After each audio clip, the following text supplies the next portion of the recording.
Chapter 1. An Endless Sea of Crimson. Shinji Ikari lay despondently upon the sandy shore. A voice, both familiar and alien, suddenly echoed around him. Would you like to make a deal? What kind of deal? To exchange yourself for another world. Exchange what? Hope. A grim smile spread across Shinji Ikari's face. Then let's proceed. I am utterly exhausted, so very weary. I have nearly lost everything. They have all departed. However, I have one condition. Can you help me forget these sorrowful memories? Of course. Or rather, that is precisely what I wish to convey. Sleep now. When you awaken, all shall be well.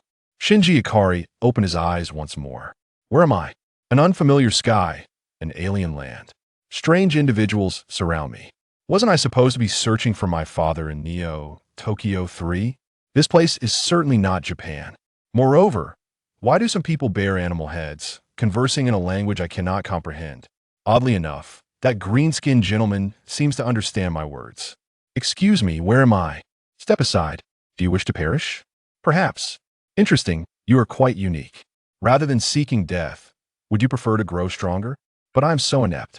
I am cunning, I am weak, I relish evasion, I am unworthy. These qualities have no bearing on strength. Possessing power and discovering what you wish to protect is sufficient.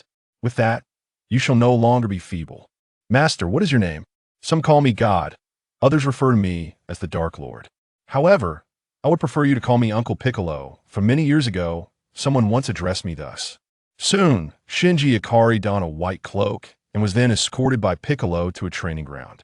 Curiosity glimmered in Shinji's eyes as he surveyed his surroundings, including the attire he wore. Uncle Piccolo, where shall we begin? We shall commence with the understanding of Ki. What is Ki? Ki is the essence of this world, the source and representation of all power. The magnitude of one's Ki indicates their combat prowess. Through these spectacles, one can perceive the combat strength of others. Remarkable. That gentleman over there has a power level of 5. And that young lady possesses 100. How impressive. Oddly, Uncle Piccolo, what is your power level? Piccolo's expression remained unperturbed, as if merely stating the mundane. That is because this device has its limits. There is no need to elaborate further. Now, close your eyes and attune yourself. Shinji Ikari shut his eyes and focused intently, suddenly sensing a myriad of colorful orbs of light in the air. I believe I have grasped the essence of Ki. Piccolo nodded with satisfaction. I was not mistaken. You undoubtedly possess talent. Although I cannot ascertain which combat race you belong to in the universe, perhaps there is potential. Now, let us venture to another location to commence the next phase of training. Days later, Shinji Ikari leaped with excitement. I feel as though I have truly grown stronger. Uncle Piccolo, I just effortlessly shattered a massive boulder. Excellent. It seems you have begun to master the use of Ki. I was not mistaken. However, from today onward, you shall hunt for your own dinner. Do you see the Tyrannosaurus Rex? That shall be your evening meal. Shinji, who had only practiced for a few days, stared blankly at the colossal creature before him. Yet, Piccolo had been considerate enough to provide him with a sword as a weapon. But in the face of such a gigantic Tyrannosaurus, the sword seemed scarcely more effective than a toothpick. Shinji repeatedly chanted to himself, I must not evade. I must not evade. I must not evade. An hour later, in truth, this dinosaur meat is quite delectable. Moreover, a single slice from its tail is more than sufficient for a meal. Dear dinosaur, might I trouble you for another slice tomorrow? By the campfire, Piccolo stared blankly into the flames, seemingly lost in distant memories. You indeed resemble someone I once knew. Put on this combat suit. It contains weights to better train your physique. Very well. By the way, Uncle Piccolo, do you have friends? Indeed, though I cannot see them at present. They are quite an amusing bunch, much like you. Me? Am I considered an interesting person? But I'm so cowardly. Everyone harbors a vulnerable side within. Yet, when driven to protect what is precious, one can become strong. To become a true Z warrior. What is a Z warrior? Those who are willing to fight to protect their cherished ones are Z warriors. One day, you too shall become a Z warrior. Very well. What shall we learn next? We will travel to a planet with greater gravity. There, new training awaits. Days later, Upon descending from the spacecraft, Shinji Ikari was immediately pinned to the ground by the immense gravitational force. Ah, this is so heavy. Can I remove this combat suit? Absolutely not. A friend of mine hails from a planet with gravity akin to this 110 times that of Earth. Thus, this is an excellent training environment. From this day forth, you shall perform 100 push-ups, 100 sit-ups, 100 squats, and run 10 kilometers daily. Such training will unlock the latent potential within you. Alas, if only we could find some super divine water, your potential could be awakened much more swiftly. However, that would be far too perilous. Half a month later, Shinji Ikari approached with exuberance. Uncle Piccolo, I feel as though I have grown significantly stronger. I have completely adapted to this place. Good. Now I shall teach you my ultimate technique, the special beam cannon. To master this attack, you must endure some hardship. We are now on New Namek, where the secret of the special beam cannon lies inscribed upon this stone wall. You must ponder it carefully. With a mighty shout, two piercing beams of light spiraled from the fingertips of Shinji's right hand, obliterating a nearby hill. I have mastered it. Uncle Piccolo, is there anything else I need to learn? For the first time, a look of incredulity crossed Piccolo's face. Yet he cleared his throat, maintaining the poise of a seasoned master. Very well. I shall teach you my final technique, inherited from a friend named Sunday. To be frank, I have yet to fully master it myself. However, it is crucial, for this technique is called instant transmission. You must accompany me to another planet. A month later, Uncle Piccolo, I believe I have learned instant transmission. What purpose does it serve? This time, Piccolo's expression was unprecedentedly grave. The reason I had you learn this technique is that I hope you promise me no matter the circumstances, remember to survive. This technique is meant for escape. Understood, I shall remember. However, I no longer wish to evade. By the way, Uncle Piccolo, is there anything else you wish to teach me? None. Your talent is the highest I have ever encountered. You are now among the top 5 strongest individuals in this universe. How can that be? After all, I am merely an ordinary middle school student. Furthermore, I have scarcely trained for 3 years. Time is never of the essence. Now then, I must attend to my own matters. You may choose to accompany me, or you can pursue training on your own. I have nothing more to teach you. I would like to continue learning from Uncle Piccolo for a while longer. After all, I am still quite unfamiliar with this world. Suit yourself. By the way, Uncle Piccolo, why are we traversing so many places? It seems as though we are searching for something. I am in search of the Dragon Balls. What are the Dragon Balls? The Dragon Balls are objects capable of granting any wish. Anyone who gathers all 7 Dragon Balls can make a wish, and the Eternal Dragon will fulfill it. I am close to collecting them. Soon, you shall meet my friends, and together we shall save this universe. Save the universe? Can someone like me really do that? Certainly, for you are already a Z warrior. Indeed, I am truly looking forward to meeting the friends Uncle Piccolo speaks of. Piccolo gathered the Dragon Balls and summoned the Eternal Dragon. Eternal Dragon, please grant my wish. Bring back the Z warriors who have vanished or perished on Earth. The immense dragon spoke with reluctance. I am sorry, but that is beyond my power. They have not died, their souls have not been claimed by the afterlife. Likewise, their physical forms cannot be found within the universe. They have simply vanished from this world. In this circumstance, I cannot restore them. If there are no other wishes, I shall take my leave. Dragon, you may depart. Piccolo stumbled slightly, nearly falling, but was steadied by Shinji Ikari from behind. Uncle Piccolo, are you all right? Piccolo shook his head. I'm fine. After all, this indicates that my friends are most likely still alive, merely not present here. I must embark on a long journey. This planet is quite safe. Promise me, never approach the Core Star region. If possible, pass on my martial arts to others. If you choose not to, that is also acceptable. Shinji Ikari sensed an unusual undertone in Piccolo's words. Uncle Piccolo, what are you planning to do? With a graceful flick of his white cloak, Piccolo's snow-white mantle danced in the wind. Nothing much, just off to engage in a brawl. Perhaps save the universe while I'm at it. Suddenly, Shinji Ikari felt his vision blur with tears, and upon regaining his composure, he realized that Uncle Piccolo had vanished without a trace. 3 days later, a peculiar white-haired man appeared before Shinji. "I am the Kaioshin, and Master Piccolo has bravely perished in battle against Majin Buu. This is his relic, the cloak." The ominous premonition materialized as Shinji accepted the mantle, his eyes now a chilling crimson. "Tell me, where's that demon?" The Kaioshin hesitated, responding, "Master Piccolo wished for you to live on this place is no longer safe. I can escort you to the Kaioshin realm." Shinji's expression turned icy as he retorted, "Tell me his location. I demand power." "Very well, as you wish." Months later, a transformed Shinji stood before Majin Buu. Now, the once formidable Majin Buu found himself at a loss, in a pitiful state. "Damn it, kid, why are you so strong?" "Nothing much. I merely drank the super divine water and awakened my second transformation.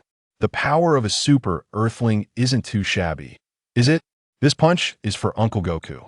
This punch is for Uncle Krillin. This punch is for Yamcha. This punch is for Tien. And this punch is for Uncle Piccolo. Wait, I've only killed Piccolo. I didn't slay the others. Yet you prevented Uncle Piccolo from reuniting with his friends. That warrants a beating.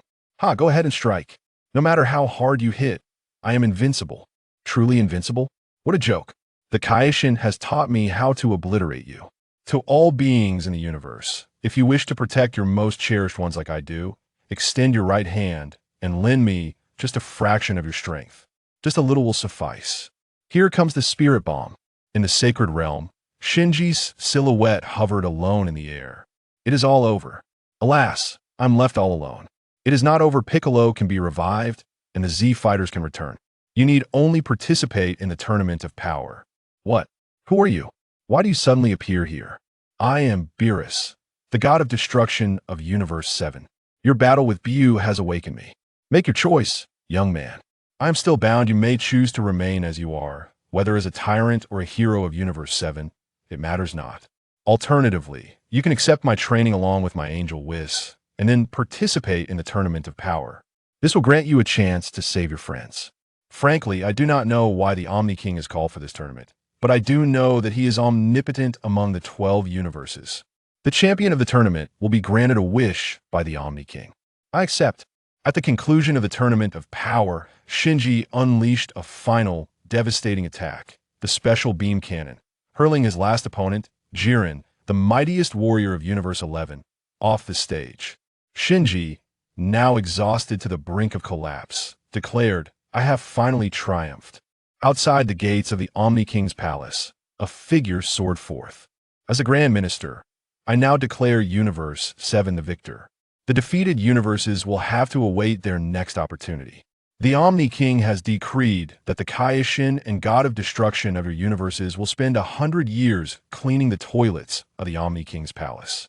Now, young warrior, what wish do you wish to realize?" Shinji Ikari spoke without hesitation, expressing his desire to resurrect all the Z fighters. The high priest stepped aside in astonishment, exclaiming, "Lord Zeno, what brings you here?" However, Zeno paid no heed to these words and circled around Shinji, observing him intently. "How intriguing. You do not belong to this universe, do you? Someone has brought you here, having exchanged a few individuals from this realm. Yet this individual is quite fascinating. They claim that if you are returned, all Z fighters will come back as well. How would you like to choose, young one?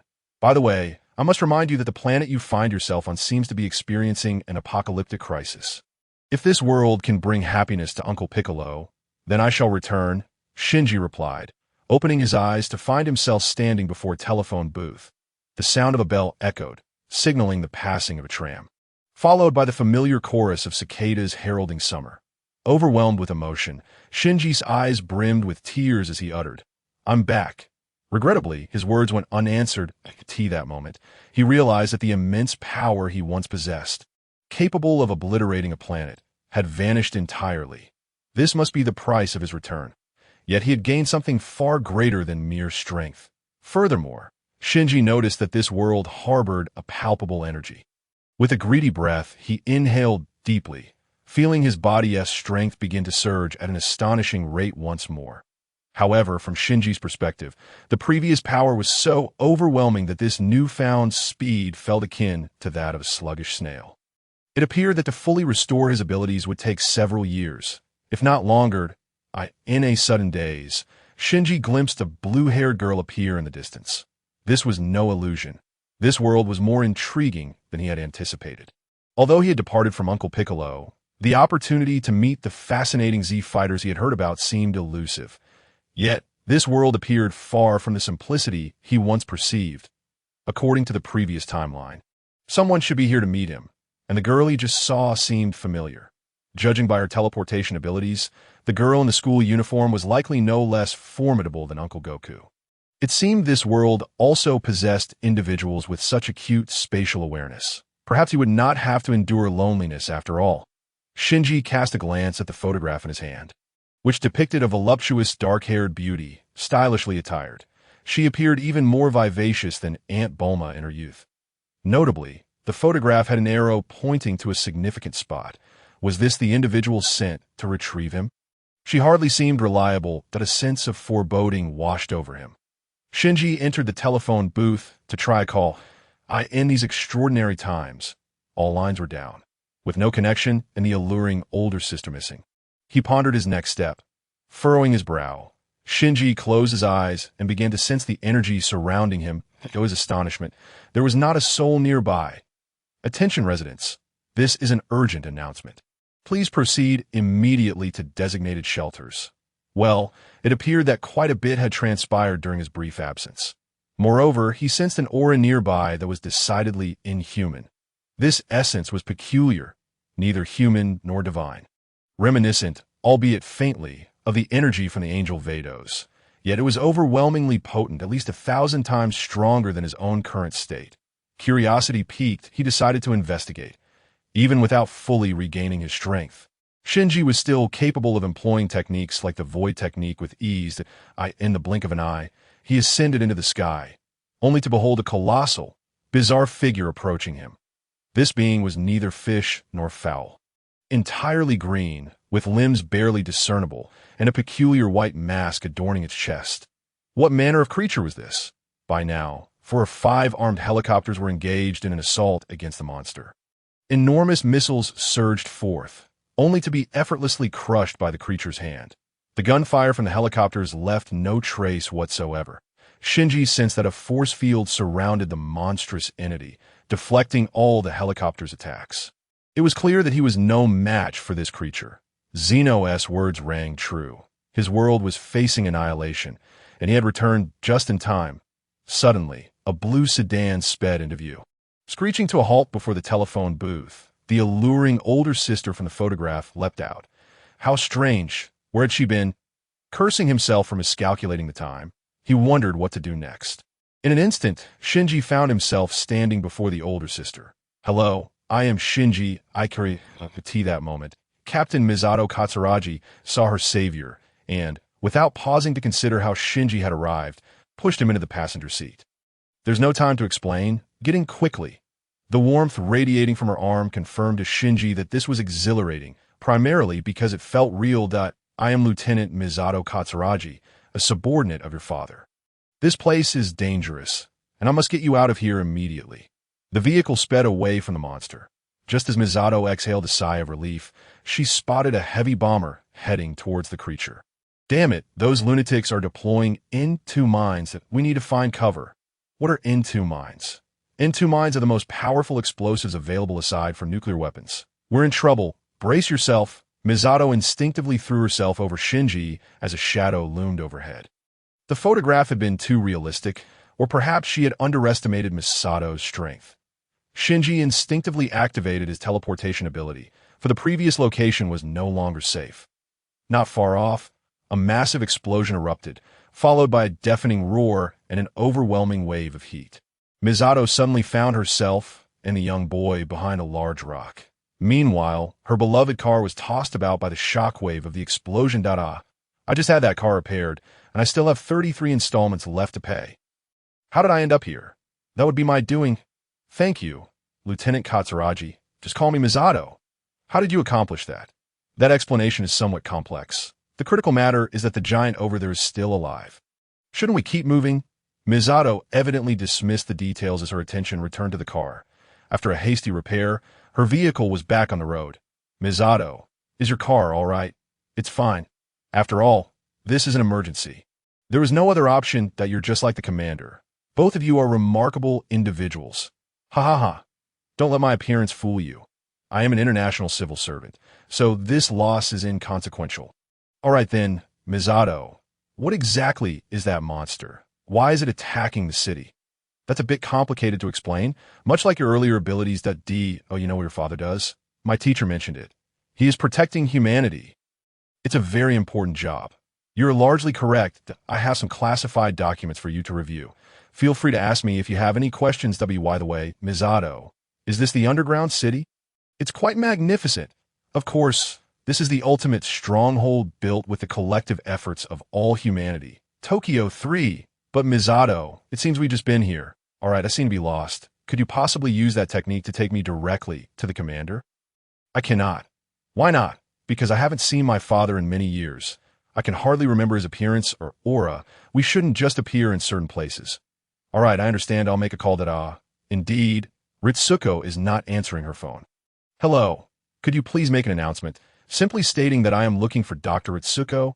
Moments later, the elevator doors opened, revealing a striking blonde woman with a tear-shaped beauty mark on her face, standing before Shinji Ikari.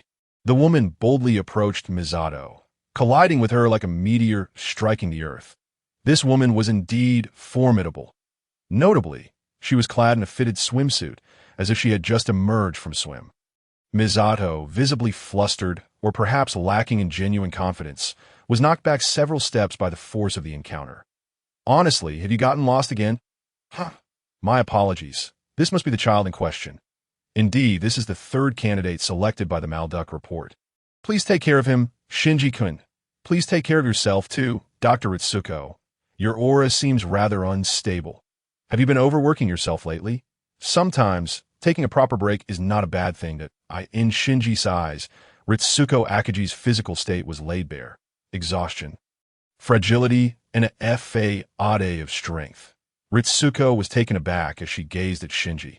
This child is rather extraordinary. I suspect he possesses some sort of supernatural ability, perhaps even teleportation, at this point. Misato no longer concealed her thoughts. What a joke. Never mind. I'll take you to meet the commander. This is not the time for jesting. I am not joking. Misato's voice held a note of disbelief. It seems that it is you, Captain Katsuragi, who needs to rest. Have you been knocked loopy by the two-mind shockwave? Strangely enough, that explanation seems quite reasonable, Misato mused, although she distinctly remembered the warmth radiating from Shinji, a scent that instilled a profound sense of comfort. Blushing at the thought, she resolved not to dwell on it any longer. It must be a mere illusion. Shinji, however, paid little heed to the direct confrontation between the two women, focusing instead on the confidential manual in his hands. The contents merely provided a rudimentary account of Nerve's history and a rough outline of the city's structure, with no mention of the monstrous entity outside. Follow me, and you will soon meet the commander. They entered a vast warehouse, where the lights flickered to life, revealing an enormous purple robot before Shinji. This is alive. Indeed, to Shinji, this colossal machine resembled a giant clad in formidable metallic armor. Its essence strikingly similar to that of the creature lurking outside at this moment. Dr. Ritsuko introduced, this is humanity's last hope, our ultimate weapon. The large-scale artificial human Evangelion Unit 01, developed under the utmost secrecy, humanity's trump card. Is this what my father has been tirelessly working on? Yes, a familiar yet foreign voice resonated from above, and a face that seemed both known and unfamiliar appeared at a high window. Long time no see, Shinji. Shinji stared at his father, who felt like a stranger. He struggled to recall memories associated with that face, memories that were not particularly pleasant. The images coalesced into a vision of a young boy, years ago, clutching a travel bag and crying, his younger self. It's time to launch, Shinji. The moment has come for you to fight. What? Misato leapt up, incredulous at the absurdity of the father-son dynamic. What do you mean by launch? Commander, what are you talking about? Unit 00 should be inoperable right now. Are you referring to Unit 01? That unit is not ready for deployment. It has been in a frozen state. Dr. Ritsuko adjusted her glasses. That's correct. Shinji-kun, you're the pilot. Please, pilot Unit 01 and defeat the enemy outside. I have made myself abundantly clear. What kind of joke is this? Shinji just arrived today. It took Ayanami Ray 7 months to pilot Unit 00. Misato continued to argue that it's all right. I'm willing to give it a try. The commander suddenly froze, perplexed. Why was his son so compliant? He clearly had several cards left to play. Observing his father's bewildered expression, Shinji found it amusing. It seemed his father was also a man with a story. That expression reminded him of the eccentric Mr. Chizuki he once knew, who always reacted dramatically. Why did he feel an inexplicable sense of familiarity with this massive robot? It seemed to harbor many secrets. Given the appearance of the menacing creature outside, questions like these would have to wait. Shinji placed a hand on the cold visage of Unit 01. Suddenly, the ground quaked violently. Not good. The city's 8th armor has been breached. Not far away, a hospital bed was forcefully pushed in, followed by 2 flustered nurses. In the bed lay the blue-haired girl Shinji had encountered previously, now clad in a white bodysuit, bandaged and attached to an 4-drip. Shinji steadied the bed with one hand. Steel beams plummeted from above. Unit 01's eyes gleamed momentarily before they extinguished, as Shinji deftly maneuvered the bed away from the crushing steel beams. This display of agility was hard to reconcile with that of a mere 14-year-old boy. The commander, after his initial astonishment, could no longer suppress a smile. It seems you haven't wasted these years. You must have undergone extensive secret training. Excellent. Now launch. Unit 01 had just been temporarily activated. Truly, he was the rightful pilot of Unit 01. Ritsuko felt a twinge of emotion. Shinji, however, ignored his father's words and focused instead on the girl's wounds, which were seeping blood, and her agonized expression. He placed a hand over her injury, channeling a soothing energy into her. Immediately, her expression softened and the bleeding ceased. A faint blush began to color her cheeks. What is your name? Ayanami Ray. I am the pilot of Unit 00. It seems we have met before. Perhaps you will become my rival in the future. Ray's face flushed suddenly, clearly taken aback. No one had ever spoken to her in such a manner. Suddenly, Misato interjected, somewhat dampening the moment. Shinji-kun, I don't wish to interrupt your youthful exchanges, but if you don't hurry, the angel will be upon us. That massive creature is called an angel. Shinji pondered, realizing that to confront the angel, he must harness the power of Unit 01. Thank you, Unit 01. To everyone's astonishment, Unit 01's eyes seemed to flicker, as if acknowledging him. Shinji sighed deeply. If only I'd brought some senza beans, I could have healed this injury instantly. But at least the condition won't worsen now. You needn't do anything else, for I am ready to engage. Finally, Shinji settled into the cockpit of Unit 01. The seat was far from comfortable. So, you're AZ warrior as well. Shinji sensed he was not alone. Unit 01 was alive. Yet this feeling was not unwelcome. After all, no one enjoys solitude. Heartbeat of the 3rd child detected. Stability confirmed. Emotional state extremely stable. Commencing LCL infusion. Incredible. It was as if the 3rd child had experienced this situation before. But that was impossible. Unit 00 and Unit 01 were among the earliest models in existence.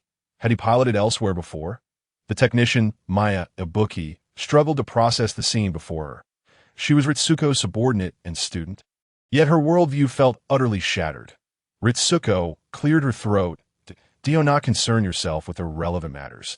Our primary objective is to launch. Misato remained apprehensive. Shinji-kun, this is LCL fluid. It will deliver oxygen to your lungs. So do not hold your breath or resist. It's all right. It's quite tranquil here. The liquid is somewhat viscous, with a hint of blood scent. Do you possess a soul? Shinji continued to inquire of Unit 01. The only response was silence. Very well. In battle. You must surely be a trustworthy companion. Shinji-kun, you must concentrate. Unit 01 will not answer your questions. Main power connected. All circuits operational. Neural connections normal. LCL level stable, switching thought mode to Japanese. Initial contact without issues. Dual-phase circuits activated. Synchronization rate at 100. Before the console, Ibuki Maya's recently painstakingly molded worldview shattered once again. This third child cannot possibly be human. How could a human achieve a synchronization rate of 100 with an EVA? Could it be that an angel is masquerading? Be quiet. The spectral analysis indicates red. It cannot be an angel. The IT must be that the third child possesses extraordinary talents. Or perhaps it is due to that incident. Akiji Ritsuko chose not to elaborate further. In the loft. Commander Futsuki quietly approached Commander Ikari from behind. So, was all of this anticipated by you? To think that your son would possess such remarkable abilities. Or perhaps this was the very aim of your endeavors. Commander Ikari remained silent, his eyes, obscured by sunglasses, fixed intently on the view outside, his fingernails digging deeply into his flesh without his noticing. Perhaps, or maybe in these past years, Shinji has encountered experiences that have changed him. Continue. Commander Ikari commanded decisively. All systems were functioning within normal parameters, devoid of any signs of instability. If one were to describe in words, it would be perfection. Ibuki Maya had completely liberated herself from her constraints. After all, the intricacies of high-ranking matters were beyond her comprehension. Yet, these instruments could not deceive, could they? Perhaps, suddenly, everyone felt an instinctual fear emanating from the essence of life itself, as if they were facing a living deity, and today, that deity had awakened. The synchronization rate was alarmingly high. If this continued, it would pose a grave danger. Akiji Ritsuko had no choice but to seize the microphone. Shinji-kun, please restrain yourself. If your synchronization rate continues to rise, while you may be unscathed, Unit 01 might encounter unforeseen peril. Danger. I sense a familiar yet sorrowful soul within this flesh, but alas, it seems unwilling to speak. Very well, I shall take action. Oh no. It appears that the angel has located us and is unleashing high-energy beams to melt the underground armor. Forget it. Release all restraints and open every gate. Prepare for launch. Shinji Ikari felt a powerful lift propel him and the EVA upward, swiftly soaring through a conduit towards the surface. In less than 10 seconds, they reached the ground. The night had deepened. The sky overcast, devoid of the moon's light. The EVA stood upon the earth, surveying the city below. On the opposite side loomed the angel. I could see this moment. The angel appeared much as Shinji had seen it during the day. Save for a different mask. I am Shinji Ikari, your opponent. Can we not engage in battle here? The angel remained silent. After all, this was a populated area. It would be unseemly to damage the flora and fauna. Surprisingly, the angel halted, lost in thought. In the command room, chaos ensued. Akiji Ritsuko frantically pounded the keyboard. This is abnormal. Previous attempts have shown that angels are uncommunicative. Could it be that this third child is an exception? Impossible. Magi, can you analyze the reasons behind this situation? This defies scientific explanation. Beep. Beep. Data is too sparse to comprehend. The three Magi were in the midst of voting. All databases have been searched, but the voting conditions were unmet, resulting in a failed vote and leaving the current predicament incomprehensible. Misato's expression was grim. Could it be that these angels can communicate? What a farce. All angels are demons. They seek to annihilate humanity. In the core command room, Futsuki remarked, I am quite curious about the education Shinji received after leaving you. He must have grown in ways we did not perceive, though it is unfortunate you missed that moment. Was it all truly worth it?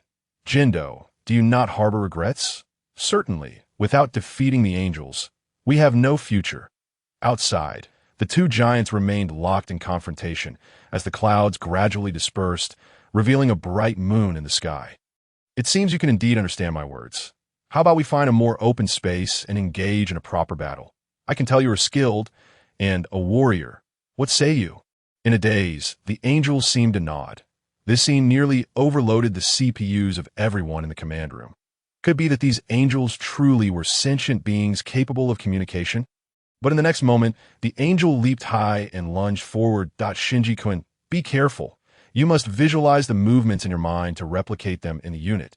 Unit 01's massive form moved with astonishing agility, squatting down like an ape before swiftly appearing behind the angel. This what a synchronization rate of 100 looks like. Terrifying. Unit 01 is more agile than a human. Akiji Ritsuko was rendered utterly speechless. While only Misato clenched her fists tightly, it appears Shinji-kun may prevail. Well, you refuse to change locations, but my uncle, the maestro, once said that as opponents, it is customary to introduce ourselves before battle. Just as everyone breathed a sigh of relief. Assuming the angel was indeed uncommunicative, Shinji suddenly spoke in the cockpit. Your name is Mizu. In that case, let me witness your power. Unit 01 suddenly seized the angel's arms and took to the sky. Unit 01 could fly. Akiji Ritsuko halted her frantic typing. Misato momentarily forgot to issue battle commands. The entire operations room fell into a deathly silence. Also, did the angel just speak? Why did we not hear it? Commander Ikari finally released his hands, which had been glued to his forehead. Beneath the moonlight, the two colossal figures soared past the lunar orb, ultimately descending onto the shallow waters outside the base. Initially, Shinji Ikari merely wished to experiment. Since this massive unit, 01 could execute any movement he envisioned, he should also be able to harness the energy within the unit. That if there was energy, then perhaps he could employ the technique of aerial dance. The simplest martial arts skill, and then it worked. He unlocked Unit 01's flight capability. Was Unit 01 designed with flight capabilities? Misato blurted out her thoughts. Impossible. Unit 01 is essentially an artificial being modeled after a certain type of life form. If it were to fly, it should possess some form of aerial appendage, such as wings. There are no flight organs, nor any signs of anti-gravity energy generation. This mode of flight for Unit 01 is utterly incomprehensible. Forget it. If it cannot be explained, then let it be. Akiji Ritsuko has also given up on attempting to rationalize it. She promptly inputted all the data into the supercomputer center, leaving any potential conclusions to fate. At that moment, Unit 01 was flying at low altitude, not moving quickly due to the burden it carried. The water angel was evidently taken aback by this maneuver. However, upon seeing the direction Shinji was flying, it quickly ceased its struggle, and in the blink of an eye, the two giants plunged into the water. Clearly, the coastal shallows were the water angel's preferred battlefield. The water angel's name was indeed well-deserved. As soon as it touched the water, its power surged, enabling it to break free from Unit 01's grasp and swim away at a beam of light, accompanied by two massive water tornadoes, surged towards Unit 01. This is the adversary I have long awaited. It seems you have a more diverse array of attack methods in the water, and you are more familiar with this environment. Excellent. Shinji-kun, this angel appears to gain strength in the water. Quickly, bring it to the shore. Misato was nearly in tears from urgency. How boring. If I cannot battle a fully powered opponent, it will be better not to fight at all. As she spoke, Unit 01's figure moved like a fish, constantly evading the water angel's assaults. Each laser shot emitted from its eyes, while two water columns would appear, one after the other, on either side of Unit 01. Upon recognizing this pattern, Shinji found the water angel's attacks easier to evade. The water columns restricted movement, while the lasers locked onto their target. This is a clever strategy. Is this your usual combat style? Yet you ultimately fail to harness the full extent of your internal power. Moreover, such attacks are overly mechanical and easily dodged. Has no one taught you to consider what your opponent might be thinking during an assault? At this moment, Shinji Ikari resembled a teacher, assessing the strengths and weaknesses of a pupil. After several rounds of attack yielded no results, the water angel suddenly swam towards the city, evidently still intent on attacking Neo-Tokyo. 3 Unit 01 instantly positioned itself in front of the water angel. This path is blocked. Furthermore, let us attempt this strike. That no sooner had the words left his mouth than a luminous sphere appeared in the left hand of Unit 01. This was Shinji Ikari condensing a portion of the energy within Unit 01 into his palm. Let us see a minimal wave. The object now present in Unit 01's grasp should be some form of high-density energy conglomerate. The specific nature of this energy remains to be analyzed. However, it is undoubtedly distinct from any known energy source in the world today. How could the third child possibly achieve this? Such capabilities ought not to exist. Is it truly due to Shinji Ikari's uniqueness, or does Unit 01 possess hidden functionalities that went unnoticed during its initial design? It seems a thorough investigation upon his return is warranted. Ritsuko Akiji's eyes sparkled with excitement, as if she had stumbled upon a monumental new research topic. Meanwhile, Shinji Ikari felt an inexplicable chill within the cockpit. Utterly unaware that he had drawn the attention of a certain golden-haired older sister. In the next moment, the location of the water angel erupted as the seawater was violently displaced, creating a vast crater at the ocean's floor. The water angel itself remained unscathed. Oh, Shinji Ikari remarked with curiosity, as if an invisible wall had thwarted his attack. Shinten, that is in a field. Ordinary attacks cannot inflict harm upon beings within a field. Misato Katsuragi was genuinely distressed, feeling as though her role as the operations director had become redundant. She struggled to comprehend how her team was conducting their battle. Fortunately, she could still perform her duty to provide guidance. Shinji-kun, you must activate Unit 01's at field and neutralize it with your own at field to genuinely harm the opponent. To achieve this, you must shorten the combat distance. Faced with this reasonable suggestion, Shinji Ikari's choice was, of course, Ada. Let us try my print strategy. Unit 01's hands began to generate an abundance of luminous spheres, creating a dense network of energy bubbles that completely enveloped the area occupied by the Water Angel. At this point, the Water Angel could no longer move or retaliate and was compelled to fully expand its field in a desperate attempt to withstand Shinji Ikari's assault. Impressive. The energy within you is virtually boundless. What a formidable physique. What a powerful warrior. If only you could speak that moment. Shinji Ikari comprehended the immense strength of Unit 01, allowing him to employ such an extravagant print strategy. It must be said that, in this context, the print strategy proved exceedingly effective. Before long, the field surrounding the Water Angel was breached, and its flesh was torn asunder, leaving it gravely injured. It was evident that recovery would not come easily this time. Shinji can deliver the final blow. I refuse. It has lost its combat capability, and I wish to discuss matters with it. If it recovers and seeks to cause trouble in Tokyo 3 again, I shall welcome it at any time. After all, such an opponent is rare to find. Upon hearing Shinji Ikari's explanation, those in the command center were left utterly stunned. Even Commander Ikari, who had managed to maintain his composure, finally rose to his feet. No, the angel must die. The death of the angel is a necessary condition. If you let it go today, humanity will perish because of you tomorrow. Before Shinji Ikari could respond, the battered Water Angel suddenly charged forward, its entire body curling into a sphere as it latched onto the head of Unit 01. Intense heat began to assail the head of Unit 01, and a colossal column of light erupted into the sky, accompanied by a violent explosion far surpassing any prior incident. As the smoke dissipated, the command room was left devoid of any trace of both the Angel and Unit 01. Misato Katsuragi appeared despondent.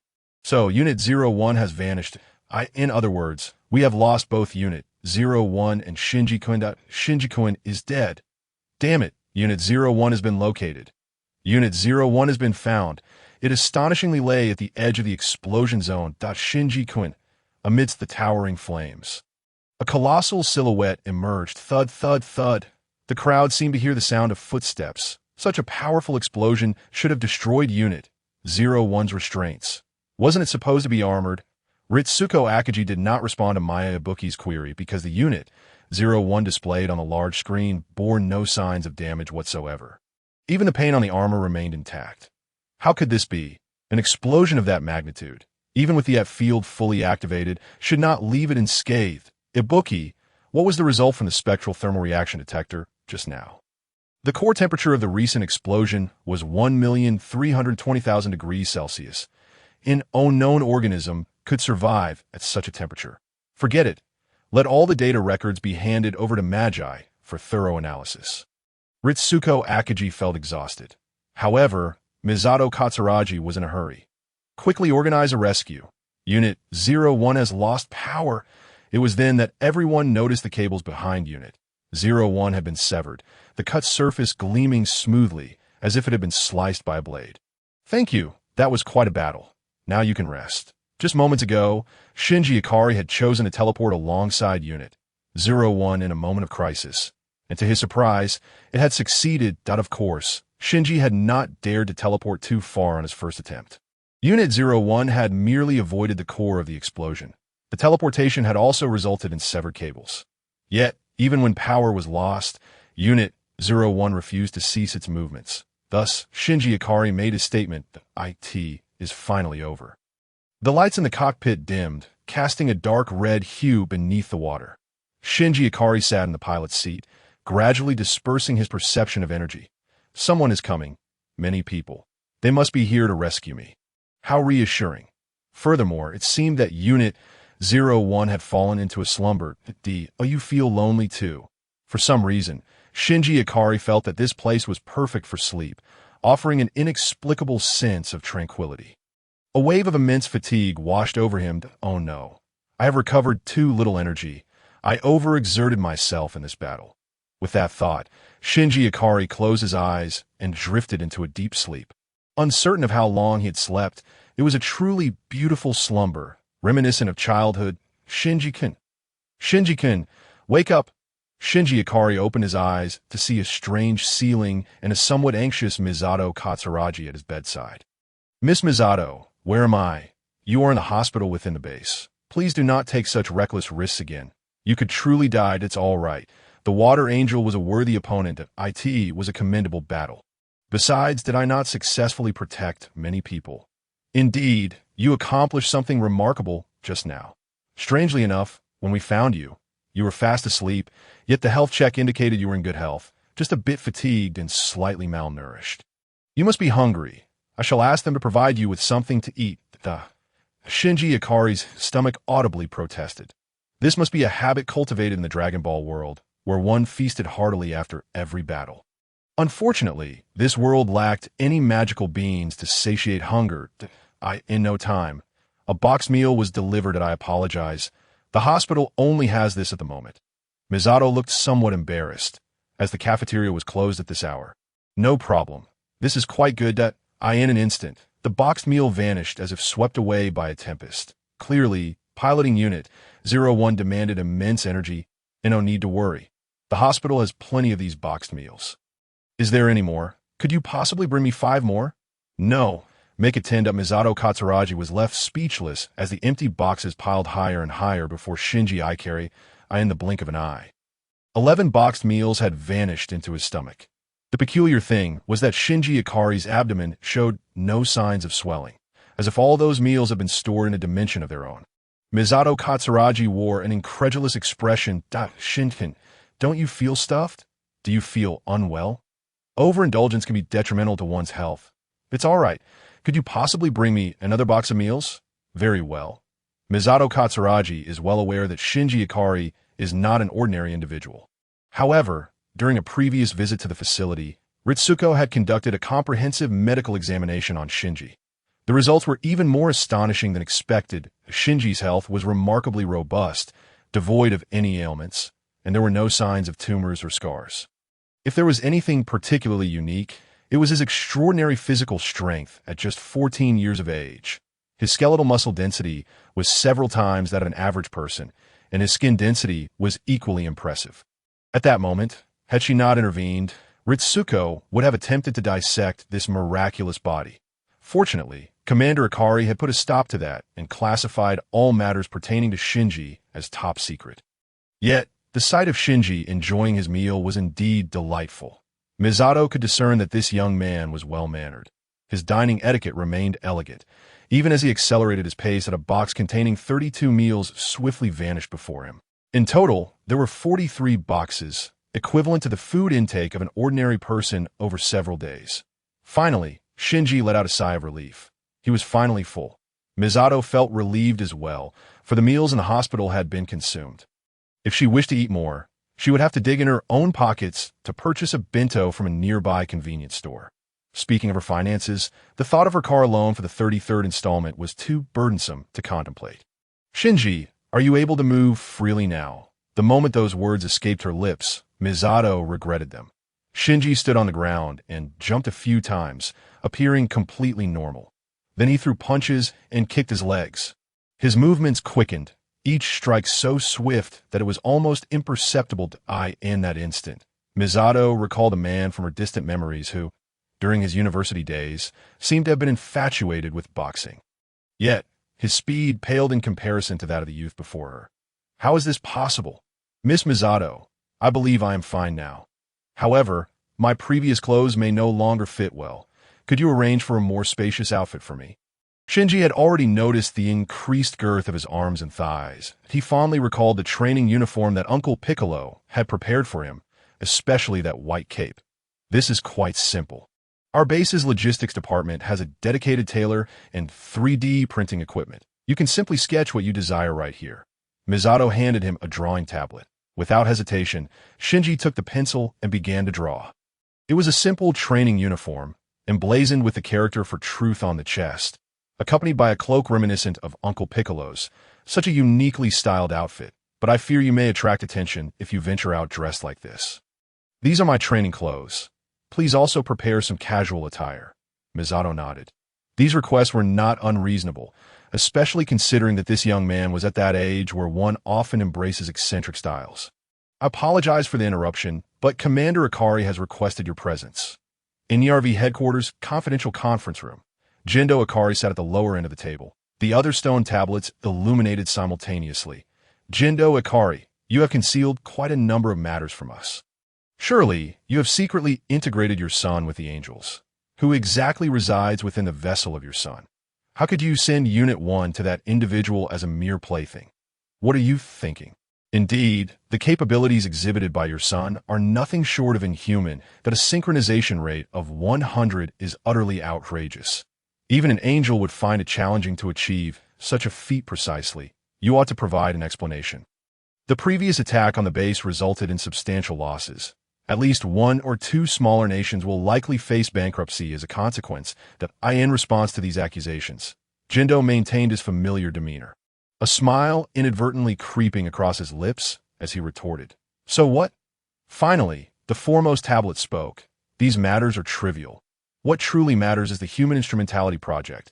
You must understand that we have provided you with considerable manpower and resources, with the singular expectation being this, that of course, the Human Instrumentality Project continues to progress as planned. Very well. Whether your son is human or angel, we shall remain indifferent. However, any impediment to the plan will be eliminated. Do not attempt any tricks, Jindo Ikari. Subsequently, all the stone tablets extinguished their lights, and the conference room was plunged into darkness, as if nothing had ever occurred. Only Commander Ikari remained seated, alone, lost in contemplation. Suddenly, he stood and began to walk back. Though I am unaware of what has transpired with Shinji, as long as it is not a negative development, there is nothing to worry about, is there? Ray, over with Shinji. Having finally filled his stomach, he promptly set off toward Commander Ikari's office. It must be said that the pathways within the base were exceedingly convoluted, making it easy to become disoriented. However, it was evident that Shinji was not among those who would get lost. The group hurriedly arrived at the entrance of the commander's office. The spacious office, with its concentric circles of obsidian floors and ceilings, conveyed an overwhelming sense of pressured AS in office. It exerted an excessive strain on individuals, making it difficult to fathom why anyone would enjoy working here. In Shinji's eyes, his father, whom he deemed Old Man Ikari, was utterly unreliable, having abandoned him after his mother's death. Reveling in his own solitude within this place, such a man was truly despicable. Upon entering, he saw Old Man Ikari seated in a chair. Despite his reluctance, Shinji spoke up. Father, Shinji, it seems you have matured considerably during this time. Yes. Then you should be able to live independently. I am arranging for an apartment for you in the city, where you can attend school. The school and your enrollment have already been prepared. Misato, unable to contain herself, interjected, but Shinji is only 14 years old. Shouldn't he be living with you, Commander? It's fine. I can manage on my own, but I require a dedicated training facility.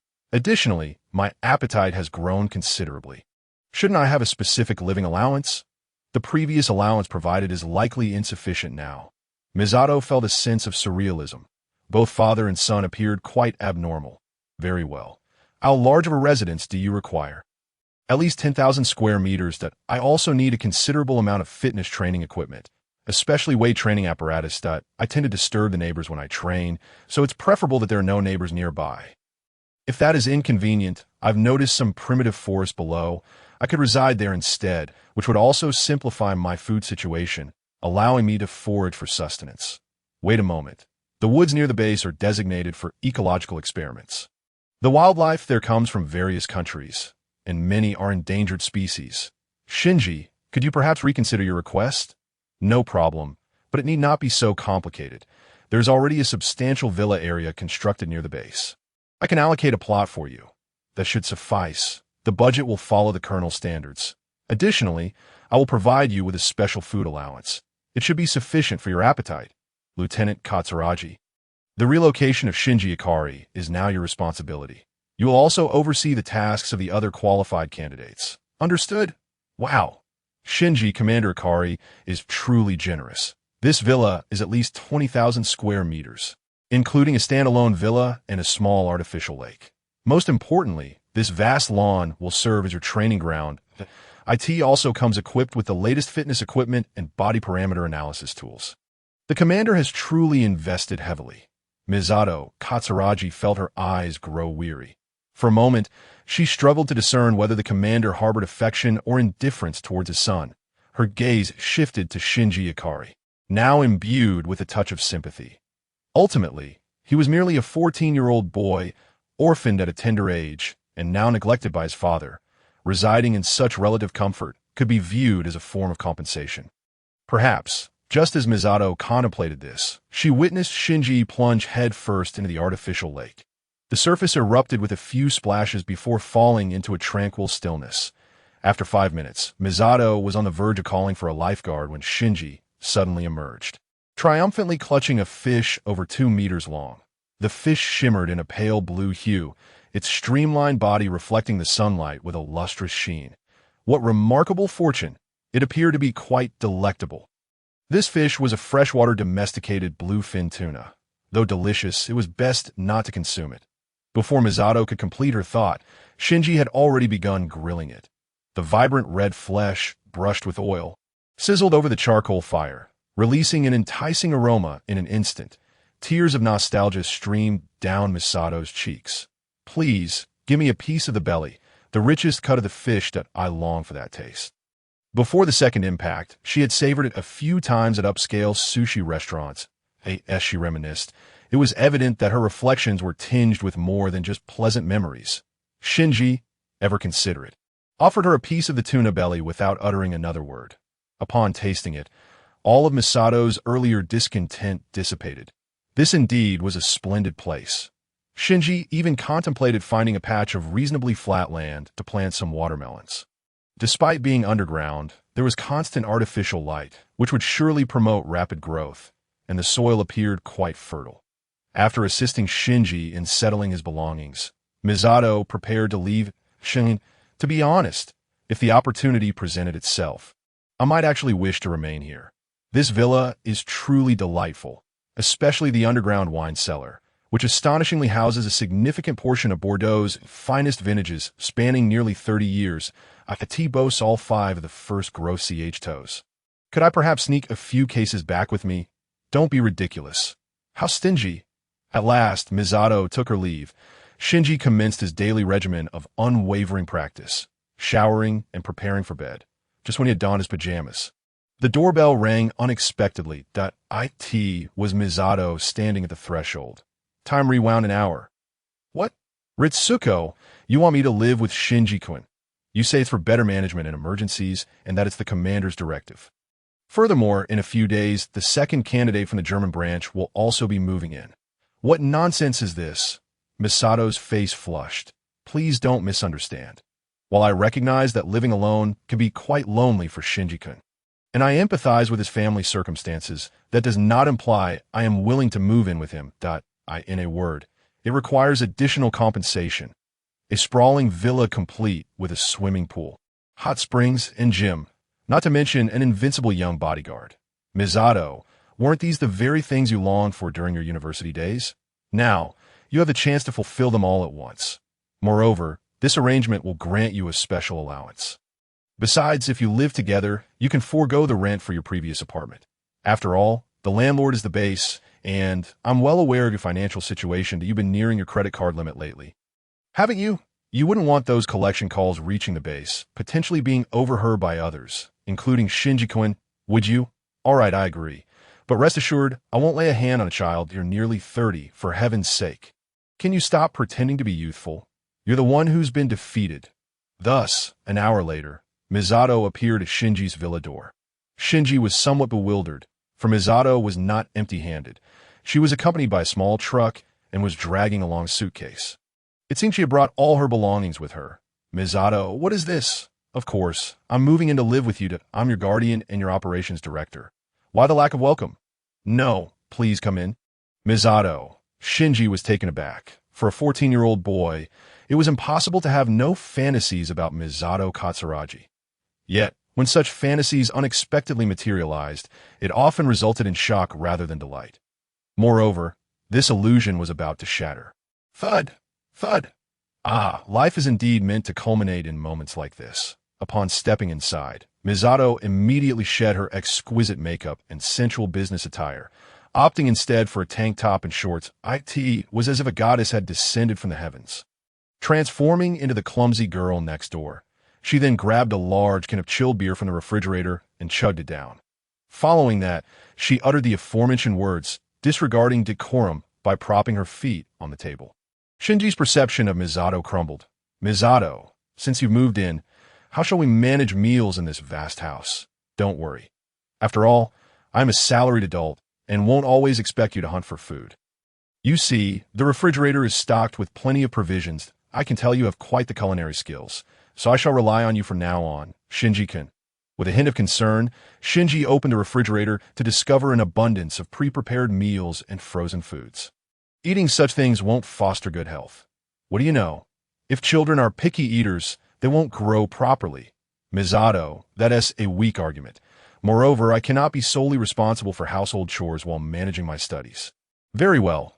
Shinji produced a calendar and genuinely began negotiating household duties with Misato Katsuragi.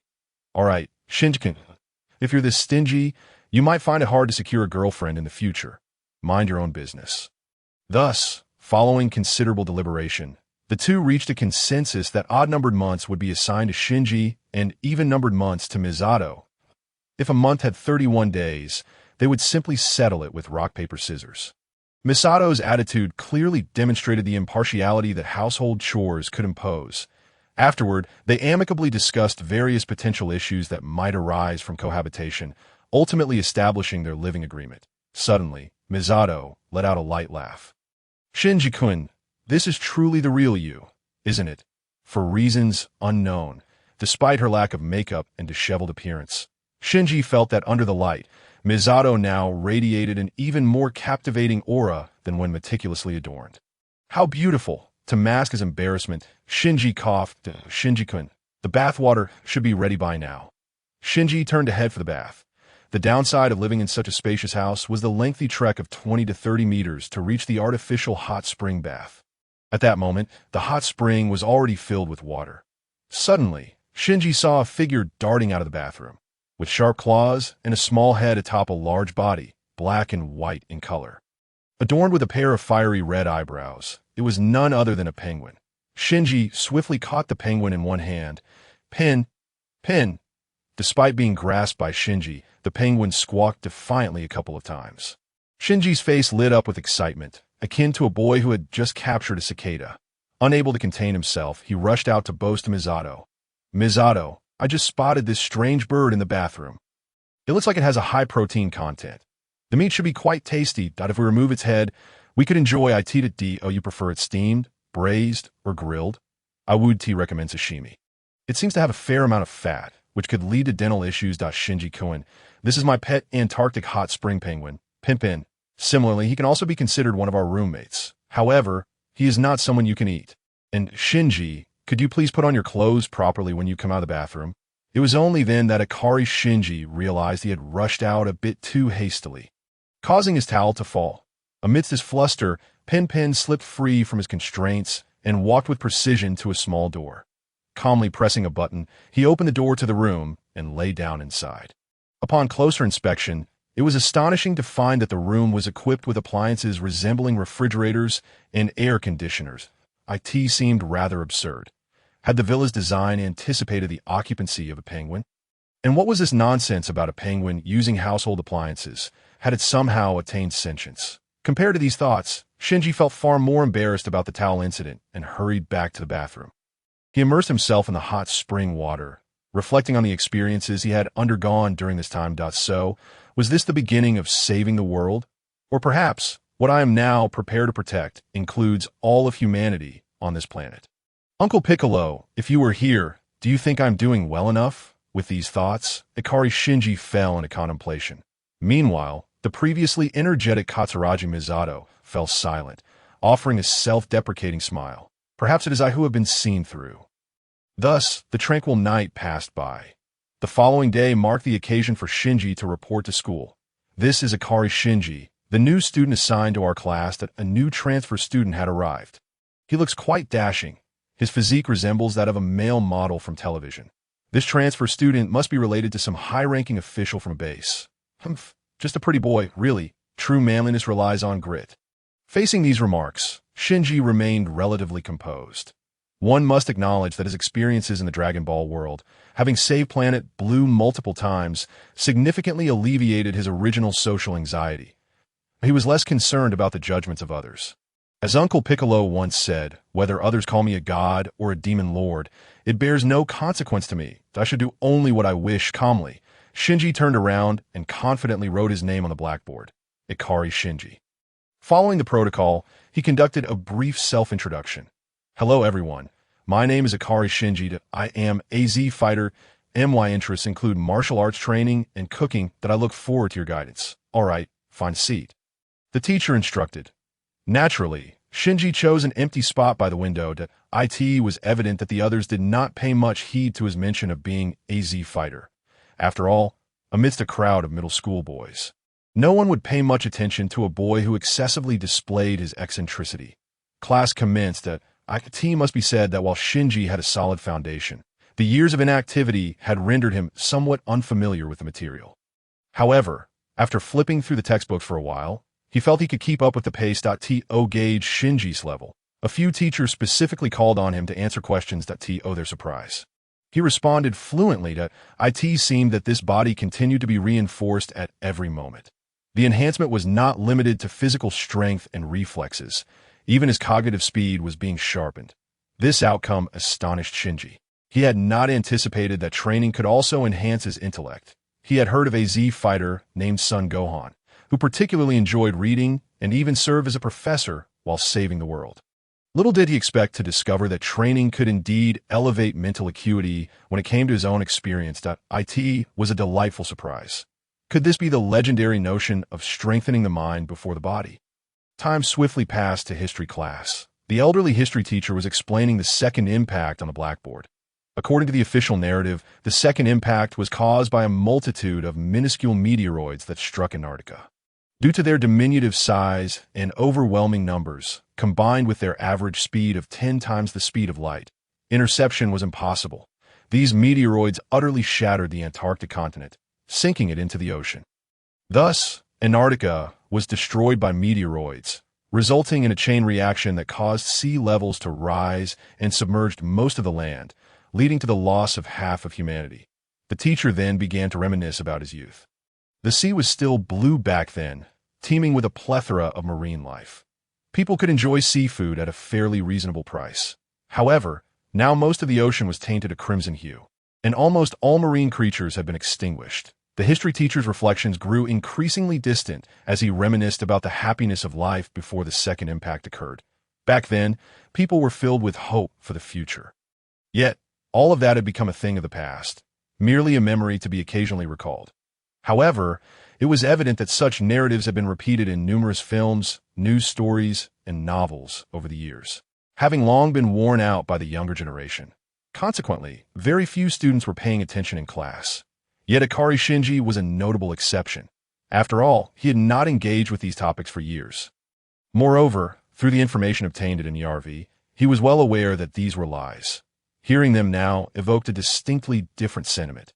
One must understand that for a lie to be convincingly crafted, it must contain a kernel of truth. Conversely, one might ponder whether the internal documents provided by the base are entirely true. This segment of history was, after all, intertwined with the NERV organization. Shinji listened intently. Additionally, he was intrigued by why the oceans of this world had transformed into their current state. When he had fought against the Water Angel, he had assessed its destructive capabilities.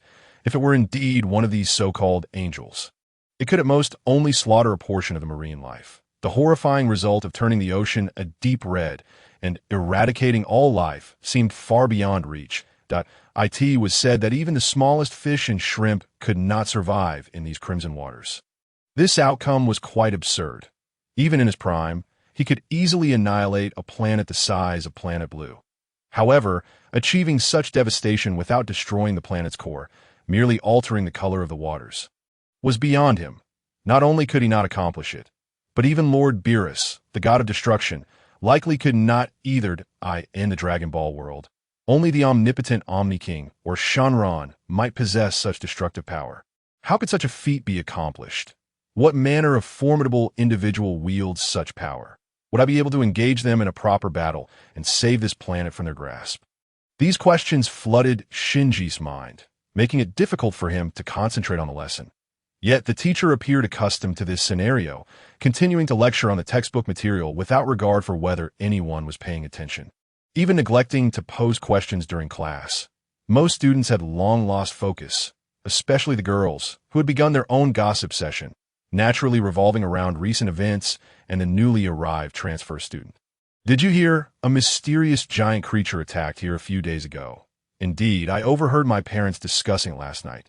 Then a gigantic robot appeared, defeating the mysterious creature. It is said that the robot's pilot is actually a teenage boy, and some claim to have seen him. He is described as an individual of striking features, yet possessing a remarkably robust physique. Therefore, might one inquire, will you go, since none of you are willing to go? I shall. It is merely a matter of sending a message via computer. After all, that moment, a peculiar question appeared suddenly on Ikari Shinji's computer screen. Were you the pilot of the robot that day? Indeed, the classroom erupted into a frenzy. Shinji-kun, what does it feel like to operate that robot? What is the cockpit like? I've heard that the robot can actually fly. Is that true? If it were the former Ikari Shinji faced with such an onslaught, he might have been overwhelmed. However, now that is something I cannot disclose, as it is classified information. Present, Ikari Shinji exuded a natural sense of authority. Some classmates, initially eager to press on, found themselves instinctively intimidated upon meeting his gaze, promptly returning to their seats. Meanwhile, the elderly history teacher continued his lecture, having noticed the commotion below, but initially intending to start silent study. Suddenly, the room fell silent once more, and the teacher resumed his lesson, adopting a rather laid-back demeanor.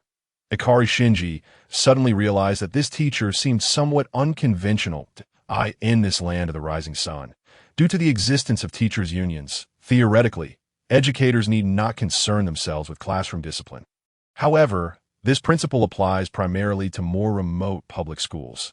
The academy located at the base caters exclusively to the children of personnel within the facility. It offers a comprehensive curriculum spanning from elementary to high school. Such an institution could hardly be deemed subpar. The teacher's attitude was intriguing. Unless his true mission was not to impart knowledge to these children, of course, these matters bore little relevance to Ikari Shinji. The words of the All-King echoed in his mind. This world, too, faced the looming threat of annihilation. But what exactly was it that threatened this world? The angels, or perhaps an even more terrifying presence than the angels themselves. Like the creator of that sea of blood-red waters outside, that it mattered not what it was. After all, Ikari Shinji had once saved the universe. He contemplated this when, unexpectedly, he caught sight of a familiar figure at the doorway. "Ray, you're back. Your guardian requested a sick leave for you, and I didn't expect you to recover so swiftly. To nod. I trust your previous ailment was not serious. You must be fully recovered to return to school. Another nod. Very well. You may return to your original seat. However, it is currently occupied by a Kurikuan. Please feel free to choose any available seat. It seems I can confirm one thing. This teacher's concern for our well-being surpasses that of our academic pursuits. He inquired at length about nothing but whether Ayanami Rei had reviewed her notes, raising some questions. Ikari Shinji mused, yet his gaze was irresistibly drawn to Ayanami Rei. Her blue hair, blood-red eyes, and the identical school uniform she wore that day. Ayanami Rei chose a seat beside him. She opened her bag and took out her textbook, and then there was silence that moment. Ikari Shinji found himself seated in the second-to-last row, by the window, the favored spot for protagonists. He observed Ayanami Rei, pondering why her visage felt so familiar. This sense of familiarity was almost innate, yet he could not recall where he had encountered her before. Upon reflection, his memory of his mother had become hazy. Ikari Shinji chose not to dwell further on that thought. He began to analyze the Ayanami Rei before him. She appeared quite ordinary, even somewhat frail, resembling a delicate maiden. She hardly seemed capable of executing a teleportation maneuver. Yet, Ikari Shinji trusted his own eyes. He had undeniably seen Rei in her school uniform that day before the telephone booth. What then was the reason behind this attraction he felt toward her? The solution was straightforward. He would simply ask. Ding ding ding, the class bell rang. Ayanami-san. Have we met before? Yes, I don't mean the occasion at the underground base. I'm referring to that day in the city at the intersection that I believe I saw you. No. You mean that wasn't you? I inquired with Misato-san, and you were supposed to be hospitalized due to severe injuries at that time. It truly could not have been you. Yet I distinctly saw you vanish in an instant that day. It is quite intriguing and perplexing that I wasn't present there. Also, Shinji-kun, thank you. Ayanami Rei spoke very little. Ikari Shinji felt somewhat at a loss. So, it appears Ayanami Rei is not a martial arts expert. But there was no way to engage in combat with oneself now. Was it possible he had merely imagined it that day? Unlikely. Ikari Shinji held great confidence in his perception and vision. If there were a mistake, it would not be his. Even if an error did occur, it was the world that was at fault. With this thought, Ikari Shinji experienced a bizarre intuition. Could it be that the world itself was attempting to deceive him? The fault lay not with him, but with this world. Nevertheless, Ikari Shinji remained somewhat unconvinced so, you still cannot teleport. What is teleportation? It is merely a thought that allows one to leap directly from one location to another. No one has taught me such things, nor has anyone commanded me to learn teleportation. Then Ayanami-san, do you enjoy fighting? The question was rather broad. Ayanami Rei looked even more puzzled. If you mean piloting Unit 00.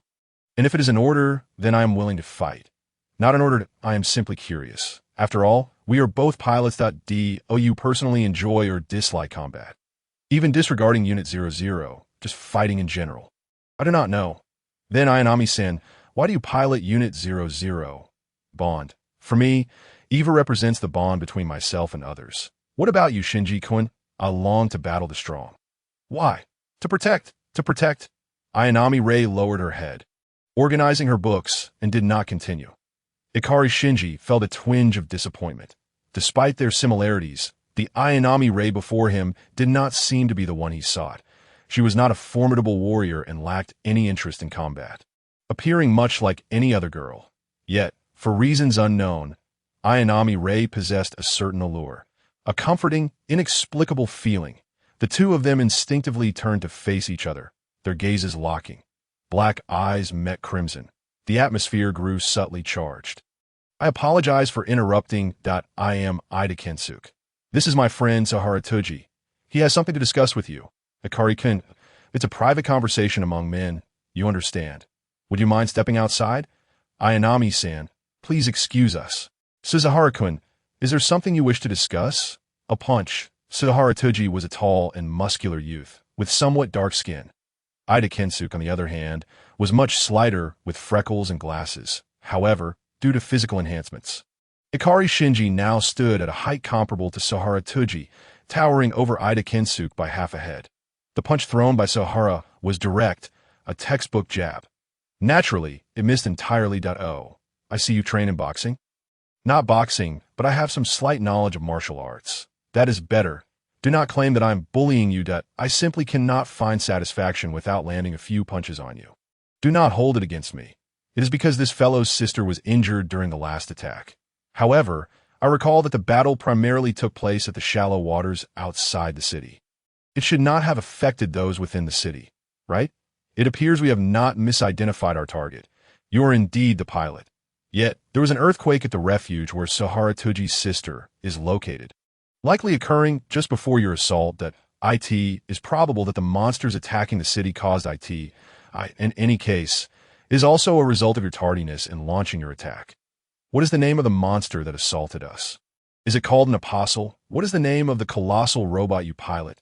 Well, blame me then. Saharatuji charged forward, and then there was nothing further. Ikari Shinji lightly struck Saharatuji in the abdomen, and an intense pain surged through him. Saharatuji nearly vomited his dinner from the night before, doubling over as if he were a shrimp. Ayanami, why don't you give it a try? No, Ikari-kun, where did you learn such martial skills? They are remarkable. Ikari Shinji observed Saharatuji writhing on the ground, yet he did not plead for mercy nor utter a sound. So, you two have someone you wish to protect. Sahara's mother has long since passed, and his father, as circumstances are difficult to describe, but he has only one sister, who is currently gravely injured. I have heard that her injuries are severe, so I ask you, Ikari-kun, to grant him your forgiveness, in the eyes of Saharatuji, Ikari Shinji saw a reflection of his own light. Do you wish to become a Z warrior? What do you mean? Do you wish to learn martial arts from me? I do not seek pity. You two need strength to protect those who are important to you. Do you not? May I call you my teacher? Just call me Shinji. Shinji-kun. Seeing the tension dissipate, Ayanami Kensuke immediately began to mediate. Well then, we are all friends now. Let bygones be bygones. That be by the way. I must inquire about the question that has been weighing on my mind. Shinji-kun, what is your relationship with Ayanami Rei? Why do you keep staring at her? I admit that Ayanami is quite lovely, with an elegant figure, especially those calves. Tut, that we acknowledge that Shinji-kun has exceptional taste. Ha.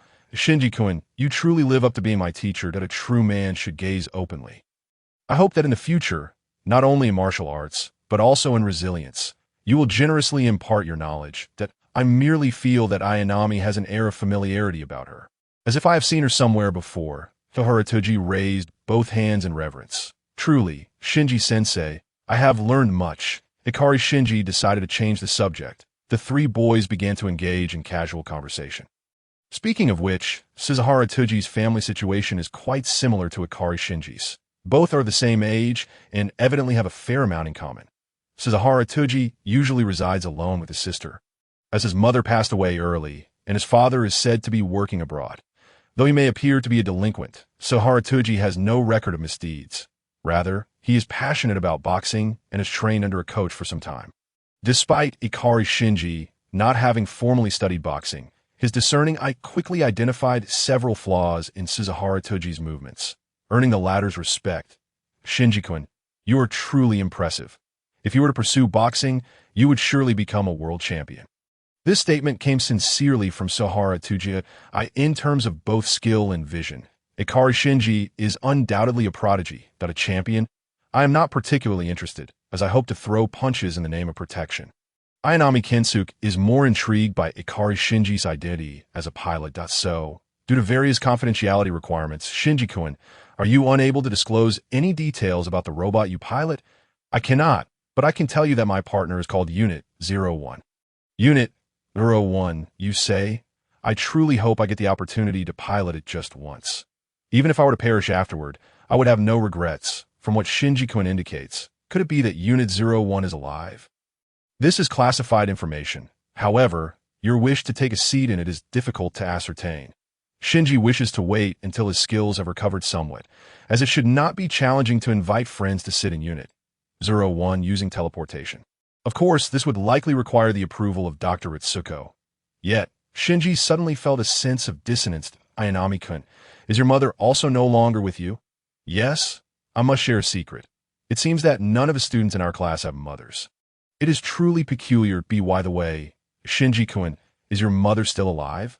Ayanami Kinsuke realized his gaffe, and before Shinji could respond, quickly changed the subject. Shinji, by the way, do you genuinely have no feelings for Ayanami? After all this time in school together, it is the first time I've seen any emotion on her face. I previously thought she was perpetually poker-faced. Moreover, I must mention that Ayanami is quite mysterious. No one knows where she lives, nor do we know what her parents do. Most unusually, Shinji-kun, you're now the student who speaks with Ayanami the most, so, despite her beauty and figure, as a classmate, I advise you not to become overly infatuated. Ayanami Kinsuke spoke with fervor, completely oblivious to the increasingly troubled expressions on Ikari Shinji and Suzuhara Toji's faces, mistakenly believing his advice was having an effect and eager to press on with additional counsel. Ikari Shinji finally spoke up that I cannot remain silent. Ayanami has already positioned herself behind Ayanami Kinsuke. Why are you not speaking? Am I not stating the truth? Ayanami-kun, many matters cannot be judged solely by appearances. Right, Shinji-kun? Ayanami, how did you arrive here? Ayanami, I was merely joking just now. Shinji-kun, urgent news. We must return to the base immediately. With that, Ayanami turned and departed. Ikari Shinji promptly followed her out of school. There was no need to inquire. It was undoubtedly an apostle attack. The class leader rushed out in a flurry. What are you two doing here? Urgent notice. We must head to the shelter immediately. Ikari Shinji finally saw Unit 01 once more. Yet it was evident that this time it was bound by many more restraints in the operations room. Ritsuko Akagi voiced her dissent. I do not agree with Unit 01 engaging in combat. Ritsuko adjusted her glasses. Previously, Unit 01's performance was exceedingly erratic, and many of the data points still require further analysis. The first suitable candidate has now recovered, and Unit 00 has also been repaired. Therefore, deploying Unit 00 is a more rational choice. Until we completely understand why Unit 01 exhibited such erratic functions, I advise against its deployment along with its pilot. Besides, you must have witnessed the destructive power displayed by Unit 01 during its last engagement. Fortunately, it was merely an abandoned shallow area. Had it been in the city, I fear Unit 01 would have obliterated all our ground defenses and buildings without the need for the apostles to intervene. That is my opinion, of course. You are the operations director, and Commander Ikari granted you authority before departing. So, Misato, what is your choice? Katsuragi Misato's expression fell into contemplation. Just days ago, Unit 01's divine-like combat prowess left an indelible impression. However, the unknown is always perilous. Furthermore, Commander Ikari has prohibited any investigations or research regarding Ikari Shinji, amplifying the mystery and danger. Misato sighed. Yet, Unit 00 previously suffered an incident, and Ayanami Rei was gravely injured and needs to recuperate. Ritsuko adjusted her glasses again. This is the second matter I wish to address. Unit 00 has long been repaired, and the erroneous code that caused the previous incident has been rectified. Most crucially, Ayanami Rei has already recovered ahead of schedule. Shinji-kun should have seen Rei at school today. How is that possible? The prior assessment indicated that Rei would require several months to recover, due to some uncontrollable factors. Ayanami Rei has recovered ahead of time. The uncontrollable factor you refer to must be Ikari-kun, right? Indeed, the sudden emergence of the commander's son, exhibiting a synchronization rate of 100%, is proficient in combat and seemingly possesses a unique ability to heal others. The critical issue lies in the order forbidding any investigation into him. Regardless of the perspective one takes, this young man is shrouded in enigma. So, do you still believe in this boy and wish to deploy Unit 1? Of course, before Misato Katsuragi could finish her thought, new information arrived. The new angel had been captured on optical imaging, its spectral identification revealing a blue hue. Currently, it is rapidly approaching the city of Neo, Tokyo 3. Possessing certain aerial capabilities, the statement left unspoken lingered in the air. Misato Katsuragi appeared to have made a significant decision. Launch Unit 0. Prepare Unit 1 for action.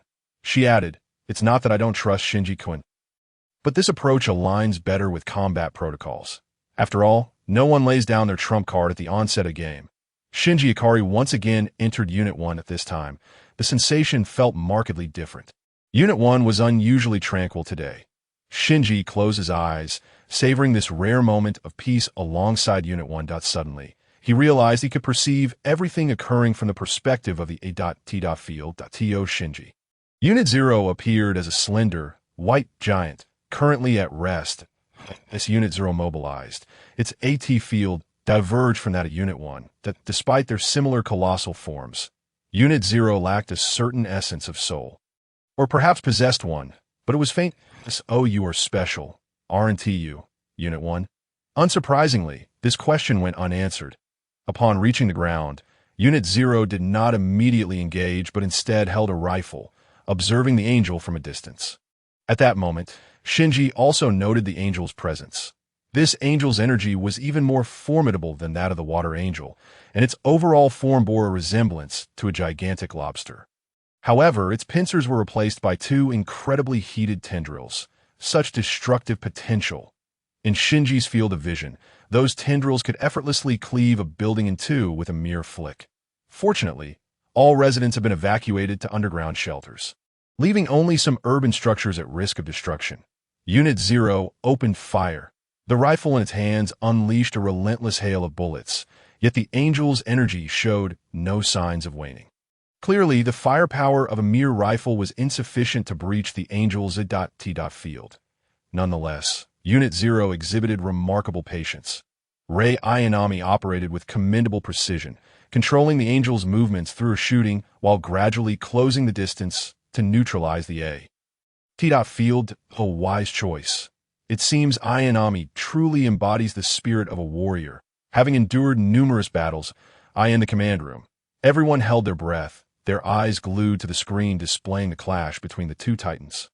Misato Katsuragi directed the operation. Rei, well done. Just like that, don't rush. Retreat to the 11 o'clock position. Execute Plan 22. There are supply rocket launchers there. The footage showed Unit 0 skillfully retrieving a rocket launcher. One RPG, though it failed to penetrate the AT field directly, successfully toppled the lobster angel. Now's your chance. Rei, go. Unit 0 swiftly slid beneath the lobster angel, its right shoulder armor opening to reveal a dagger. High-frequency ion oscillation blade. At this proximity, the AT field had become notably weakened. That blade plunged directly toward the core of the lobster, the large red sphere on its chest. In an instant, the previously ferocious tendrils transformed into mere tendrils of gentle restraint, wrapping around Unit 0's arms. Before Unit 0 could resist, it was flung away. It's a trap. The angel had feigned clumsiness, its movements deceptively simple, merely biding its time for this moment. Unit 0 traced a graceful arc through the air before crashing onto a mountain, leaving a significant imprint in the earth, indicating the force of the impact. The lobster angel pursued without hesitation, moving with remarkable speed, clearly intent on denying Unit 0 any opportunity to recover AT that moment. Shinji's vision was suddenly filled with two familiar energies, Toji Sahara and Kensuke Ida. How had they come to be here? Alarmingly, they had nearly been crushed by Unit 0 just moments ago, their bodies now curled within the open fingers of Unit 0. Recognizing the two unrelated individuals, classmates of the first child, Toji Sahara and Kensuke Ida, Misato rubbed her temples in frustration. Rei prioritized retreat and create distance from the battlefield. Notify the nearby emergency teams to see if they can extract those two. Ayanami grimaced, resolutely declaring, retreat is not an option. The lobster angel surged forward, its massive tendrils crashing toward Unit 0, but were caught in its grasp. The air filled with the acrid scent of charred flesh as Unit 0's hands began to scorch. Yet for the sake of the two below, Ayanami chose to hold on. Report, report. The two unrelated personnel have vanished. Splash, splash. Oh dear, why is there so much water here? Watch my camera. Shinji-kun, is that you? Where are we? We are inside Unit 1. And what are these? Classified. That in a moment of desperation, Shinji had attempted to teleport them into the cockpit, and to his surprise, it had succeeded, indicating his recovery was progressing well. Toji Sahara remained silent, simply staring blankly at Shinji in the cockpit. Was Shinji-kun protecting us like this all along? Yet I still wanted to fight him. This place evokes such sorrow. It's certainly not a joyful experience to be here, but a wave of profound shame washed over Toji. Unit 1 requested deployment. Misato Katsuragi recognized the unfavorable turn of the battle. Just as she was about to agree, Dr. Ritsuko Akagi interjected, "Wait, why is there background noise inside Unit 1? It seems there are other people present." Shinji Ikari was acutely aware that if these two classmates were forcibly removed from the cockpit, numerous complications could arise. Therefore, he proposed, "Let us teleport directly." "Wait, what does teleport mean?" The three inside the cockpit felt a sudden darkness followed by a shift in space. To those outside, Unit 1 had vanished from its original location, leaving the command room staff in a state of bewilderment. Maya Ibuki could hardly believe her eyes. Unit 1 just disappeared. It literally vanished. Without any detectable signal fluctuations. An absolute disappearance. It's simply incredible. This phenomenon had only briefly occurred during the previous Angel's self-destruction phase that Dr. Ritsuko Akagi felt herself on the brink of frustration. It seemed the Magi's analytical workload was about to increase exponentially. The previous data remained unprocessed, and now a new influx of information was arriving. It was truly overwhelming. It was evident that the secrets surrounding Unit 1 and Shinjikoin far surpassed their imagination. Ritsuko rubbed her temples wearily. However, the pressing concern now was to ascertain where Unit 1 had gone, as it represented the most vital asset of the base. Any loss would be catastrophic. Misato pointed to the screen. "No need to search. There's Shinji-kun, once a stranger, twice familiar." Misato has already learned that during such moments, merely observing the surveillance monitor suffices. For Unit 01 will undoubtedly make its appearance. In an instant, Unit 01 leaped between the Lobster Apostle and Unit 00, delivering a powerful kick that sent the Lobster Apostle sprawling. "Ayanami, you may proceed to recharge. Unit 00 is on the verge of becoming inactive." Ayanami Ray remained silent, executing the withdrawal of Unit 00 along the established route. Meanwhile, Unit 01 unsheathed the high-energy ion oscillation blade. Observe closely. This is how one wields a blade. Unit 01 charged toward the Lobster Apostle, deftly evading a flurry of attacking tentacles. Once in close quarters, the right hand wielding the blade swiftly created an afterimage in the air. The Apostle's at field activated. However, this time it shattered under the relentless strikes of the high-energy ion oscillation blade. The massive form of the Lobster Apostle was cleaved into countless thin slices, its flesh and blood scattering like petals across the mountains, staining the originally verdant landscape with a vivid crimson hue. Ultimately, the intact core nestled within the Apostle's chest was deliberately preserved by Shinji Ikari, landing heavily on the ground. Ultimate Trunks / Special Apostle Sashimi Cut. Presenting, "You too may return now." Shinji felt a twinge of regret. Had he wielded Trunks' legendary sword in his true form, he would have executed the technique with even greater elegance. The slices of flesh would have been paper-thin, dancing in the wind like cherry blossom petals, staining not just the hills, but half the horizon as well. After all, Unit 01 has its limits. Its speed cannot compare to his peak performance. The sharpness of this high-frequency ion oscillation blade pales in comparison to the sword left by Trunks. Ultimately, the result could only be deemed satisfactory. Yet in the eyes of Sahara Toji, the recently witnessed Unit 01 appeared to possess an agility surpassing that of any human. A portion of the information regarding the blade's deployment also resonated within Toji's mind. What an exquisite technique! The timing, power, and angle of each strike were nearly flawless. However, what was most terrifying was the speed at which Unit 01 had unleashed its blades. In that fleeting moment, it had unleashed at least 10,000 slashes. Toji found himself at a loss for words to describe his feelings, but one thing was certain. The gap between himself and Shinji was greater than he had imagined. Ida Kensuke continued to toil away with his camcorder, hoping to capture more of the intricate details within the cockpit of Unit 01. Shinji glanced at the power level, noting only 2 minutes remained. "You two, hurry up. If we run out of power, no one will be able to escape." Realizing the urgency, Toji immediately urged Ida to rush outside. Taking advantage of the remaining power in Unit 01, Shinji activated a teleportation sequence. returning to his original position. Compared to the moment he had vanished, the hangar staff were once again startled. For Unit 01 had departed and returned to the very same spot, as if nothing had transpired. Upon exiting the cockpit, Shinji was met with a throng of onlookers. Today, Misato's gaze was particularly intimidating. You acted without my preliminary orders and engaged in combat on your OW. Do you understand the nature of such behavior? If I hadn't intervened, Unit 00 and others would have been in danger. Did I apologize for that? Misato, while Shinji did act independently, he has brought back a wealth of invaluable first-hand data. Crucially, this successful kill resulted in the complete S2 engine.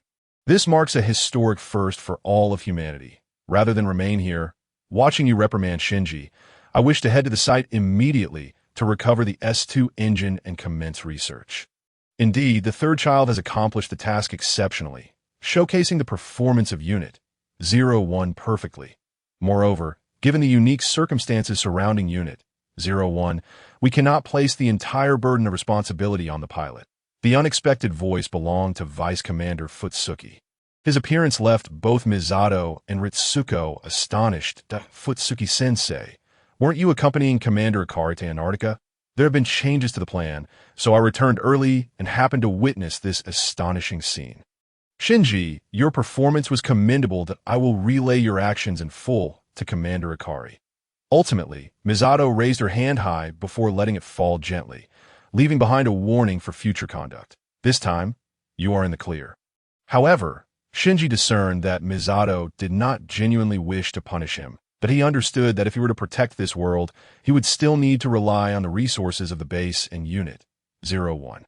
Unless absolutely necessary, Shinji did not wish to stand in opposition to the base. Just as he thought he had evaded complications from a base, he spotted a familiar figure. Oh no, I've made a foolish mistake. Shinji encountered Ida Kensuke, who had evidently been caught by the base's surveillance. Evidently, the cameras were omnipresent, and his earlier efforts had been in vain. Ida bowed deeply upon seeing Shinji. That I'm sorry, Shinji. It was my fault. Along with that guy Suzuhara, that caused you trouble. Toji is still in the hospital looking after his sister. She gave him quite a scolding, saying you were protecting this city while he was being ungrateful. I apologize to you as well. I absolutely wanted to catch a glimpse of your battle, so I had Toji open the shelter door for me, that I never anticipated stumbling upon your fight. But Unit 01 looked truly magnificent. It's a pity my camcorder was confiscated.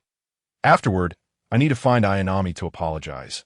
I spoke ill of her, yet she fought fiercely to protect us. To whom the voice belonged to Ayanami Rei. Ida was taken aback to find he had raised his gaze to meet her. Surely she had received his apology. Shinji paid no heed to Ida's surprise, his attention once again drawn to Ayanami Rei. Clad in her form-fitting white pilot suit, it must be said that despite its snugness and lack of comfort, it accentuated Rei's figure to an indescribably perfect degree. Approaching Shinji, she met his gaze before simply walking away. Shinji felt a pang of melancholy. Everything related to Ayanami seemed shrouded in mist, drawing him and yet revealing nothing. Ida waved his right hand in front of Shinji's face. Shinji, you seem entranced. Is Ayanami really that captivating to you? Ahem. I hope she has forgiven me for earlier. She wouldn't concern herself with such trivial matters. By the way, how are the others? No one was injured, right? Rest assured, Shinji, you were swift in your actions. I estimate that the apostle didn't even have time to feel pain before you sliced it into sashimi. That move was unbelievably cool. Is it a signature move of Unit 01?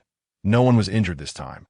You truly are impressive, Shinji. Perhaps only someone as capable as you can be a pilot. People like me will never have such an opportunity. Shinji patted Ida on the shoulder. Deep down, he sensed that piloting in EVA might not be a blessing for an ordinary person. The somewhat chaotic and weathered soul essence of Unit 00 was likely a burden too heavy for most to bear, had Ayanami been enduring such suffering all along. As for Aida's dream of becoming a pilot, Shinji held little optimism. After bidding farewell to Ida, Misato approached. Shinji felt a wave of pressure. And no matter how perfect his excuses and reasoning might be, when a woman engages in logical discourse, she is no longer just a woman. Although Shinji had discerned that Misato bore him no ill will on a professional level, the personal level remained uncertain. To his surprise, Misato did not come to scold him. After today's training, remember to go home and cook dinner. That's it. Shinji Ikari has even prepared himself to endure the burdens of a Chinibu correction. Achieving a complete personal breakthrough is indeed commendable, yet it feels somewhat surreal. Wait a minute. Wasn't it Ms. Misato who was supposed to cook and do the dishes tonight according to the previous AA protocol? Well, it seems I've been somewhat misled. Before Shinji could ponder further, another person arrived. This time, it was Dr. Ritsuko Akiji. Shinji-kun, the restrictions placed upon you have been lifted by Commander Fuyusuke. IT is said to be the commander's decision, although he has issued a prohibition on investigating anything concerning you. Could you please elucidate how you suddenly appeared in certain locations and how Unit 01 acquired such abilities? Teleportation is a combat technique, though I am not entirely clear on the specifics. However, I can indeed utilize it for short distances while piloting Unit 01. Shinji Ikari stated truthfully, yet Dr. Ritsuko appeared dissatisfied with this outcome. Well, as expected, you are a cunning little rascal. From today onwards, you may officially participate in EVA training alongside Rei Ayanami. The first session begins in half an hour, so do not be late. Shinji was uncertain whether this so-called EVA training required piloting Unit 01, but training with Rei Ayanami seemed rather appealing. Subsequently, he was led to a small LCL pool, where 3 cockpits were positioned. The good news was that Rei Ayanami was nearby. The bad news was that he would be seated in a different cockpit. Inside the cockpit, Shinji closed his eyes in meditation, and in a daze. He could sense Rei's presence. Rei Ayanami's aura remained remarkably tranquil. This perception was quite extraordinary. At times, it felt as though they were infinitely close, capable of reaching one another with a mere teleportation. While at other moments, the distance felt insurmountable. Next, we will have you two sit in the lower cockpit for a synchronization rate simulation test that if you experience any issues or discomfort, please speak up immediately within the cockpit. Understood. Dr. Ritsuko's expression was serious. However, Shinji felt somewhat disheartened. The sensation within the simulation cockpit was not nearly as exhilarating as that of Unit 01. It felt akin to merely operating a mechanical puppet. Meanwhile, Dr. Ritsuko and Ibuki anxiously observed the numerical readings on their instruments, seeking to ascertain whether Shinji's performance in Unit 01 was due to his unique qualities or the capabilities of the unit itself. Rei, synchronization rate 52, excellent. Rei, you have fully recovered. You may now commence training with Unit 00. Shinji, synchronization rate 100. Could this be the fabled talent? Dr. Ritsuko removed her glasses and rubbed her eyes. At the very least, this indicates that Shinji is indeed exceptional. Theoretically, if Shinji were to pilot another EVA, he would likely achieve a similarly high synchronization rate. That's so. Misato Katsuragi entered the room.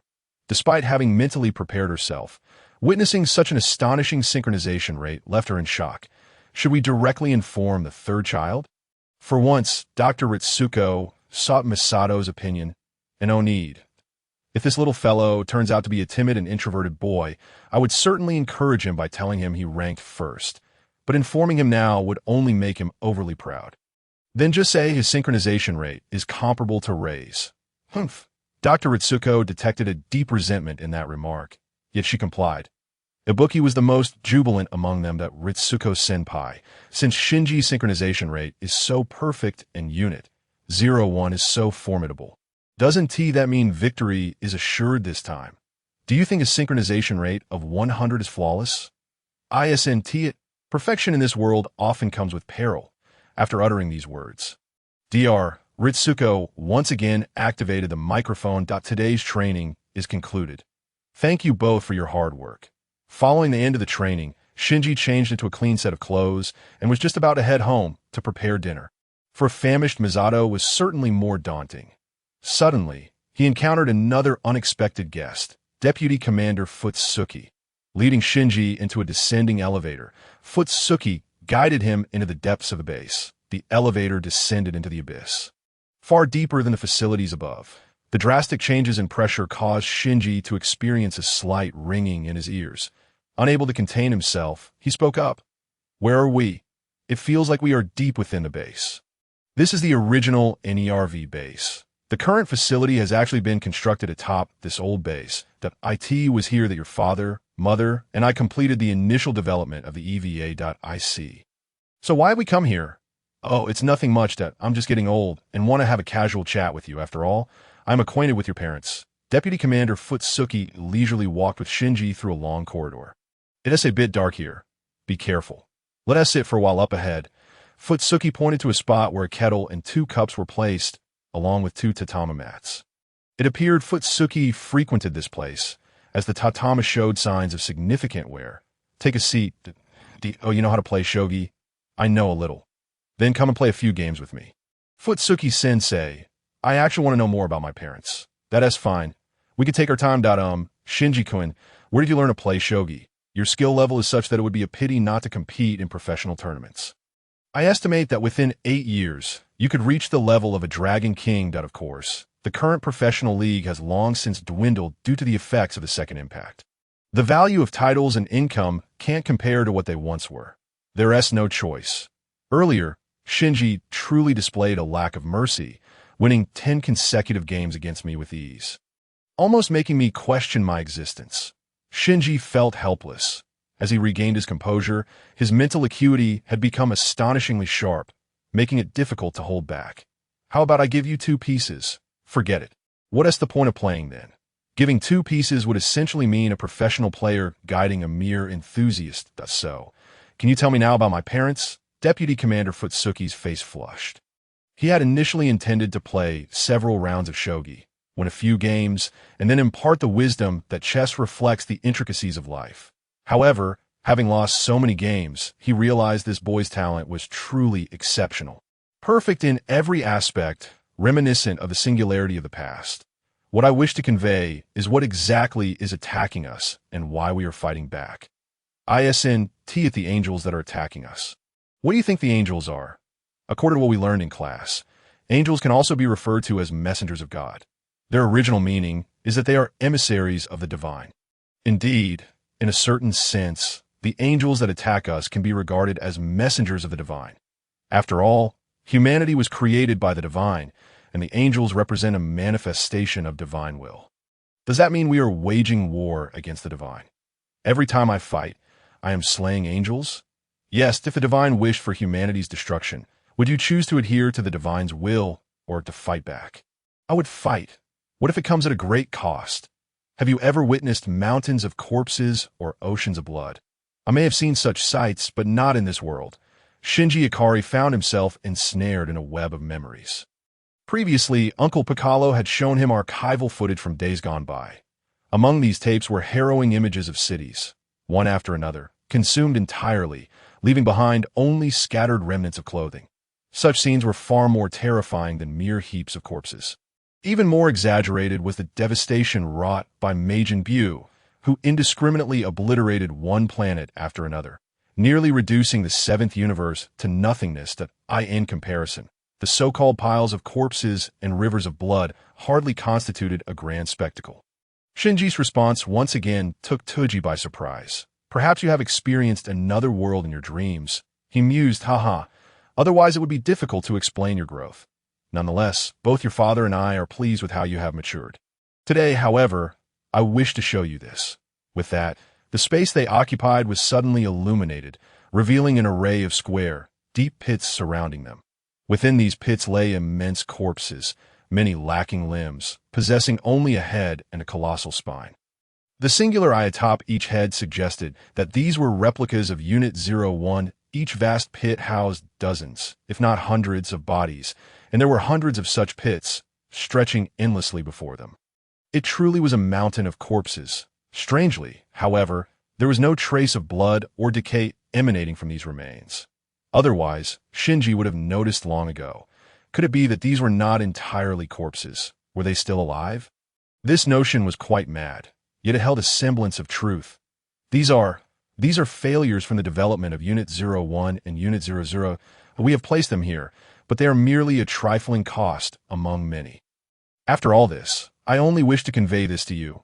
Shinji-kun, you bear the weighty responsibility of saving humanity. Please refrain from taking such reckless risks in the future. There's no need for such formalities. Toji-sensei, I understand the implications of your display. These are the costs of humanity's survival, are they not? Indeed, an ERV represents humanity's last hope, and you, Shinji-kun, are our final beacon of hope that I implore you. Please continue to vanquish the angels for the sake of our existence. You need not voice these sentiments, Toji-sensei, whether divine or demonic. I am not one to be ensnared by such concerns. Moreover, saving the world is my desire. That is good to hear, Shinken. This world requires your salvation. We shall spare no effort in this endeavor, I beg of you. After Shinji departed, Commander Ikari took his place. What were the results? He remains human, at least for the most part retaining his original essence. Let this be the last time for such deception. Misleading a child is hardly a pleasant memory, and this matter ought to be yours to handle. Thank you, Toji-sensei. No need for gratitude. I have promised to help you see this through to the end. As Shinji exited the room, his steps felt unusually heavy. However, it was not long before a far more terrifying thought crossed his mind. With Vice Commander Toji's involvement, it seemed that Miss Misato might very well be left starving at home. Sure enough, upon entering, he was greeted with, "Shinji-kun, have you forgotten something? I was just about to prepare dinner. That is not what I meant. I heard you have been at school for quite some time now. Have you considered joining a club? Shinji-kun, this world needs your salvation. We shall spare no effort in this endeavor. I implore you," Toji-sensei's words echoed in his mind. Yet for Shinji, his return was precisely for this purpose, to protect those dear to him. He must grow stronger. But did he truly have precious individuals he wished to safeguard in this world? Who was he to protect? First, he dismissed his father, Miss Misato, classmate Ray, or perhaps other acquaintances he had yet to meet. The residents of this city, the citizens of this nation, all of humanity. Love is not an equal sentiment. There are always varying degrees of kinship. Was he truly saving the world for these people? Some thoughts ought not be dwelled upon. Overthinking can lead to headaches. Additionally, Shinji harbored a lingering doubt. Throughout their conversation, he sensed that Toji-sensei had much left unspoken, particularly regarding the circumstances of his mother's death and the specific methods his father employed to establish the current base. Many details were glossed over by Toji-sensei. Shinji did not intend to pry further. After all, if the other party wished to share, they would do so in due time, but if not, pressing the matter would bear little fruit. However, this impending apocalyptic crisis might not be as simplistic as Toji-sensei suggested. Just as one wave recedes, another rises. Today, Miss Misato's mention of clubs took Shinji by surprise. Clubs? I don't believe I've ever participated in one. Oh no, that means you've become a member of the stay-at-home club. It should be noted that club culture has a long history in Japanese high schools. While there are some students who do not participate in any clubs, they are few and far between. Moreover, there exists a general perception that a student who does not engage in clubs may not be highly regarded, and according to certain campus legends, a student who remains clubless for too long might end up a recluse. Shinji-kun, you should really consider joining a club. You might make some wonderful friends there. I heard the school will soon begin recruiting for clubs. Why not give it a try? I remember you used to play the cello, right? That was quite some time ago, and I was never particularly good at it. Even if not the cello, surely you have many strengths and interests that could help you make friends in a club. Why not give it a chance? You might consider joining the music club or the orchestra. The light music club is also worth a thought. I've heard it's quite renowned at your school, with very professional instructors. After all, this is a base school, gathering global elites. It must be said that compared to contemplating the end of the world, Miss Misato's suggestion resonated far deeper within Shinji. Perhaps joining a club wouldn't be such a bad idea after all. The next day, during lunch break, it was time for bento. Rigi Kaji and Tiji naturally pulled their chairs closer. Clearly, after the previous events, the three had officially become friends. However, once the bento boxes were laid out, the disparity became immediately evident. Shinji's bento was the most sumptuous, boasting a well-balanced assortment of dishes, and it contained the largest portion among the three. Due to his training, Shinji required considerable energy each day. His bento resembled a small bucket. In contrast, the other two's bentos appeared rather meager. Kaji's bento fared somewhat better, containing at least 2 meat dishes. Meanwhile, TG's bento was exceedingly simplistic, consisting solely of rice with a few plums as garnished. TG-kun, have you not had time to cook lately? No worries, a man's bento only needs some rice to suffice. Our history teacher once mentioned that rice was once referred to as silver grains. How many people spend a lifetime hoping to taste even a morsel? For a man, rice paired with miso constitutes a decent lunch, and adding a plum is quite a luxury. That simply won't do. Shinji proactively offered a chicken leg from his bento to TG. This gesture caught the attention of the class representative, a girl named Muki Hikari, who sported a few freckles adorning her cute face. Observing the scene, she approached them directly to TG-kun. It seems you have too much on your plate at home to prepare your own bento. If you don't mind, I often make more than I need. Tea seems a waste to throw it away. Would you be willing to help me finish it? Still voraciously devouring the chicken leg of Shinji Ikari. He had long cast aside his notions of masculinity. After all, what is masculinity compared to the allure of a delicious chicken leg? Upon hearing the words of Kagami Hikaru, he nearly choked, taking several gulps of water to regain his composure. Is that so? Then by all means, send it over, and no matter how many bento boxes, none shall go to waste in my presence. I am quite eager to sample your culinary skills, class representative. Kagami Hikaru's face flushed. Shinji Ikari glanced at Higashikata Tuji and then at the class representative, opting instead to focus on his meal. Uncle Piccolo once remarked that during such moments, speaking would only ruin the atmosphere. It was a lesson learned from an incident when he had forgotten about Aunt Kiki's presence. While bickering with Mr. Sunday, the memory haunted him for a lifetime that on a previous visit to Bowsy Mountain. Uncle Piccolo had even been teased by Aunt Kiki about it. He vowed to remember this lesson. Throughout, Ida Kensuke remained silent, engrossed in his meal, an unusual occurrence since he was typically the most talkative. Kensuke, what are you thinking? I'm thinking about Suzuki's sister. I wonder when she will be discharged from the hospital. Balancing school and hospital visits is quite challenging for you, Tuji. Tuji, I've actually wanted to visit your sister. I have an idea that might aid her recovery. Really? My sister has been pestering me to see this legendary pilot of yours. Then let us go after school today. Sounds good, but I have another matter to discuss. Have you heard if our class has any clubs? The moment Shinji Ikari uttered these words, an awkward silence enveloped the room. Kagami Hikaru, attempting to explain, said, Our class situation is somewhat unique. Most students have no intention of joining any clubs. I myself am a member of the literature club, though I don't attend often. Are you suggesting you want to establish a club? This last statement seemed to shift the conversation significantly. Initially, Shinji merely sought a club within the class where acquaintances would abound. Yet, hearing the class representative's remark, he suddenly felt that perhaps this could be a splendid idea. Why not? Let us establish a club. Upon hearing this, the two boys across from him became animated. First to speak was Higashikata Tuji. I think we could start a martial arts club, and you, Shinji, could be the president.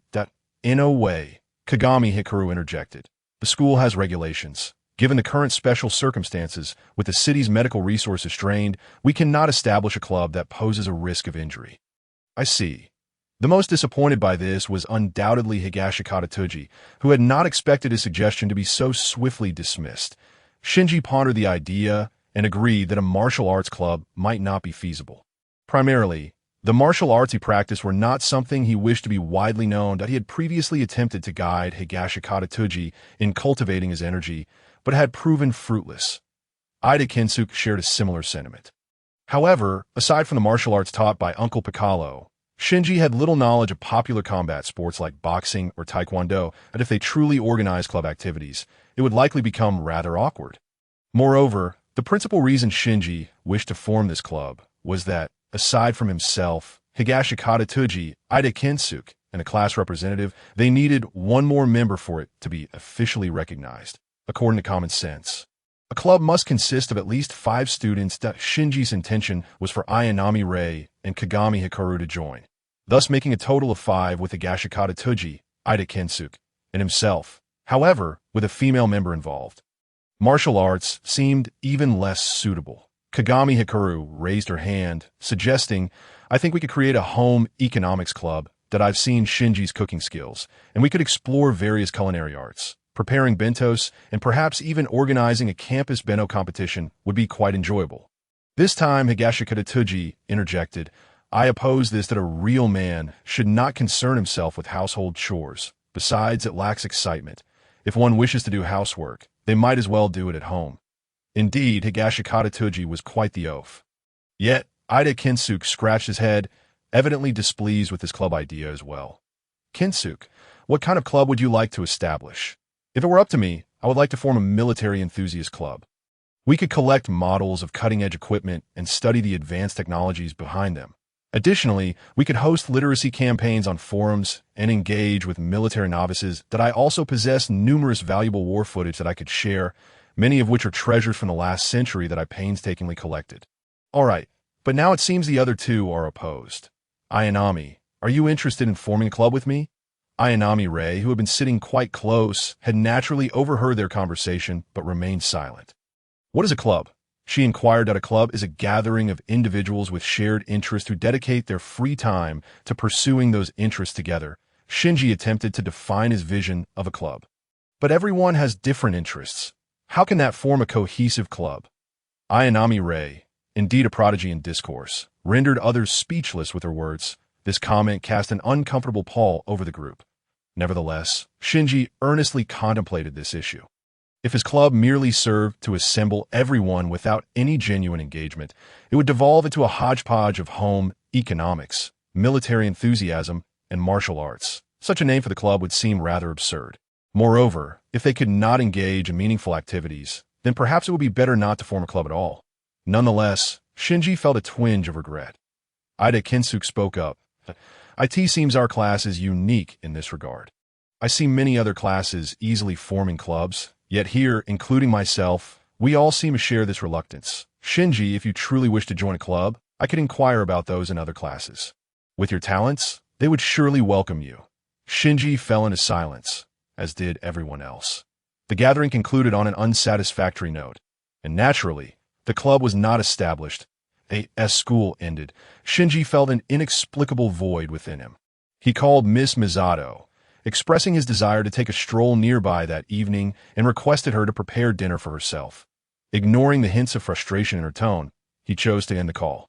Wandering aimlessly, Shinji contemplated whether he should indeed pursue the formation of club. Would club activities truly be as enjoyable as Miss Misato suggested? This question left him uncertain. Yet, he recalled that Mr. Sun had once established the Z Warriors, an organization aimed at combating the threat of artificial beings while enhancing their martial arts through shared training. Shinji had always admired this organization and felt a part of it. Lamenting that he had never met Mr. Sun or Vegeta, the original members, suddenly, he heard a familiar voice. Captain, what's wrong? I'll call a doctor immediately. No need. I can't hold on anymore. Take this gun and get out of here. But I can't abandon you. Captain, forget about me. Get out now. Continue the fight. That's an order, but I still can't leave you, Captain. I'll carry you with me. The voices undoubtedly emanated from a single individual. Ida Kinsuke appeared to be playing two roles simultaneously, portraying two soldiers on the battlefield. Kinsuke, I am merely passing through. I shall leave shortly. Shinji, if you wouldn't mind, would you care to join me for a meal? After all, I am planning to camp here tonight. That IT is always better to have company, is it not? Was that a form of military training just now? What a jest! That was merely a personal hobby of mine. In the actual battlefield, such skills would be of little consequence. Are you alone as well, Ida? I suppose, so did AS I mentioned. Most of the classmates in this class lack mothers. Coincidentally, my father works far away. The difference between having one and not is negligible.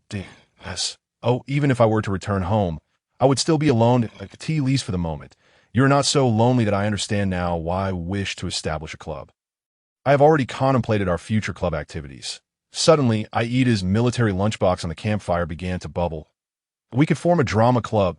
In this club, everyone can find aspects that interest them, including you. Ida, including me? Shinji, would you be willing to perform a scene from earlier with me? A duet is certainly more engaging than a solo performance. All right. Shinji, are you serious? Your acting leaves much to be desired. With practice, there will surely be room for improvement. Won't there? The following day during lunch break, I've made up my mind. Let us establish a drama club. A few members of the club chewed on this notion. Suzuhara Hiroshi raised his hand first. What can I do? Plenty. Many roles will require some action scenes. With your agility, it will surely be effortless for you that we could train together as well. Hearing this response, Suzuhara Hiroshi sat down contentedly. Ida Kinsuke then spoke up. Indeed, I can take charge of prop creation that I excel at crafting various models. When you need research, I can assist by sourcing information online. The class representative nodded in agreement. I can handle script revisions and polishing the dialogue. These tasks are my forte, after all, as I was previously part of the literature club, and literature inherently connects with drama. Ayanami, what about you? Would you like to join? But I am unsure of what I can contribute. Such matters become clear through participation, do they not? To be honest, like you, I'm also uncertain of my role in the drama club. Primarily, my acting seems rather inadequate. However, that is no concern. If all else fails, I could don a costume and portray a tree or something. Upon hearing this, Ikari Shinji's words sparked laughter among the group. Suzuhara Hiroshi and Ida Kinsuke could not contain their amusement. Especially Ida, who felt as if the memories of the previous night were striking him with a double blow. The image of Ikari Shinji dressed as a tree was simply too amusing to resist. Yet, Ayanami Rei remained an exception. She did not laugh, but instead widened her eyes, appearing to contemplate deeply that I can join that if a tree is needed. Count me in. Suzuhara Hiroshi clapped enthusiastically. We have gathered 5 members. I shall go request the student council to officially establish the club. Finally, our class will have its own club. Suzuhara Hiroshi brimmed with joy. The subsequent events unfolded seamlessly. The club affairs progressed smoothly. And by the next day, they received the keys to their activity room. To assert that this was unrelated to Ikari Shinji's identity would be disingenuous. Even he did not believe it, beneath the setting sun. Ida Kinsuke was assembling props for the upcoming performance, while Suzuhara Hiroshi typed away energetically at the keyboard, seemingly revising the script. Suzuhara Hiroshi quietly lifted dumbbells, exercising while reciting lines. After all, the school festival would be upon them in a month, and each club would need to present a performance. Ayanami Rei sat quietly by the window, engrossed in a booklet, perusing it with great care. It was unclear what the booklet contained, but Ayanami scrutinized it meticulously, turning the page only after an extended period. Ikari Shinji felt a sense of disconnection, wishing that such tranquil times could last indefinitely. After the inaugural club meeting concluded, Ikari Shinji approached Suzuhara Hiroshi. Hiroshi, you ought to be heading to the hospital, right? I will accompany you.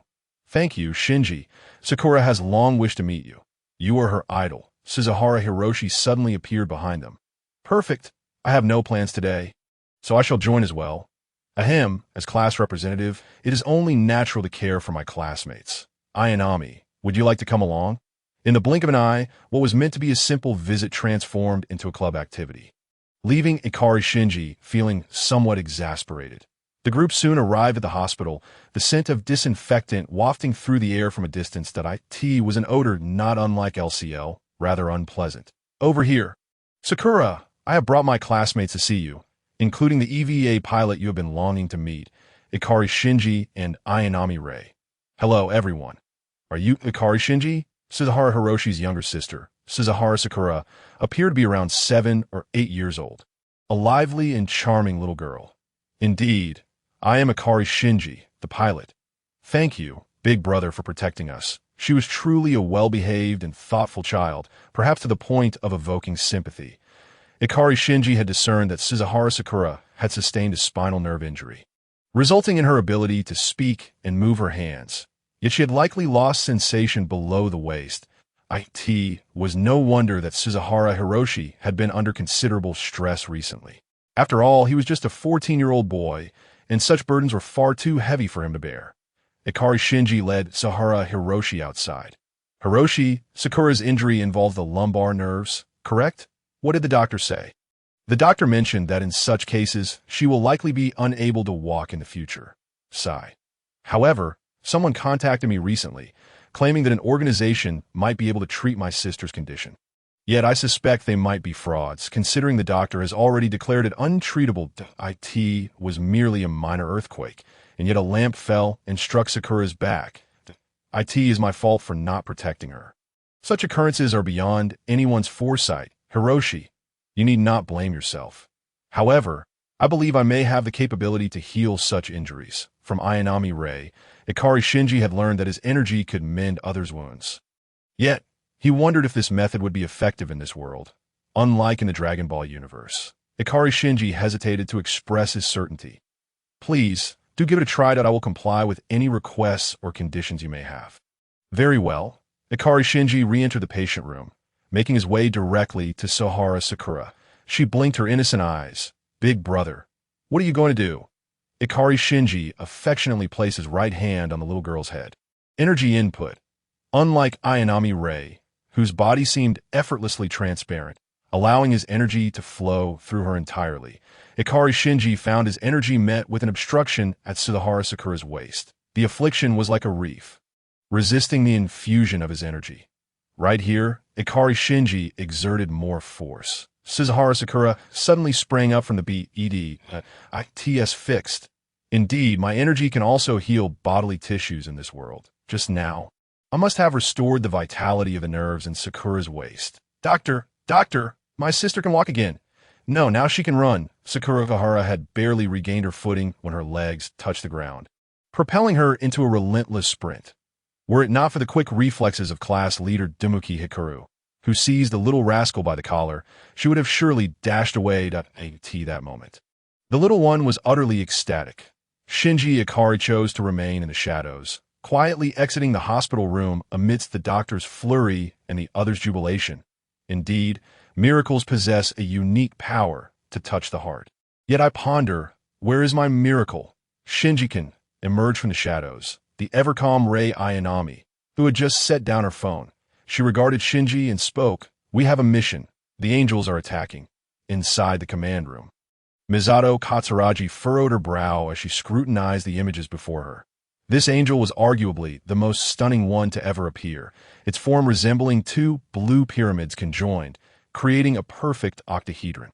It shimmered with a crystalline brilliance, exuding a sapphire-like radiance, beautiful yet perilous. Misato stroked her chin contemplatively. Have we detected the angel's attack methods? Ibuki replied, None. The angel was first sighted in the South American seas, and it has made a beeline for us. Unimpeded by any naval forces from other nations, IT has faced no hindrance whatsoever. Truly, these people are indifferent to the plight of others, Misato exclaimed, slamming her fist on the table. Dr. Ritsuko Akagi, however, remained composed, sipping from her small coffee cup. We can't entirely blame them. With the F-field in play, conventional military forces are of little use at most. They can help us verify some of the Angel's capabilities. The crux is that they feel no obligation to assist us for free. Suddenly, the central command desk in the control room rose. Commander Ikari had arrived. Something felt amiss. Misato sensed the anomaly, as frontline command was typically her responsibility as the operations chief. Why was Commander Ikari here? Without hesitation, the commander issued an order. Launch Unit 01. In the hangar, Shinji Ikari was already prepared for Unit 01's deployment. The Angel's aura was unprecedentedly formidable, igniting a thrill within Shinji. Finally, a worthy adversary had emerged. Yet he wondered how to engage in combat with this angel, which was entirely cubical in form, lacking limbs for a traditional fight. Previous angels, despite their lack of appendages, at least possessed tentacles, but this one appeared too abstract in design. Launch. In an instant, Unit 01 was catapulted forth. Once again standing upon the earth, IT found itself at a seaside exit, staring into the boundless ocean. The angel looming ahead. Just as Shinji contemplated inquiring about the angel's name, a colossal blue beam of light struck him squarely in the face. This beam traveled with the speed of lightning, aiming directly at Unit 01's chest. Teleport. Fortunately, Unit 01 was capable of teleportation, narrowly evading the strike. This angel fought without honor, attacking without warning. The personnel in the command room were even more astonished that IT was worth noting that a whole building stood as an obstacle before Unit 01. Misato understood that confronting the enemy head-on was unwise, yet the building crumbled in mere moments, reduced to molten metal by a singular laser that obliterated 6 or 7 steel structures in an instant. Misato's face betrayed her concern as she posed a question. What terrifying long-range offensive power What is the source of this? Dr. Ritsuko Akagi interjected. It appears to be some form of cation acceleration device. This angel can accelerate cations through its field, creating horrifying particle streams. According to the Dead Sea Scrolls, we should refer to it as the Thunder Angel. Impressive, Commander Ikari. Our base lacks a contingency plan against such combat tactics. Perhaps we should call Shinji back for now. Our information is too scant. Indeed, Ritsuko concurred with Misato's assessment. The enemy's attack method poses a significant challenge to it. Would be unwise to gamble our sole ace. Unit 01. Commander Ikari's expression remained inscrutable, betraying no hint of the tension one would expect given that his son was piloting Unit 01. Continue the attack. The commander's coldness shocked Misato, forcing her to swallow the retreat order she had prepared. Ritsuko said nothing, merely turning her gaze to the monitor displaying the battle. Shinji, too, was not at ease. Mindful of the city behind him, he endeavored to use evasive maneuvers, luring the angel away from urban areas. The angel unleashed a relentless barrage, overwhelming Unit 01. Shinji had attempted to engage in close combat, but his high-frequency ion blade merely sparked against the Thunder Angel's mirror-like exterior, proving utterly ineffective. The angel's skin seemed as tough as 24-karat gold. Shinji found it incomprehensible that its surface was harder than steel. A fierce laser nearly struck Unit 01's head to know close combat was futile. Thus, Unit 01 began to distance itself over the ocean, gathering energy for another attack. Let us see if my Prince technique works. A golden energy sphere began to rain destruction upon the Thunder Angel on the ocean's surface. Unit 01 and the Thunder Angel became two rampaging forces of devastation. Fortunately, they remained some distance from the city, yet the ferocious onslaught drained the nearby waters, revealing the uneven seabed below. Gasping for breath, Shinji observed that the Thunder Angel bore no signs of damage. Its skin and field were remarkably resilient, but time was running short. Only 1 minute remained.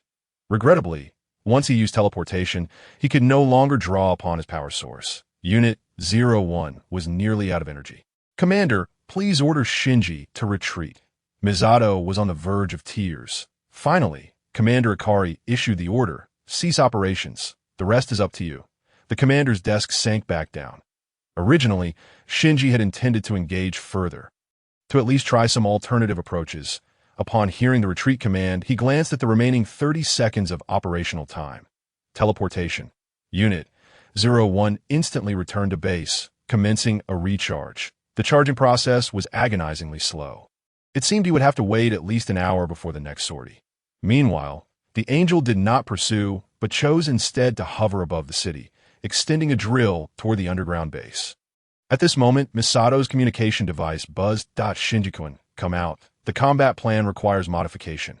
Meanwhile, in the command room, Dr. Ritsuko adjusted her glasses and stated, according to Magi analysis, the angel has 8 hours left to completely penetrate all our decks and reach the final forbidden zone. The best strategy would be to have Unit 01 draw the Thunder Angel away while we relocate the base. Impossible. The moment this idea was proposed, Commander Ikari immediately rejected it.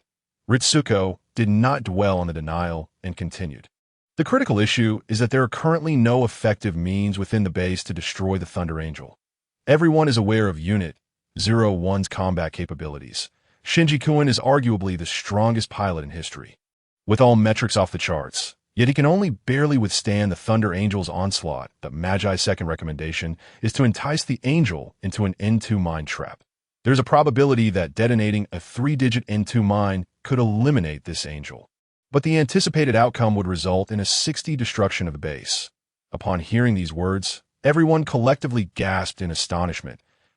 If the annihilation of the apostles comes at the cost of sacrificing a significant portion of the base, how shall we defend ourselves when the next apostle arrives? The crux of this plan hinges on having a sufficiently powerful EVA to serve as bait. Presently, it appears that only Shinji-kun is capable of fulfilling this role. I object. Misato Katsuragi stood up resolutely. Shinji-kun currently represents the greatest combat strength within the base. This plan is fraught with peril. Should Unit 01 fail to retreat in time, it too could fall victim to the N2 mines. That concludes my statement. This is the most viable plan proposed by Magi thus far. Moreover, Unit 00 should possess some form of instantaneous movement capability. Escaping should not pose a significant challenge. Or do you? Captain Katsuragi, have a superior alternative? Commander Ikari, I have a suggestion, she interjected. Are you proposing the use of long-range weaponry to engage directly? Is this plan feasible? According to Magi's calculations, the probability of success stands at a commendable 80. However, we lack a sufficiently powerful ion cannon. Ritsuko Akagi interjected. We may not have it, but there are places that do, Misato replied. Ladies and gentlemen, we have requisitioned this new model of ion cannon, she added with a chuckle. Rest assured, we will handle it with care and aim to return it in pristine condition. Accompanied by her hearty laughter, Misato strode purposefully into a military testing facility. Wait, who are you? One of the personnel exclaimed. We are also part of the Eastern Expeditionary Forces Research Division. Enough with NERV already. We are a special agency under the League of Nations that we act first and report later, sanctioned by the League. Do you have any objections? None, but this ion cannon is rather large, and we cannot transport it without disassembly. Fear not, Ritsuko. In a massive military warehouse, the ceiling was suddenly ripped open, revealing the colossal head of Unit 00. To the astonishment of all present, the enormous Unit 00 hoisted the ion cannon as if it were a mere rifle. Misato, you truly are remarkable. You managed to procure this after all. However, I have just calculated that the power required to obliterate the Thunder Angel is quite substantial. From where do you intend to source such energy? Why? From all of Japan. Soon after, the entire nation received an announcement. A nationwide blackout test would take place at dawn, during which all power supplies would cease. Citizens were advised to prepare accordingly. IT must be said. This time NERV is making a bold move. Meanwhile, Shinji Ikari was idly conversing with Rei Ayanami, so it seems our club activities will be suspended once again. This marks the first time we've had to pause due to an apostle attack. However, classes at school have already been canceled for the day. This apostle is indeed perilous. Even I, if struck directly, could perish alongside Unit 01. The Thunder Angel is truly formidable. Engaging it feels akin to dancing on the edge of a blade. Clearly, when Shinji spoke these words, his excitement outweighed his fear. However, if Shinji-kun were to die, many would mourn, including your father. Do not mention that old man. Miss Katsuragi would surely be heartbroken.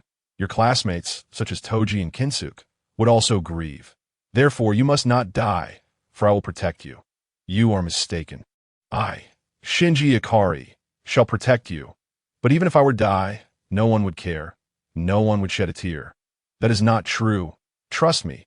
This time, we shall all survive. As they spoke, Dr. Ritsuko Akagi approached. The formal combat mission has been issued. You two are required to pilot the EVA.1 shall operate the ion cannon for sniping, while the other wields a shield to protect the other.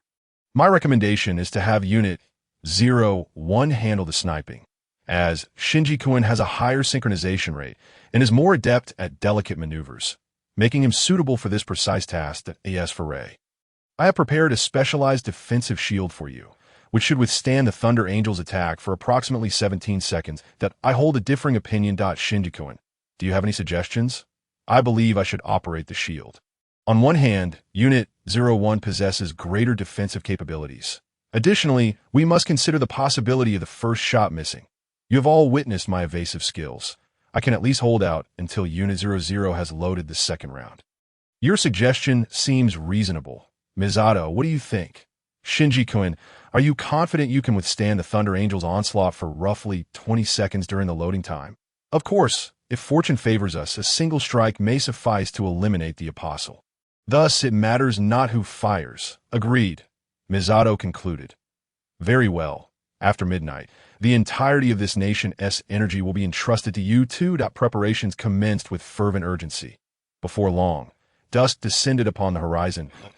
In the deserted schoolyard. Atop the rooftop of the classroom building, Toji Sahara, Kinsuke Ida, and a few others chose not to return home. Instead, they fixated on a tunnel exit on the mountain. As expected, two giants emerged from the tunnel. Unit 00 and Unit 01.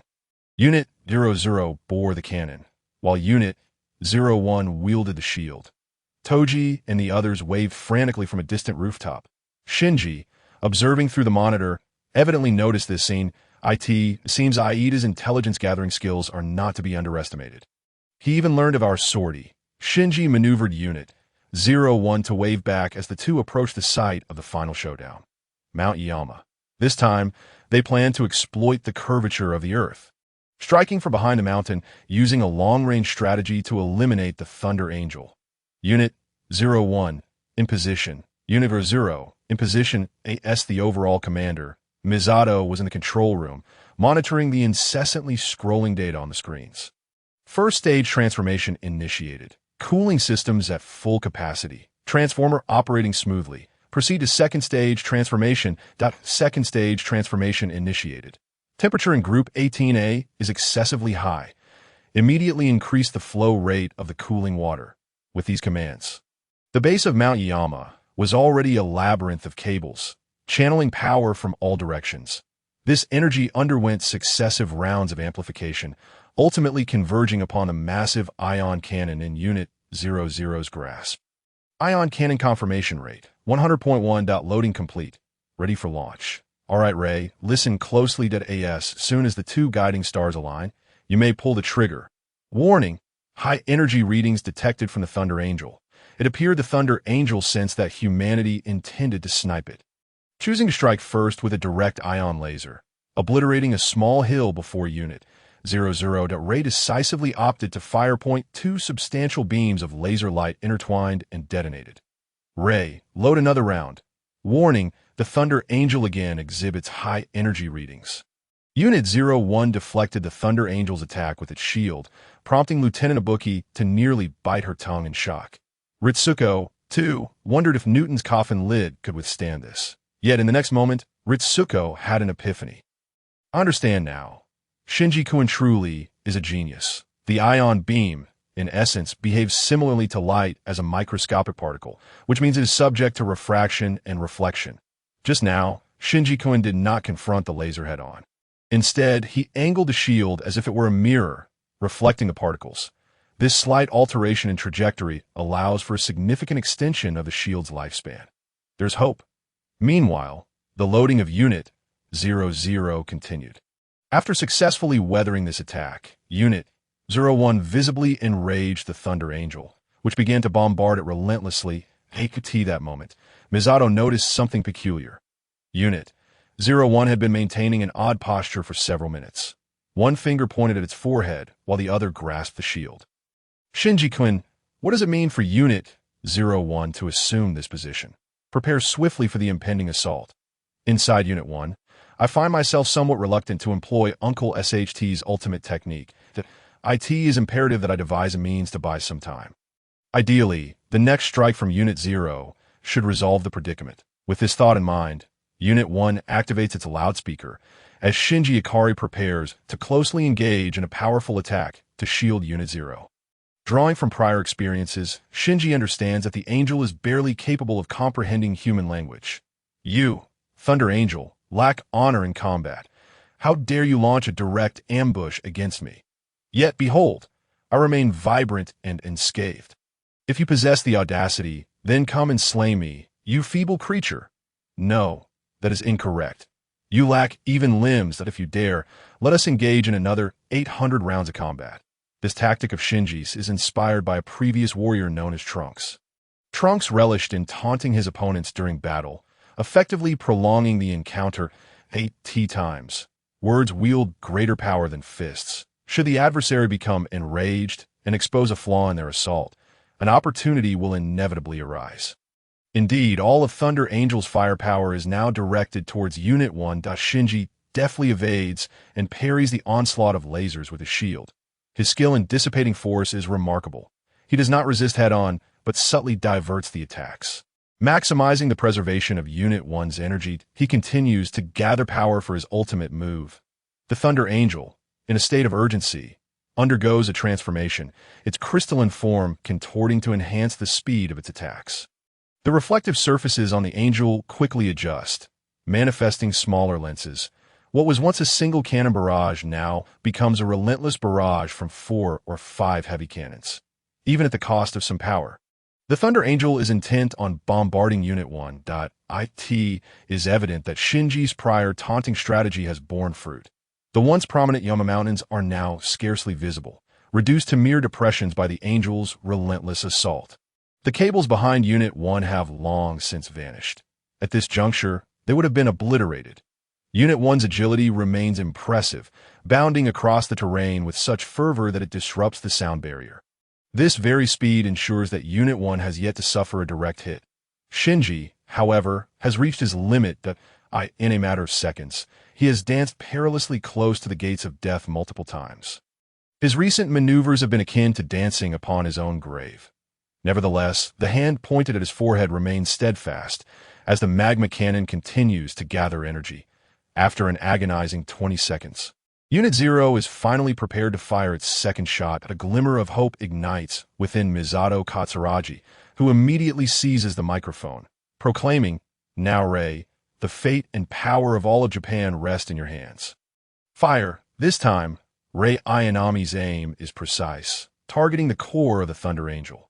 Yet perhaps it is fate that intervenes. Provoked by Shinji's taunts, the Thunder Angel undergoes yet another transformation, sprouting 5 smaller cannons. This alteration allows the Angel to evade the critical blow, as Unit 0's second shot narrowly misses, obliterating a distant hill in its wake. Witnessing this, Misato appears as though her very bones have been drained. To her side, Ritsuko Akagi slams her hand upon the table in frustration. The plan has failed.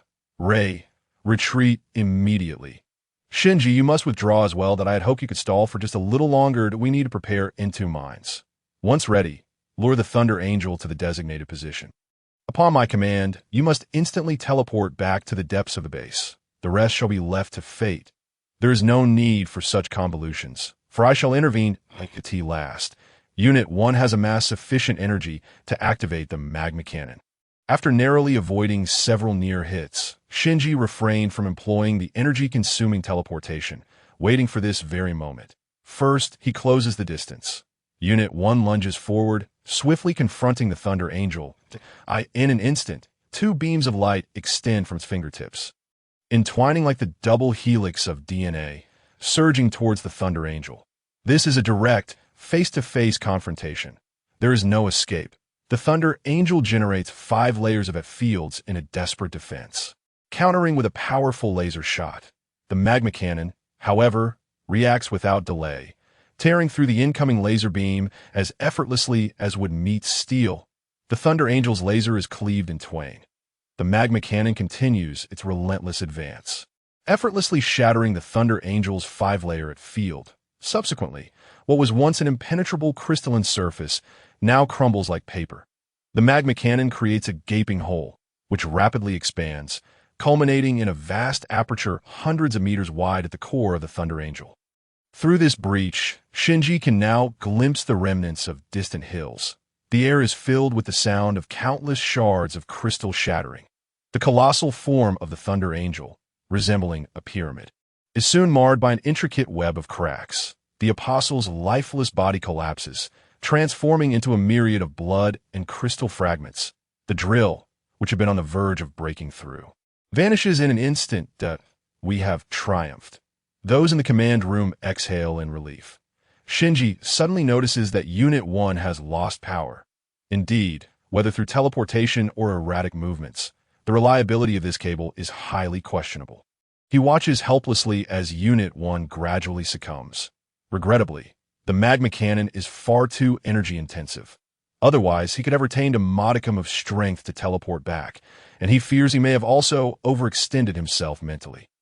It is concerning that he might black out again. Dr. Ritsuko has recently regarded him with a rather unsettling gaze. Suddenly, a massive figure rushes towards him, supporting Unit 1 and activating the cockpit's ejection switch. It is Unit 0. Unit 0 carefully extracts the cockpit and sets it aside. Rei then leaps down from Unit 0 with grace. Ignoring the scorching latch of the ejection port, she grasps the handle with both hands, causing smoke to rise. With this action, she successfully opens the cockpit, revealing Shinji seated within. We have won. Thank you. And I am uncertain how to express my feelings towards you in this moment. In such times, A smile suffices. And look, I succeeded in protecting you this time. Did I not? There will always be those who care for you in this world, so please refrain from uttering sentiments of your death going unnoticed. One must admit, the moonlight tonight is exquisite.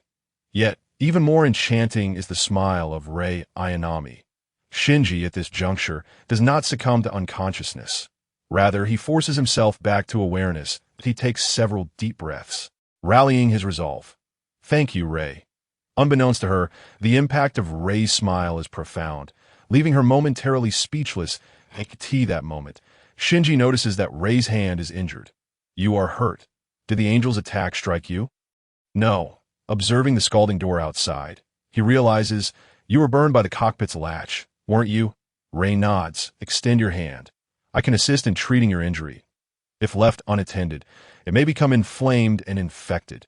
Shinji Ikari grasped the hand of Rei Ayanami, tearing away the already scorched glove.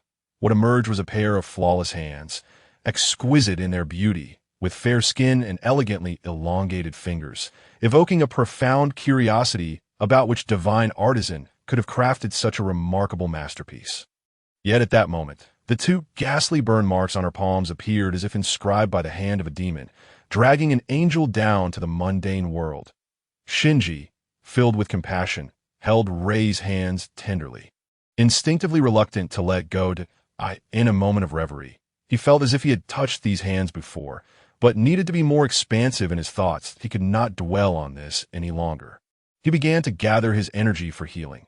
This timely intervention saw the scars on Rei's hands fade at a visible pace, swiftly returning them to their previous perfection. That Rei's hands remained clasped in Shinji's.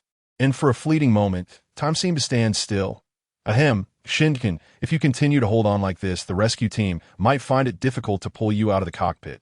Misato Katsuragi's voice shattered the tranquility. Shinji's face flushed. I apologize. I was too focused just now. Rei said nothing, merely retracting her hand.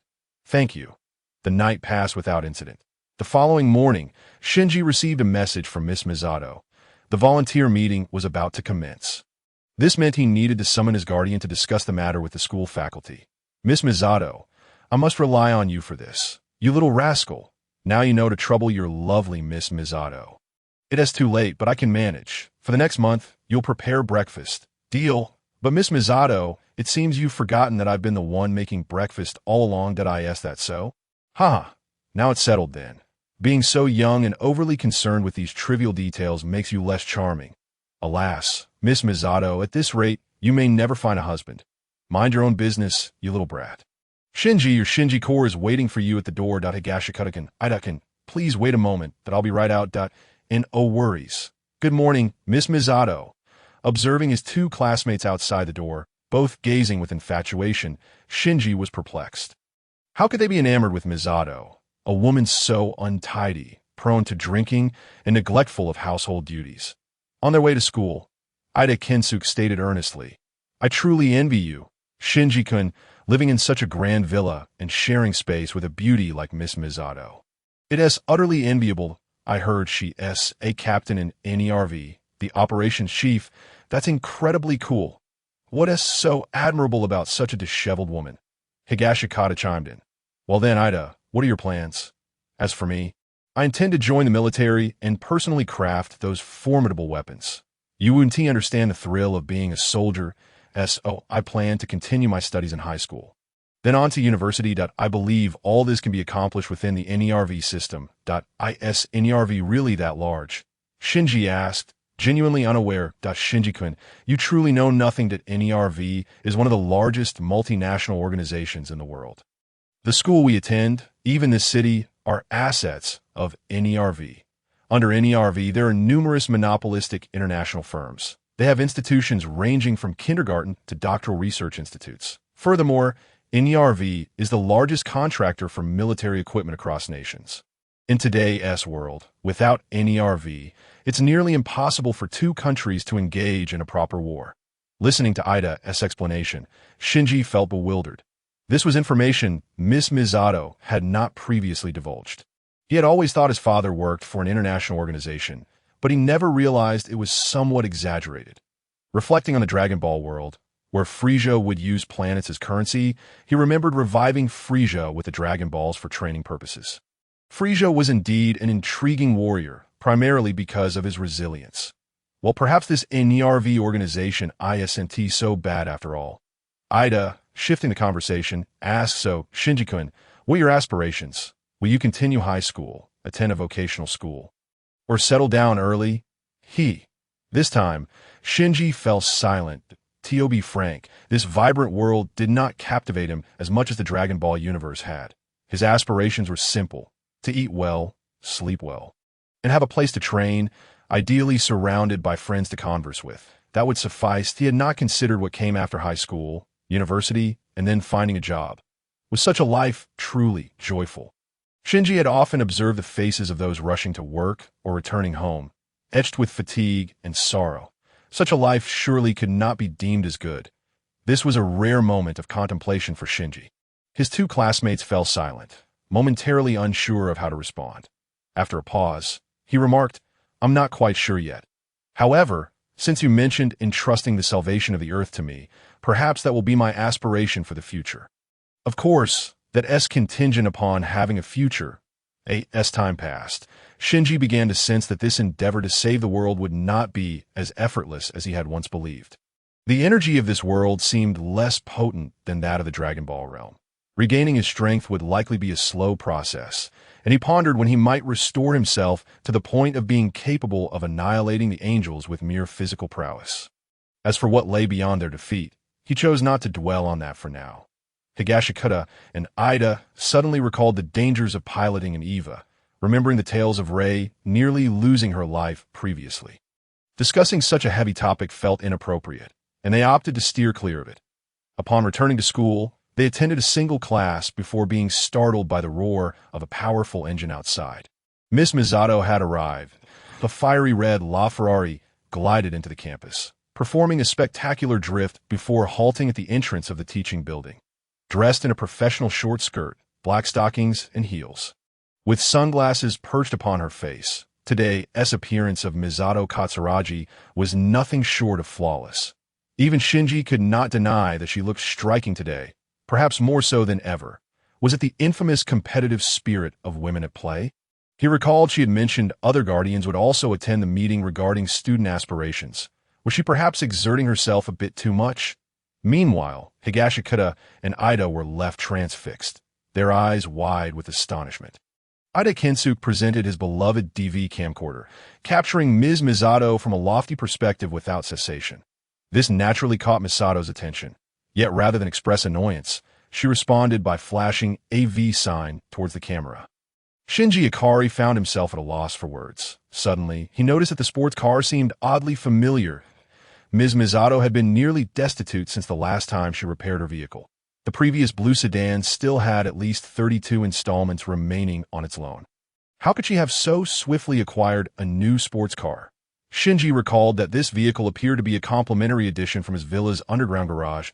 As he was still a minor and unable to obtain a driver's license. The car had remained in storage. It seemed that, unbeknownst to him, it had been targeted. What a self-serving woman! Driving holds no appeal. The art of flight is far more pleasurable. Shinji Ikari, are you present? Please come to the office. The sudden announcement over the intercom filled Shinji with an ominous premonition. Trouble was brewing. Upon arriving at the office, he found his homeroom teacher and Ms. Misato present. Ms. Misato wore a subtle expression that Shinji-kun, I comprehend that you are currently engaged in an endeavor of great significance. However, it appears that your application form cannot be filled out in this manner. With that, Misato picked up the application form. Aspirations, spiritual cultivation, assisting others and the world. The teacher, too, exhibited signs of frustration. Shinji's homeroom teacher, a woman in her 30s, stated, in truth, the requirements for middle school aspirations are not overly stringent. Generally, it involves choosing between attending a regular high school or a vocational high school. After all, legally, you are all minors and cannot directly opt for employment. Is that so? I wonder if Ayanami has any aspirations. As a matter of principle, I cannot disclose the aspirations of other students. Moreover, Ayanami's situation is somewhat unique. The teacher inwardly lamented that these drivers were all problem children. Previously, Ayanami Rei's aspirations have been difficult to articulate. Due to the absence of a guardian, after conversing with Ayanami for 30 sentences, she would only respond with 5 that ultimately, the form was altered to indicate a lack of aspirations. The present Shinji Ikari seemed to harbor his own share of issues.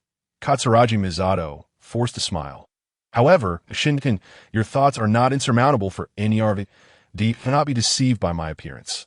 I am, in fact, an international civil servant. Thus, you may directly choose to attend a subsequent high school. You can contemplate your desired major during high school. For you, this convenience exists. To my knowledge, the second children has already graduated from university. What? The second children should be around our age, right? Indeed, the second children is the same age as you. This revelation, Shinji was genuinely astonished. Completing university at the age of 14 would imply skipping at least 7 or 8 grades, truly deserving of the title genius.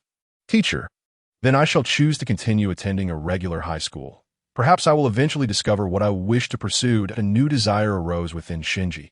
Perhaps one day, returning to the world of Dragon Ball would be a splendid choice. After all, this world was embroiled in an apocalyptic crisis, necessitating individuals like himself. Yet when this world regains peace, what then? One cannot exist solely on I in modern society. One ultimately must work continuously to sustain oneself. As for whether that work is fulfilling, aside from oneself, few would truly care. Shinji secretly vowed, I shall not become a corporate slave in the future. Meanwhile, Katsuragi Misato had just resolved Shinji's matter when she encountered another complication. Shinji-kun, I will be on a business trip for 2 days. During this time, you may simply order takeout. Ms. Misato, I fear there may be no takeout options available in our villa district. However, it matters little. As I usually handle the cooking, yes, they spoke. Katsuragi Misato received another phone call. Shinken, would you like to visit Old Tokyo? Bewildered, Shinji was led away by Ms. Misato. Upon meeting Dr. Akiji Ritsuko, the three of them boarded a train heading to Old Tokyo. What is our purpose for going? Upon hearing this question, Dr. Akiji's face paled. Ms. Misato's expression was similarly grim, yet she patiently explained. Essentially, a few fools have constructed a robot that resembles an EVA, and they intend to use this contraption to steal our organization's budget. Oh, Shinji nodded, somewhat understanding, yet still puzzled. But NYRV is already a colossal and wealthy organization. This should not pose a significant threat, right?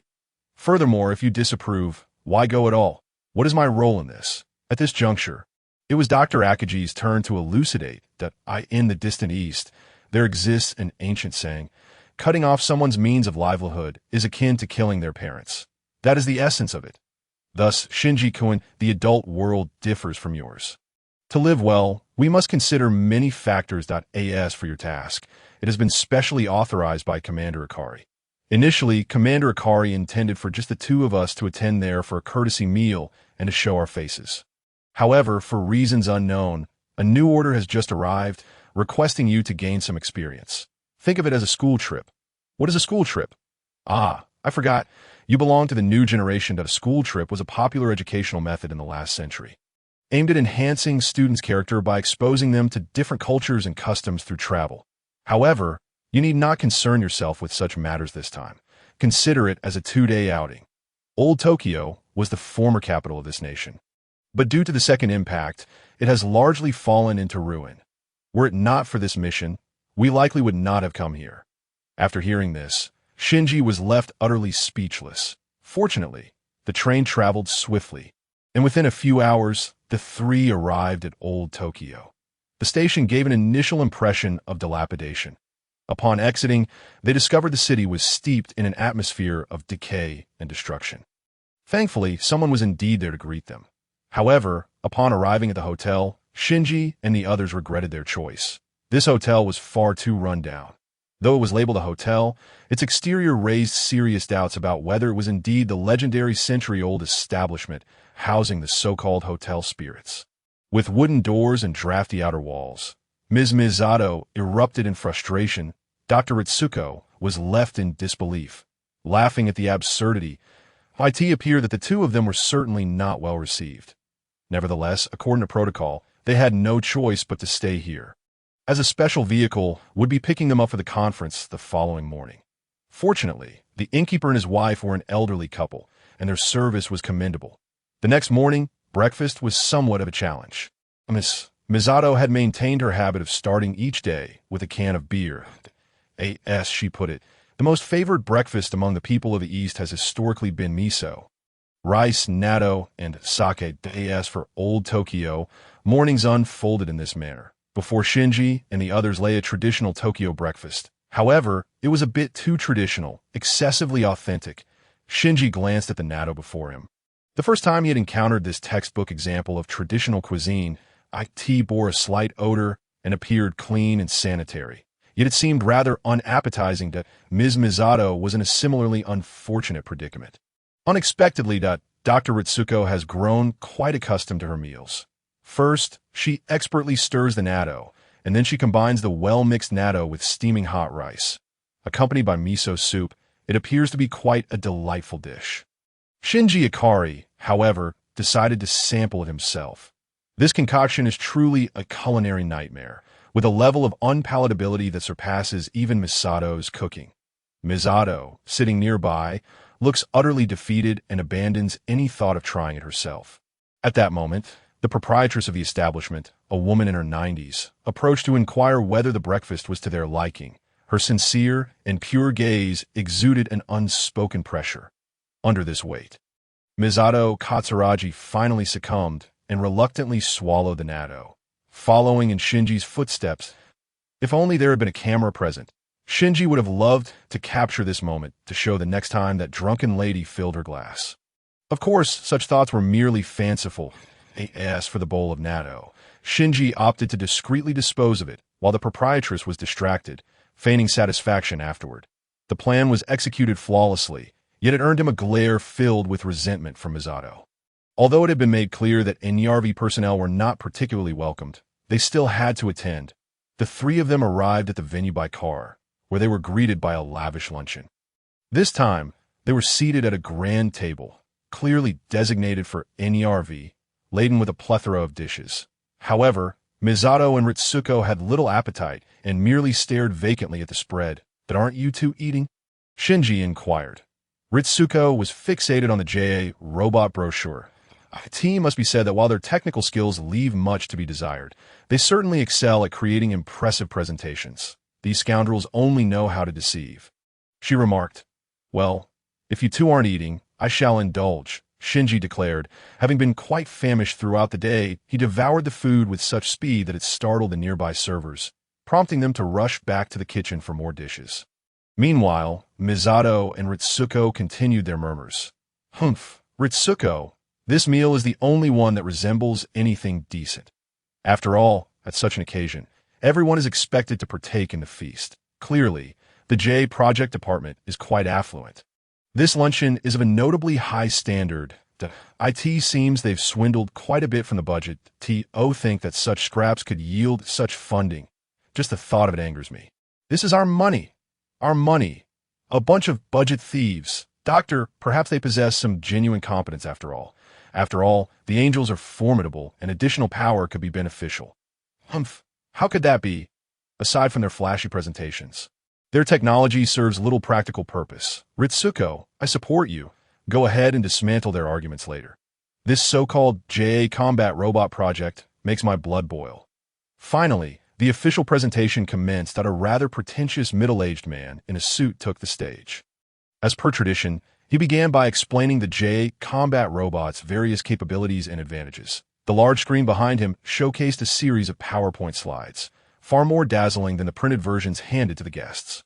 The project leader then unveiled a myriad of ambitious visions, all centered around one core idea: invest in me, and the minor angels will pose no threat.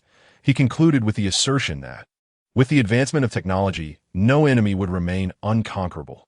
The J-series would henceforth safeguard humanity's safety. Upon hearing this, Shinji finally grasped the reality. They were indeed here to usurp their work. The design parameters of this robot were essentially a direct counterpart to the Evangelion Unit 01. Albeit with likely inflated specifications, the IT was evident that ENERV had not disclosed the full truth to the outside world. The question and answer session began. Ritsuko seized a microphone and stood up. "Firstly, I find your combat robot lacking. What if the reactor inside were to explode? That is still more reliable than a weapon that can only function for 5 minutes after cutting a wire. But you are utilizing nuclear fuel, correct? A leak could result in nuclear contamination. That is still better than your approach. Can you truly guarantee complete control over your weaponry? I have heard that your pilots are at constant risk of psychological contamination.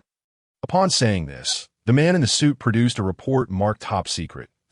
If your pilots were to lose their minds, they could wreak havoc with the ultimate weapon, endangering nearby residents. This is not an unfounded concern. In contrast, my robot is obedient and poses no such risks. It must be said that in this round of debate, the man in the suit had the upper hand.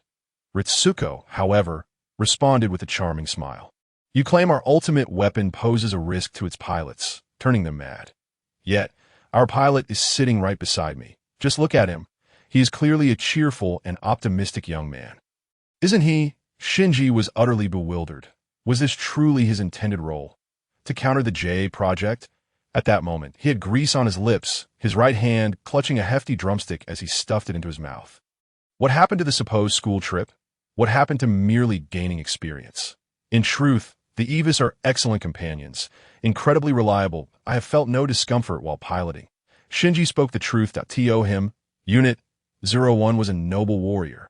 Albeit somewhat aloof and reluctant to converse, it was clear that Shinji's words had turned the tide once again to it that moment. He appeared perfectly normal in attire and demeanor, with perhaps the only oddity being the tall stack of plates beside him.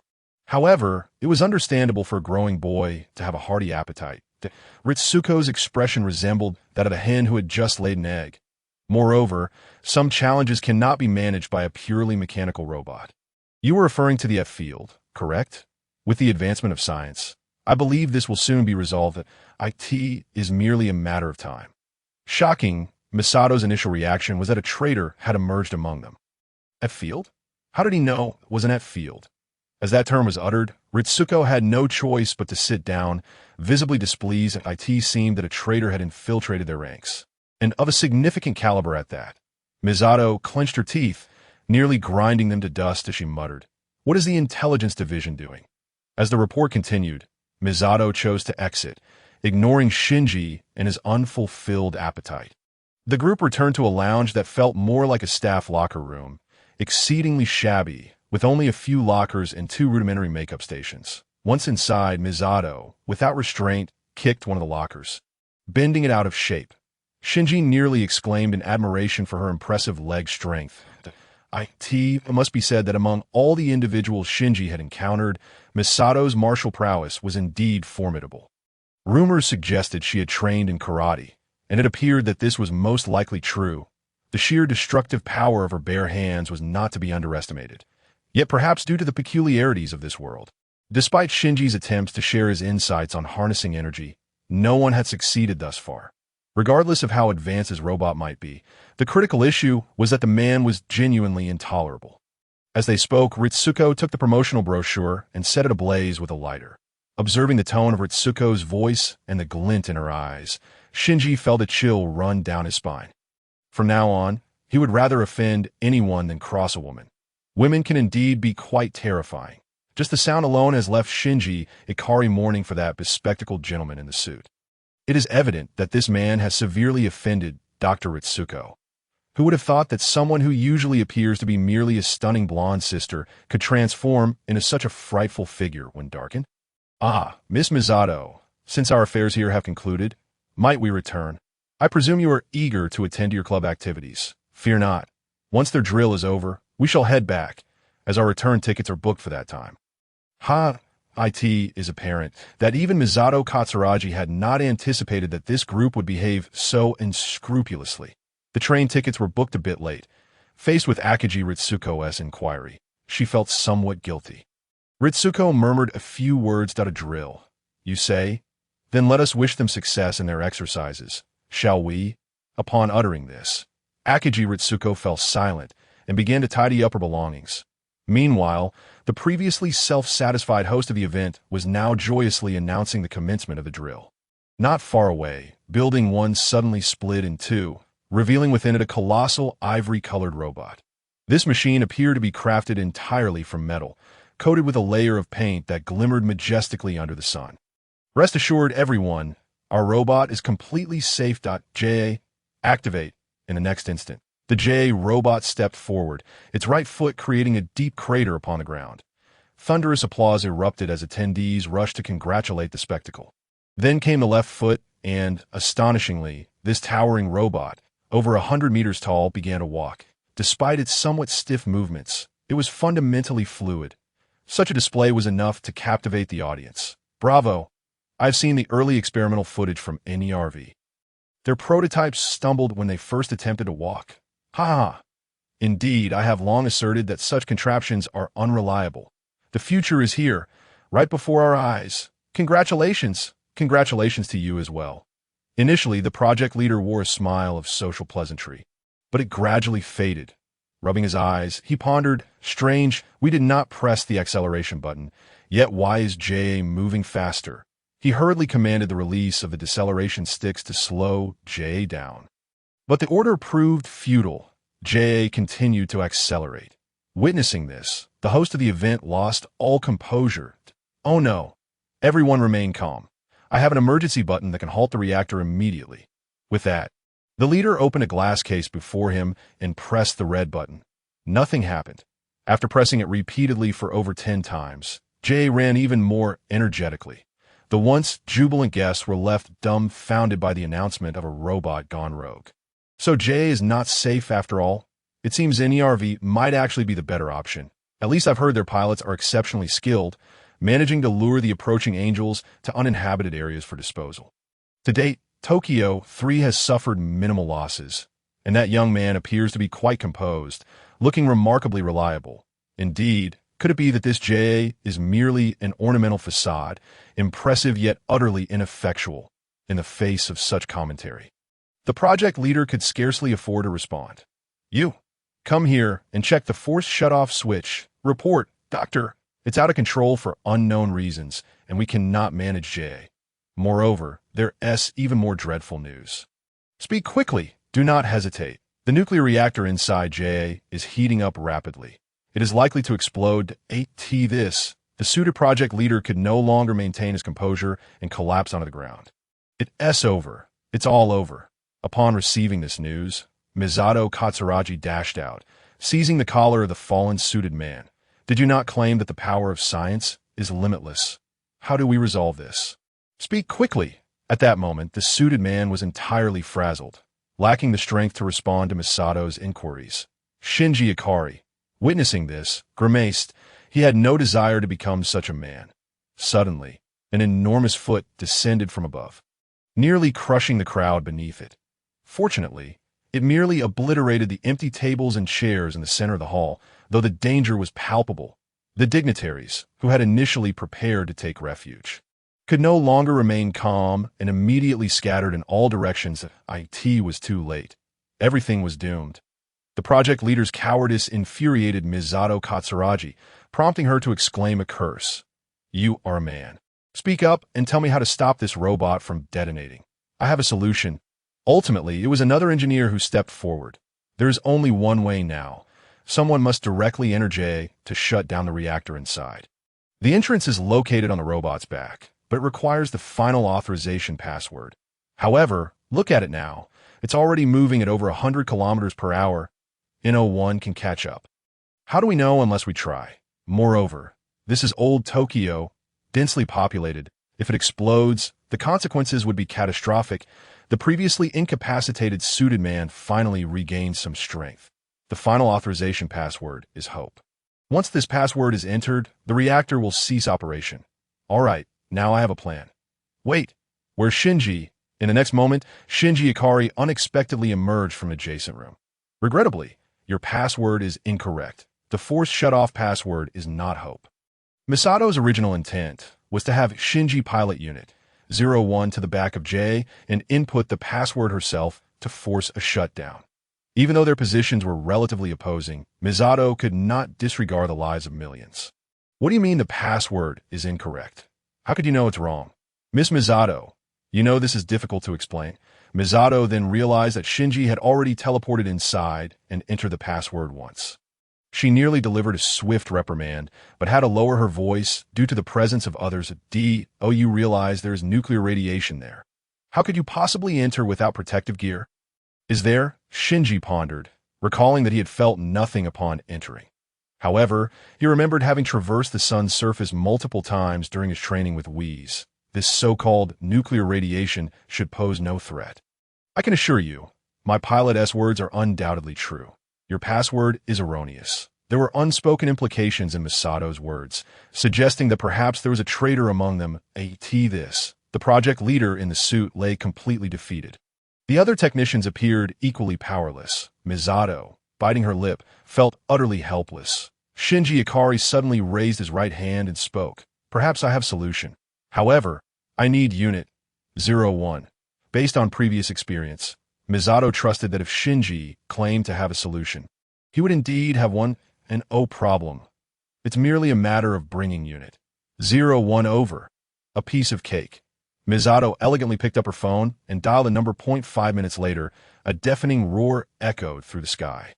A massive triangular heavy stealth bomber, accompanied by a cacophony of noise, flew directly above the research facility. Behind the bomber was a platform holding Unit 01, which, unlike before, sported a small backpack. Misato proudly announced, "This is the mobile power backpack for Unit 01 that Ritsuko and the team have recently developed. However, there's no time to deploy the landing gear to Shinji-kun. You should board the craft using your previous method. Be cautious not to create too much commotion." Ikari Shinji turned and sought out a more secluded room. He activated the teleportation directly to onlookers. It appeared that the pilot was oblivious to the means by which he had boarded the EVA Unit 01. The suited man could no longer contain his curiosity. "Lieutenant Misato, I apologize for my earlier conduct. I truly regret it. However, may I audaciously inquire how you pilots managed to board? Of course, it's a secret. Don't you have a mole on our side? Just have them inquire directly. Indeed, offending a woman has lasting repercussions." Meanwhile, upon entering Unit 01, Ikari Shinji glanced at the power levels. This contraption was excessively heavy, and, astonishingly, it only extended the operational time by 30 minutes. It was, without a doubt, rather futile. The critical issue was that during battle, if the battery were struck, it could explode. It seemed this equipment was only suitable for non-combat missions, which fortuitously aligned with the task at hand. Shinji perceived 3 potential solutions. The first was to simply shove the robot jaw with considerable force, altering its trajectory. After all, it currently only moved in a straight line, that if he could adjust its course slightly. The ocean lay just 3 to 4 kilometers away. He could allow it to detonate within the sea. However, the downside was that while no one would be harmed this time, the nearby waters would become contaminated, rendering the seafood ineatable. The second approach was, naturally, to bury it. Yes, to entomb it.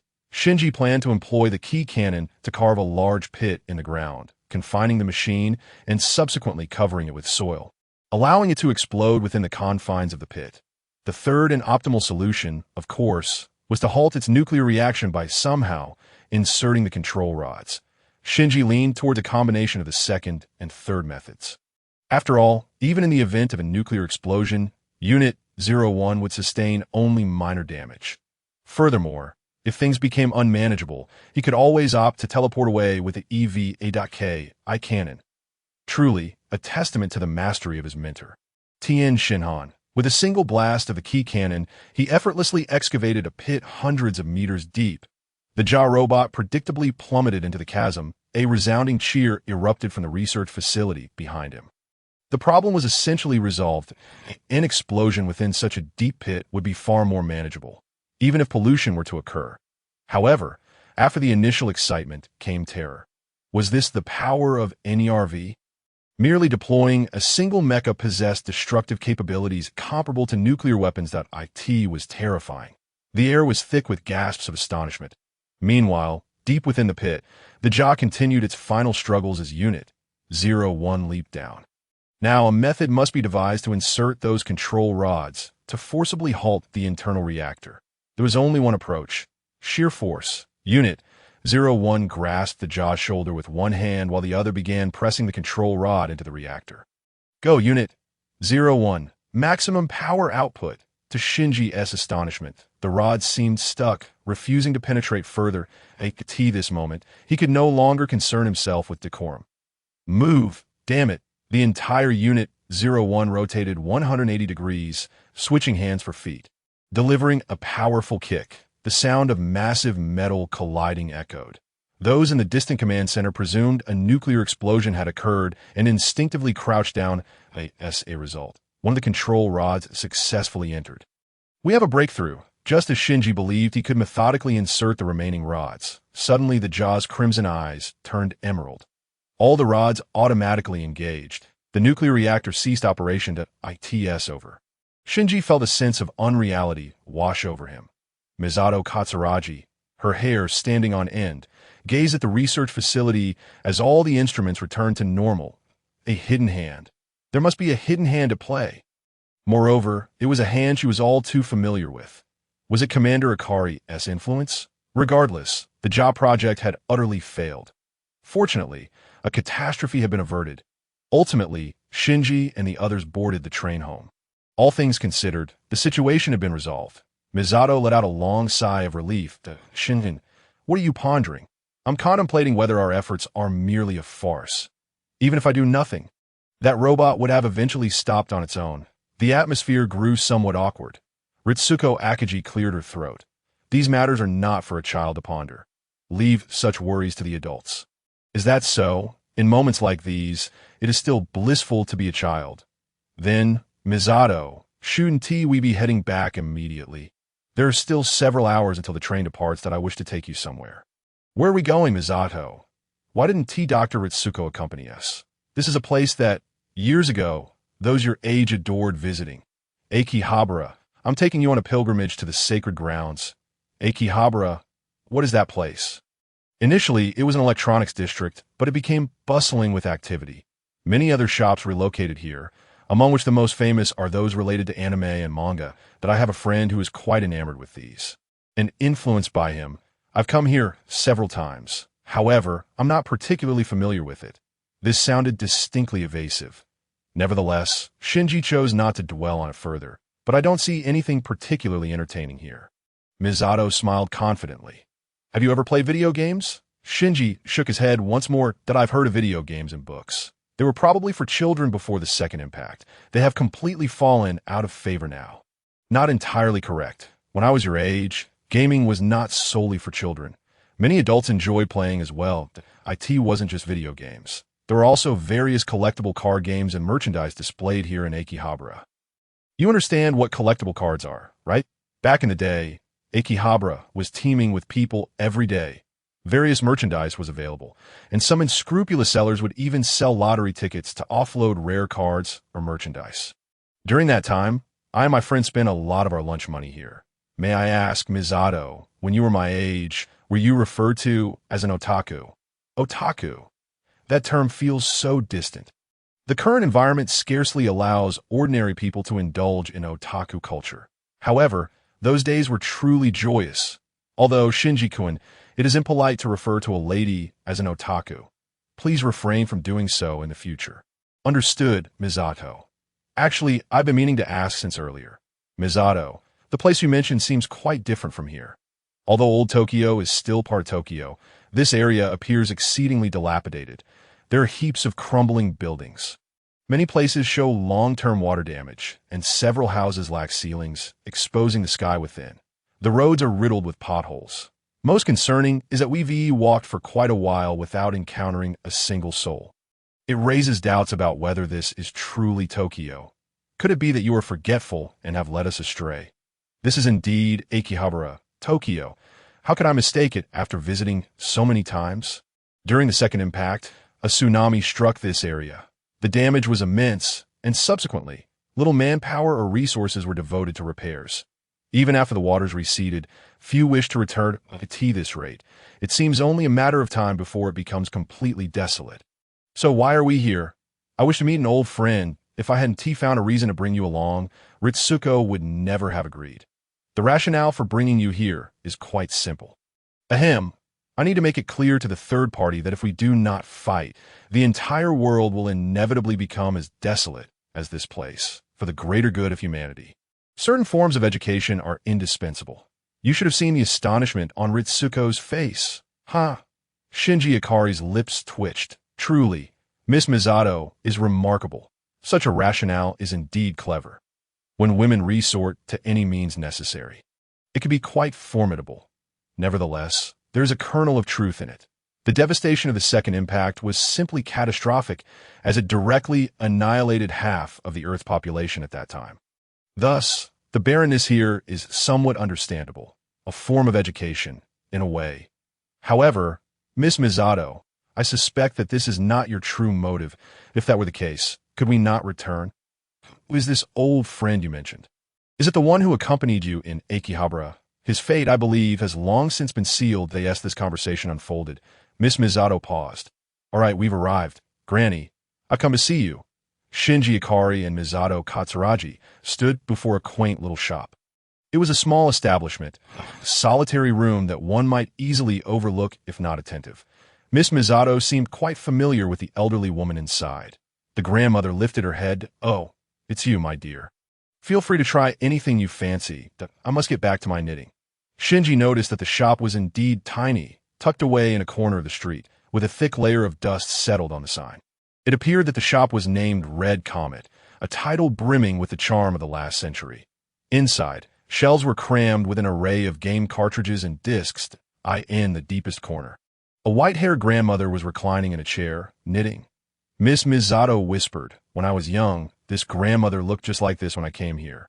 Even now, she hasn't changed. That I heard from my senior in middle school that she was like this then too. It is said that this grandmother is the deity of games, and one could stumble upon any game here. Today, the Miss Misato before Shinji felt utterly unfamiliar. It dawned on him that adults are not simply born as adults. They undergo a lengthy maturation process before evolving into who they are. Thus, Miss Misato must also have been of a similar age. In an instant, Katsuragi Misato appeared to be 10 years younger. Eagerly rummaging through the game cartridges, bouncing up as if springs were beneath her. This startled Shinji. He could hardly believe the legends were true. The castle of evil indeed existed. Miss Misato, is this rare? This game is legendary. The protagonist must transform into a demon to defeat various adversaries and ultimately save the world. Throughout this journey, the protagonist becomes increasingly battered. However, as injuries accumulate, the protagonist can unleash previously unachievable ultimate moves and hidden techniques.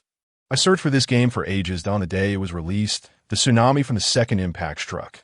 Legend has it that those who went to Akihabara to purchase it that day perished in the tsunami.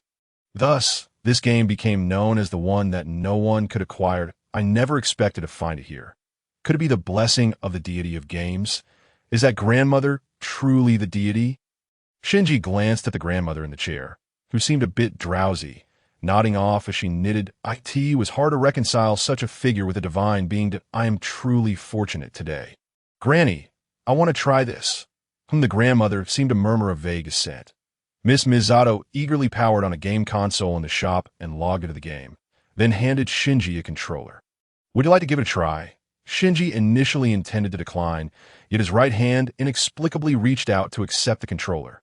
Miss Misato, how do I use this? It's simple.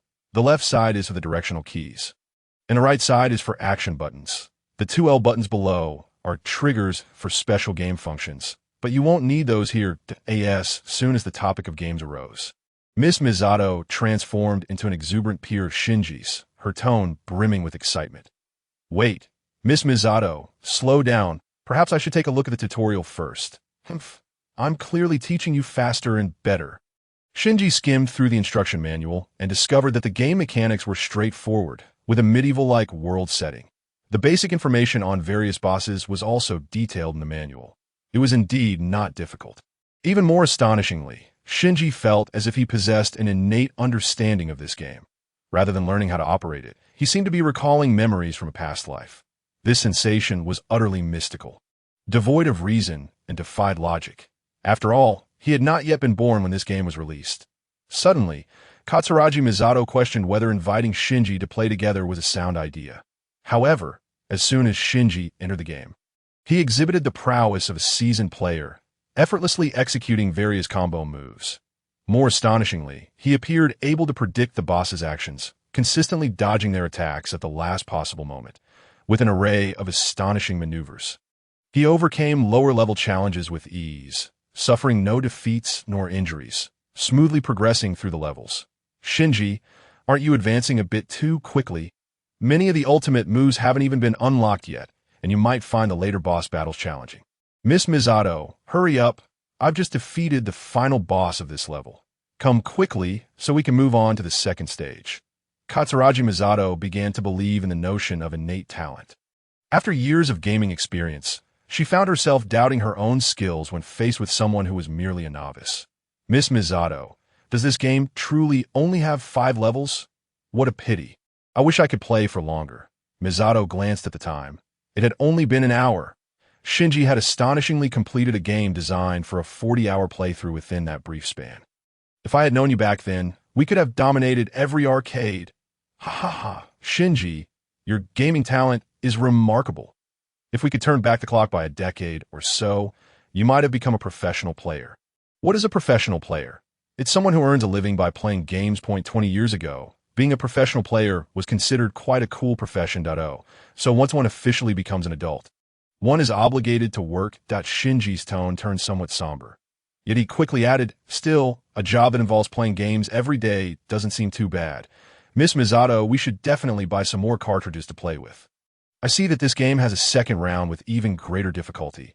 We should be able to enjoy it for a while. No, Shinji, you have so many other responsibilities that I'm sorry, but at this point, Misato felt a twinge of guilt. Shinji should be at an age where he enjoys fried chicken and games, yet these despicable adults forced a young boy like him into life-and-death situations. In the end, she found herself unable to fulfill even this small request of his. Shinji, this game is an exception that I can only buy you this one. However, you can only play it for a short while after finishing your homework at home. Thank you, Miss Misato. Since we still have some time, shall we try the second round? The difficulty of the second round escalated significantly. Misato now focused solely on survival rather than defeating monsters, while Shinji continued to carve a path of destruction through the game. Finally, after 2 hours, it was time to leave. Granny, I want to buy this castle of evil. The grandmother, who had seemed half asleep moments ago, suddenly perked up. Your taste has always been impeccable. How did you find this game? What level have you reached? The second round is quite challenging now. Currently, Shinji is stuck on the final boss of level 5. As she spoke, Misato sounded somewhat fatigued, perhaps due to her age after playing for 3 hours straight. A touch of fatigue lingers. However, Shinji Ikari seems quite content, especially since this time Ms. Misato has accompanied him through the game. That it is somewhat regrettable. If only I could have another attempt, I would be on the verge of completing the second playthrough. You remind me of that young lad from decades ago. He, too, managed to complete most games using only trial time, without making any purchases. He insisted on creating a version of a game that no one could swiftly finish. Misato Katsuragi suddenly realizes that at this one. I recall that director's story, which was featured in gaming magazines back in the day, that I never anticipated that a mention of a game store would appear here. Misato Katsuragi feels a pang of nostalgia, but quickly senses something amiss. Could it be that this director ultimately failed? No, that can't be right. Shinji Ikari is certainly not an ordinary person, as the design for completion time is based on the average player's skill level.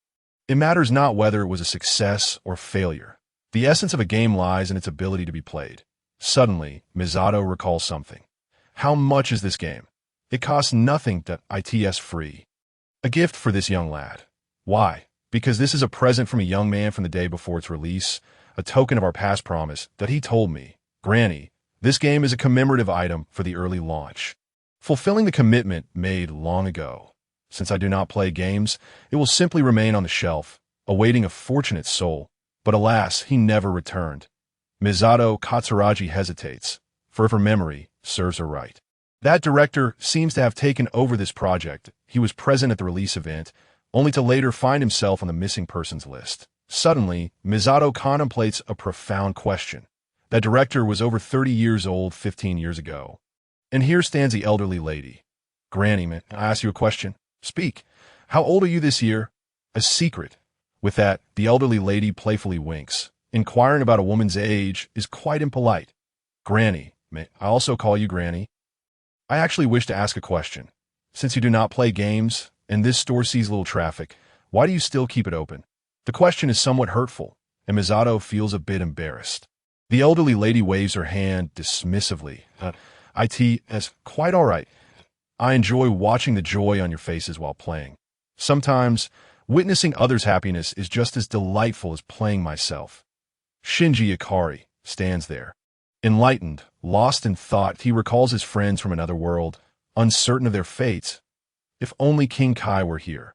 With those long antennas atop his head, even separated by worlds, they should still be able to communicate.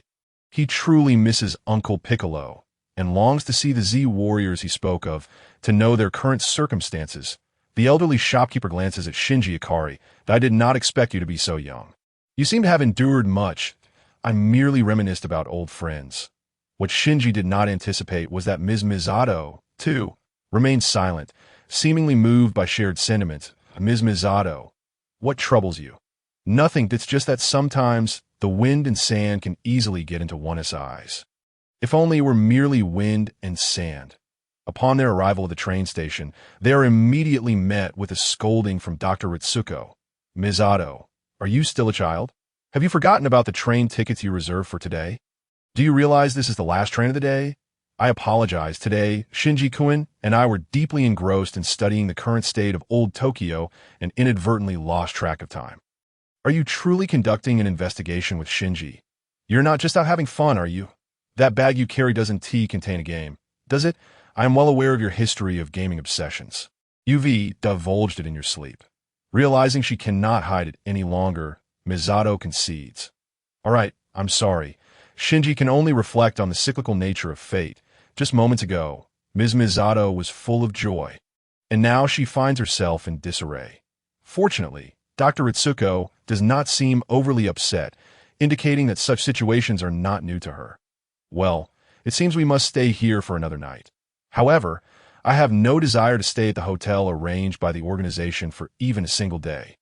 Of course, this time, it cannot be entirely blamed on you. Even if you had arrived earlier, it would have made no difference, as that train has been canceled. Misato breathes a sigh of relief, feeling rejuvenated. You should have mentioned that sooner. This means that regardless, we would have missed that train in that case. It makes perfect sense for me to take Shinji-kun out for a stroll. It hasn't affected the outcome after all. Had I known, I would have apologized, ha ha ha. So, Misato, I wonder if this is a strength or a flaw. Can you reflect a bit after causing trouble? Ha ha ha. Misato Katsuragi chuckles awkwardly, adding, I will certainly do better next time. However, Shinji Ikari senses something amiss. There must be a reason for the train's cancellation. The weather has been quite pleasant these past few days, and I haven't seen any news of incidents. Why then was this train suddenly canceled? Dr. Ritsuko furrows her brows. This is precisely what I find abnormal. The official explanation states that a bridge along the route poses a risk of collapse and requires maintenance. Thus, one train has been suspended. Interestingly, however, the railway map indicates that several other trains also traverse this bridge, yet all of them have departed as scheduled. It seems to me that certain individuals do not wish for us to leave Old Tokyo. Upon hearing this, Misato's expression turns wary. Could it be that the project leader harbors resentment over today's events and seeks to eliminate us? Dr. Ritsuko, with a tone of exasperation, responds, How could that be? That person is barely holding on after making such a colossal blunder. Whether the JA project continues is debatable. How could they possibly have the capacity to trouble us? Moreover, we must not underestimate NERV's influence. Ordinary small fry cannot wield such significant power. It is worth noting that the railway company is one of the largest conglomerates in the East, capable of influencing any train's operation. Just this level of clout is not to be taken lightly. However, I suspect this may not be a bad thing. It's likely that certain individuals wish to speak with us. Misato Katsuragi rubs her temples in frustration.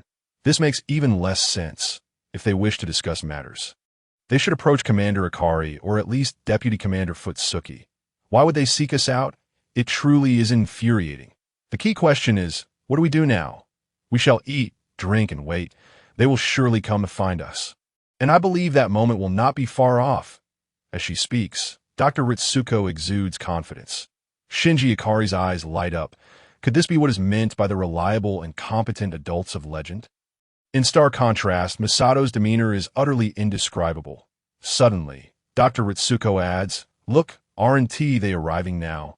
At that moment, a black limousine slowly approaches. An elderly gentleman disembarks, impeccably dressed in a tailored suit, his bow tie and cuffs meticulously arranged.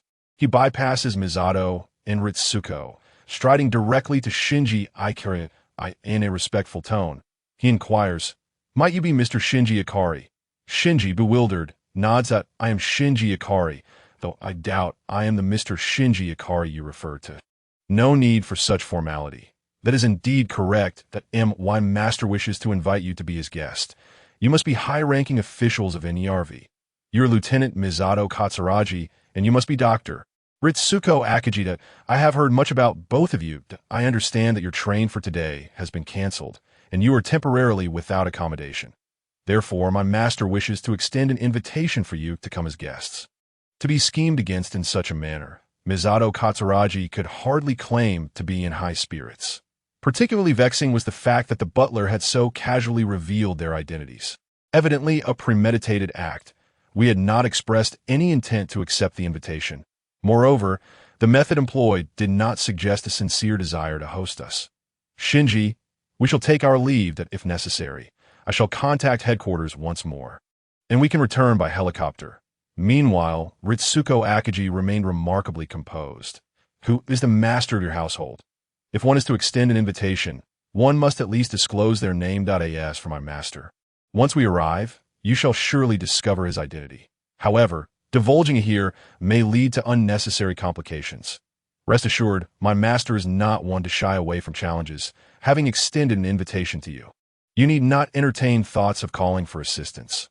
My master is quite capable of halting a train, as well as the aircraft that have come from your base. If you doubt this, feel free to verify, and no need for verification. We shall go in person. After all, Misato, you surely do not wish for us to spend the night on the streets. Shinji Ikari had remained silent throughout, his ears pricking at the old man's familiar voice, though he could not recall where he had heard it before. Ultimately, he let it go, observing Dr. Akiji, suggesting they board the vehicle, and with Shinji's stomach protesting, he could no longer remain aloof. Misato sighed in resignation, raising her hands in surrender. Very well, let us proceed together. During the journey, Misato simmered with frustration, clearly displeased with the manner in which their host had extended the invitation. She leaned closer to Ritsuko, whispering, "This is utterly outrageous. Ritsuko, what do you suppose the significance of this host is? He dares disregard even Nerve's authority. Is he not concerned about the repercussions of our potential retaliation? Are the operatives of the intelligence department merely idle? We have been abducted, and yet there is not a hint of a response. That I shall certainly report this upon our return. Misato, since we are here, we ought to make the best of it. Moreover, the other party has stated they are prepared to bear any consequences, indicating they do not fear NERV. To be precise, NERV is merely a covert agency under the League of Nations. Certain prominent figures in this world, even the League, must be shown deference. That it is probable that those who have invited us are among them. For what purpose? Is this related to the previous J project? We did prevent that explosion from causing harm to some individuals. That incident claimed countless lives. These vermin, that is unlikely. That matter has concluded. Even if there are some vested interests, it is unnecessary to entangle us in this manner. If they truly wished us ill, they would have acted sooner. My intuition suggests this situation may be connected to Shinji. Shinji Ikari, in contrast, remained the most relaxed in the vehicle. After all, if matters became dire, he could always teleport away with Misato and Ritsuko, but he curiously surveyed the opulent interior of the car, which boasted leather sofas and mahogany accents, with a refrigerator stocked with chilled champagne for their enjoyment. In stark contrast, the dilapidated state of old Tokyo outside the window was evident, revealing that not only Akihabara, but many other districts had fallen into disrepair.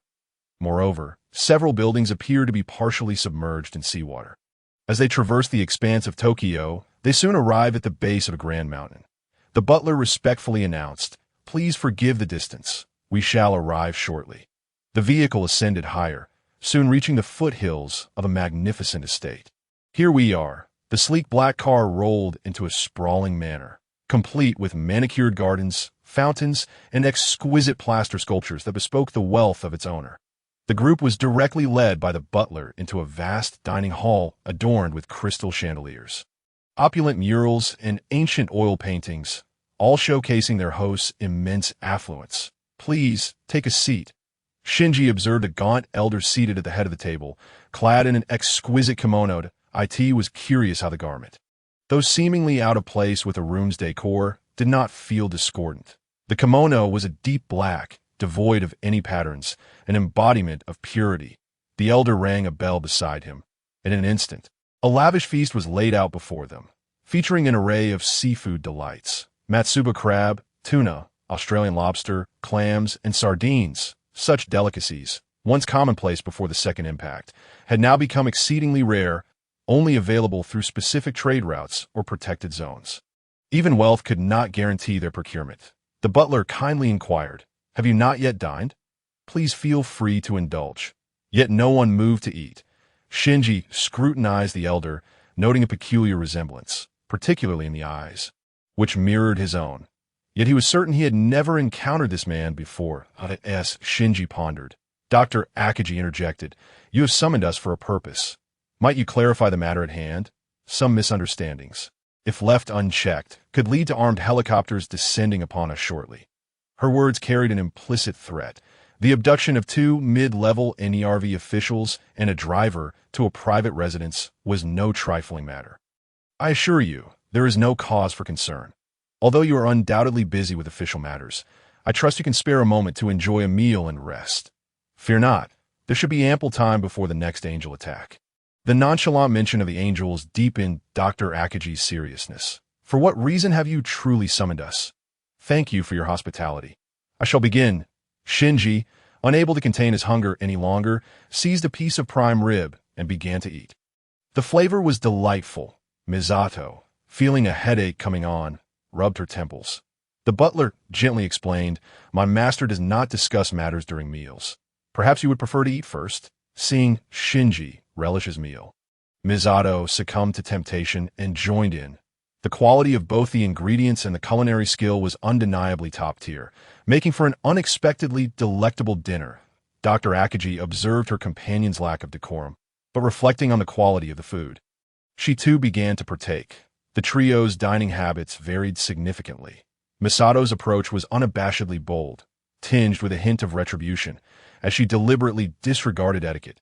Meanwhile, Shinji, despite having eaten his fill at lunch, found himself drawn into the sumptuous feast. However, having endured such a tremendous battle, the sustenance consumed at noon had long since been depleted, and a profound sense of hunger pervaded his entire being. Yet, even so, Ikari Shinji maintained the most fundamental dining etiquette while partaking in his meal. Every gesture was impeccable, save for the fact that he had pressed the fast-forward button. Akagi Ritsuko was the one among the trio whose dining mannerisms resembled those of an ordinary person the most. In the blink of an eye, the food on the table had been entirely consumed. Misato and Ritsuko were quite satiated, but it was evident that Shinji had not yet had his fill. The old man at the head of the table remained silent, merely smiling as he picked up the bell and gave it a gentle shake. In an instant, a more bountiful dinner than before was laid upon the table. Shinji smiled sheepishly and resumed eating. Eventually, he contentedly rubbed his belly, feeling satisfied. This meal could be deemed the most sumptuous and extravagant he had ever experienced in his life. It seemed that this elderly gentleman was not a malicious figure after all. Throughout the entire affair, the elder's gaze never strayed from Shinji's seat. At last, dinner concluded, and the attendants came to clear the table. Akagi Ritsuko spoke up once more, expressing gratitude for the hospitality, and inquired whether the elder could now reveal his identity and purpose. The old man spoke, his voice unexpectedly hoarse. "My intention is quite simple. I wish to see my grandson. Is that too much to ask?"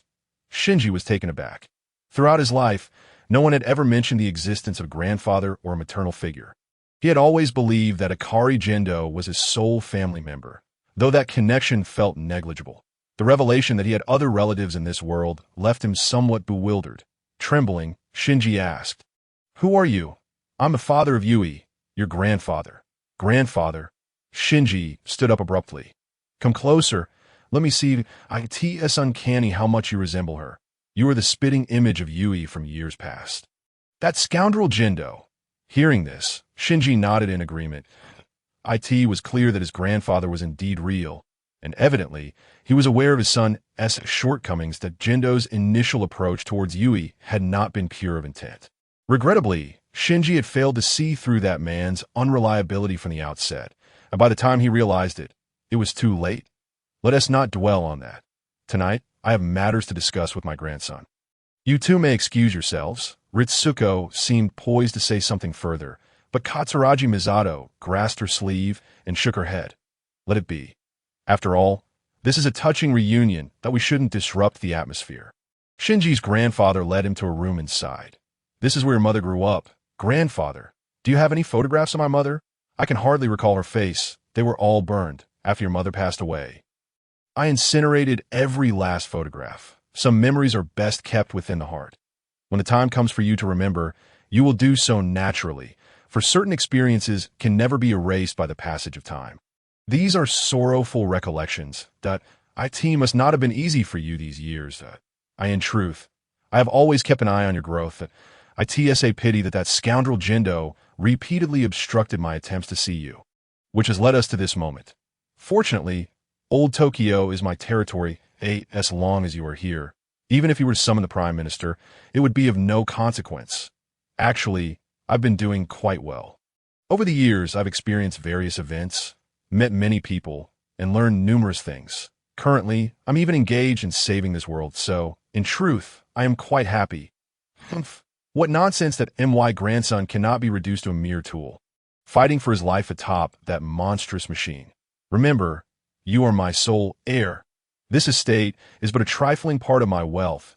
I secretly oversee hundreds of publicly traded companies, possessing assets in the trillions. However, compared to this wealth, I am still a hereditary member of Parliament. In a few years, once you are older, I shall pass this position on to you. That I share all this simply to convey one message. Stay here. Do not return to the NERV headquarters to pilot that damned EVA. You need not rush to respond. I will show you some marvelous things. Shinji felt overwhelmed by the revelations of the day. Not only did he have family, but his grandfather also appeared quite affluent. The unexpected nature of this situation left him momentarily speechless, so it seems I truly am a rich heir. Moreover, from what my grandfather implies, possibly of immense wealth. Could this be akin to those novels where if I do not strive enough, I shall simply return to inherit a fortune? Shinji found this scenario almost dreamlike, of course. He had little understanding of what such wealth truly entailed, as the richest person he had previously encountered was Bulma, the legendary wealthiest individual on Blue Star. He had indeed trained there for a time, utilizing Capsule Corporation's equipment. However, in terms of material enjoyment, it seemed that Blue Star in the Dragon Ball world surpassed this one, given the advanced technology present there. Shinji's grandfather led him to an elevator. Descending to the underground level, the elevator doors opened. A vast, open space unfolded before them, showcasing an array of meticulously arranged sports cars. That I know that you young people adore these things. After all, your grandfather has been young once as well. These are world-class limited edition sports cars, the kind that wealth alone cannot procure. Of course, to me, the notion that wealth cannot buy them is laughable. Besides, the owners and I are acquaintances. Pick whichever one you fancy. You can take it for a spin right now. Shinji numbly glanced at the multitude of cars present and shook his head. Although he could drive, he had not yet reached the legal driving age. Noticing Shinji's disinterest in the supercars, his grandfather did not press the matter further. Very well, then let me show you another place. The grandfather and grandson proceeded to the rear of the villa, where they discovered a dedicated cable car leading to the seaside dock behind the mountain. Despite encountering some urgent issues, the villa can transform into an impenetrable fortress. However, in the event of a second impact, this cable car serves as an emergency escape route. Below, there is a seaplane capable of whisking us away in most scenarios, but what I wish to show you is not that.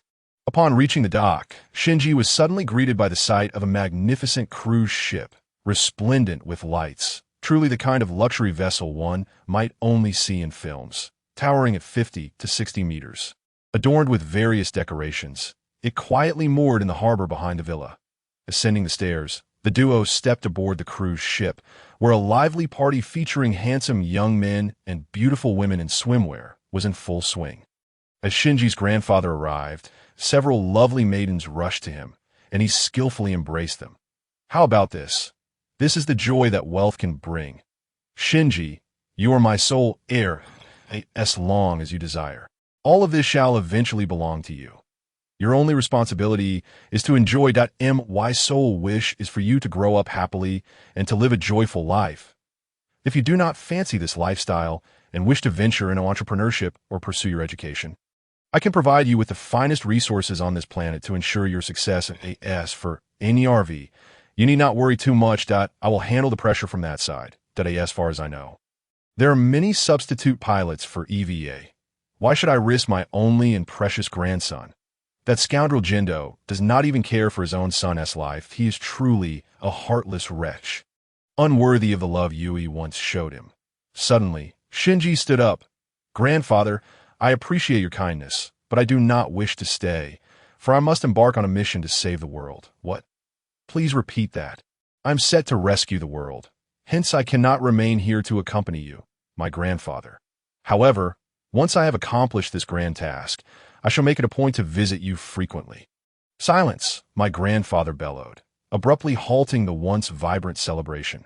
The deck transformed into a desolate expanse, as if no one had ever graced it with their presence. Please reiterate your reasoning. Why must it be you who saves the world? Why not someone else? Do you believe yourself invincible, immune to death? Rest assured, there are numerous clones and replicas, as well as peers akin to you. There are plenty of drivers available. The IT is merely a matter of resources and funding. I could procure sufficient funds to construct an EVA by tomorrow. You need not concern yourself with subsequent matters. Yet, engaging with the apostles, battling those monstrous beings that have existed for eons, that can indeed lead to death. But that is not the crux of the issue. I simply excel in such endeavors. You mean to say you excel in combat? More precisely, I am adept at saving the world. Perhaps it is merely a dream. Yet I have indeed saved a world, and even a universe. In my dreams, my grandfather's countenance remained stern. This is utter nonsense. Perhaps I have imparted some legacy and strength to you, but these are trivial in the face of the apostles. Grandfather, if the apostles succeed and this world meets its demise, can you endure? Of course not. According to my channels of information, when that day arrives, it will be the true final judgment. Even if I possess wealth, it would only allow me to die a moment later than the average person. However, such esoteric notions may not necessarily hold truth. Besides, that day may arrive tomorrow, or perhaps it will never come.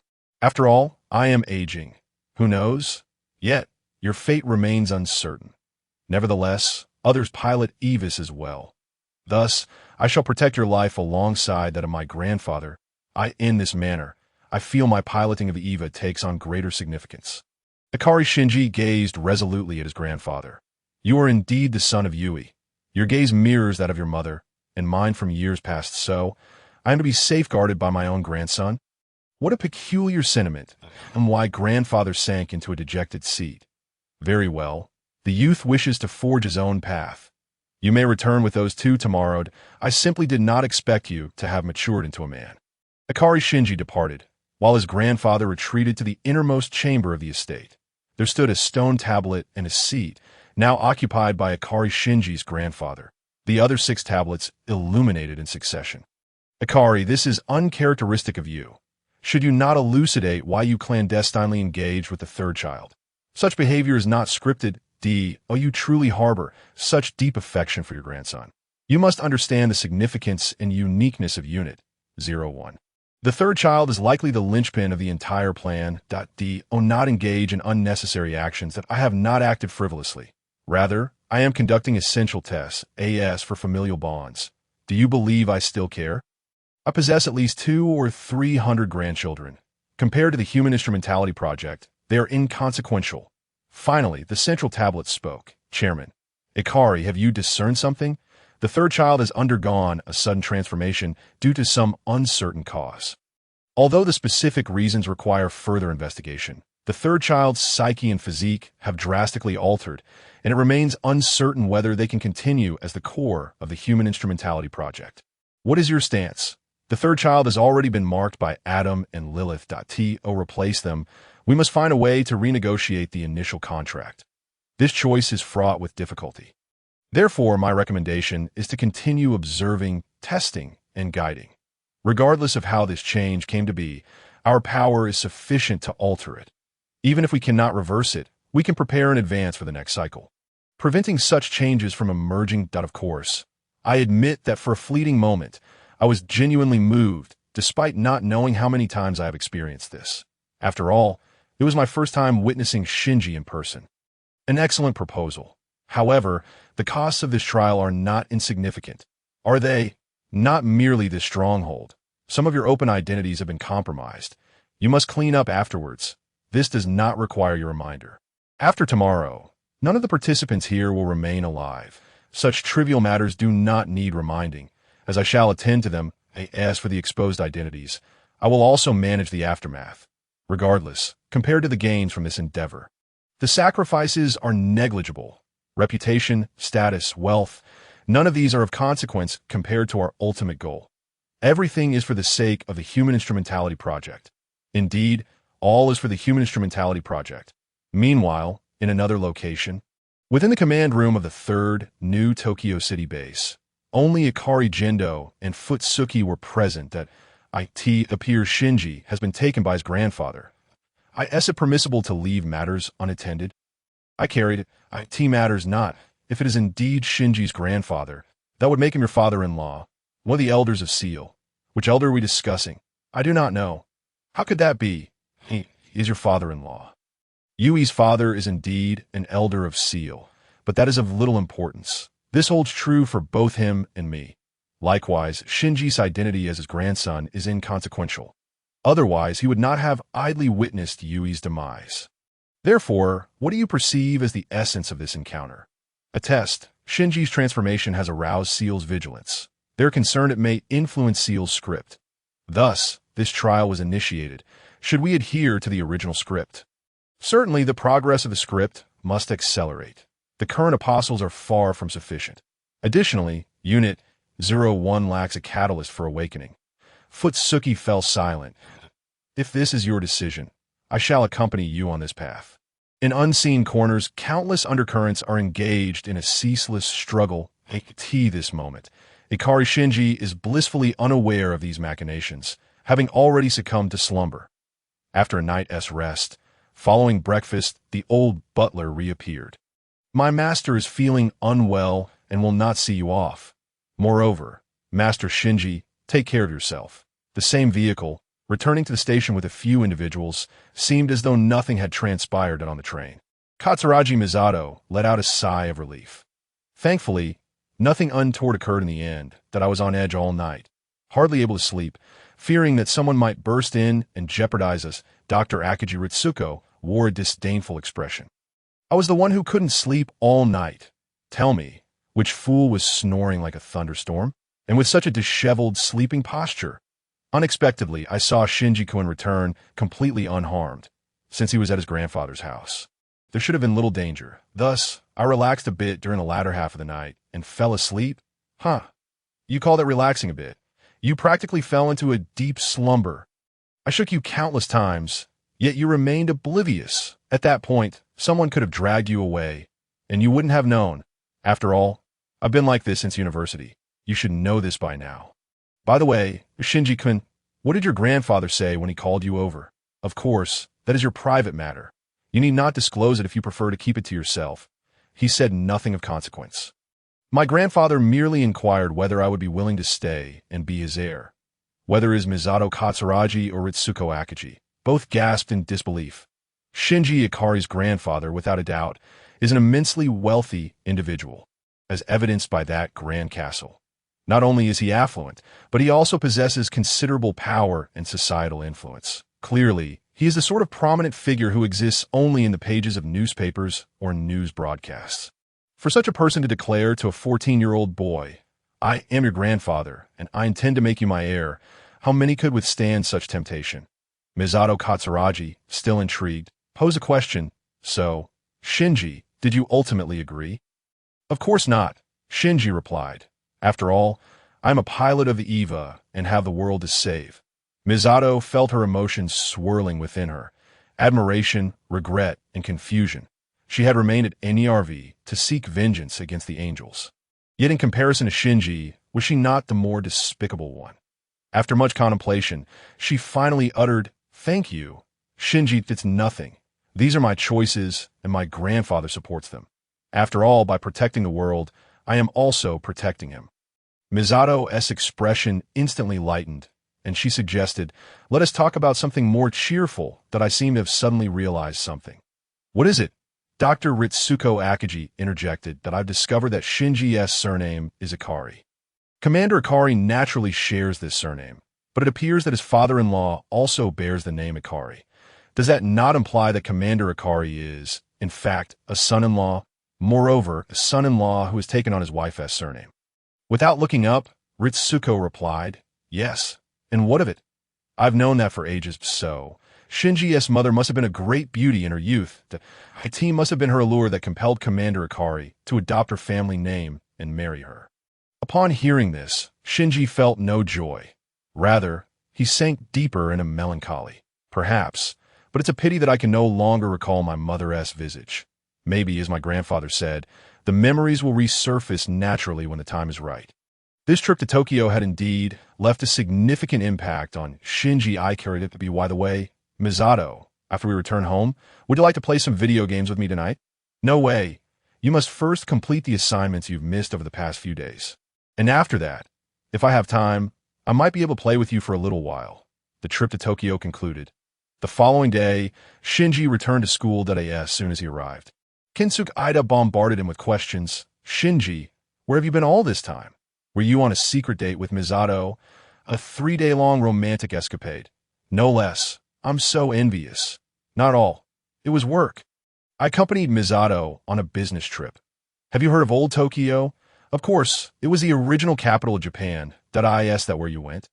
Old Tokyo was once a bustling metropolis, but I've heard it suffered tremendous losses during the second impact and is now desolate. What a shame. I wish I could have visited Old Tokyo before the second impact. That's where Akihabara, the sacred ground for fans like me, is located. I've always wanted to buy something from there." "Have you been to Akihabara?" "Huh. It's completely abandoned now, except for an old woman running a game shop." "What a pity. How frustrating. Wait, a game shop. Shinji, did you and Misato date there?" Shinji Ikari was taken aback by Kinsuke's keen observation. How could he have guessed such a thing? "I would call a date that we just played a bit and bought a game. Oh, what game did you get? Can you share? It's an old game called Castlevania." "Are you serious? Isn't that a legendary game? I heard that on the day it was released, due to the second impact, no one was able to buy the original game cartridges. I can't believe it actually exists in this world." "Shinji, do you realize that if you put that game cartridge online, it could sell for millions? That's equivalent to a salary for a regular worker for an entire year. You're so enviable." "Shinji, can I come over tonight?" "That should be fine, but I need to inform Misato first." By the way, Kinsuke, is it okay for you not to go home tonight?" Suddenly, a head leaned in closer, wrapping around Kinsuke's neck. "Kinsuke, do you have some nefarious scheme in mind?" Indeed, Toji Sahara approached upon hearing the commotion. Kinsuke explained the situation to Toji. "I'm not sure what video games are, but they sound fun, since Shinji hasn't been with us these past few days. Our club activities have been on hold as compensation. Let us host tonight's club meeting at Shinji's house." "Shinji, you should have enough space, right? If it's too cramped, we can go to my place. No one is home there anyway. There should be a little bit of space." "Perfect. The theme for this club meeting could be to explore the game Castlevania. I believe it has some connection to drama. After all, I once read that games were referred to as the ninth art in the last century." Surely, Hikari Hiraki also joined in. "Tonight's club meeting theme is set. Great. I want to participate too. I'm currently overwhelmed with the script for the school festival. It'd be beneficial to see what this game is all about. After all, I've heard of it, and it has been off the radar for the last decade." Shinji furrowed his brow. "Strange. It seems that Rei hasn't come to school." Hikari, hands on her hips, replied sternly, Shinji, you're so oblivious. It's only now that you notice. Rei has taken a sick leave. Shinji was indeed surprised. Based on the situation after her first treatment, Rei Ayanami should have fully recovered by now. At the very least, he had healed her external injuries. He had heard that her injuries were sustained months ago when she lost control of the Unit 00 during a battle. Why would she request sick leave? Could it be that she was injured again during the last battle, and he had not noticed? Shinji felt a wave of guilt. It was true that maintaining his consciousness had pushed him beyond his limits. How could he have had the energy to pay attention to Rei's condition? Despite his efforts to shield himself, he couldn't guarantee that there were no residual impacts from the Angel S attack that affected Unit 00. It seemed that Rei had chosen to silently endure her suffering, saying nothing as he had remained entranced by that smile. Overcome with guilt, Shinji attempted to sense Rei's presence. Her essence was fixed in one location, steady and unchanged. The overall energy was similar to before. She should not be injured. However, her aura did seem a bit unstable. Is she truly ill? Hikari did not cease her commentary, continuing, ever since you stopped coming to school. Rei hasn't returned either. According to the teachers, someone submitted a sick leave request for her. But this is not normal. It's highly irregular. I saw Rei just a few days ago, looking perfectly healthy. How could she fall sick so suddenly?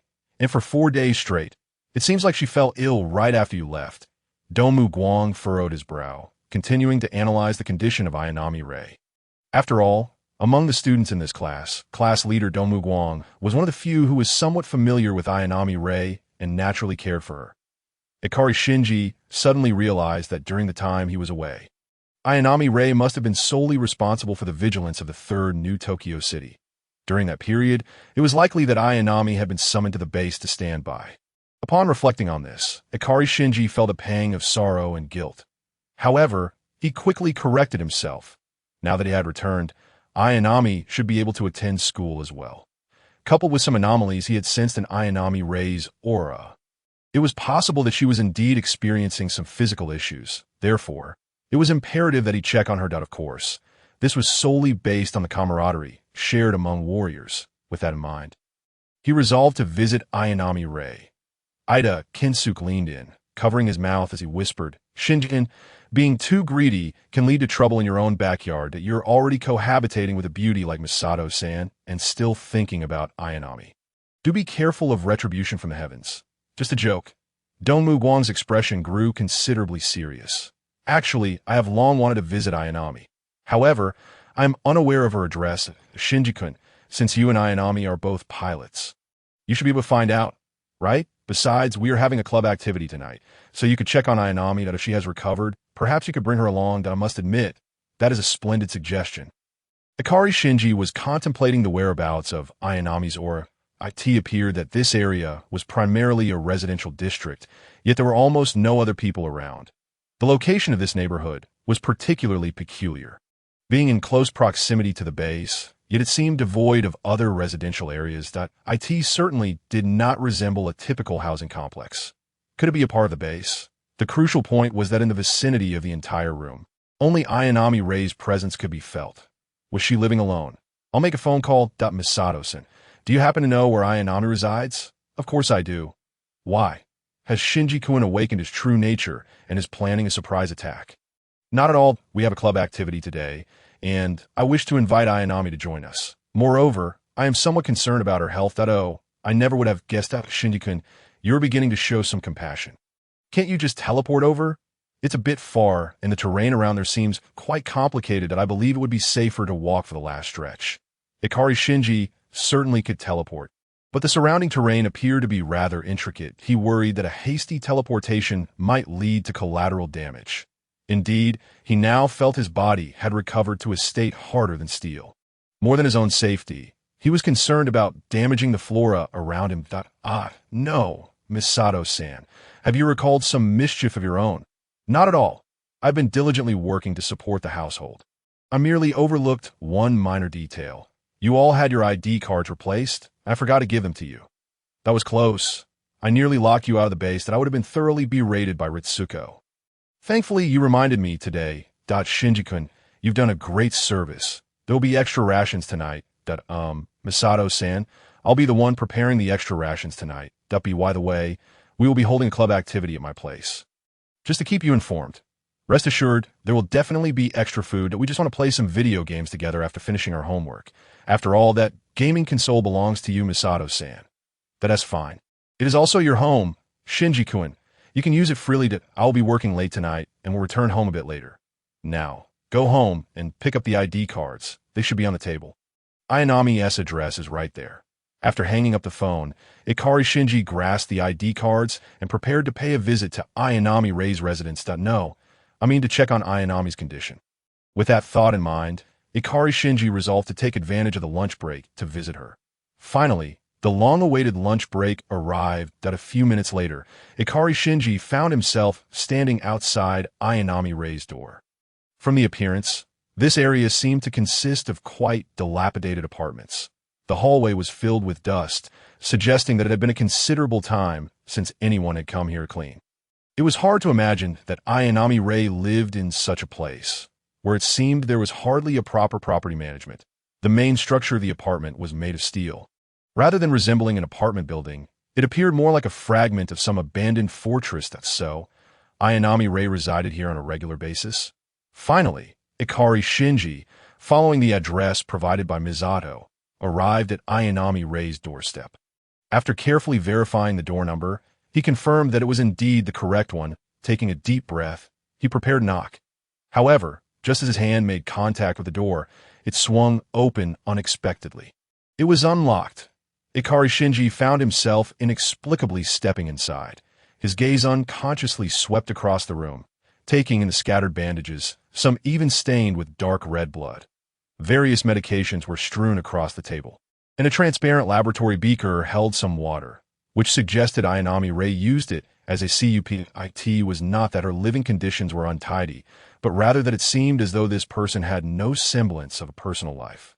Did Ayanami Rei merely sleep here without considering anything else? The only semblance of leisure appeared to be a pile of books in the corner. Was this truly a way for someone to live? Ikari Shinji opened the refrigerator nearby and found it utterly empty. Turning his gaze to a box nearby, he finally discovered some food items Ayanami Rei had at home. Military-grade compressed biscuits. He picked one up and squeezed it. It was hard as rock. When he struck it against the wall, it emitted a sound akin to metal clashing. Could this be edible? A wave of compassion washed over Ikari Shinji. At that moment, he remembered a crucial question that he had come to visit Ayanami Rei regarding her condition and to deliver a new ID card. Yet he could not find Ayanami in the room. Had she gone out? Just then, he noticed the sound of running water behind him. Ikari Shinji gulped audibly. I could turn out Ayanami Rei had been taking a shower. Judging by the sound, it was likely a shower. Ayanami, I've come to check on your condition and to deliver your new ID card. Moreover, we have a club activity in my home this evening. I hope you can join us. You may not be able to come out right now. So I'll step outside. The bathroom door opened, and Ayanami Rei emerged. Ikari Shinji felt a strange sensation, as if a statue of a Greek goddess had come to life and was walking toward him. Ayanami, at the very least, you should put on some clothes. Ayanami Rei expressionlessly donned her clothing. Ikari Shinji silently screamed within, I'm being forced into this. Yet he couldn't shake the feeling that compared to Misato's fondness for drinking. Perhaps his life was meant for this moment. Shinken, what brings you here? This is your new ID card. Our old one has become invalid, and we can't enter the base now. Is there anything else? How is your health? Well, I'll be going to school tomorrow. However, I sense your aura is still somewhat unstable. Allow me to take a look. Having spoken, Ikari Shinji disregarded whether Ayanami Rei consented. Seizing her snow-white wrist, without hesitation, he began to probe her physical condition with his energy on the surface. Rei appeared entirely healthy. Yet, the source of her instability remained elusive. It was a deep-seated frailty, as if her body was perpetually missing something essential. Furrowing his brow, Shinji meticulously scanned Rei's form, inch by inch, in search of the underlying issue. Ultimately, he found no clear cause. If one were to insist on a reason, it would be that her body was simply too delicate. Lacking the requisite strength. It was akin to forcibly cramming an adult's spirit into an infant's physique. Such a scenario had been previously articulated by Mr. Piccolo, who cautioned against the reckless absorption of energy. He had warned that exceeding one's soul's capacity to harness energy could result in catastrophic implosion. Shinji recalled having witnessed a formidable being on another planet named Broly, who instinctively absorbed energy to enhance himself until his body could no longer withstand strain. The essence of mastery lay in controlling power rather than succumbing to its allure, lest one be consumed by it. Piccolo's words echoed in his mind. He had not anticipated encountering a situation so similar that day. Upon reflection, Shinji discerned that Rei's circumstances were somewhat distinct, or perhaps even the opposite. Her spirit, or mental fortitude, was remarkably potent, far surpassing that of an average adult. This was the very reason Shinji had mistakenly believed Rei to be a martial arts master capable of instantaneous movement. After all, the initiation of such movement required not only energy, but also a significant mental threshold. Piccolo had previously praised Shinji's spirit, likening it to a pure and powerful essence refined through countless ages. Rei's predicament stemmed from her inherently strong mental force juxtaposed with a comparatively frail body. Any medicinal treatment would merely address the symptoms rather than the root cause. Rectifying this situation was not particularly daunting. It merely required an enhancement of Rei's physical resilience. The most effective solution would naturally be to instruct Rei in the arts of cultivation. However, given the current circumstances, this seemed a formidable task, primarily due to the lengthy duration it would necessitate.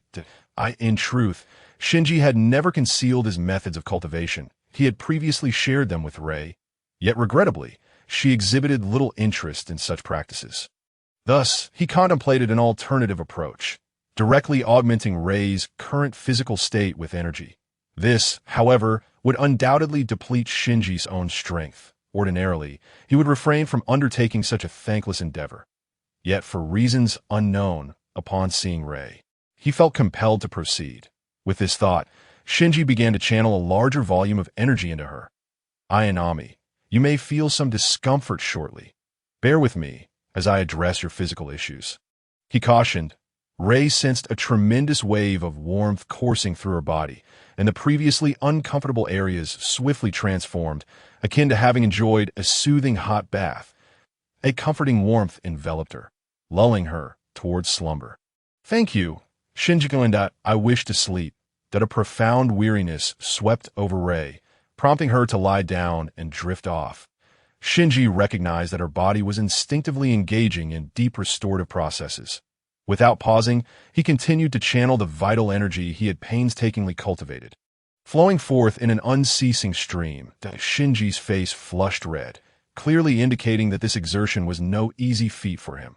Yet he felt it was worthwhile. Soon enough, Rei's breath no longer bore the signs of weakness and gradually stabilized. For an extended period, she should be able to maintain her health. As he gazed at the slumbering beauty before him, a wave of drowsiness washed over Shinji. If the world were truly ending and he sought a place to rest, he would indeed wish to sleep beside her. Naturally, he lay down beside Rei and succumbed to sleep. Hours later, Rei opened her ruby-like eyes, and their gazes locked. Shinji-kun, why are you also here? Shinji felt an overwhelming sense of relaxation. In the transition from sleep to wakefulness, he experienced a sensation akin to rebirth, reminiscent of the comfort he felt after defeating the Water Angel, while resting within the Unit-01. It had been ages since he had enjoyed such a peaceful slumber, even more so than when resting in his own room, as if he were genuinely being protected. However, he was aware that he was sleeping in someone else's bed, and it would be rather awkward if he woke up before Rei. Fortunately, Shinji had learned a valuable lesson. The more one wishes to avoid a situation, the more imperative it is to confront it. Ayanami, you're awake. How do you feel now? He ventured. Much better, she replied. An awkward silence enveloped them as they continued to gaze into each other's eyes. Suddenly, a wave of guilt washed over Shinji. He had surreptitiously taken a pleasant nap on her bed and now felt compelled to leave without addressing. An uncomfortable predicament arose. If Rei did not rise, he would be unable to exit. They exchanged bewildered glances, Ensnared in an eerie silence, he knew he needed to say something in a frantic attempt to find a topic. Shinji felt more anxious than during any examination he had ever faced. He racked his brain for a subject that might alleviate the tension. After what felt like an eternity, he finally conjured a thought. Ayanami, do you not think this place is somewhat messy? Perhaps it should be tidied up? And why do you always eat these compressed biscuits? Have you considered cooking? I cannot. Very well. I shall prepare you a bento next time, he offered. I was originally planning to make one for Miss Misato. No need. I have biscuits. Seeing the conversation about food fizzling out, Shinji swiftly shifted gears. How about you go downstairs first, and I will tidy up your room a bit. In the end, Shinji found himself compelled to be direct. After getting out of bed, Ray picked up a broom and joined him in cleaning. Ayanami, do you seldom clean? He inquired. Why is that? Unnecessary. I am the only one here. Even for oneself, maintaining cleanliness tends to uplift one's spirits. Shinji organized Ray's scattered belongings, sorting through the rubbish to prepare for disposal later. Furthermore, he instantaneously transported himself to a nearby supermarket to purchase a bookshelf, arranging the disordered books in the corner neatly on the new shelf. By the time he completed these tasks, night had fully descended. Shinji had initially planned to buy ingredients and prepare a meal, but a nagging feeling persisted that he had forgotten something. Ayanami, I believe I mentioned my purpose for visiting earlier, to receive treatment, obtain a new ID card, and to participate in tonight's club activity. Shinji observed as Ray retrieved a small black notebook and earnestly recited these details. He felt as though the sky had fallen upon him. Oh no, I forgot some things after that nap, and now there is a whole group of people waiting. While waiting at home for the club activity, Shinji Ikari glanced at his watch. Fortunately, there was still 5 minutes left until the appointed time. However, upon reflection, it was not fortunate at all, as they were already late. Ayanami, it seems that if we adhere to conventional travel methods, we won't make it in time. Would you like to experience the teleportation I mentioned earlier? Shinji grasped Ray Ayanami's shoulder. She felt so slender.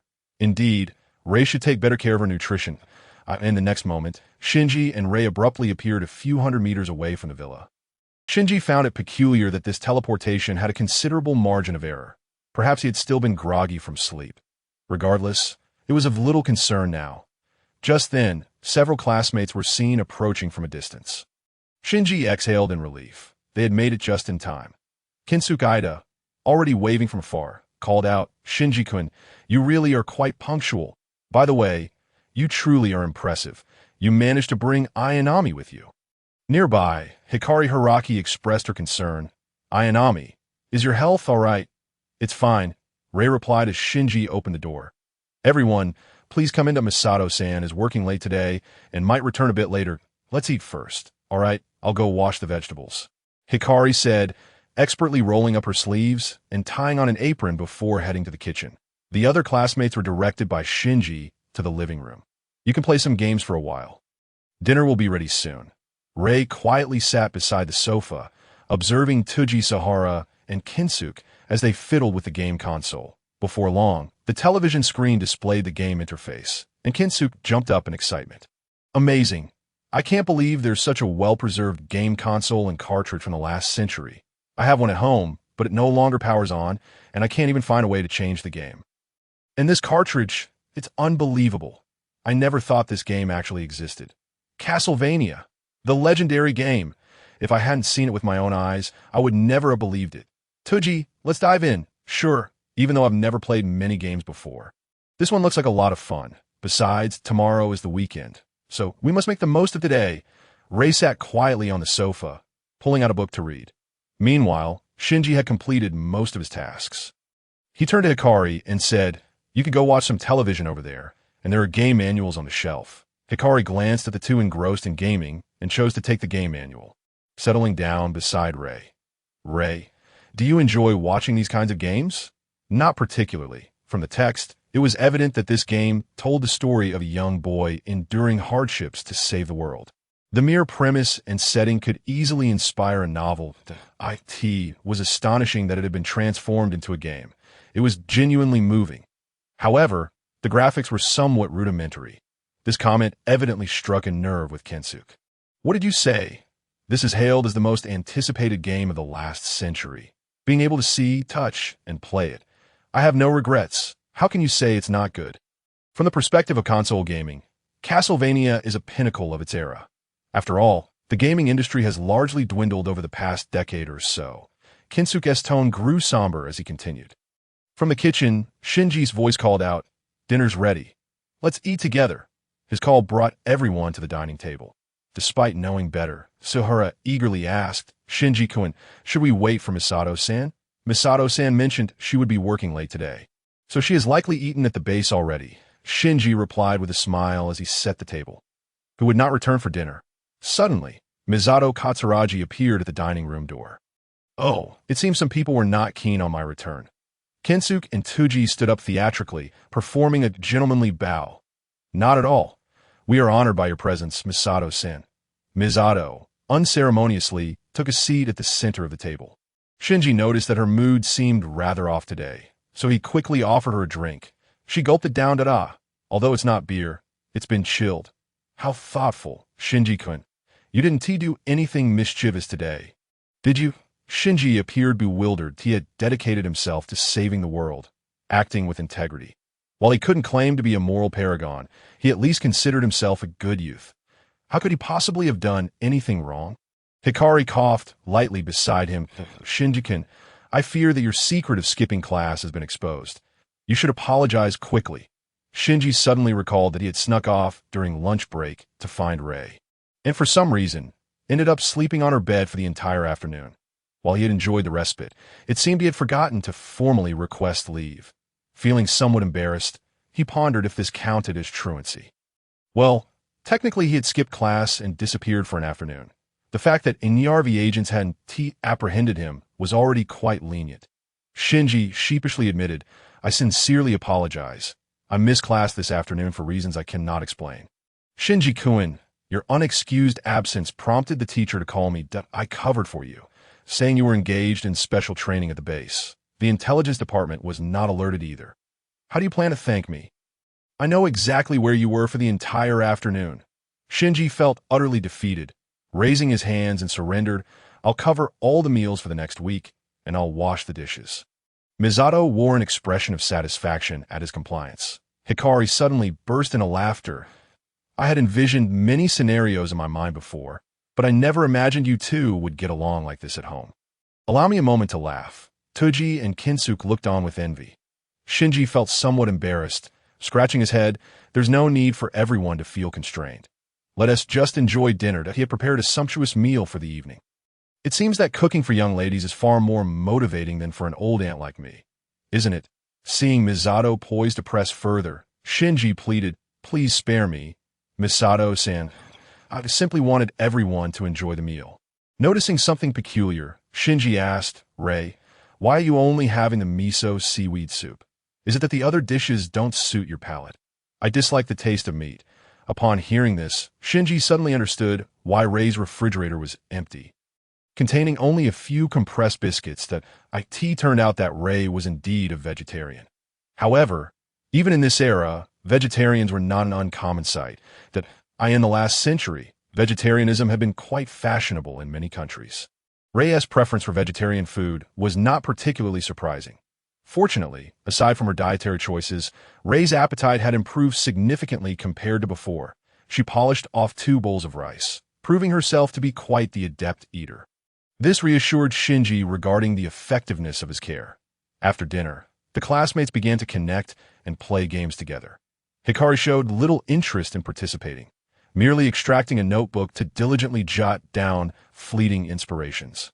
Preparing for the forthcoming script, it was noted that since the class leader, Dongmu Guang, assumed responsibility for the script, there had been no significant progress reports, which left Ikari Shinji somewhat anxious about the script's advancement. However, observing the class leader's earnest demeanor brought him considerable reassurance. Ayanami Rei, on the other hand, had taken out a book, continuing her leisurely reading. Shinji had always been curious about the books Rei read daily. This time, he mustered the courage to approach her. Ayanami, could you tell me what this book you're currently reading is about? Rei handed him the book, The Happy Prince and Other Stories by Oscar Wilde. It is a collection of fairy tales by Wilde. Shinji was captivated by the tale before him. The protagonist was a statue of a happy prince. During his life, the prince had never known sorrow. In remembrance, people had crafted a magnificent statue in his honor. Yet, in the realm of humanity, the happy prince remained unaware of sorrow. After his transformation into a statue, he bore witness to countless sufferings and the injustices of fate. Desiring to aid those living in hardship, the statue of the happy prince persuaded a swallow to continuously peck away the jewels adorning him, distributing them to those in need as time passed. The once resplendent statue became tattered and worn, yet the statue still lived. Until one fateful day, the swallow perished in the cold winter. The happy prince's heart, made of lead, shattered completely. Subsequently, the statue was melted down for recasting. However, the broken heart could not be melted away, ultimately discarded by the people. Although in the story's conclusion, an angel appeared to take the lead heart and the swallow's remains to heaven, Shinji, with his hands stained by the blood of angels, transformed into an apostle butcher, believed that the angels could not possess such benevolence nor engage in such noble deeds. If even the angels sought to annihilate humanity, one could hardly consider heaven a desirable place. Truly, it was a profoundly melancholic tale. He could not fathom why Ayanami would be fond of such stories. Nevertheless, he refrained from expressing this thought directly. Ayanami, this story is indeed quite moving. Do you often enjoy reading such books? No, I merely wish to understand humanity. Dongmu Guang suddenly interjected. If you wish to understand humanity, it would be best to observe living, breathing humans. I comprehend your sentiments, Ayanami, for I too am a lover of literature. The essence of literature is to chronicle life and emotions, fundamentally depicting human nature. Thus, I have also been observing life and others. Ayanami, we ought to communicate more in the future, after all this time as classmates. I had no idea you were so fond of Wilde's works. As Dongmu Guang skillfully redirected the conversation, Shinji chose not to elaborate further. Suddenly, a voice rang out, Shinji-kun. Help! The cry for help came from Ida Kensuke, who had just met his demise once more while controlling a character alongside Sahara Toji on the television screen. The enormous crimson letters declared, "You have died," flashing incessantly. The second level's boss is terrifying. Is there anyone who can actually complete this game? Toji and I are dying to the point of questioning our very existence. One misstep, and we are immediately heart-controlled, draining our health completely. With each death, our characters accrue more scars at this rate. I fear that before I even reach the end, my character will be utterly shattered. This game surely has no maximum death limit, right? I can't shake the feeling that if I continue like this, my character will turn into a mere skeleton. Toji chimed in. You're better off than I am. I'm too afraid to even walk now that I worry that if I die a few more times, my account will be erased. Shinji glanced at Toji's character interface, nearly bursting into laughter. Indeed, Toji's straightforward nature did not suit a game that emphasized evasion and positioning. In simpler terms, Toji simply lacked finesse. No worries, I'll create a new account and guide you both. Just a moment. Shinji took hold of a controller. Castlevania was, without a doubt, a masterpiece. IKT offered commendable online capabilities, supporting up to 16 players in cooperative gameplay. Upon seeing Shinji grab the controller, Misato refrained from commenting, merely advising him not to play too late before heading off to sleep. As Shinji grasped the controller, a familiar sensation washed over him. Had he played this game before? Yet he dismissed the thought, considering that it was likely he had not even been born when the game was released. Once Shinji entered the game, everything changed in this virtual realm. He felt as though he had returned home, able to accurately predict every nuance and shift within the game. Together with Ida and Sahara, they wreak havoc. Clearly, the talents of these two surpassed that of Miss Misato by a considerable margin. The trio swiftly conquered 4 levels in a single breath, completing the first playthrough. Shinji set down the controller and checked the time. It was already 9 in the evening, according to the customs of this world. It was indeed time to return home. Otherwise, let's call it a day here. All right, we'll come back to play again. Next time, we need to head home too. Shinji finally assumed the mantle of authority, stating with utmost seriousness, I hereby declare today's club activities concluded. Upon uttering these words, Shinji felt a sense of fulfillment, as if he had completed a ritual, Kinsu couldn't help but tease, I always wanted the chance to say something like that. Like announcing the start or end of an event. Haha, doesn't it give you a strange sense of accomplishment? Shinji and the others laughed. Kinsu and Toji, who lived close by, naturally chose to return together, while Shinji took on the responsibility of escorting the two girls home. Dongmu Guang seemed to have gained a wealth of insights, as he continuously shared various literary thoughts and reflections with Ayanami along the way. Rei's responses remained as succinct as ever, yet based on Shinji's observations, it seemed she had spoken more this evening than in an entire month. Dongmu Guang's home was nearby, and, after dropping him off, Shinji prepared to accompany Rei home. The two remained silent throughout the journey. Upon arriving at Rei's residence, Shinji noticed it was much tidier now, with books neatly arranged on the shelves. Although the walls were still somewhat shabby, the place had at least become considerably cleaner, resembling a habitable space. Looking at Rei, Shinji began, "Rei, I think I should head back now that Rei's crimson eyes met Shinji's gaze. That aren't you planning to sleep here?" Shinji felt a wave of unease wash over him and could only strive to explain. "What happened at noon was an accident. I was treating your injuries and then became too fatigued, which is why I ended up sleeping in your bed."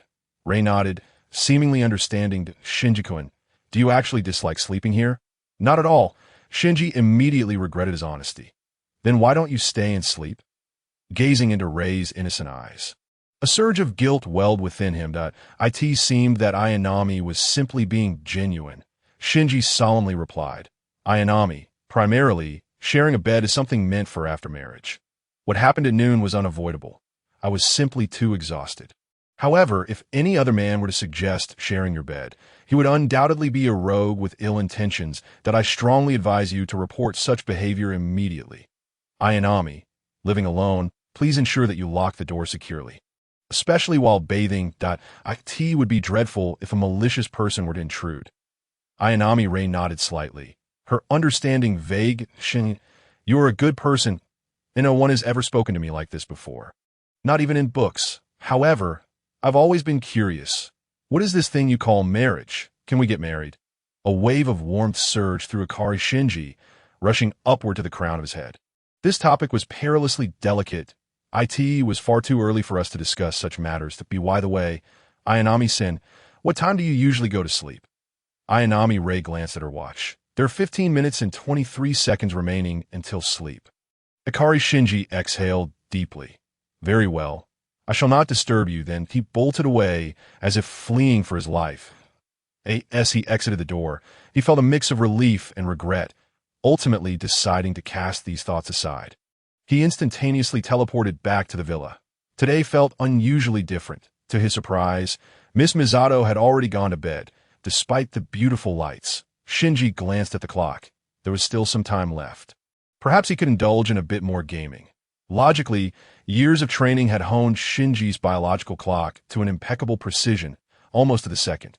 Yet today, he suddenly felt that since Miss Misato was asleep, playing the game a little longer seemed harmless. The thrill of playing covertly always heightened the enjoyment. He began anew, continuing from the save file he had previously shared with Misato. First, he faced the final boss of the second round. This time, the difficulty of the boss had indeed escalated significantly, both in health and attack speed, proving to be quite formidable.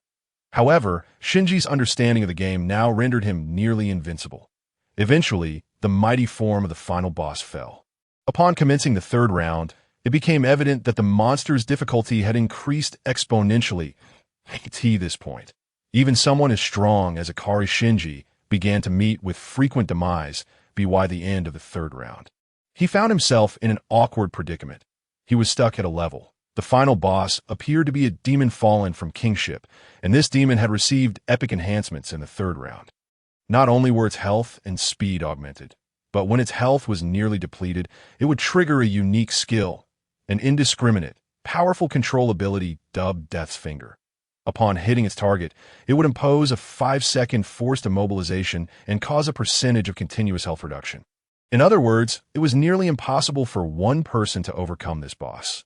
This was a fundamental issue of the game's mechanics, as this skill seemed unavoidable, something Shinji realized only after dying several times.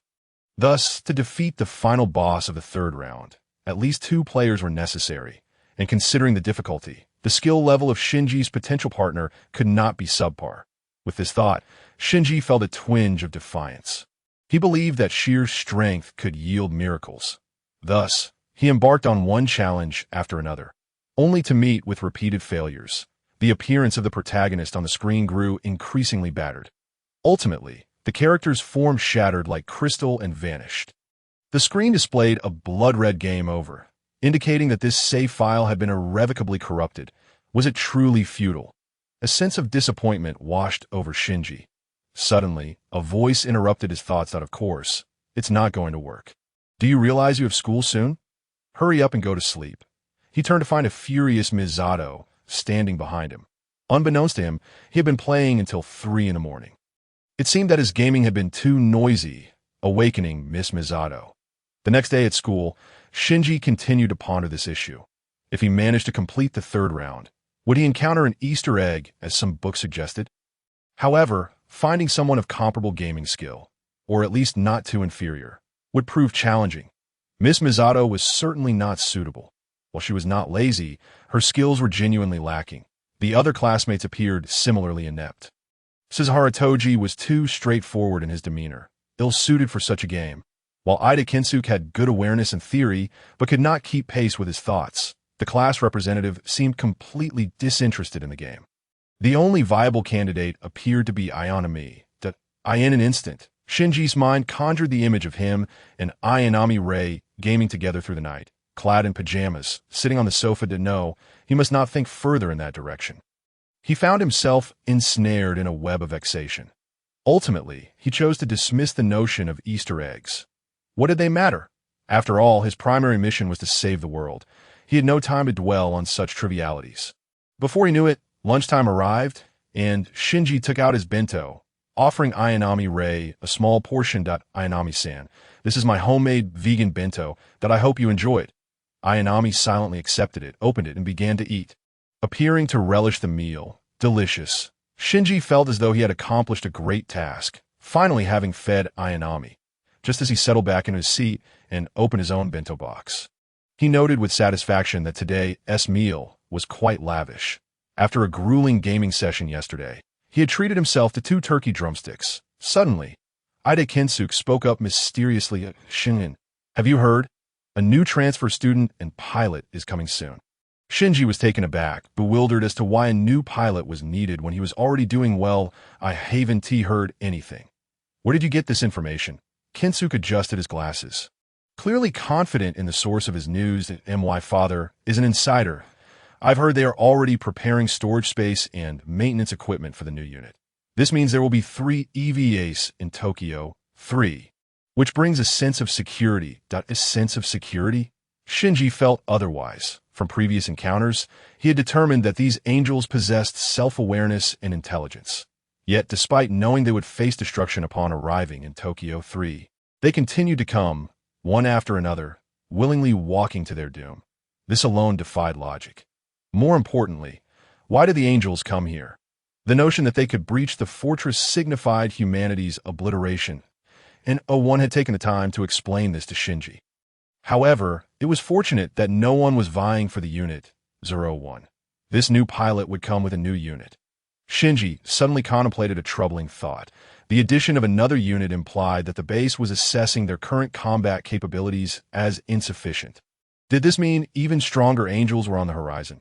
He recalled that prior to the activation of Unit 00, Tokyo 3 had never faced an angel attack. Perhaps it was the EVAs that attracted the angels in the first place. Adding another EVA might not signify safety, but rather greater peril, drawing in even more formidable angels to assault the base. Yet the prospect of such events thrilled Shinji if the tranquil school life dragged on too long. A dose of battle was always needed to invigorate it.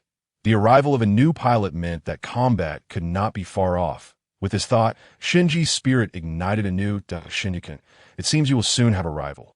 I've heard the new pilot is a genius from Germany.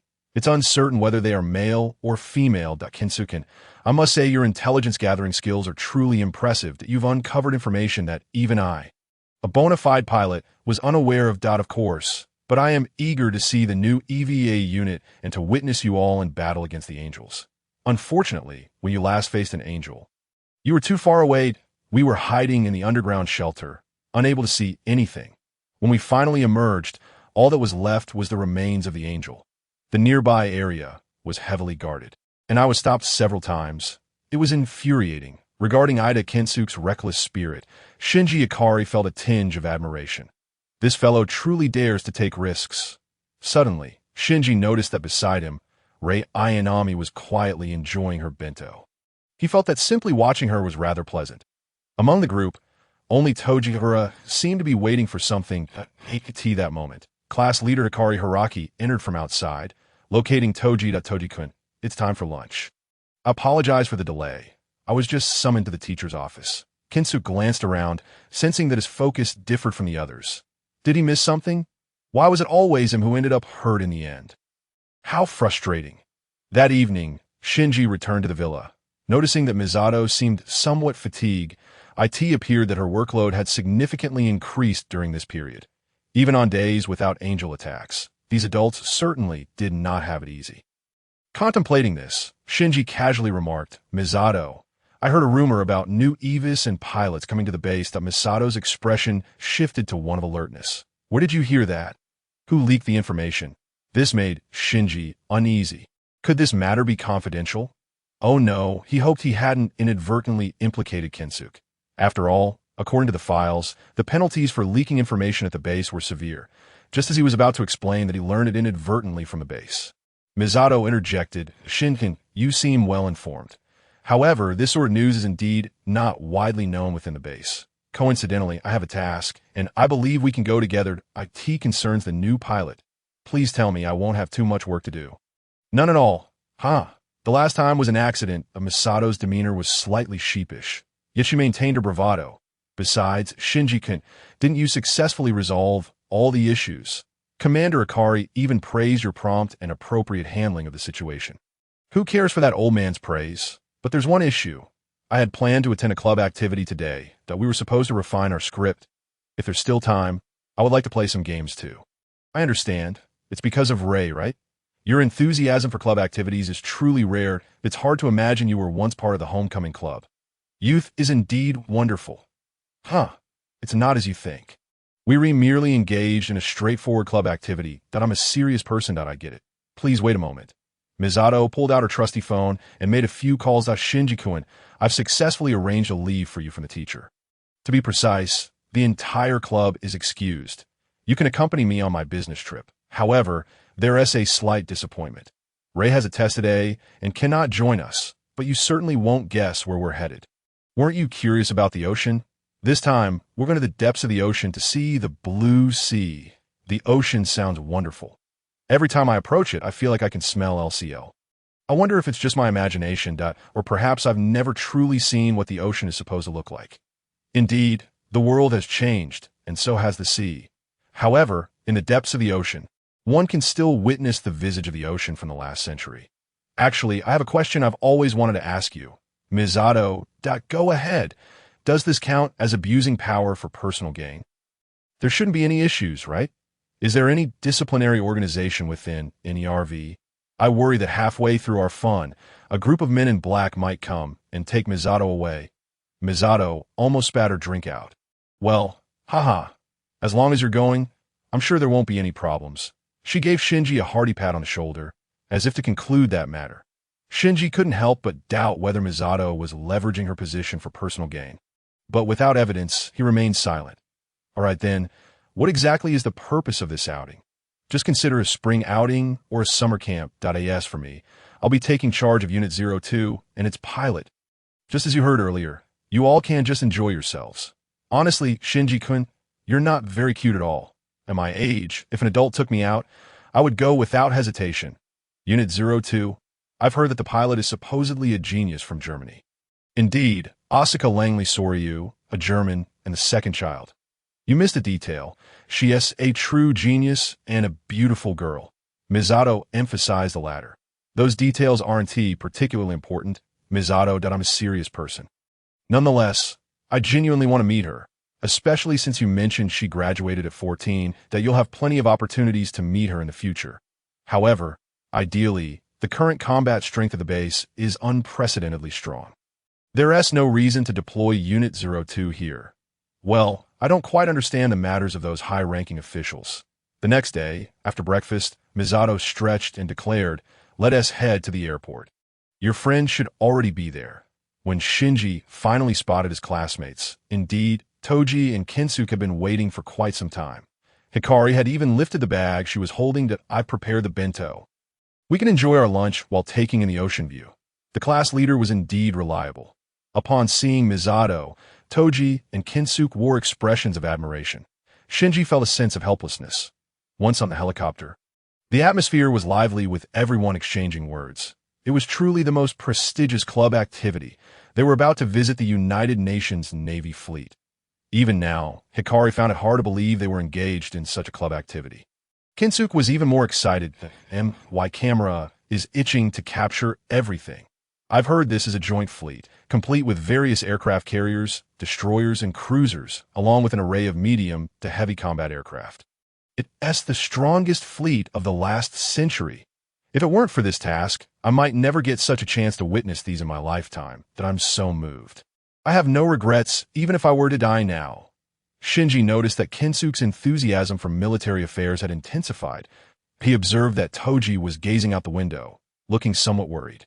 "Toji-kun, are you concerned about your little sister?" "Yes. Ever since Sakura recovered, she hasn't stopped running around on her two legs, as she puts it, trying to make up for all the time she missed." "That sounds wonderful. After all, children at that age love to jump and play. The problem is, today is Sakura's first day back at school, and who knows what kind of trouble she might cause." Shinji found himself at a loss for words. After all, he had no little sister. Yet, for some reason, the mention of a sister brought to mind Rei Ayanami in her blue and white school uniform. Just a trivial illusion. Shinji pondered this. He suddenly realized that if Toji was preoccupied with thoughts of his sister, then Hikari's attention seemed to be on Toji. This was somewhat intriguing. It appeared everyone had someone precious in their hearts. The helicopter flew swiftly, and they soon arrived at the depths of the ocean. The scent of blood in the air gradually dissipated. How fascinating. Why does the seawater here seem so different? This time, it was Misato's turn to elaborate that it's quite simple. After the second impact, most of the world's oceans have become difficult to approach. However, global trade still heavily relies on maritime transport. Some regions have been spared from disaster due to special circumstances. The major countries of the world united to connect these waters, forming trade routes. What we see before us is one such route. Yet, even in this era, despite these seemingly normal waters, there are still very few marine creatures. Of course, if you go south into the depths of the Pacific Ocean, it would be much better and marine life would be more abundant. According to certain organizations, the oceans have been purified. The term purified sent a shiver down Shinji's spine. If the annihilation of all living beings is deemed purification, then after cleansing the oceans, what shall be purified next, the sky or the earth? Well, here we are. An immense fleet suddenly materializes before the assembled crowd. Once several individuals disembark from the aircraft, an impolite voice promptly rings out, "Are you the second-generation connection? You don't seem all that impressive," despite having envisioned the scene of their meeting in his mind. Shinji Ikari never anticipated such a charged atmosphere. The red-haired girl before him is undeniably beautiful, yet her gaze upon him resembles that of someone looking at refuse. Shinji cannot fathom how he might have offended her, leaving him momentarily at a loss for words. Misato Katsuragi clears her throat softly. "Allow me to introduce, this is Asuka Langley Soryu, the second child. She has just arrived from Germany. Asuka, you've grown quite a bit since we last met. You still as sharp-tongued as ever. Of course, I've matured well. Misato, you've certainly gained a touch of femininity. I merely speak the truth, by the way. Kaji is also on board." Upon hearing this, Misato's expression shifts dramatically. Shinji, naturally unaware of who Kaji is, can only infer from her reaction that he must be an ex-boyfriend. He recalls a note from Uncle Piccolo, which advises him never to mention a certain Yamcha in front of Aunt Bulma, as she ended their relationship due to his notorious infidelity before marrying Mr. Vegeta. This bit of gossip nearly overloads Shinji's CPU, as the connections are rather convoluted. Suddenly, the wind snatches away Higuchi's hat. In an instant, Shinji reaches out and catches it. Asuka is somewhat taken aback by Shinji's agility. "Oh, I didn't know you had some skill. Second generation. Have you trained in combat?" Higuchi retrieves his hat and places it back on his head. Shinji-kun is quite remarkable. He is a martial arts expert. Higuchi seizes the chance to boast about Shinji. Expert. It's merely flashy moves. After saying this, Asuka deftly attempts to disrupt Shinji's balance with a well-placed kick. Intending to send him sprawling to her surprise, he dodges effortlessly, leaving her unable to discern how he moved. Her anticipated strike fails, and Asuka's expression reveals her embarrassment. Although she recognizes Shinji's prowess, she remains defiant. You truly lack gentlemanly manners. I was merely jesting, and yet you took it seriously. Besides, individual combat skills are insignificant. Our true combat effectiveness is demonstrated through our EVA's MY unit. 02 is superior to your unit. 01. Shinji nods in agreement. In his view, each EVA is a living entity, possessing a soul that, though perhaps still inchoate, is undeniably unique. IT stands to reason that Unit 02, being the newer model, would be more advanced. Furthermore, both EVAs serve to combat the angels, so there is no fault in their classification as combat units. Shinji simply nods, concluding the matter. Asuka's frustration deepens. That is it? What about your pride and dignity as the pilot of Unit 01? She had expected Shinji to counter her assertion, since every EVA pilot should regard their machine as the strongest. Having prepared an array of retorts, she finds herself at a loss when Shinji concedes so readily. Meanwhile, Kensuke Ida, previously distracted, perks up at the mention of the difference in units. Asuka, could you elucidate the distinctions between the EVAs? This is rare knowledge. Kensuke, a quintessential otaku, momentarily forgets about confidentiality in his thirst for knowledge. The two engage in a lively exchange that, of course, they differ. Unit 00 is merely a prototype for validation, lacking many functions. Unit 01 is simply the first production model. My unit 02 is the true combat-ready production model. Equipped with various specialized tactical gear, its combat capabilities vastly superior. Perhaps, Shinji muses, believing the true strength of an EVA lies within, akin to genuine strength residing in one's heart. Although he comprehends Asuka's point, he opts not to engage in a debate with her, clearly leaving her unsatisfied with his attitude. Misato Katsuragi, sensing the tension, grows increasingly concerned, especially as Asuka will soon be under her supervision, a clear troublemaker. Exhausted, she laments, "Let the world come to an end." Just then, a dapper gentleman approaches. "Misato, long time no see." "Hi, young man, do you recognize me? I'm Ryoji Kaji. Did Misato not mention me? You must be living with her now. Is her sleeping posture still as dreadful as before?" Misato's cheeks flush with embarrassment. Kaji, clearly a seasoned charmer, knows when hold back. "I want to keep you. I have matters to attend to." With an effortless flair, Kaji departs, prompting Misato to recall the task at hand. Let us proceed to the fleet command to complete the transfer. We've already lingered on deck long enough. This practical matter finally brings an end to Asuka's argument. The fleet commander, an elderly man with a white beard, epitomizes the traditional image of a captain. Clearly, the military personnel are not welcoming of NERV. The commander swiftly completes the transfer paperwork, then, showing little interest, leans back in his chair and arrogantly states, "You must be the leader of these cadets. If so, our Pacific Fleet's mission is essentially complete. However, the formal transfer must await our arrival at port.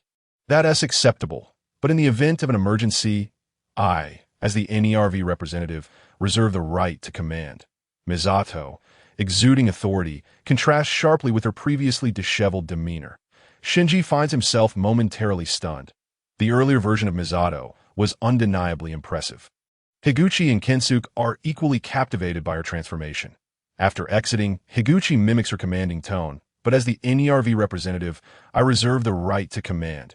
Misato is simply too cool. Indeed, I envy you, Shinji-kun, for cohabitating with such a beauty. Right, Shinji replies, somewhat bemused. Just then, Asuka approaches him. Ikari, I need to speak with you. Higuchi and Kinsuke exchange knowing glances. Kinsuke, with a hint of jealousy, remarks, when it comes to romantic prospects, we can't hold a candle to you. Shinji-kun, hurry up and don't keep the lady waiting. Shinji shrugs in resignation, preparing to see what Asuka has in store. When he approaches, he is taken aback to find Asuka clad in a fiery red pilot suit, beside which lies a towering red giant under a tarpaulin. Shinji gazes at Unit 02, marveling at its grandeur. This is Unit 02. It's truly magnificent. Of course, this Unit 02 is highly impressive, possessing many of the functionalities of Unit 01. So, are you interested in experiencing it? Asuka, are you suggesting we pilot Unit 02 together? Aside from Unit 01, Shinji has never operated any other EVA. The proposition holds a certain allure, especially piloting an EVA alongside a striking girl, something he had never considered before. However, I must decline. I already have my own unit. Why would I want to pilot yours? Asuka's expression darkens. Humph, are you afraid that once you pilot Unit 02, you'll find Unit 01 lacking? Haha, or do you fear your synchronization rate is too low to handle it? Shinji feels somewhat exasperated. Perhaps Misato hasn't disclosed to Asuka that his synchronization rate is 100, likely for Asuka's benefit. Resigned, Shinji responds, I'm simply not interested in piloting other units. I'm content with Unit 01. Now that I've seen Unit 02, I suppose I'll be heading back. After all, today marks the day of my club activities, and we still need to discuss some club matters with everyone. Asuka is quite furious. This Shinji, the second child, clearly lacks any remarkable abilities, yet he dares to disregard me so blatantly. It is utterly infuriating. Regardless, you are merely a third-rate amateur student club. If you wish to engage in such tedious activities, then be my guest and leave. Shinji Ikari truly turned and walked away, leaving Asuka unable to swallow her indignation. Shinji had no desire to squander this rare time by the sea on such trivialities. After all, accompanying this ill-tempered young lady in piloting an EVA hardly compares to enjoying some leisure time. Meanwhile, Misato Katsuragi had settled the scouts and then sought out Kaji, or rather, it was Kaji who approached her. How have you been all these years? How have I been? Is Ritsuko doing well? Humph, you truly never give up, do you? Ritsuko has a boyfriend now. You might as well give up. I was merely inquiring. Truthfully, my greatest concern is still for you.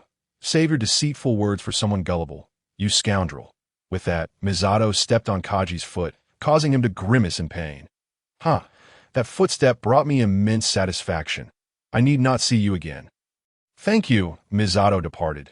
And this scene happened to be witnessed by Shinji Ikari. He noted that Mr. Kaji possessed quite a solid foundation in combat. That kick could have easily been avoided. Yet he deliberately chose not to evade it. Is this what one refers to as adulthood? Shinji seemed to grasp something profound.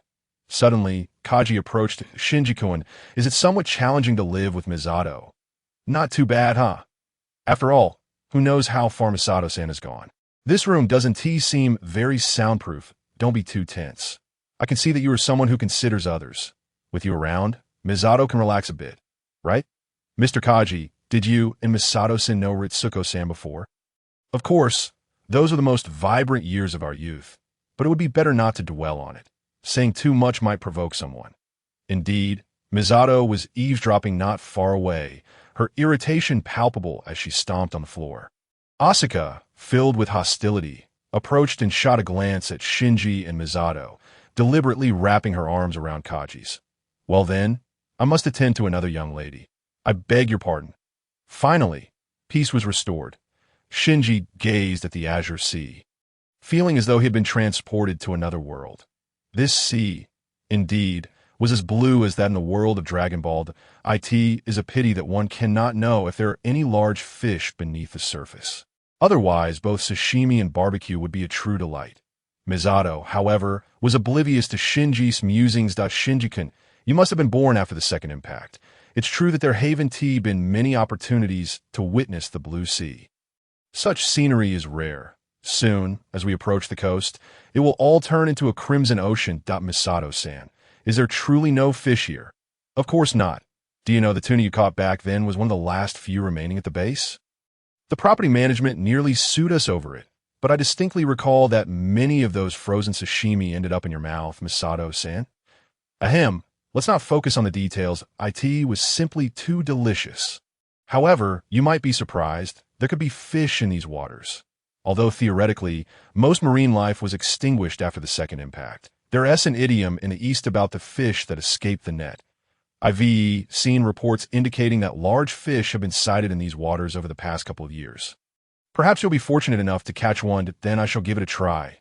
With that, Shinji stripped off his shirt, revealing his developing muscular physique. Kaji pointed toward Shinji and remarked to the already relaxed Asuka. Look, the third child truly is as handsome as the rumors suggest, and his physique is commendable. He must have a highly disciplined workout regimen. Asuka scoffed and turned her head. Humph, he is merely a child. Shinji dove into the deep blue sea. Unlike the coastal waters, this ocean was remarkably clean, devoid of any foul odors, only a faint hint of saltiness. Shinji seemed to rediscover the feeling he had while training in the Dragon Ball seas, surfacing and sinking with pure exhilaration. However, the fish were indeed sparse here, and the seabed lacked the usual coral and marine life. Shinji continued swimming deeper, and as he did, he began to spot small fish and shrimp. He even discovered 2 sizable lobsters nestled among the rocky crevices of the seafloor. Finally, there were no empty nets. Shinji prepared to capture these 2 lobsters, hoping to create a sashimi platter and perhaps a few other dishes upon his return. Each lobster measured over 1 meter in length and weighed a good dozen pounds. While they may not rival the size of the angels, even the smallest morsel is still meat. Shinji had been submerged for 7 or 8 minutes without resurfacing. Drawing envy from Higashikata, Shinji truly possesses remarkable swimming skills. He can swim freely in the ocean for such a long time without taking a breath. Higashikata felt a twinge of eagerness, but ultimately chose to abstain upon witnessing the tumultuous waves. Ida Kensuke glanced at his watch, worry etched on his face. Asuka bluntly stated, "How boring! But I wonder if the second child has gotten tangled in seaweed." Higashikata responded with some irritation. "You have no idea how capable Shinji is. Even if something were to happen, Shinji would be just fine." No sooner had he spoken than Shinji suddenly leapt from the water, soaring over 10 meters high before landing securely on the deck. 2 enormous lobsters in hand. Shinji, you are incredible. These lobsters are splendid. We can have them for dinner tonight.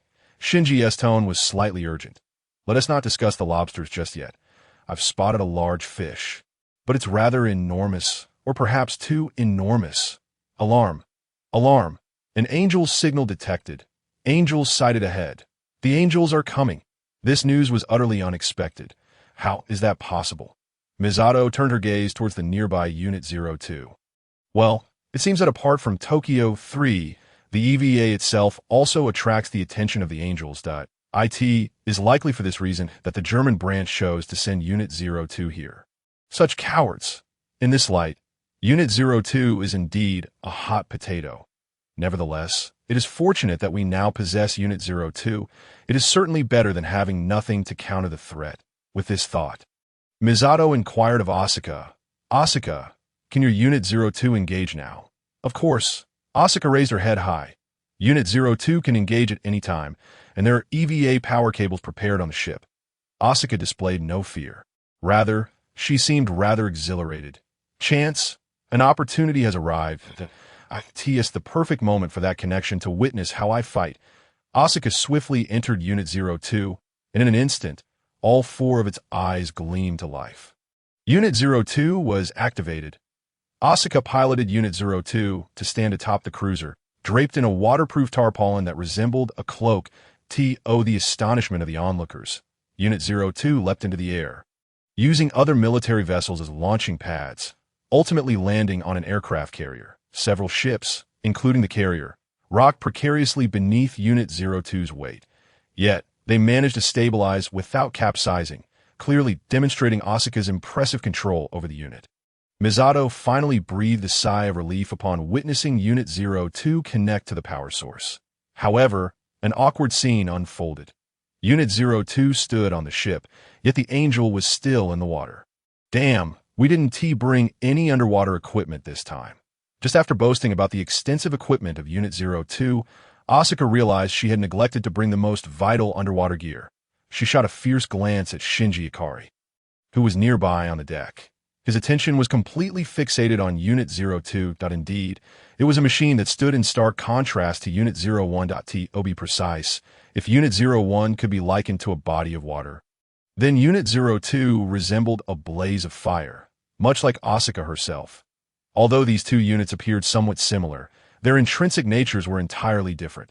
Such an intriguing EVA, utterly distinct from Unit 01, suddenly, a colossal figure emerged from beneath the waves, resembling a gigantic fish measuring 500 to 600 meters in length. The field confirmed it was an angel. "Asuka, you have no weapons. Don't be reckless," Misato Katsuragi shouted. "A high-frequency particle vibration blade will suffice." Shinji added, leaning closer to the microphone. "That's insufficient. The fish is too large, hundreds of meters long. The blade is too short." Asuka retorted, "Humph. Mind your own business. You, Unit 02, just watch me fight and learn." Yet Unit 02 remained on the aircraft carrier's deck, poised for the Angel's assault. Suddenly, a scream pierced the tension. Kensuke Ida had noticed that several fighter jets had plummeted directly into the sea. Asuka's solitary actions had caused more damage than the Angel itself. Kensuke felt a pang of sorrow. Those are the latest carrier-based fighters of the last century. What a pity. However, no one paid heed to his lamentations, as all attention was riveted on the enormous shadow beneath the water. The shadow indeed swam towards Asuka, and the Angel emerged. This angel bore a striking resemblance to a magnified beluga whale, measuring at least 200 to 300 meters long. Its massive form arced through the air and lunged directly at Unit 02 on the deck. Grasping the high-energy particle vibration blade, Asuka thrust it forward. Yet, it proved ineffective. The angel's tough hide resisted her attack. The blade slid in without a handle, and then there was silence. Asuka gasped in shock as Unit 02 was hurled into the sea by the angel's head. Fortunately, the power line remained intact. The situation was dire, for in the next moment, the angel opened its maw wide, revealing rows of teeth, and it devoured half of Unit 02. "This is bad. My Unit 02 is halfway swallowed by this angel. It's dragging me into the depths." Asuka confessed helplessly. With Unit 02 lost, the fleet was on the brink of annihilation. Suddenly, a small single-pilot fighter appeared on the aircraft carrier's deck. Mr. Kaji, donning a helmet, saluted the bridge with flair before swiftly departing. Misato was furious. "Damn that scoundrel. He is utterly unreliable in a crisis." Shinji pondered thoughtfully. "Misato, if I pilot Unit 02, I should be able to defeat this angel." Misato's eyes lit up. "Huh. Shinji, are you confident? If it's too dangerous, I can arrange for you to retreat first. In no need. If I get into Unit 02, I can defeat this angel." The fleet commander's patience wore thin. These fools think I'm some German salami that anyone could slice at will. "Wait, this is our fleet. Unit 02 has already entered the water. We should retreat. This mission has failed." The fleet commander erupted. Misato stood her ground, and I've stated that as NERVS representative, I have priority command. Besides, given the Angel's speed, do you really think we can escape unscathed without defeating it? Or do you wish to abandon the fleet and flee by plane? I can agree to that. But your fleet must remain under my command. The fleet commander gritted his teeth at her words. "Humph. I will share the fate of my fleet." "Speak. What must be done?" "First, we send Shinji down. We have a plan. Let Shinji and Asuka work together to pry open the angel's mouth. I recall there should be a few intact destroyers nearby. Let us use two and fire from inside the angel's mouth." Misato's audacious plan was undeniably bold, even ludicrous. Shinji waved his hand. "It's unnecessary to go through such trouble or sacrifice a cruiser. I can directly deal with the angel." Misato led Shinji to a small room nearby and, feeling somewhat awkward, said, "Shinji, there's a problem. Unit 02 is equipped with an enemy identification chip, so you must wear Asuka's combat suit to enter." With that, Misato produced a red female combat suit from the room. The atmosphere fell into an uneasy silence. If time permitted, Shinji truly wished to have Misato airdrop Unit 01. However, there was no time to lose. Below, Asuka was struggling valiantly to Misato's radio crackled with Asuka's voice. Damn it! Yeah. Die. It seemed Unit 02 was still battling fiercely with its remaining high-energy particle vibration blade. Gritting his teeth, Shinji steeled himself. I'll wear it. Grabbing the suit, Shinji swiftly donned the red combat attire in the adjacent room. In truth, Asuka and Shinji were of similar height, though Asuka was slightly leaner. The suit fit well, save for a bit of looseness at the chest and some snugness at the bottom that eye in a flash. Shinji teleported into the cockpit of Unit 02. Who are you? How did you get into my Unit 02? Damn it, you perverted idiot Shinji. Don't come any closer, and why are you wearing my clothes? Shinji remained silent. Conversations within the cockpit were broadcast live via radio. So was this a public execution? At that moment, the cross-dressing Shinji Ikari was beyond caring about such trivialities. Instead, he focused entirely on synchronizing with Unit 02. All right, Unit 02 is now responding to me. Asuka, I'm borrowing Unit 02 for a moment. Asuka felt a wave of confusion. Suddenly, she sensed the connection between herself and Unit 02 becoming tenuous, as if the unit had taken a lover and no longer desired its original pilot. Damn it, Shinji, what have you done to my Unit 02? Give it back. Get out of here. Shh. I told you I'm just borrowing it for a moment. Your Unit 02 is impressive, like Unit 01. It is also a brave warrior. Let us work together and take down that behemoth. Shinji directly controlled Unit 02 and initiated a teleportation. Misato's plan was commendable, but being bitten would severely damage Unit 02. Numerous uncertainties lay ahead. If they wished to avoid the Angel's tough flesh and formidable at field, why not teleport directly into the Angel's belly? At that moment, Unit 02's body was synchronized with Shinji at 100. Allowing for such teleportation, in the next second, Unit 02 found itself in a red-hued space, presumably the Angel's stomach. The space was exceedingly cramped, surrounded by corrosive gastric acid and the bloody walls of the stomach. Idiot Shinji, I don't know how you managed this, but we didn't just step in his stomach for a meal that we're inside the Angel's belly. Soon we'll be digested into the Angel's waste. Thanks to you. Oh, it's not us who are going to die. The initial unit raised its right hand, a prince's combat technique, that a multitude of energy blasts erupted forth, outside, a colossal column of water. Accompanied by a beam of light resembling a cross, ascended dramatically. The second unit likewise soared into the air, landing steadily on the deck. Power failure ensued, and it collapsed. Shinji Ikari, having achieved his objective, swiftly teleported away. In an instant, he changed his attire and subsequently appeared in the command room. Kinsuke Ida wore a look of sheer bewilderment. Shinji, what on earth just transpired? It seems as though the Angel suddenly exploded. The second unit is up. Nothing much. It must have been Asuka displaying her prowess and eliminating the Angel. Shinji mused inwardly. Indeed, I cannot accompany Misato on missions.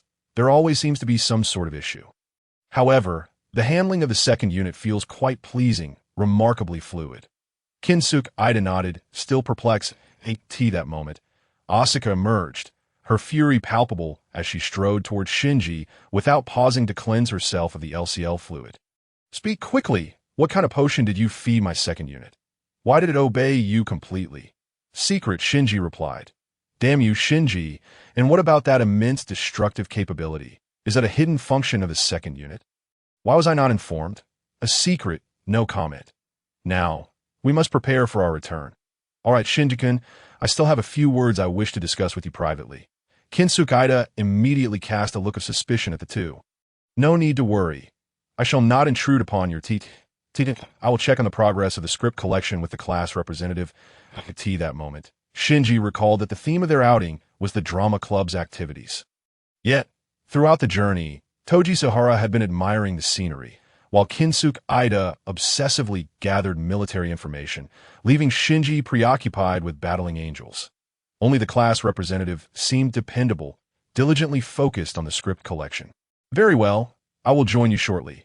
Asuka, what else do you wish to say? Shinji-kun, you surely do not want others to discover your cross-dressing, do you? As she spoke, Asuka produced her phone, revealing a striking photograph of Shinji engaged in battle within the cockpit. Asuka, is this not a bit excessive? Shinji remarked, his right hand already moving to snatch the phone and delete the image. This time, he had underestimated the situation, falling into a trap he hadn't anticipated. You need not bother trying to delete the photo or destroy my phone. I have backups of everything. Shinji's expression was one of resigned amusement. Very well. These are no longer secrets. I can divulge them. Where shall we begin? Why does the second unit respond directly to you? That explanation is rather complex. Put it abstractly, I regard the EVAs as companions and worthy warriors. Be more direct. My synchronization rate is 100. Impossible. You are lying. The synchronization rate between humans and EVAs cannot reach 100. I was informed of this on my very first day as a pilot, believe it or not. But I sense that a synchronization rate of 100 is not the limit. However, due to Dr. Ritsuko Akagi's warnings, I have refrained from delving deeper. Very well, I will verify this with Dr. Akagi, but it is indeed preposterous. The synchronization rate was something Asuka took great pride in, yet now it has been ruthlessly overshadowed by Shinji Ikari. The crux of the matter is that a synchronization rate of 100 suggests that there may be room for even more. Asuka found it exceedingly difficult to accept. And what are those techniques you employed? Those are known as martial arts. The essence of martial arts lies in the comprehension of ki. Unfortunately, I have discerned that the individuals in this world seem incapable of perceiving the existence of ki. As Shinji spoke, his demeanor became ethereal, evoking an impression of profundity, as if he were one with the vast expanse of sea and sky. Asuka suddenly questioned whether she was truly attempting to intimidate a mere 14-year-old boy. Could such a person genuinely be threatened by her? You little pervert, stop pretending to be mysterious. How does one truly comprehend ki? Tell me, the great Asuka. Very well. Let us begin with the understanding of ki. Calm your mind. Abandon all thoughts, and then make yourself disappear. Sever the sixth senses, then awaken the seventh and eighth senses until you reach the final sense. From nothingness arises ki. Asuka's eyes narrowed slightly, and she quieted herself. Indeed, she appeared to be a stunning blonde beauty, with delicate features and petite lips. Shinji shook his head. I have shared the method. Now, it is best to check on the class representative. Upon approaching, they found that Hikari Haraki was quite cheerful. Shinji-kun, I have just made some significant progress. I have a strong feeling that we shall present a splendid performance this time. Shinji inquired eagerly. Class representative, what have you discovered? Certainly. The previous battle was so exhilarating that I have formulated an idea regarding which play we should adapt. I have always believed that during the school festival, every drama club performs Romeo and Juliet. Toji and Kinsuk nodded vigorously. Indeed, Hikari adjusted her glasses. What you do not understand is that every time you see Romeo and Juliet, it is due to its suitability for student drama clubs. The plot is profound, the characters vivid, and the dialogue crafted by Shakespeare himself, refined through countless iterations. During my time in the literature club, I greatly enjoyed reading this play's script. With slight modifications, it can easily be performed at the school festival. However, do you know how many people are required to perform the school festival version of Romeo and Juliet? The three boys shook their heads, indicating they did not know. Have you ever performed Romeo and Juliet before? The trio again shook their heads. To stage a 1.5-hour abridged version. At least a dozen people are necessary. Typically, only clubs with a dozen members can undertake this play, but our troupe is too small, barely reaching the limit of 5 to conduct activities that AT this realization. Shinji understood that their club was indeed too small. As the leader, he had not been as involved in managing affairs. Most communications with the student council had been handled by Hikari. This time, the school festival had also been her primary concern. Therefore, I plan to create a radically reimagined version of Romeo and Juliet. A radically reimagined version. Indeed, I intend to rearrange the plot of Romeo and Juliet based on each student's strengths. I have a hunch that this school festival will make a significant impact. Excellent. May we see the script? Shinji expressed genuine interest, feeling a spark of excitement for the first time throughout their lengthy school life. Actually, I was inspired by you, Shinji-kun. Since everyone has their own interests, blending them together could be quite intriguing and align with my own passions. However, it is not yet complete. I will show it to you once it is fully developed. Shinji felt elated. However, an unsettling premonition lingered within him. Hikari was usually very reliable, so the script should pose no issues. Perhaps he was merely overthinking it. Seeing everyone so jubilant, he decided not to dampen the mood by insisting on viewing the script. As Shinji pondered this, he found himself smiling along with the others. Yes, this is school life. This is youth. Perhaps he had once yearned for such moments, wishing to become the person he was now. If only Rei Ayanami were here. Her smile truly was captivating. Suddenly, Shinji heard Asuka's voice, filled with resentment. Shinji Ikari, were you playing me for a fool? I stood over there for an hour, feeling nothing, only to open my eyes and find you had vanished. Is the method you taught me genuine? Of course it is. I swear by my Uncle Piccolo's name. Why can I not perceive the aura? Perhaps it is due to your own lack of such capabilities. Indeed, at this moment, Sohara Toji stepped forward to support Ikari Shinji. Previously, Shinji-kun had also shared with me the methods to sense the aura. Although I could discern nothing, I did feel that I was able to rest better throughout the process. And my physical fitness improved somewhat. Fine, I'll let you off the hook this time. However, you must take responsibility for teaching me, guiding me until I thoroughly master your techniques. Ikari Shinji felt a bit speechless. But after a moment's thought, he conceded. All right, but our drama club is currently a bit short on members. Would you consider joining us? That would be helpful. Are you an idiot? You think I would join such a trivial little club? What a joke. How could I possibly join this ragtag group? Ida Kinsuke suddenly interjected. Asuka, you would happen to have never participated in a club like this before, would you? Thus, you're worried about not being able to fulfill your role. Or perhaps you were once a member of the homecoming club, and no other club would take you in? Ikari Shinji was puzzled as to why Ida Kinsuke, the military enthusiast, had suddenly decided to chime in. Asuka's face flushed, as if recalling something. Very well. I agree to join, but let me make one thing clear. I will not act in a boring script. Furthermore, you must teach me your bizarre methods in the future. Ikari Shinji, feeling somewhat awkward, replied. Actually, I didn't intend for you to take the stage. Asuka, I wanted all 5 of us to perform, as someone will always need help with other tasks that I must admit. Ikari Shinji has a certain talent for irritation. And within the club, remember to address me as the leader. Katsuragi Misato had been quietly observing with a smile that it was quite amusing to see Asuka. This little witch humbled. You foolish Shinji, you think I would call you leader? Not in a million years. The club had transformed from 5 members to 6, and Ikari Shinji felt an inexplicable sense of relief. At least now, the club wouldn't have to disband if he were to disappear one day. As Shinji pondered this, he chose to ignore Asuka's sarcastic remarks and turned his gaze outward to the now crimson sea. We are approaching the base. Compared to the depths of the ocean, this truly is the sea of death. Why do people choose to endure living here? Asuka, why do you think the environment here has deteriorated so terribly? Yet the base city is still established in this location. I have visited other cities, and they are no different. Everywhere, the environment has become uninhabitable, yet most people do not consider relocating. Are you a fool? Even the worst places can serve as a refuge. You truly are a pampered second-generation rich kid who has never faced hardship. With that, Asuka disdainfully strode toward the exit escalator. The large ship had docked. Here, Dr. Akiji Ritsuko led the reception team. Oddly enough, wasn't Unit 02 just finished with maintenance? Why are there noticeable corrosion marks on the external armor? Did you encounter an angel that primarily attacks with acid?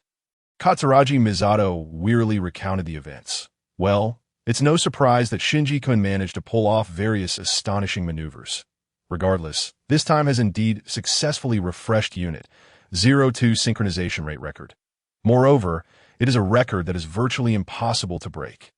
By the way, why did you previously say that an excessively high synchronization rate isn't necessarily a good thing? That's because Shinji-kun's talent leads us to a false sense of security, making it seem as if piloting the EVA is exceedingly safe. But that is an illusion, as EVAs can indeed consume their pilots. Can EVAs really consume people? Katsuragi Misato displayed no signs of shock. Instead, she gazed at Unit 02 with a complex expression that Dr. Ritsuko was somewhat taken aback. Did you know about this beforehand? Of course not. Ritsuko. How could I possibly know such things? It's just that fundamentally, the EVA is a replica of the angels that nearly brought about the world's destruction. Yet humanity dares to use this tool to sustain its existence. Ironically, I was just saved by this very tool that Dr. Akiji Ritsuko looked at Katsuragi Misato with concern. Misato chuckled. Haha, don't worry about me. Rather than concern for myself, I'm more worried about the second child. It seems this girl has taken quite a hit this time. That Dr. Ritsuko maintained an expression that suggested she was still formulating a plan. A bit of adversity isn't necessarily a bad thing. After all, Asuka has now found a rival to challenge her, a genius pilot from Germany. Having a rival isn't such a bad thing. Katsuragi Misato nodded. Yes, that truly is a worthy opponent. Meanwhile, Ikari Shinji was engaged in club activities for a while longer, hence returning home a bit later. Yet upon stepping through the villa's entrance, he was astonished. The hall was filled with all manner of cardboard boxes.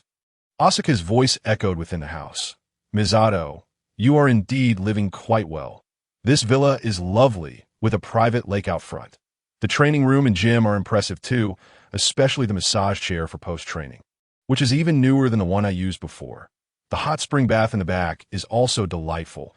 It's surprisingly more spacious than the one I had in Berlin. You actually get to live here. Be honest, have you charmed some influential figure? Otherwise, I find it hard to believe you could afford this on a lieutenant's salary. Not at all. This is the EVA pilot's dormitory, and I merely reside here as a guardian. Since you've come all this way, Asuka, I hope you find it comfortable. Upon hearing Misato's voice, Ikari Shinji wondered if Asuka intended to move in as well. The IT struck him as somewhat absurd. Nevertheless, he ventured inside and said, Asuka, what are you doing here? Since I've already moved in, Haven T, you realized. Foolish Shinji, you've been abandoned by Misato. From now on, Misato will be living with me, right, Misato? The only downside here is that every door is made of traditional paper. There isn't even a lock. With such a splendid villa, surely solid wood doors are within reach. It's a matter of privacy that we use paper doors because we live together as family. There's no need for locks. Besides, the outside locks are easily opened.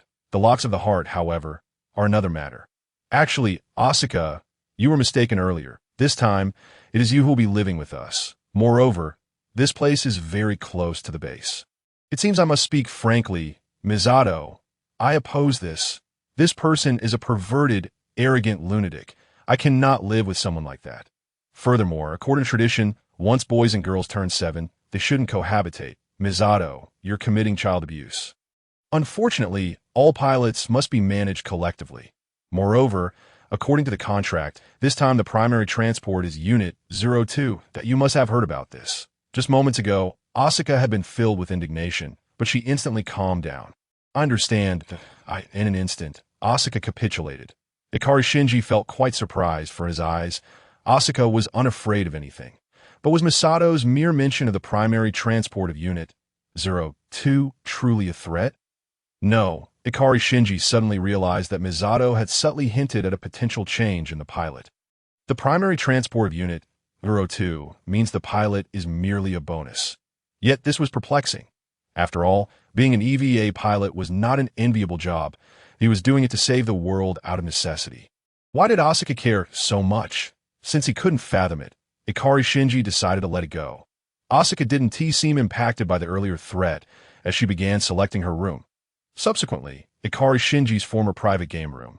No. His study was ruthlessly claimed by Asuka. This one will do.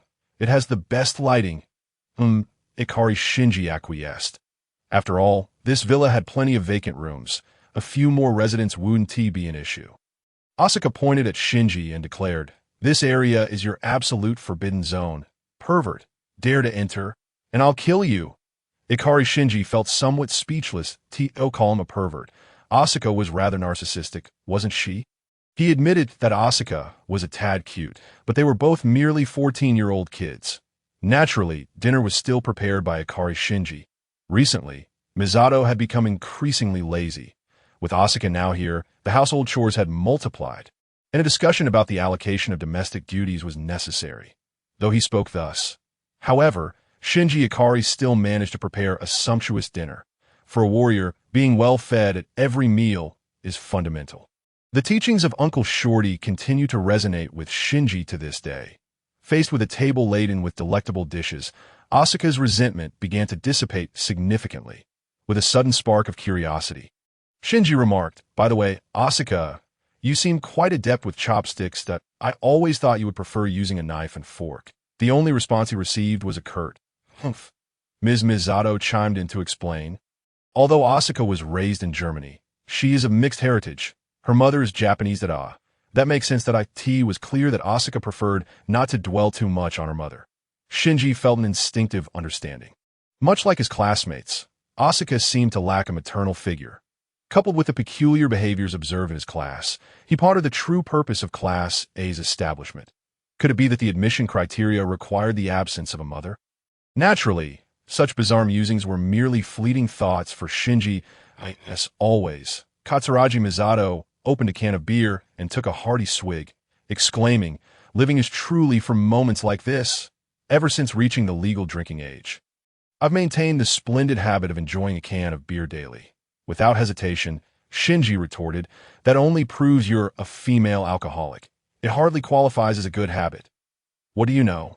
You'll understand once you truly grow up. Alcohol offers many gifts to those who partake. Asuka, go take a shower. It's a splendid habit that washes away your fatigue and troubles from the day." "Umph, foolish Shinji. If you dare to peek, beware of my scissors in the middle of the night." From Asuka's tone, Shinji sensed her seriousness, causing a shiver to run down his spine. Yet, as a proud Z fighter representing light and justice, how could he be accused of being a peeping Tom? Besides, what was there to see of a yellow-haired girl? 1 minute later, Asuka rushed out in a flurry. What is that?" The same scene played out once more. "That is our roommate, Pimpin, a new species of Antarctic hot spring penguin. Isn't it adorable? And should he be properly dressed before coming out? Fine, this time I want Teeny to peek. I can look openly." However, out of sheer gentlemanly courtesy, Shinji had already shielded his eyes with his hands. Yet, in the midst of his anger, he realized that covering his eyes made little difference. Asuka's talent was indeed formidable. Though she may not rival Rei Ayanami, she was certainly impressive in her own right. "Pervert Shinji! Deviant! Hentai! I'm going to find a lawyer to sue you." Shinji lay there, bewildered by the accusations. No, Misato saw it too. Why am I the only one being scolded? After a flurry of chaos, Shinji wearily began to tidy up the dishes, suddenly recalling, "Ms. Misato, it's your turn to wash the dishes today. Where is she?" The next day at school, standing at the podium, Asuka announced, "Hello, everyone. I am the new transfer student, Esri Asuka Langley." Her arrival caused quite a stir. Beauty, transfer student, mixed heritage, mysterious, excellent grades, a jack of all trades and sports. Each of these traits alone would be enough to capture attention.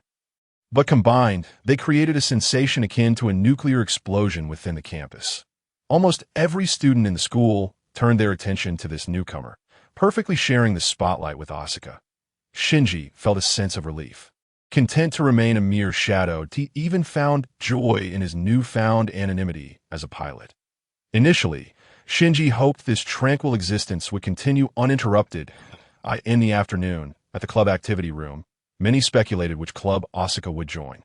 Most guesses leaned towards sports clubs, despite hearing that the majority of students in her class were members of the homecoming club. However, Asuka was far too radiant to fit that mold. Every morning, her shoe locker would overflow with love letters, far too many to contain. Naturally, Asuka would stomp on these letters like refuse before tossing them directly into the trash. Who Asuka would eventually date became one of the most popular bets on campus. Yet, the outcome defied all expectations as Asuka applied to join the drama club. This choice was utterly unforeseen, transforming the previously obscure drama club, recently established, into a hot topic among students in the drama club's activity room. Shinji cleared his throat and began to fulfill his duties as the club president. "I would like to formally introduce our new transfer student, Asuka. From this day forth, she will be a member of our club." Shinji executed his role commendably, yet Asuka showed no appreciation. She glanced at the familiar faces of her fellow members, then approached Rei Ayanami. "You're the pilot of the prototype unit. 00, aren't you? Let us get along well from now on." Rei, somewhat puzzled, lifted her gaze. This person blocked the sunlight from her book. She turned her body to restore the rays of light onto her pages. Then, without looking up, replied, "If there are orders, I will comply." "All right.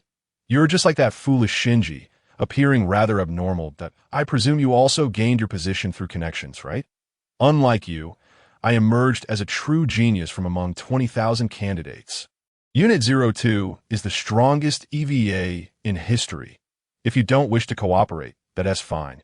After all, you and your antiquated machine 1T have many opportunities to shine in the future." Suddenly, Rei closed her book and stood up, startling Asuka. "What's wrong? Did I strike a nerve? Do you wish to fight?" "I'm not afraid of you." Rei's ruby-like eyes locked onto Asuka, who instinctively averted her gaze. Class leader Muki Hikaru approached, hoping to mediate. Shinji Ikari, fool. Disaster struck? Just moments ago, Shinji had been exuding the dignity of a club president, but now he felt utterly undone, realizing the situation had soured. He thought he might as well be doomed. A clash akin to a cosmic collision was about to unfold. How could he have overlooked the possibility of conflict between Rei and Asuka? Furthermore, in his memories, this was the first time Rei had ever quarreled with someone, and it was over him, no less. Asuka resumed her earlier bravado. "Shinji is an idiot. Fool. Idiot. Shinji, an idiot. Then what is that guy if not a fool?" This time, Rei remained silent, defiantly maintaining her gaze. Asuka, too, held her ground. Then, with a sharp sound, a slap echoed through the room. Asuka received a resounding smack across her face. Fury ignited within Asuka, and tensions threatened to escalate. Just then, Ida Kensuke swooped in like a hero, palms pressed together, forcefully separating the two. "Wait. Please listen to me. We are all classmates. Fighting will only harm our camaraderie. Moreover, violence solves nothing, especially considering the audience outside." At this moment, Muki Hikaru explained, "Many students are gathered outside, and if serious violence occurs, our club may be forced to suspend activities." Observing the lingering animosity between Asuka and Rei, Kensuke suddenly had an idea. "I understand that your dispute revolves around whether Shinji is an idiot, a conclusion that is difficult to reach. However, I propose a competition to resolve this issue." At this point, Shinji felt as though his CPU had short-circuited. Had Kensuke's obsession with military matters reached dizzying new heights? "What kind of competition?" Rei inquired. Ida Kensuke adjusted his glasses. Over 2 millennia ago in ancient Greece, the populace opted for the Olympic Games as a means to resolve disputes and avert warfare. Today, we might consider a similar approach. Should Asuka emerge victorious, Shinji-kun, you shall henceforth bear the moniker of Foolish Shinji. Conversely, should she fail, she would be barred from ever referring to you as Captain Foolish Shinji or Idiot Shinji. Ikari Shinji felt a certain appeal in this proposal, for the use of violence is indefensible, yet an unsettling feeling nagged at him. Wait a moment. Why am I being wagered in this bet? However, upon glancing at the crowd outside, he chose to endure. Asuka seemed to have stumbled upon something amusing and exclaimed, "Very well, I shall accept. I fear that the one across from me may not dare to compete. For I am a prodigy in all realms, be it sports, academics, music, or art. Do you dare to challenge me, privileged one?" Ayanami Rei responded succinctly, "I accept." Ida Kensuke seized a bottle of mineral water, improvising a microphone. "I hereby declare the inaugural female strength deathmatch challenge of the drama club officially underway. In the blue corner, contestant Ayanami Rei faces off against contestant Asuka in the red corner. The contest, of course, will be none other than the legendary ultimate test of femininity, culinary skills. Ikari Shinji gaped in astonishment as Ida Kensuke orchestrated this grand spectacle. Culinary skills. A rather novel competition indeed. However, would the other club members approve of Kensuke's audacious plan? Just as Shinji pondered this, he realized he was overthinking it. The others were fully engrossed in the spectacle. Hikari Haraki raised her hand. "All right, we shall serve as judges.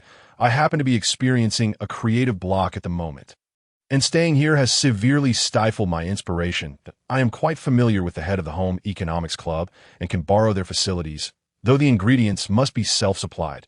The theme will be tonight's dinner, starting with the ingredient procurement. How do you both feel about that?" Sohara Toji chimed in. "I will handle the final preparations. With me around, There will be no waste of ingredients. Asuka raised an eyebrow. All right, I shall compete. In any field, I am a genius, unlike you privileged ones. Ikari Shinji felt compelled to advise Ayanami Rei against entering this contest, as she did not cook at home and thus had little chance of winning. After all, being called foolish Shinji by Asuka did not seem to carry significant weight. Names are merely labels. Before Shinji could voice his concerns, Rei directly addressed Asuka. I accept, for Shinji-kun is not foolish. Ida Kinsu pondered for a moment before stating, all right, I declare the competition to commence.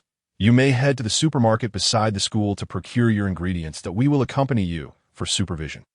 As for the budget, each participant is limited to 5,000 yen. Shinji-kun, it is your turn to cover the expenses. Huh? Why must I pay? Ikari Shinji suddenly felt as though he had once again found himself in a world where only he would suffer. Ida Kinsu draped his left arm over Shinji's shoulder and, with his right hand pressed to his lips, whispered, after all, they are competing because of you.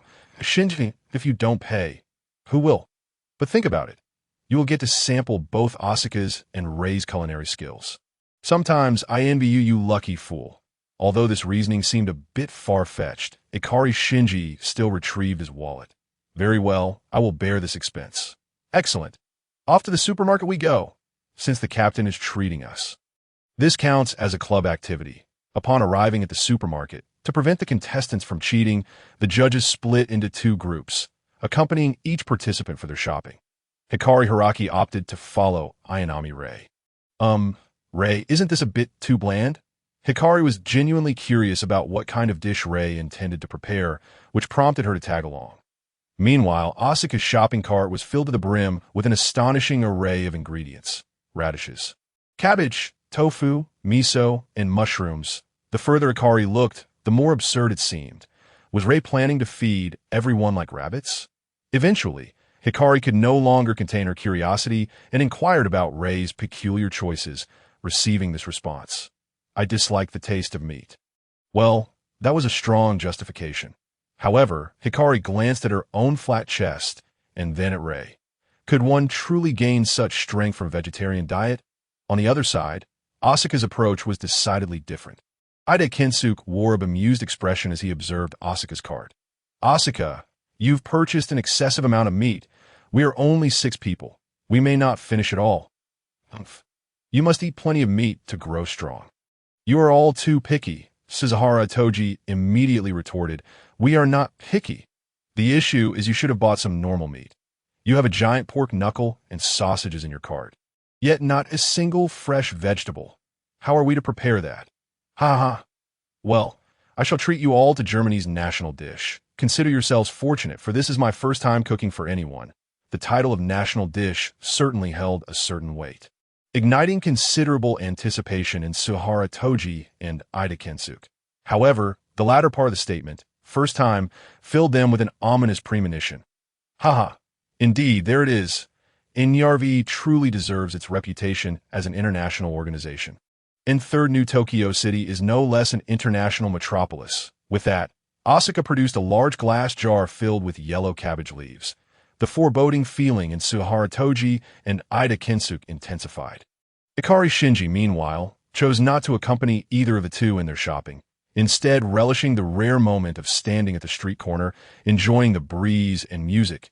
Such a delightful day. No, wait, I ought to focus my energy on saving the world. But perhaps this is indeed an act of saving the world. After all, no matter who is declared the victor, it could potentially hurt the other party. Reflecting on this, Ikari Shinji felt like a man burdened with sin. Suddenly, he noticed a suspicious figure lurking about. It was Misa.it that moment. She was clad in a men's trench coat, sporting sunglasses and a hat, stealthily moving along the street corner. What was happening? Curiosity piqued. Shinji thought that since there was still time before the culinary creations were complete, he might as well investigate. In the blink of an eye, Ikari Shinji observed Misato entering a bar. He immediately teleported home, changed into a suit, donned sunglasses, and then reappeared, boldly striding into the bar. Wait, sir, you're underage. May I see your ID? Indeed, his disguise was far too simplistic. His intention was merely to have a little fun and blend into the bar scene. But it proved more complicated than anticipated. With this in mind, Ikari Shinji swiftly entered the bar. The robust security guard blinked in confusion. Strange, there was a middle school student here just a moment ago.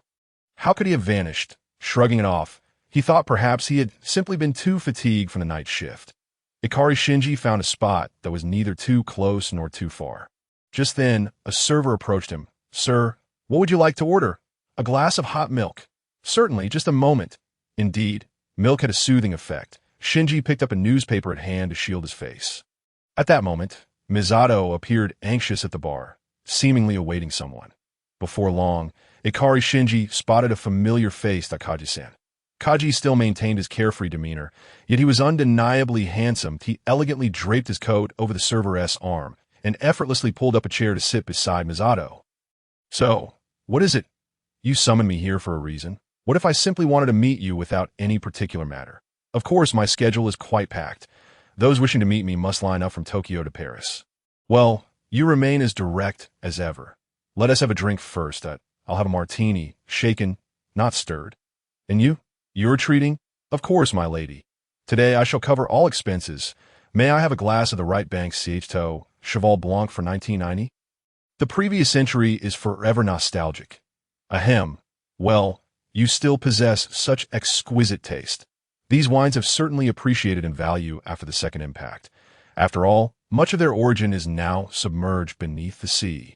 Silence enveloped the two as they awaited the bartender's preparation. Ikari Shinji discerned that his earlier suspicions were indeed correct. Mr. Kaji was truly Miss Misato's former partner. It must be said that the sight of these two standing together is undeniably pleasing. They each took a sip of their wine. "Misato, how have you fared these years?" "I've been well, largely within NERV, essentially unchanged from before." "And you?" "My experiences have been rather complex."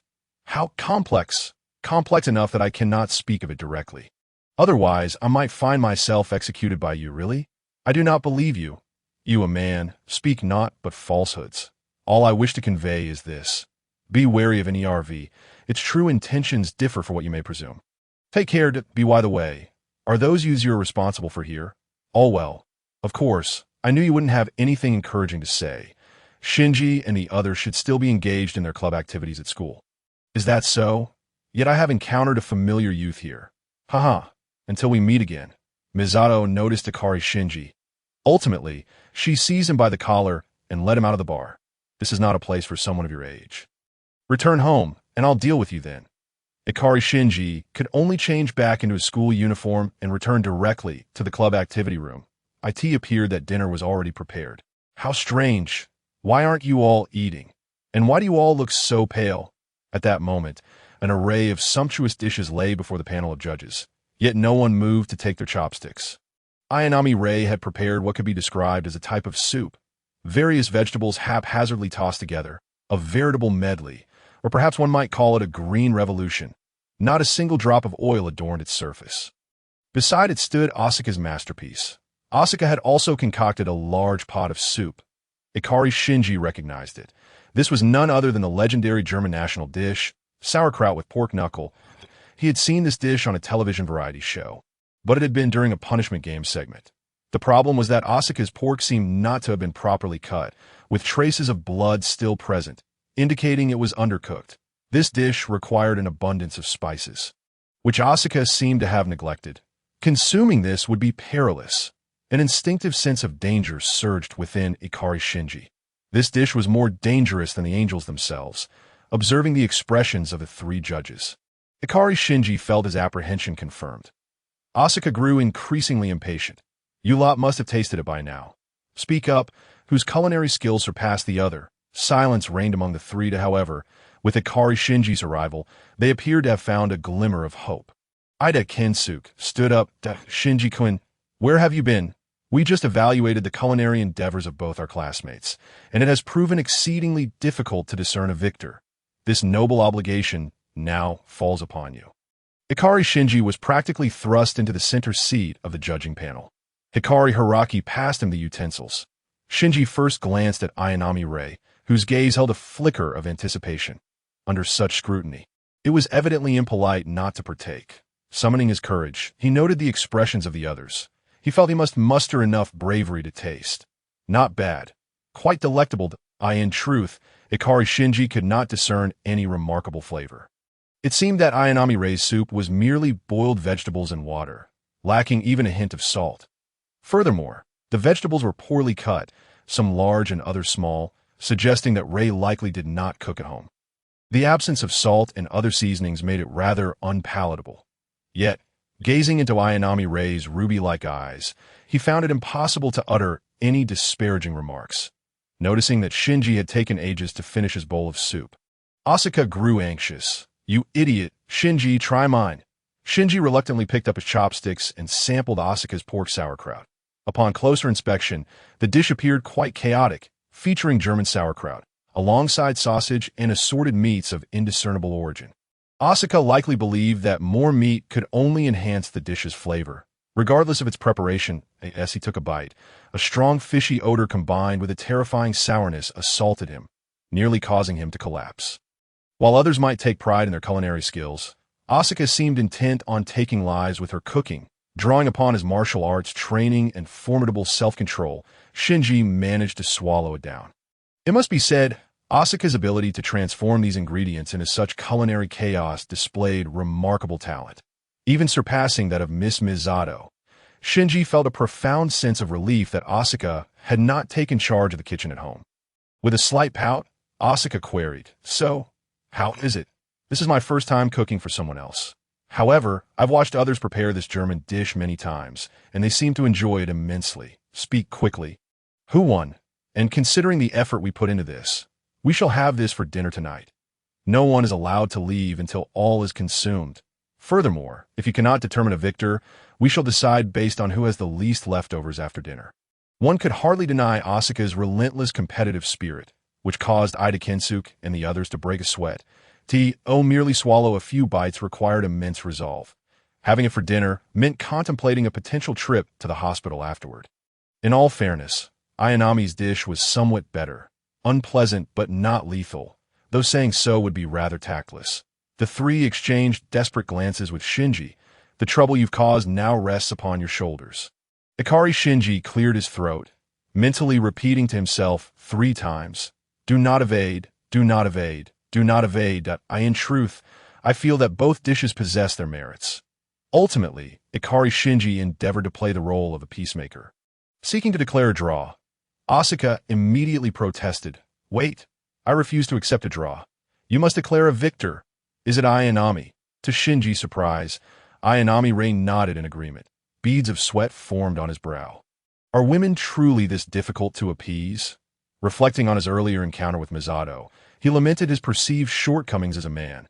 Was this the curse of his own strength? Ikari Shinji pondered, expressing that they were all his wings, but opted for a different approach. "Actually, I would like you to taste your own dishes first before I render my judgment." Ayanami-Rei took a bite and swallowed. Shinji inquired, "Ayanami, how do you find your vegetable soup?" "It is unappetizing." For the first time, Ikari Shinji felt a sense of admiration for Ayanami-Rei's discerning palate. He could tell she spoke her mind. Just what had those in the base fed her? It was utterly heart-wrenching. Asuka took a taste of Ayanami's vegetable soup. "What nonsense! Is this even fit for human consumption? It seems I have certainly won this round." With that, Asuka grabbed her bowl and took a large mouthful of pork. Specifically the fattiest part of the knuckle. It was evident that she put forth great effort. Yet in that instant, the smile vanished from her face. Her facial muscles barely moved as she attempted to chew. Ikari Shinji, feeling a pang of sympathy, gently advised, "If it's too unbearable, just spit it out. Holding it in is harmful to your health." Asuka rushed to the trash bin, nearly expelling her entire lunch. "All right, I concede this round. I shall no longer call you idiot Shinji. From now on, you shall be pervert Shinji." Shinji mused that both titles were rather unflattering, but he decided to let Asuka come to terms with reality. Nevertheless, dinner still needed to be consumed. Ida Kensuke let out a sigh of relief, clearly grateful to have escaped the culinary catastrophe. Raising his hand, Ikari Shinji gestured a victory sign to the others. Ida Kensuke, brimming with impatience, eagerly proposed the next activity, fearing any further association with the 2 culinary disasters before him. Regardless of the outcome, we had managed to conduct a successful club activity, and as it was now dinner time, what better way to celebrate than by sharing a meal together? I am aware of a delightful restaurant nearby where we could enjoy dinner. The others readily agreed with Kinsuke's suggestion. The dishes recently prepared by the two were far too disastrous to be considered a proper dinner. They could only be discarded, preferably along with the pots in which they were cooked. Ahem, Ikari Shinji suddenly interjected. Actually, I believe these two dishes can still be salvaged. His words yanked everyone from blissful heights to dismal depths in an instant. The most incredulous was Asuka.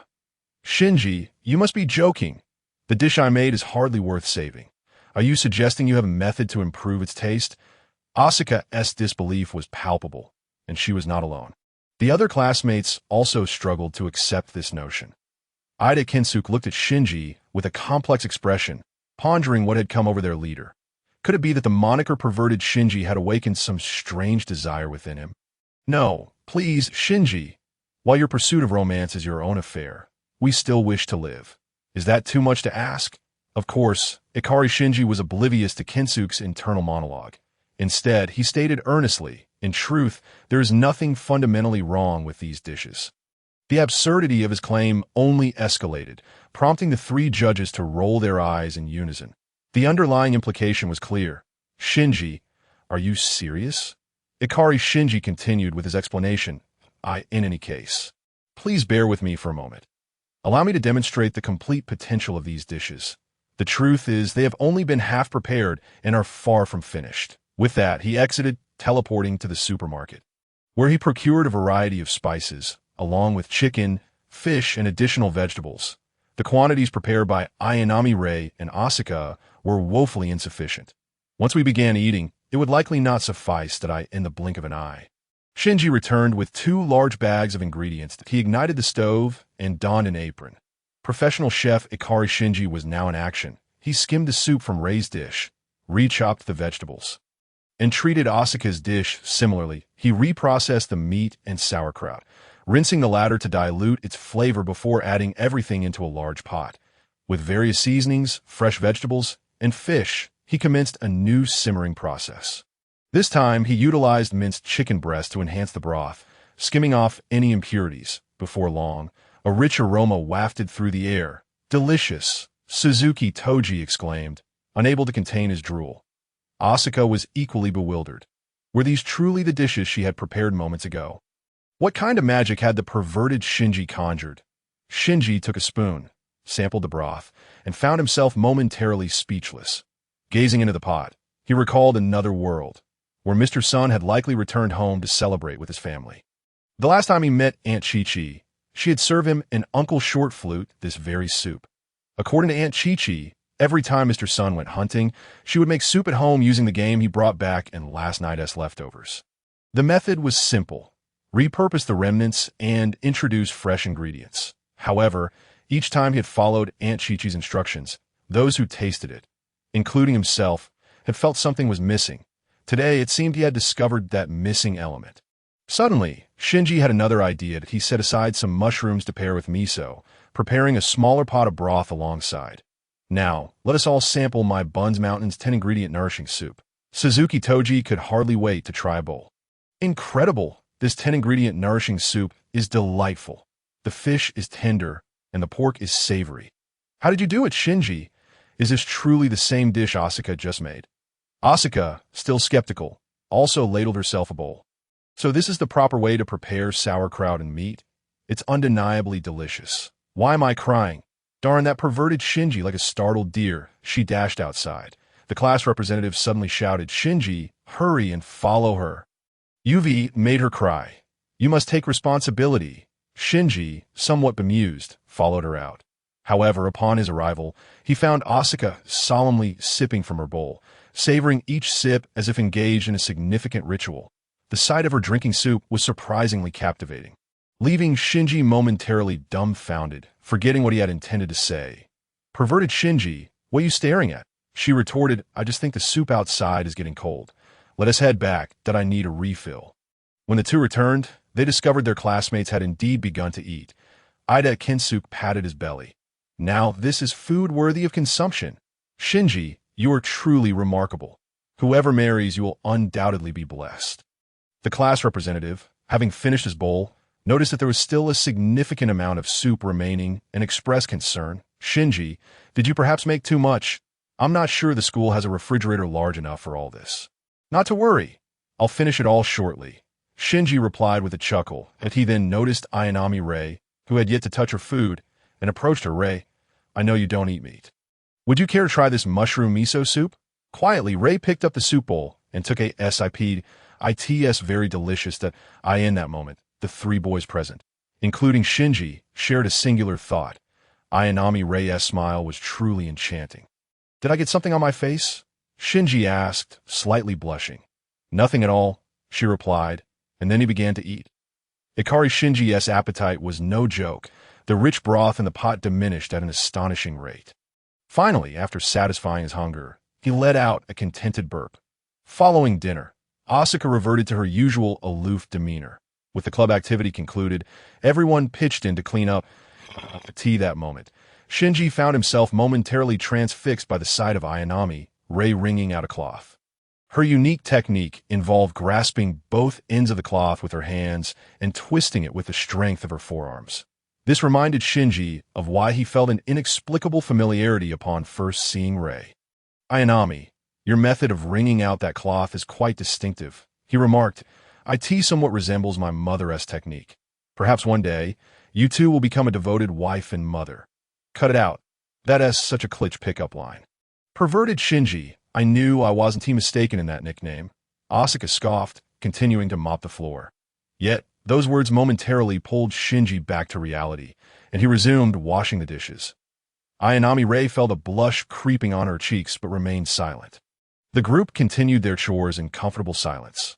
Upon returning home, Shinji found himself unable to shake the memory of Asuka's expression while she ate, reminiscent of a child relishing the most delectable dish. Was his soup truly that delightful? Simultaneously, he could not forget the image of Ayanami Rei tossing the cloth. The two scenes flickered through his mind like a revolving lantern. Sleep evaded him, and he pondered whether to seek out Asuka. Thinking she might still be awake, or perhaps he could convene a family meeting. Regarding the formal convening of the household chores redistribution meeting, the urgency was unexpected. Traditionally, all family meetings were initiated by Miss Misato. It was a first for Shinji Ikari to take the initiative in such matters. However, adhering to the principle that since he could not sleep, it would be better to engage in conversation. Shinji knocked on the doors of the other two individuals. The process unfolded smoothly, and moments later, the three of them gathered around the dining table. Shinji's intention was straightforward. Since Asuka had also moved in, she should share the burden of household chores. This responsibility could not rest solely upon Miss Misato. Asuka slammed her hand on the table and exclaimed, "Pervert Shinji, this is quite unchivalrous of you. However, since you brought it up, I shall accept a portion of the chores that, of course, my esteemed self cannot toil without compensation. When it is your turn to prepare dinner, I demand that you include that exquisite soup you made today. The Bun Mountain nourishing soup? At least 3 times. Once, twice deal." Well, that resolved Asuka's concerns rather swiftly, much to Shinji's surprise. Miss Misato, surprisingly, had no objections either. Shinji, to be honest, I find myself without a strong position to argue. After all, part of the chores I had previously was managed by you. I've taken over the dishwashing and garbage duties you were responsible for. The redistribution of chores progressed remarkably well, even more smoothly than the initial allocation with Miss Misato. Shinji couldn't help but wonder if these two women had suddenly become more agreeable. Just then, Miss Misato's expression turned serious, and her next words dispelled Shinji's doubts, making him realize that he had perhaps been too lenient during their meeting. Miss Misato indeed had a request of him, and Asuka, in a tone as gentle as possible, she stated, "I have a pressing matter to discuss. You both will soon need to unite to face a formidable foe." Shinji nearly spat out his drink in shock. An angel is approaching. What about our club activities tomorrow? Miss Misato continued with a hint of regret. You two need not attend school tomorrow. Prepare for the angel's assault. I have arranged a week's leave for you. This angel is particularly troublesome. Its strength is unprecedented. Thankfully, with Asuka and Unit 02 on our side, our chances of victory have significantly improved. Upon hearing this, both Shinji and Asuka felt a surge of defiance. Asuka rolled up her sleeves and declared, "What do you mean? Are you doubting my combat abilities? Even without the pervert Shinji's assistance, I can pilot Unit 02 to defeat that angel. You should be aware of my simulation battle data from Europe. I can take down any angel that pervert Shinji has defeated. I am no less capable than him." Miss Misato smiled weakly, thinking to herself about the extent to which they had manipulated the data sent to other bases to obscure the capabilities of Unit 01. However, she refrained from voicing such thoughts. "It's not that I lack confidence in you, Asuka. It's just that, as you know, real combat often differs greatly from simulations." Having said that, Miss Misato swiftly shifted the topic. "Shinji-kun, do you remember the time you thwarted a combat robot known as J?" Asuka chimed in. "Oh, I recall. That was the piece of junk that almost caused a nuclear explosion, right?" Shinji found himself lost in memories. At that time, J's reactor had suddenly ceased functioning, leaving an ominous air of conspiracy. Yet in terms of power, J was formidable, nearly on par with Unit 01 in its normal state, save for the absence of an field. Confused, Shinji inquired, "Wasn't that project deemed a complete failure? Did something else happen afterward?" In a somber tone, Miss Misato explained, "The project leader was rather stubborn, opting to pilot J directly to confront the angel on a volcanic island. Although officially it was reported as a personal endeavor, it was far from that simple. That it is said that to prevent interference from hackers, they specifically chose to operate in real-time piloting mode. And then, naturally, it ended in total annihilation. How could an ordinary machine contend with an angel possessing an field? Fortunately, before their demise, they managed to transmit this footage via satellite." Shinji couldn't help but ponder. Indeed, Miss Misato's focus was not on the previous leader's fate. This was what it meant to be a filthy adult. Misato produced a small tablet, displaying the footage of the encounter between J and the angel. The setting appeared to be a volcanic island, shrouded in sulfurous smoke, devoid of any vegetation, merely barren rock. Upon encountering the angel, J charged forward without hesitation, seemingly intent on self-destruction rather than a true confrontation. J's speed was astonishing, surpassing its previous capabilities, clearly indicating that its nuclear reactor was operating at its limits. A suicide mission. The angel seemed momentarily bewildered, standing still as if caught off guard. It bore a resemblance to the water angel, albeit with a Taiji diagram for a mask. J nearly succeeded in crashing into the angel for a self-detonation. The scene shifted, and the angel suddenly split in two, transforming into a golden and a silver version of itself. Subsequently, the encounter devolved into a one-sided massacre. J found itself trapped, but in the final moments, it chose to grasp one of the angels and self-destruct. The footage concluded at this point that Asuka's expression was one of disbelief. "Is that all? Even in its complete state, I could take it down." Moreover, that robot managed to eliminate one of the angel's doppelgangers. The only threat remaining is the surviving golden doppelganger. What's the issue? I can easily deal with it myself. Miss Misato shook her head. If only it were that simple. This is the subsequent footage. Indeed, the island had more than one camera, and, as the smoke cleared, a singular golden angel remained. Yet, the golden angel's mask transformed back into the Taiji pattern, and its form began to expand in a mesmerizing spiral. According to Ritsuko's estimates, this angel would fully regenerate in just 7 days. Thus, J's sacrifice merely bought the base a week's time. The crucial lesson learned from this experience was that even if they attempted the nuclear self-detonation tactic again, success would not come easily. However, that was not the most critical aspect. According to Magi analysis, this angel had been designated the Music Angel and was recorded as the 7th angel in the Dead Sea Scrolls. This angel possessed 2 cores. Unless both cores were destroyed simultaneously, the Music Angel could continuously resurrect itself through its doppelgangers, rendering it nearly immortal. Upon hearing this, Asuka fell silent. "So, all I need is a way to attack both cores at once." This time, Miss Misato did not hesitate to respond. "The problem is, you have no means to do so. Even Shinji-kun would find it exceedingly difficult. Therefore, I hope for your collaboration." Asuka jumped up, pointing an accusatory finger at Shinji. "So you wanted to team up with this perverted brat? What a joke." Shinji Ikari pondered intently, realizing that defeating the Music Angel seemed to necessitate such an approach. while his attacks were indeed sharp, they lacked the decisive power to obliterate both cores in one fell swoop. Of course, alternatives did exist. For instance, he could devise a method to restrain the opponent using cold weaponry, then charge the first unit with the magical lance of light. If he could find the right angle, he could achieve a twofold victory. However, glancing at Asuka, Shinji felt compelled to acknowledge that Miss Misato's battle plan appeared to bear a certain logic. Even his own strategy required someone to hold the enemy at bay. Naturally, he could also prepare the magical lance of light in advance, and perhaps, if caught off guard, he might eliminate the angel outright. Thus, Shinji continued to contemplate his combat scheme, while Asuka, on the other hand, was already fuming. Regardless of the circumstances, she vehemently declared that she could not possibly fight alongside that brat. Miss Misato, calmly sipping her coffee, inquired, "Then pray tell, how do you intend to vanquish this angel? You have witnessed its formidable power." Asuka fell into deep thought that a few minutes later, she reluctantly lowered her head. "Misato, please share your plan. That my plan is rather straightforward and I intend to enhance your synchronization. From today onward, you shall sleep in the same room on the same bed." Shinji felt a jolt run through him. Wasn't he that rather sudden? After all, he had recently sensed that Miss Misato's gaze towards him felt somewhat peculiar. He prided himself on being a respectable individual, ensuring that all doors and windows were securely locked at night. Sharing a bed with Asuka seemed a bit premature. To his surprise, Asuka reacted even more dramatically. "What nonsense is this?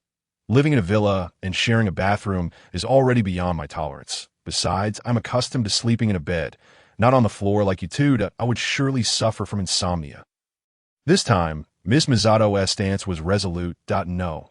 Asuka, you must understand that without close synchronization, you cannot simultaneously defeat the two angels. The ultimate outcome could lead to the annihilation of humanity." Asuka hesitated for a moment before finally conceding. "Fine, that I will begrudgingly allow Shinji to cooperate with me." "Perverted Shinji, do not hold me back. Should you be the one concerned about holding Shinji-kun back? I forgot to mention earlier, Shinji-kun has a synchronization rate of 100. Synchronization rate does not equate to combat prowess. True skill can only be gauged on the battlefield. Once I master my breathing and unlock the hidden techniques of the EVA, I shall surpass Shinji-kun. However, the angel arrives in a week. I understand. I shall go fetch the bedding now. Rest assured, I will sleep in between you two, Shinkin. You must not engage in any mischief at night. You are both still too young. There are many things you cannot do yet. Asuka, do not worry. In critical moments, I will prevent Shinji-kun from any nocturnal escapades. I do not require your assistance. If you dare to move recklessly, you shall truly become a ghost." Shinji felt somewhat speechless. Did Asuka truly perceive him as such a lecherous individual? He considered himself a decent person. Furthermore, merely cohabiting was insufficient. Having said that, Misato produced 2 sets of loungewear from the wardrobe. Apart from their color, they were virtually identical. "These are matching outfits I bought for you. To enhance synchronization, you must start with shared meals, clothing, and routines. Tomorrow, you will rise at the same time, brush your teeth, and wash your faces simultaneously. You must do everything together. Understood?" Asuka's face reflected utter despondency. "Since you do not have classes during the day, I have arranged other activities for you. You shall dance together." With that, Misato pointed to the dance mat and gaming console in front of the villa's television. In my youth, I particularly enjoyed playing these dance games with friends. The more accurately you perform, the higher your synchronization rate, leading to a greater score. I believe you two have the potential to achieve a perfect score quickly." The two donned their outfits, and Shinji awkwardly stood beside Asuka. Glancing at the screen prompts while attempting to follow the dance steps to say they were entirely uncoordinated would be an exaggeration, yet it could be said they danced to their own rhythms. Shinji focused on the television screen while Asuka kept her attention on him, striving to outdo him in every move, secretly competing. Initially, Asuka had not intended to watch him so closely, but as Shinji danced, he exuded a unique grace and power. Each movement was executed with impeccable precision. Neither an ounce of extra effort nor a moment's hesitation, perfectly synchronized with the prompts on the screen. It was utterly absurd. If one had to describe it in a single word, it would be natural. This sensation reminded Asuka of her time at NERV's German branch, where they had enlisted a grandmaster of martial arts from the previous century to teach them combat techniques. This legendary figure hailed from an ancient, mysterious Eastern school of training, and he possessed a similar aura. Each of his movements was perfectly calibrated, neither excessive nor insufficient. He had referred to this state as the unity of man and nature. Damn that perverted Shinji. Why is he so strong? Asuka muttered through gritted teeth as she danced. Misato rubbed her temples, feeling a headache coming on. These two truly are troublesome children. Shinji excels at everything he does. Is he really just 14? Asuka was supposed to be a confident prodigy, yet now her expression suggests she doubts her own brilliance. Never mind, trust in time. You two should stop dancing now. It's quite late. I merely wanted you to give it a try. Time for bed. Miss Misato fell asleep swiftly. Her back turned toward Shinji. He, however, remained wide awake. In such circumstances, who could possibly sleep? Yet, Shinji could only shut his eyes and attempt to drift off. But sleep eluded him. After an hour had passed, he felt his breathing steadied. He was making progress towards feigning sleep. 100 complete. Perhaps now, he could genuinely rest. Suddenly, Shinji heard a noise. Someone was still awake. Is someone there? He whispered, cautiously. He rose to his feet. Sure enough, Asuka's bed was empty. Feeling it, he discovered it was warm and slightly fragrant. Where could she be? Driven by curiosity, Shinji followed the sound and located Asuka. To his surprise, she was rummaging for food. Then it struck him. Asuka hadn't eaten enough today. While everyone else had consumed 3 or 4 bowls of hearty soup, she had only managed 1.5. Scarcely touching any meat, he had assumed Asuka was trying to lose weight, but it seemed she was simply too proud to eat excessively in front of others. Now, it appeared Asuka was attempting to prepare a midnight snack. However, given her culinary skills, a sense of foreboding crept into Shinji's mind. Asuka pulled out some fish and pork, then retrieved a jar of pickled cabbage, tossing it all into a pot to simmer, while attempting to season it. Why does this taste off? I distinctly remember every step that idiot Shinji demonstrated. The reason was simple. She lacked the most crucial ingredient. Perverted Shinji, you actually followed me secretly. Asuka, you must be hungry. Uncle Piccolo once mentioned that cooking can reflect one's inner thoughts. Doesn't this soup seem different from before? Indeed, please teach me how you made it. In truth, it's quite simple. I'm not sure why, but if you think of the smiles on others' faces after they drink the soup, it becomes much more delicious. Asuka's face flushed suddenly, and she mumbled, it's just that perverted Shinji. Always saying things that no one else understands. Ignoring Asuka's mutterings, Shinji took the ladle and began stirring the bottom of the pot, adjusting the heat. After a short while, a familiar aroma wafted through the air. Shinji skillfully served a bowl. Asuka, give it a try. Asuka silently sipped her soup, a warm current flowing from the top to the bottom, permeating her entire being. It was both heartwarming and stomach-soothing. How delightful it is. Wouldn't you agree? Moreover, I recall that long ago Mr. Akarobe, who had generously gifted me numerous magical beans, once mentioned on Kalinta that midnight snacks are most delectable when indulged in secretly. Just like now. Upon hearing Shinji Ikari's words, Asuka chuckled, though it was difficult to discern whether her laughter was tinged with tears or her tears were masked by laughter. How surprising, Shinji, to discover this mischievous side of you. What do you mean by sneaking a bite? Yet for me, it has been quite a while since I experienced this. When I first arrived at the selection camp, there were indeed instances of clandestine snacking. The training was so intense that we often went hungry. But those caught sneaking food faced expulsion. Hence, I ultimately chose to endure hunger, as the instructor asserted that starvation was also a part of training. However, this bowl truly tastes exquisite tonight, hearing compliments about his culinary skills. Shinji beamed with delight, preparing to serve himself a bowl, admitting he felt a tad hungry as well.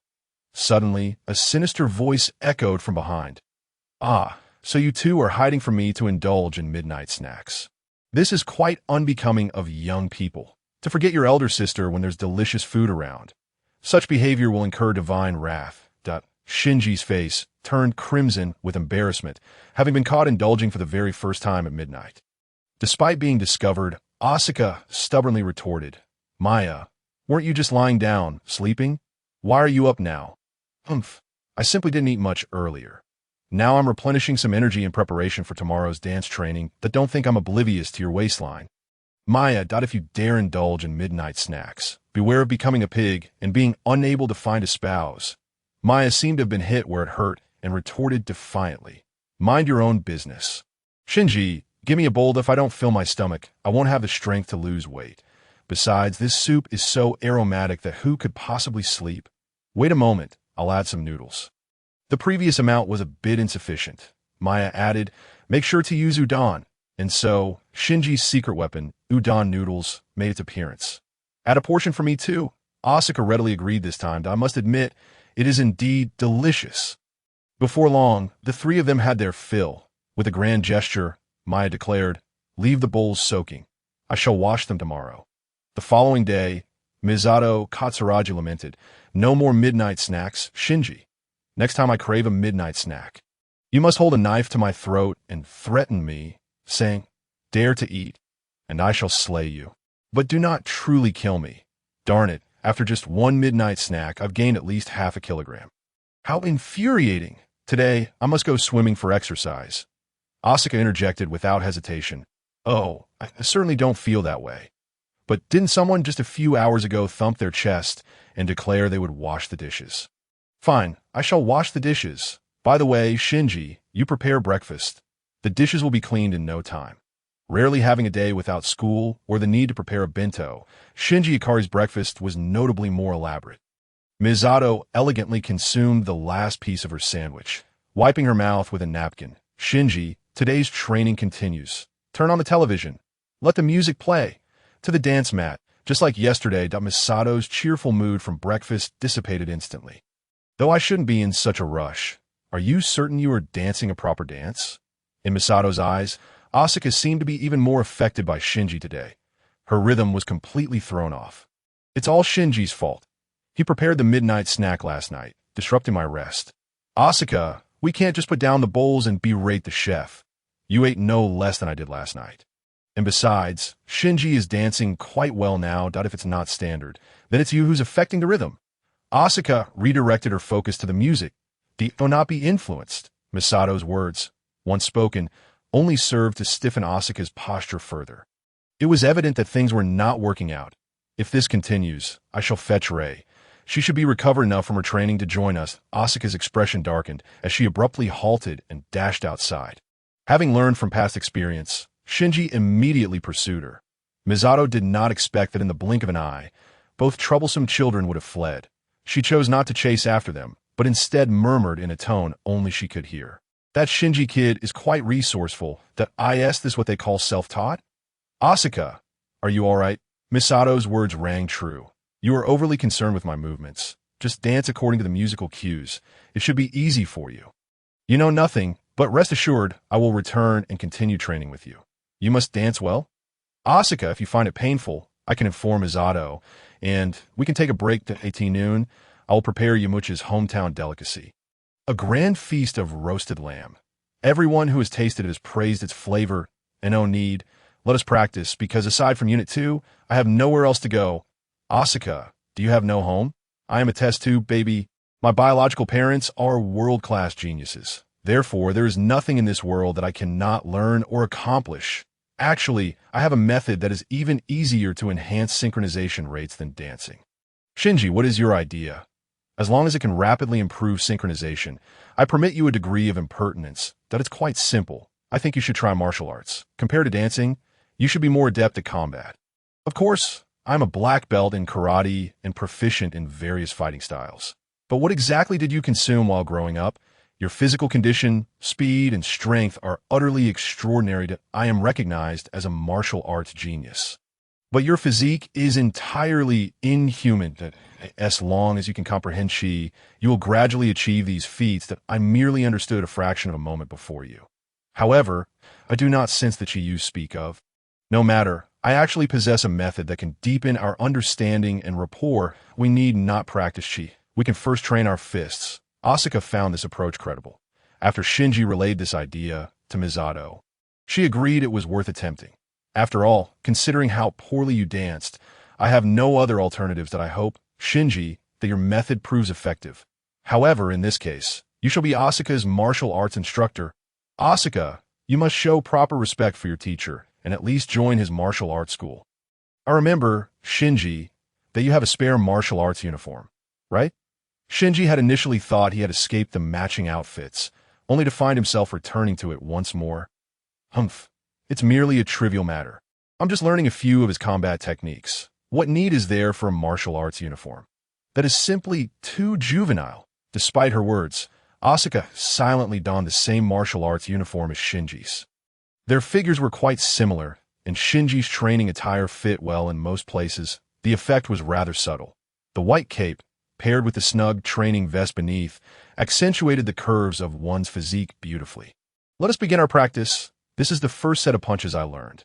While practicing punches, Asuka remarked, "Do you not feel that the vest is a bit tight around the chest? Training vests are generally fitted to facilitate movement. But what purpose does that cape serve? There's even a white cloak in the back. This primarily serves as a form of weight. It can enhance training effectiveness." Shinji ultimately refrained from revealing the true reason for having tailored this outfit, partly a nostalgic tribute to Uncle Piccolo, as he had trained in a uniform that had been altered to fit him, and partly because this outfit was undeniably stylish. Asuka accepted this explanation. The two of them surprisingly began to practice each move earnestly. In the blink of an eye, Asuka was already glistening with perspiration. Shinji's set of punches contained numerous high-difficulty movements, demanding considerable strength and flexibility. When he had first practiced them, he too had struggled immensely. Yet Asuka did not complain or express fatigue. She simply continued to repeat the actions within the set. Several hours later, Asuka, with an unusually serious expression, said to Shinji, "Shinji, your method is indeed effective. I do not know where you learned this set of martial arts, but it is comprehensive and possesses many practical applications. It's just that the names of the moves are a bit juvenile, filled with so many references to gods and demons.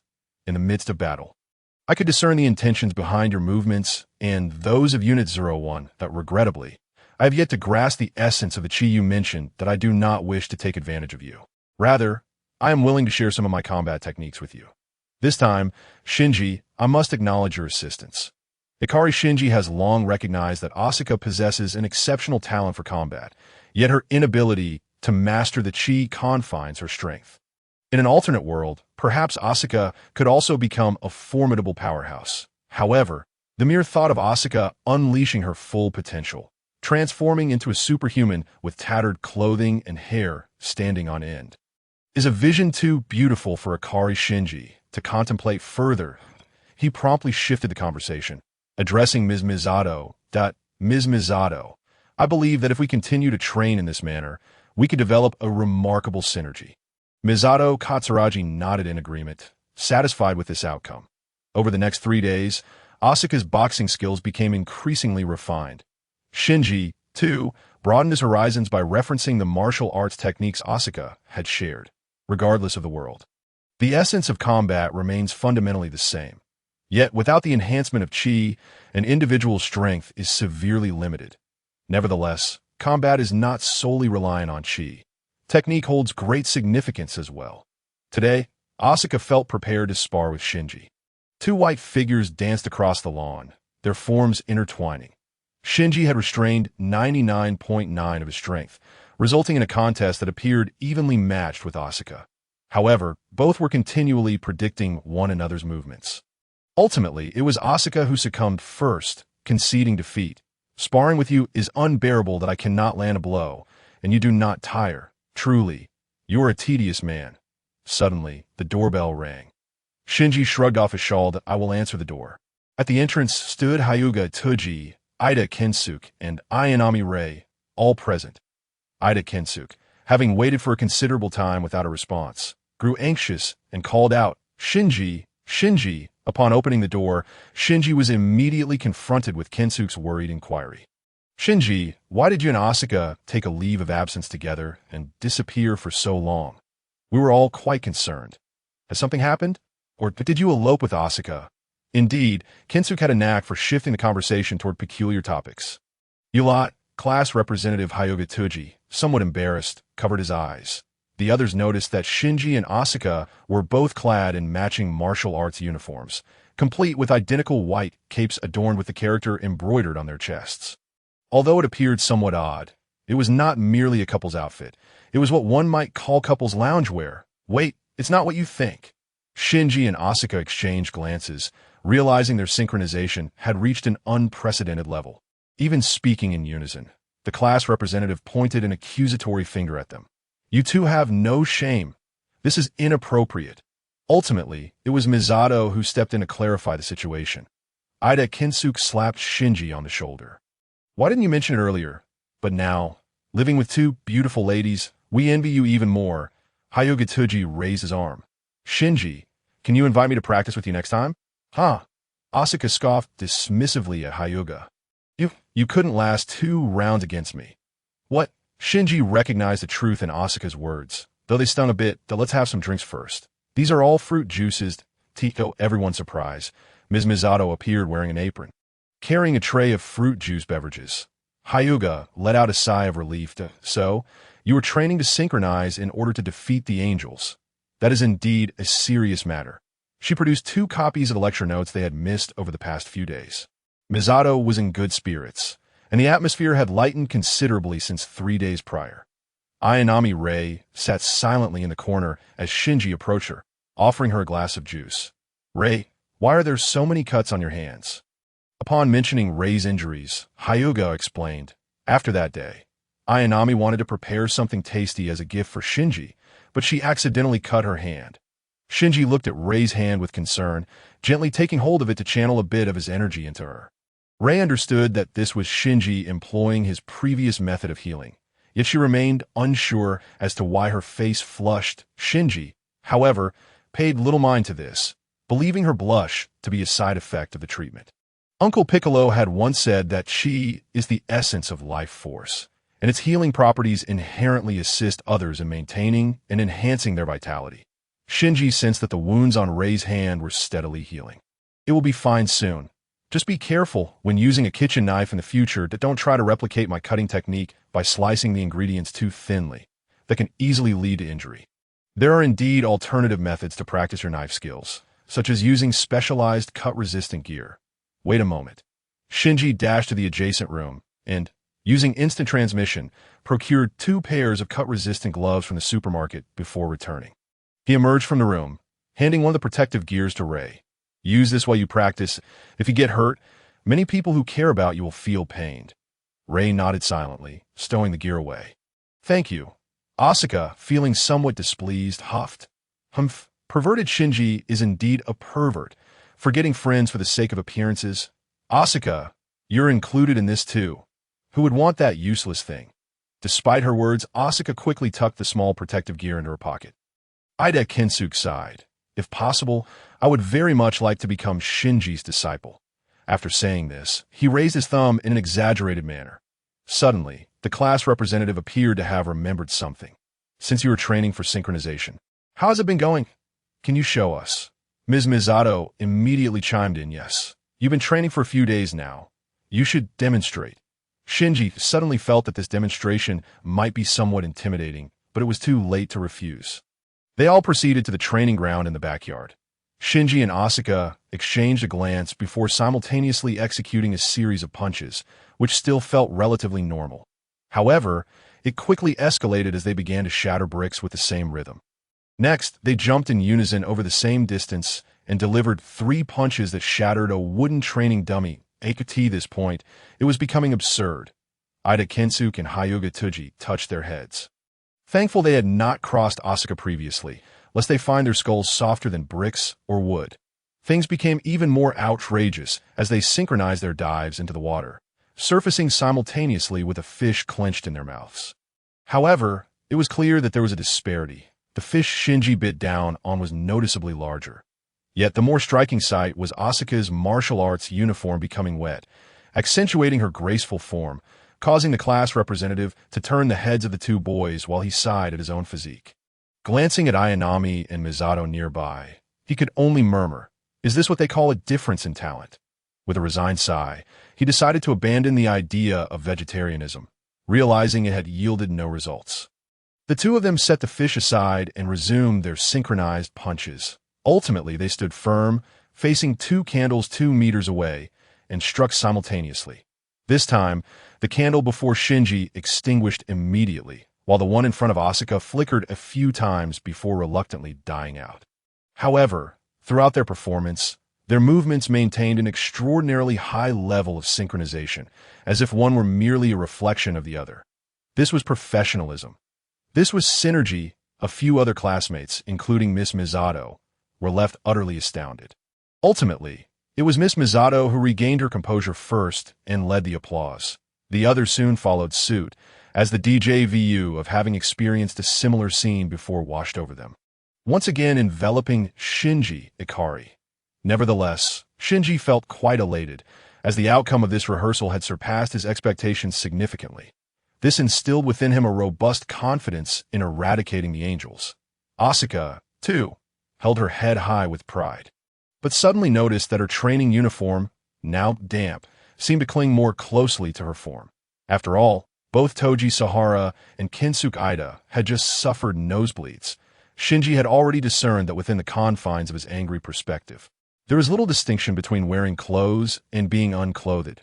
Besides, Shinji was a decent person who regarded everything as a natural part of existence. After all, Uncle Piccolo had taught him this. Hentai. Asuka instantly perceived Shinji's lecherous scheme, claiming it was all for the sake of rehearsing for combat against the angels in shallow waters. Thus, she had foolishly consented to the additional underwater training sessions. However, Asuka suddenly snapped back to reality and intended to slap Shinji across the face. But for reasons unknown, her hand was raised only to be lowered again. Humph. Asuka approached Toji Sahara and Kinsuke Ida, who had, unbeknownst to her, turned their heads away. After all, the class monitor couldn't keep directing their gazes indefinitely. "Isn't it splendid?" Asuka inquired with a pleasant demeanor.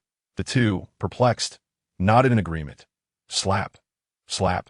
2 resounding slaps echoed, leaving each of their faces adorned with a handprint that had merely been an admission fee for viewing.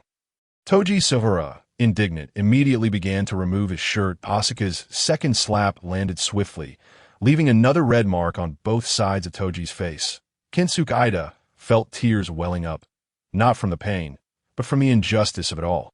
He had witnessed everything, yet Shinji remained unscathed while they bore the brunt of Asuka's wrath. This was hardly fair. Observing the training results, Miss Misato finally let out a sigh of relief. Shinji and Asuka still had other training tasks to attend to that day, and their club activities would have to be temporarily shelved. Thus, the other classmates departed after a brief interval. The following days unfolded with relative tranquility. An unspoken understanding developed between Asuka and Shinji, though Asuka continued to refer to him as Hentai Shinji. Before long, it was the day before their mission. After completing their daytime training, Shinji busied himself preparing dinner while informing Asuka. "I just received a call from Miss Misato. She won't be returning tonight, as she has to work late at the base. It's likely in preparation for our operation tomorrow." "Is that so?"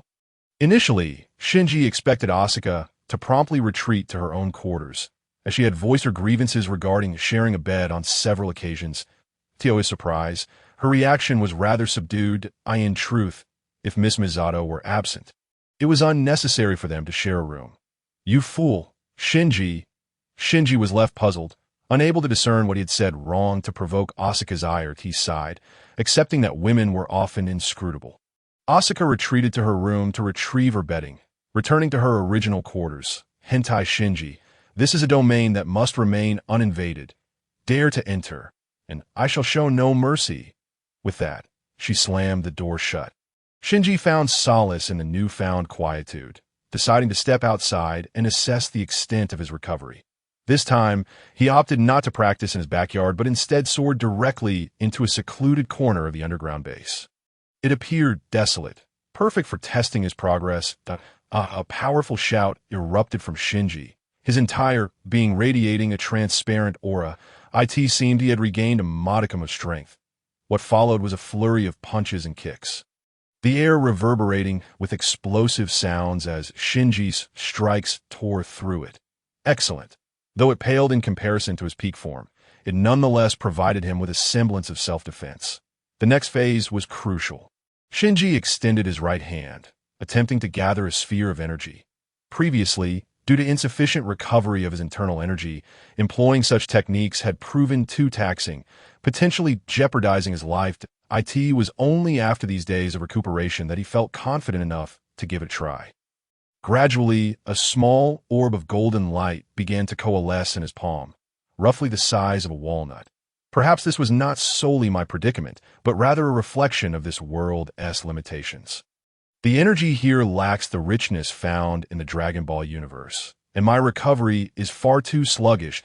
I could have accomplished this level of energy manipulation by my second year in the Dragon Ball realm. Despite feeling somewhat dissatisfied, adhering to the principle of not wasting effort, Shinji glanced at a distant hillock and hurled the energy sphere toward it. A deafening explosion ensued, creating a deep crater in the hillside. Its power was rather mediocre. After all, he had expended little energy. Or perhaps it was simply that he could finally emit energy again, a significant step forward. After all, when he first arrived, he could barely manage the Kikaho and instant transmission techniques. A wave of mild fatigue washed over him. With his current level of recovery, he could only unleash such small bursts of energy a maximum of 15 or 16 times, still far too slow.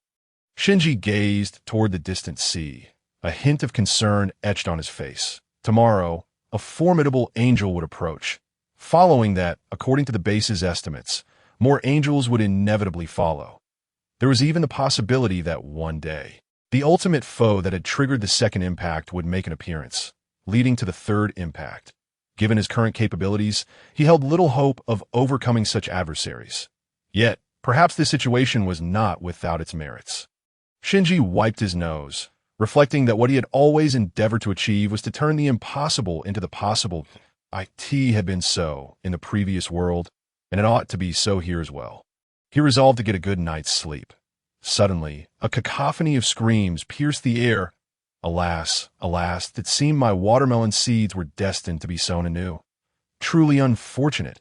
To Shinji's astonishment, the source of the commotion was none other than Mr. Kajiti was more surprised not by Shinji's combat prowess or destructive capability, but rather by the devastation wrought upon his watermelon patch. That moment, Shinji scrutinized the hillside he had inadvertently damaged. Next to the gaping hole lay clear evidence of human cultivation. This was indeed Mr. Kaji's land. Previously, Shinji had contemplated utilizing the vacant space around the villa to cultivate some fruits and vegetables, but had never gotten around to it due to his busy schedule.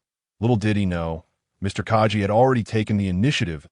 "Mr. Kaji, you have an eye for this land," Shinji remarked. "I must say, your judgment is commendable. This area faces the artificial sun and has an underground river flowing nearby, making irrigation quite convenient. Watermelons require ample water, and a reliable source is paramount." Mr. Kaji appeared genuinely astonished. "Shinji-kun, do you enjoy cultivating vegetables and fruits as well? How do you know so much?" "Indeed, I once had a friend whose family owned considerable land for such endeavors." Shinji referred to Mr. Sun from Baozi Mountain.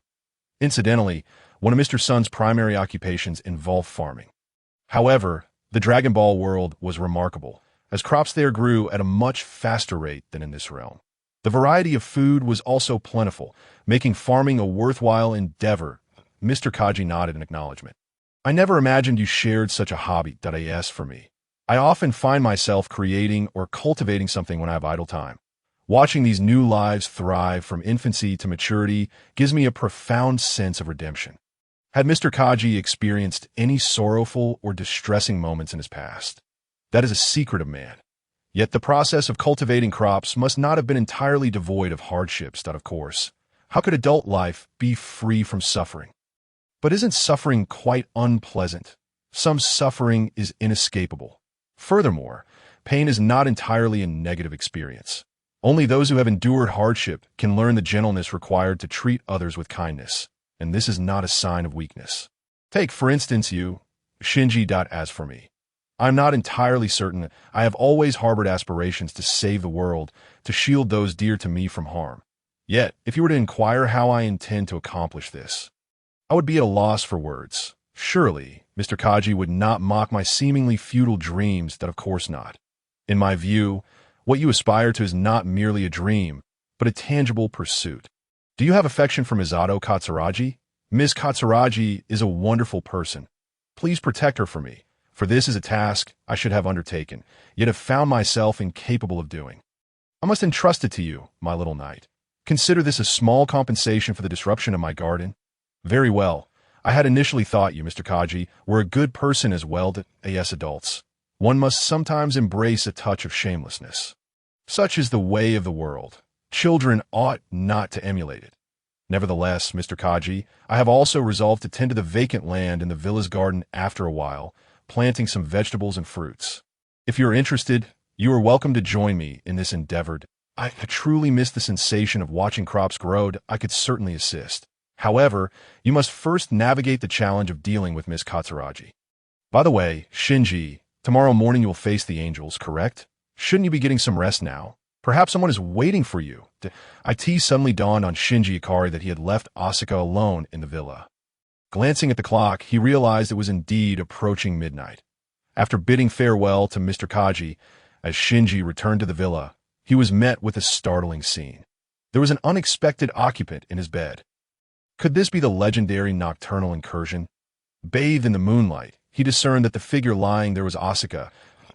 In an instant, his mind conjured an image of Asuka having gone to the restroom and mistakenly returning to the wrong room. Just as before, finding herself in the only bed of this chamber.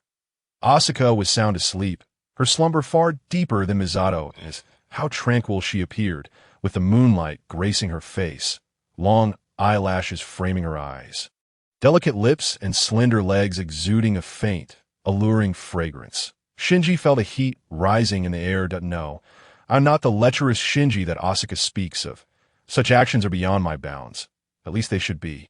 Then Asuka stirred slightly, the blanket sliding aside to reveal expanses of pristine skin, accentuated by graceful curves.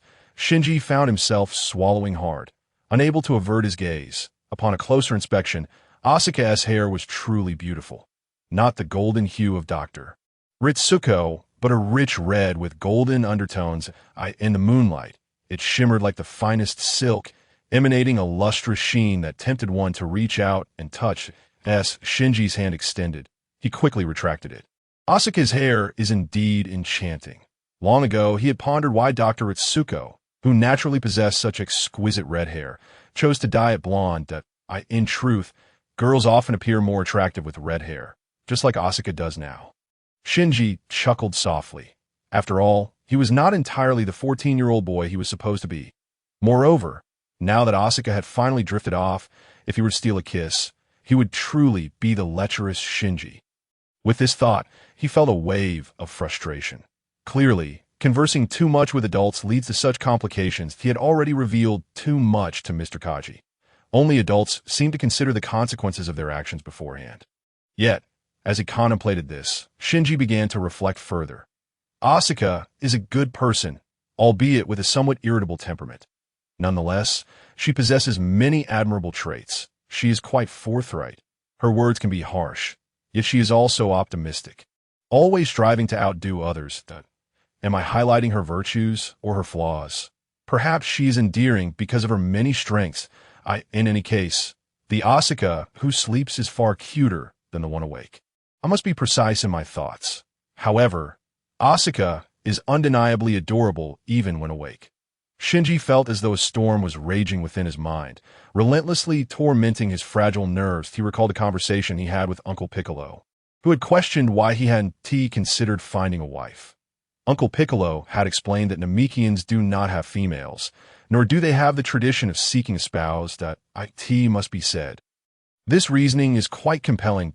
As for how they reproduce without females, Uncle Piccolo had not elaborated, merely stating that remaining single allows one to dedicate more time and energy to training. The name of Mr.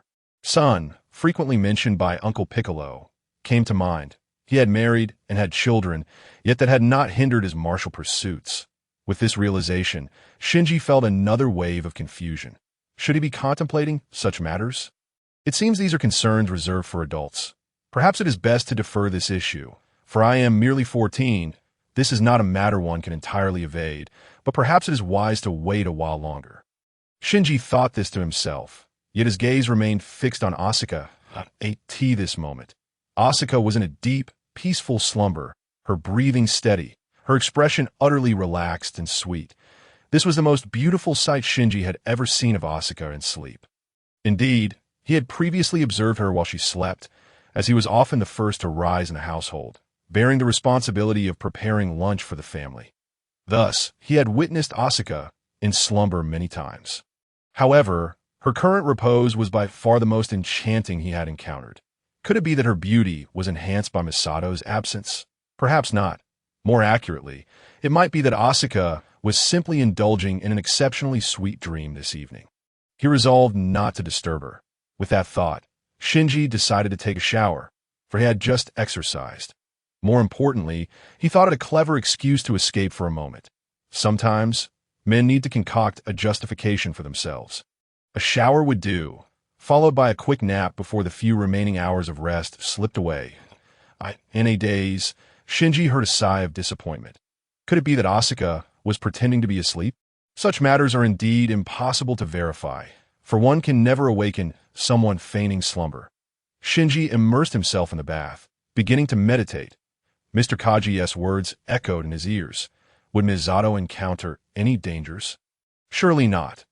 Even if there were an angel attack, we pilots would rise to the occasion that if worse comes to worst, the personnel within the base could choose to retreat.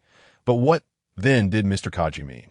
The world of adults is shrouded in darkness and complexity, rendering it difficult to comprehend that I will certainly protect Misato, for she is both my guardian and a friend. Uncertain as to why, Miss Miri sprang to mind. Shinji Ikari felt that the fleeting thoughts he had just managed to suppress resurfaced once more. After taking a shower, he found himself more awake than ever. Since he was not drowsy, sleep was not an option. His biology teacher had once stated that missing a night or two of sleep was hardly a grave matter. Shinji had considerable confidence in his physical resilience. Not to mention, even if he were to stay awake for 3 to 5 days, it would scarcely affect his combat prowess, with several hours stretching ahead of him. He pondered how he might pass the time, that if he were to succumb to slumber, his bed was already occupied, leaving him with little choice but to consider other rooms with available beds. Or perhaps to sleep beside Asuka. The latter option seemed rather appealing. As Shinji lay beside Asuka, he caught a whiff of a pleasant fragrance. This place was quite conducive to sleep. Yet, in that moment, he felt as if his gaze had been ensnared. That instant, he had already prepared himself to face the impending storm from Asuka. Then he heard her softly utter, "Mama." In that moment, Shinji was reminded of his mission to save the world and wondered if she too had lost her mother. Choosing silence, he resolved to turn away and sleep. Suddenly, Asuka woke bewildered. "How did I fall asleep?" "Pervert Shinji, why are you in my bed? And what were you doing just now?" Shinji replied with unwavering confidence, "Practicing, and this is my bed." "Not yours."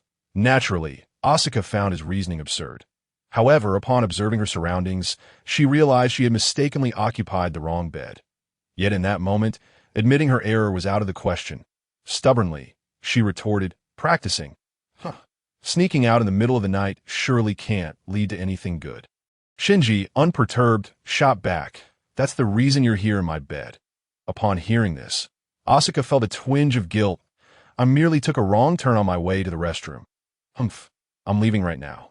"Who would want to be near a brat like you?" Shinji boldly declared. "I'm the brat. You're the same age as I am." "But just another brat." Asuka appeared exceedingly displeased at being labeled a brat. This time, she erupted in anger, unleashing her ultimate weapon. "Pervert Shinji, were you trying to steal a kiss from me just now?" "No way." Shinji denied vehemently. "Just as I thought, you are indeed pervert Shinji if I hadn't pretended to be asleep. Who knows what you might have done? Terrifying. I must request a move out with Miri." Shinji immediately protested. "Impossible. I'm a decent person. You're the one pretending to sleep." "How cunning. I wasn't pretending to sleep. I was merely tricking you." Stupid Shinji, I won't speak to you," Asuka stated, preparing to return to her room. Suddenly, Shinji spoke up. "You have something on your mind, don't you?" Asuka shuddered. What are you talking about? I'm a genuine genius pilot. Unlike you, a mere beneficiary of connections that I was chosen as the pilot of EVA Unit 02 due to my own talent and combat prowess. You merely hold this position because of your father. If there were truly such a thing as a good father, he certainly wouldn't assign his son to such a perilous job. Addressing this matter, Shinji wore a bittersweet smile. However, he acknowledged that if he were not a pilot of EVA, he would not have been able to regain his combat capability in such a short time. Asuka halted, seemingly contemplating Shinji's words that, to be fair, being an EVA pilot had little to do with having a good job. It was a life-threatening endeavor. Observing Asuka's pause, Shinji continued, "So, Asuka, why are you so determined to pilot an EVA and take pride in being a pilot? This is something I find difficult to comprehend. Is your life's dream truly to save the world? I'm not like you, a melodramatic adolescent who casually claims to save the world that I believe pride should be a given. I eliminated a staggering 19,999 candidates before becoming a formal pilot. I am the genius among geniuses, the elite among elites. Thus, I shall defeat the angels and safeguard humanity's peace and tranquility. But battling the angels is perilous. If one is not careful, one could die. Of course, I'm well aware of that. What's the matter, pervert Shinji? Are you frightened? If you are, you can hide behind me tomorrow and observe how I fight, that it's not that I'm afraid. Sometimes I simply feel perplexed. Each person has their own reasons for climbing into an EVA. Unit 02 is my final refuge. Therefore, I shall not falter, nor shall I fail, for I am the true genius. Speaking of which, I just remembered something. Neither of us can sleep now, right? How about we try this game? What is that? Or rather, what is a game? This is a popular game from the late last century, played on a gaming console. It's called Castlevania, the final work of a genius in the gaming realm. Want to give it a try? The controls are quite simple. It's strange. I had no idea this was here that I received it from an elderly lady during a business trip to Tokyo with Miss Miri. Originally, we had agreed to wait until I finished my assignments before playing. However, I later realized that this game is much more enjoyable with 2 players. Unfortunately, Miss Miri has been exceedingly busy of late. Asuka, would you like to try playing together? You couldn't schedule a game with Miss Miri, so you chose me as a substitute, didn't you? I won't accept such a role. You could ask Rei Ayanami. She should be like you, a beneficiary of connections. You might share common interests and play well together. Actually, Miss Miri really enjoys this game, but her skill level leaves much to be desired. Yet for some reason, this game feels like it is much more enjoyable with 2 players. Moreover, the crucial point is that I currently cannot complete the final level of the 3rd playthrough alone, so I was hoping to ask you for help. Additionally, I should mention that the completion time for this game is designed to be 40 hours. I managed to finish it in less than an hour, and the record still stands. What? Such a trivial record is hardly something to boast about. Watch me shatter it effortlessly. Asuka took the controller, and together they began to play. Stupid Shinji, where are you looking? A monster is coming. Can't you see? And what was with your low level just now? It must be noted that Asuka, as a gaming partner, proved to be far more reliable than Miss Miri. The previous record had primarily been established on Shinji's peculiar skills, while Asuka's current gameplay, though slightly lacking, was still impressive.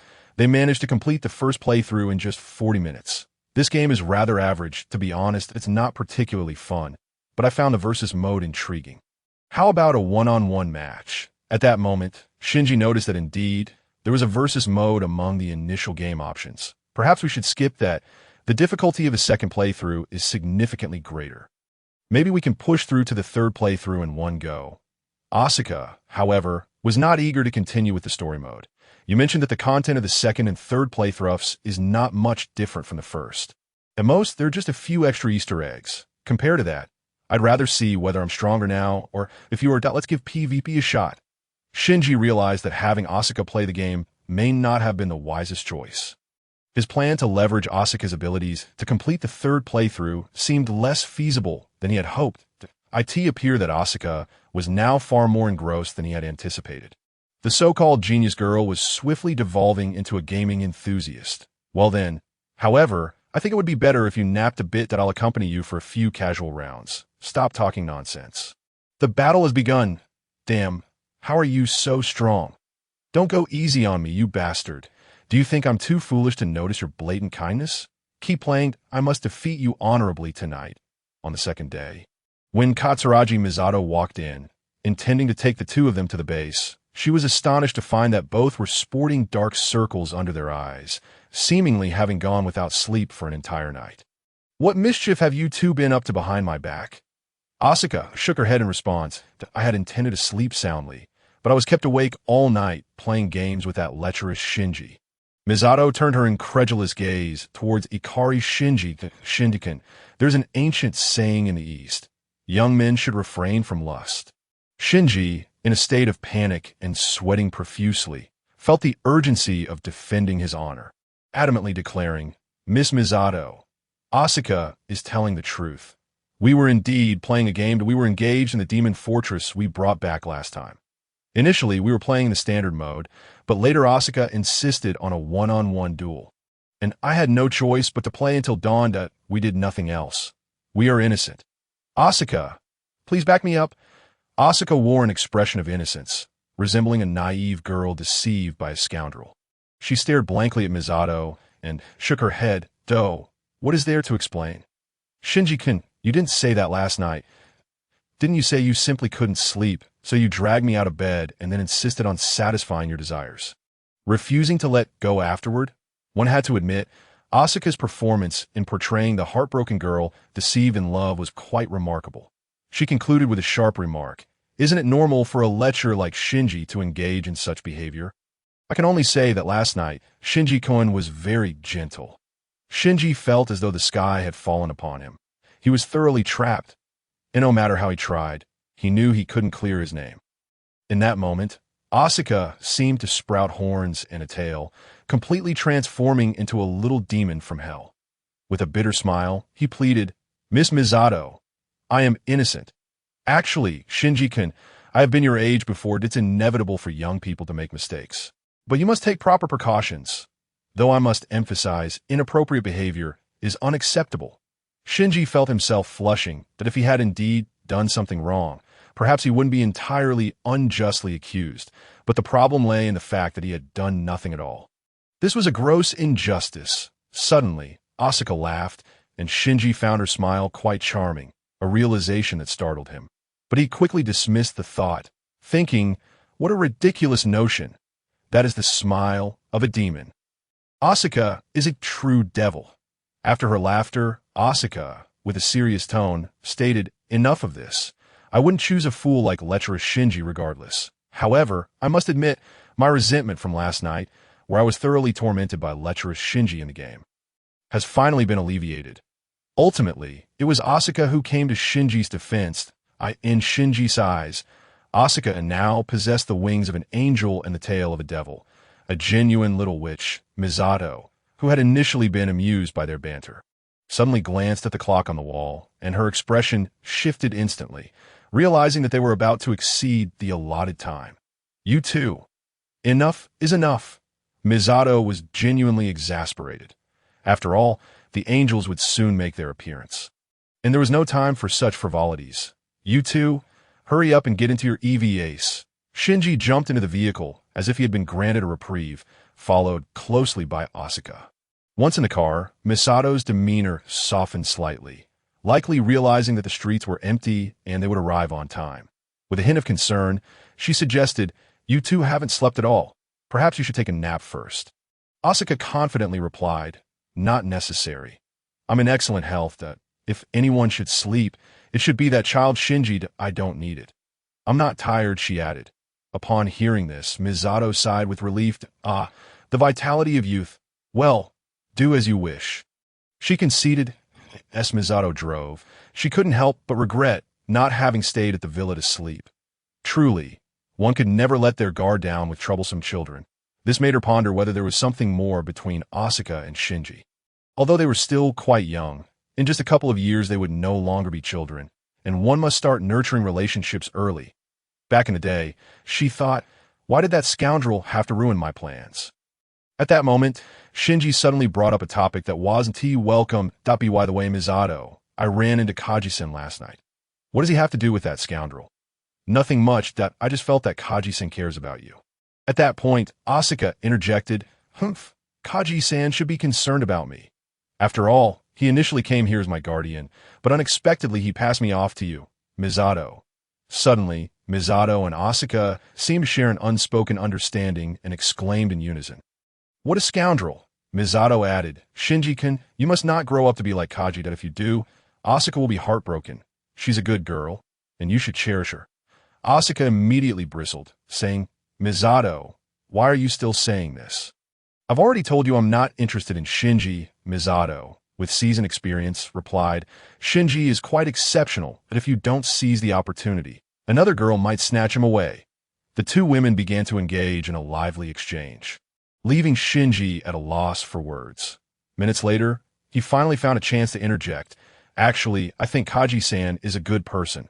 When I met him, he was just starting a watermelon patch in the underground base. But I accidentally ruined it, I thought. If you allow it, since our yard is quite large, I could offer him a piece of land as compensation to grow watermelons here. Upon hearing this, Misato shook her head vigorously. No way, absolutely not. I should have limited your contact with that scoundrel long ago. If this continues, you'll become a scoundrel too, causing countless girls heartache.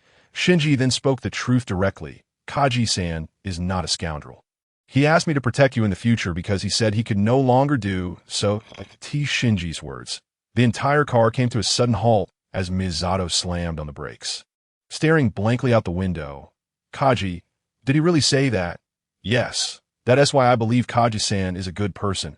Misato remained silent for a moment before saying, let's not dwell on this. We need to hurry. On the way, Misato was quiet, and the atmosphere in the car became somber.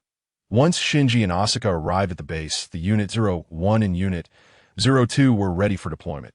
The two climbed into their EVAs and quickly made their way to the designated beach for confrontation. They did not have to wait long before a colossal figure emerged in the distance. The angel had arrived. Asuka, let us stick to the plan and rhythm we practiced earlier. I'll draw the angel's attention first. You use your rifle to force it into its second form. Then we'll each take on one and combine our attacks at the end. Got it. What is so difficult about this old tactic? Besides, you probably need to play bait. After uttering those words, Unit 2 seized a long spear. The spearhead ignited with high-energy particles in a mere 3 strides. Unit 2 leaped forth. The spear cleaved downward with great force, directly bisecting the music angel. Indeed, after being split in two, the music angel separated into 2 distinct entities, each generating a golden and a silver core, transforming into 2 apostles. Well, regardless of the circumstances, it can be said that we have compelled the second form into existence ahead of time. Shinji Ikari activated Unit 1 and charged forward as well. That I will handle the gold. You take care of the silver. This time, Asuka had no objections. The 2 EVAs and the apostles immediately engaged in a fierce battle.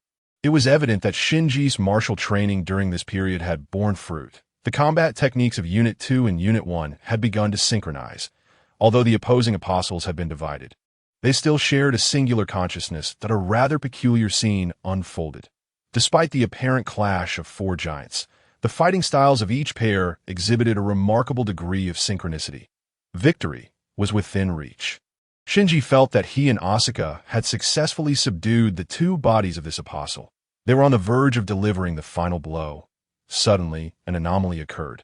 The music angel seemed to possess a 3rd state. Just as Unit 1 and Unit 2 were about to corner the 2 manifestations of the music angel, unexpectedly, the golden and silver forms actively tore at their own heads.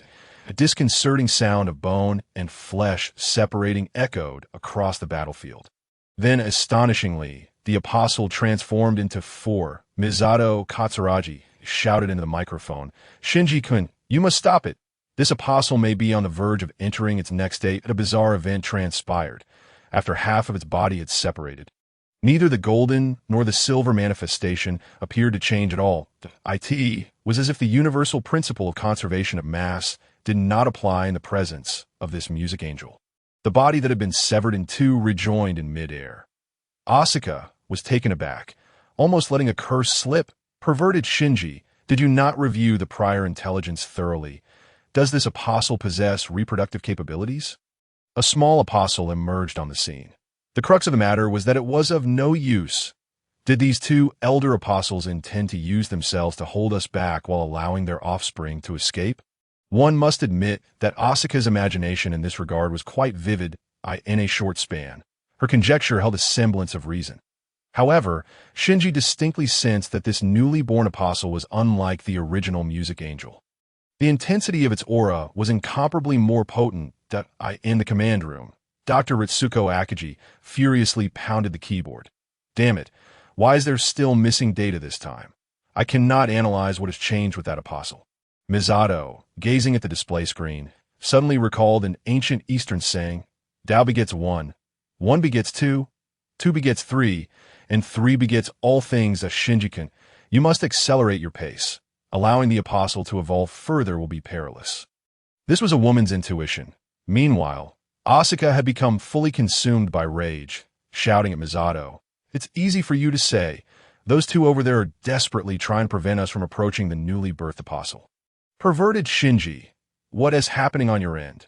At that moment, Shinji found himself in a predicament. The Golden Apostle was employing a reckless strategy of exchanging injury for injury. Shinji was acutely aware that each repair of Unit 1 incurred an exorbitant cost. Furthermore, Unit 1 was not merely a tool to Shinji. It was more akin to a companion and comrade, making him reluctant to engage the opposing apostle head dash in the blink of an eye. The newly born apostle fully came into existence. So powerful. This new apostle was larger in size, its aura overwhelming. Its entire form was adorned with interwoven golden and silver patterns.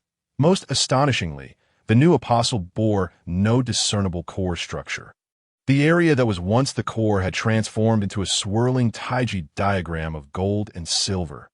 A massive explosion erupted, instantly evaporating the seawater in the shallows. The ground yielded 100-meter-deep chasm. The original two manifestations morphed into liquid, returning to the newly born apostle. Shinji felt as though he had witnessed a familiar scene. Stage 4, he had not anticipated encountering an opponent adept in transformation abilities in this world. Shinji recalled his experiences in the Dragon Ball world, where he could transform multiple times in succession, each transformation greatly enhancing his combat prowess. Regrettably, it seemed that such transformation abilities had been suppressed upon arriving in this world. Yet the apostle before him could transform multiple times. This was indeed intriguing. Damn it, move! Unit 2, why are you not moving? Asuka felt a sense of despairing fear. The opposing apostle was overwhelmingly powerful to the point that Unit 2 began to tremble. No, it was not Unit 2 trembling, but rather it was I who was quaking in the command room. Commander Futsuki stated, Ikari-kun, the strength of this apostle is abnormal. Even a dual-core apostle, according to the Dead Sea Scrolls, should not possess such power. It appears to have evolved. Although apostles only possess the fruit of power, they are not devoid of intellect. The previous apostles, upon their demise, likely transmitted the might of the EVA back through some means. It seems this information has triggered the evolution of the music angel. After all, apostles are biological entities, and evolution is an inherent instinct of living beings. In this regard, apostles are akin to us. Moreover, the music angel is inherently different from other angels. How so? They should all be progeny of Adam. Could there be some distinction among them? Indeed, there is. The music angel was the one responsible for sounding the trumpet of apocalypse in the previous epic. It has another name you are surely more familiar with. Gabriel. Futsuki inhaled sharply. Could it be the renowned archangel Gabriel mentioned in various religious texts? What are we to do? Are we to allow the music angel to advance and initiate the third impact? This does not align with the script. Commander Ikari continued.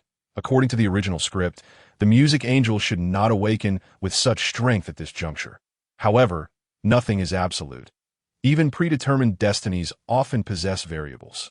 The changes in the music angel clearly stem from those variables, do they not? Shinji and Unit 1 represent the greatest variable. Ikari, it seems you are not worried in the slightest. The second and third children are already paralyzed with fear. Your assertion is not entirely accurate. Asuka has never encountered such a formidable apostle. It is only natural for her to feel some trepidation. Conversely, Shinji was entirely exhilarated, exhibiting not a hint of fear. Commander Ikari's keen eyes discerned the difference between Shinji and Unit 1. Fear, That notion did not exist. Vice Commander Futsuki observed Shinji's indices with an expression of disbelief. This father-son duo, in a certain sense, was a genuine father-son pair. They belonged to the category of individuals who tread unconventional paths. For at that moment, Unit 1's indices were remarkably impressive. The synchronization rate had even reached 101, clearly indicating that Shinji had lost control of himself. Indeed, Shinji felt a surge of blood coursing through his veins, unable to contain his fighting spirit any longer. The opponent was too strong. No, it was more accurate to say that the opponent was exceptionally formidable. Excellent. This is precisely the kind of adversary I have longed for, that I hope you can truly allow me to unleash my full potential soon. The music angel remained silent, refraining from launching an immediate attack. Yet all present understood that this was merely the calm before the storm. The oppressive atmosphere in the air continued to escalate. At last, Asuka in Unit 2 felt as though she was on the verge of being crushed by this pressure. The silhouette of the apostle loomed ever larger, akin to a colossal mountain pressing down upon Asuka's chest. Within the cockpit, despair painted Asuka's face. Damn it, move! Move for me! Alas, Unit 02 remained utterly immobile. Suddenly, Unit 01 moved to stand before Unit 02. Asuka felt a weight lift from her shoulders, yet she retorted, "You pervert! Shinji! I don't need your protection, so step aside. Asuka, this is my request and my stubbornness. Please help me cover my flank. The matter at hand is between me and this angel. Regardless of anything, I wish to confront this creature alone. I implore you." Are you an idiot? Fine, if you insist on going, then go ahead, but Shinji, are you serious? This thing looks like it's already breaking the rules. Shinji Ikari's expression seemed to revert to that of his previous world, recalling his first encounter with Majin Buu, echoing his words to the Kaioshin. It's all right. The more it breaks the rules, the more I relish it. What I desire is an overwhelming breach of rules. After uttering these words, Unit 01 began striding purposefully toward the fourth stage music angel. The distance between them was rapidly closing. Suddenly, the music angel moved, tearing through the air and creating a sonic boom. The spot where Unit 01 had stood was instantly transformed into a large crater. Unit 01 had opted for a swift teleportation to evade the attack. The teleportation caused a power disconnection, and Unit 01 entered battery mode. Inside the cockpit, Shinji spoke to himself. In terms of physical attacks, has the music angel completely surpassed me? Then ensued a relentless exchange of close combat. The music angel unleashed an onslaught akin to a torrential storm that, in contrast, Shinji found himself dodging left and right, occasionally resorting to teleportation, constantly searching for an opportunity. Meanwhile, he observed the 5-minute countdown in the cockpit steadily decreasing. He had to resolve this issue before the battery was depleted, in the command room. The atmosphere grew increasingly tense. Ibuki looked perplexed. Why is Unit 01 so formidable, yet the third child refuses to utilize the F-field? It's already reached this point. Unit 01 still has to expend energy to tear through the opponent's F-field instead of opting for direct neutralization. Dr. Ritsuko Akagi furrowed her brow and offered an explanation. I've asked Shinji about this. Although he is nearly perfect as a pilot, achieving a synchronization rate of 100, and his performance with the EVA is unprecedented, his combat ability is masterful, which is entirely incongruous with his current age. However, Shinji possesses a fatal flaw. His F-field is the weakest among the 3 pilots. Misato Katsuragi jumped up in disbelief. How can that be? Shinji is so strong. How can his F-field be the weakest? I noticed this during previous simulations, she continued. But there is nothing I can do. I am unaware of the specific reasons that Ritsuko's expression tightened, as it was difficult to candidly state that the pilot's subpar social skills rendered his F-field deficient. Nevertheless, Ritsuko continued analyzing the current situation. Previously, due to Unit 01's overwhelming strength, this issue was not prominent. However, facing the music angel, this flaw could prove fatal to Misato's expression turned desperate. What should we do? We can't just watch Unit 01 get annihilated. What about Unit 02? From the surveillance footage, it was evident that within Unit 02's cockpit, Asuka was curled up in a ball. The sounds of weeping could be heard from the cockpit of Unit 02. Inside the base, Ritsuko frowned. It seems I underestimated the psychological issues of the second child. She is too easily affected when facing an overwhelmingly powerful opponent. Could it be due to familial reasons? Meanwhile, Ibuki reported, the second child's synchronization rate has plummeted to 43. This is terrifying that if it drops any further, she may struggle to pilot Unit 02, Misato decisively stated. Asuka, execute Plan 32 and retreat. The ongoing battle is beyond your capacity to intervene. This angel is too strong. Remaining there will only distract Shinji as he protects you. Withdraw for now, and I will provide long-range fire support for Unit 01, then we will have Ray pilot Unit 00. Equipped with heavy long-range weaponry, that moment, inside Unit 02's cockpit, an eerie silence prevailed. However, the earlier audible sobs abruptly ceased. What a joke! I am Asuka Langley Soryu, the second child. I am not a mere pet. I am not some privileged individual. I am a genius from the German branch, a pilot who emerged victorious from among 20,000 candidates. The second child, Unit 02, is the first fully operational EVA in the world. Its capabilities far exceeding that of that perverted Shinji. At a time like this, how could I possibly retreat? How could I retreat? As she uttered the final words, Asuka's voice became hoarse and strained. Unit 02 let out a primal roar, its crimson fangs bared, releasing a feral howl. Unit 02 sprang into action, resembling a beast as it crouched low, panting heavily. White vapor swirled around its mouth and nostrils. Dr. Ritsuko Akagi snapped her pencil in frustration. Asuka has actually broken the restraints on Unit 02. Quickly, tell me her current synchronization rate. Ibuki's voice trembled as he reported, 92, no, wait, 93. It seems to be increasing. What is happening with the second child? Suddenly, with a resounding crash, Unit 02 dashed forth like a wild stallion, colliding with the music angel. The two fields clashed violently in the sky, sending sparks flying. Unit 01 finally had a moment to breathe. Shinji glanced at the countdown, which now stood at 1 minute. It seemed he had no choice but to resort to that technique. That moment. Unit 02 transformed into a true beast, engaging in a fierce struggle. Clawing and biting, entangled in a bloody brawl over flesh and bone.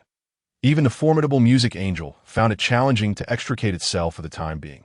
However, the music angel showed no aversion to this primal, bloody confrontation, its massive form pressed down, relentlessly tearing at Unit 02's flesh. With a single swipe, Unit 02 gouged a chunk of flesh from the angel's chest, only for the angel to retaliate with a powerful punch that sent Unit 02 reeling, causing it to spit out a mouthful of blood.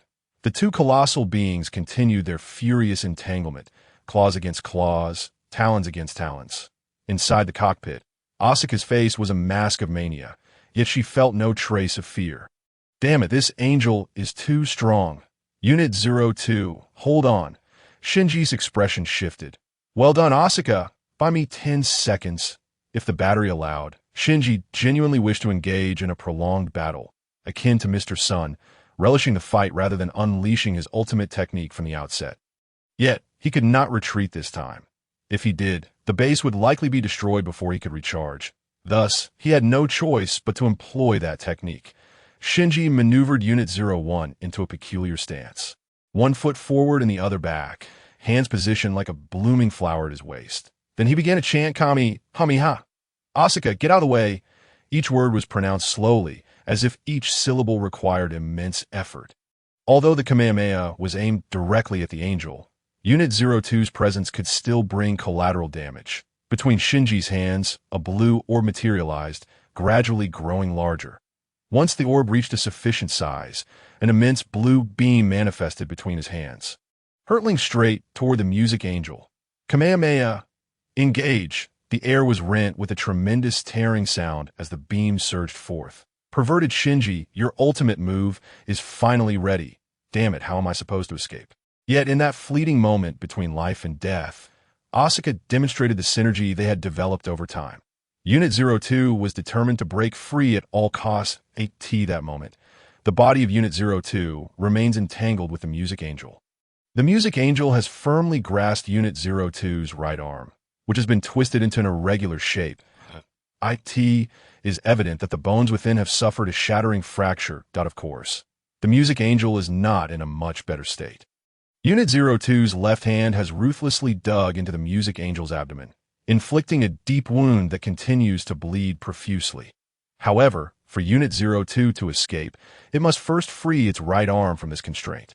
Clearly, accomplishing this task will require considerable sacrifice. Since you like it, I'll give it to you.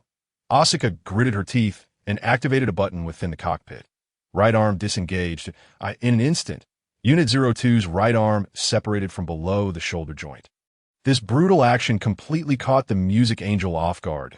As the music angel pulled downward with both hands grasping Unit 02's right arm, it was suddenly splattered with blood. Seizing this fleeting moment, Unit 02 sprang up, forcefully kicking the music angel in the face with both legs.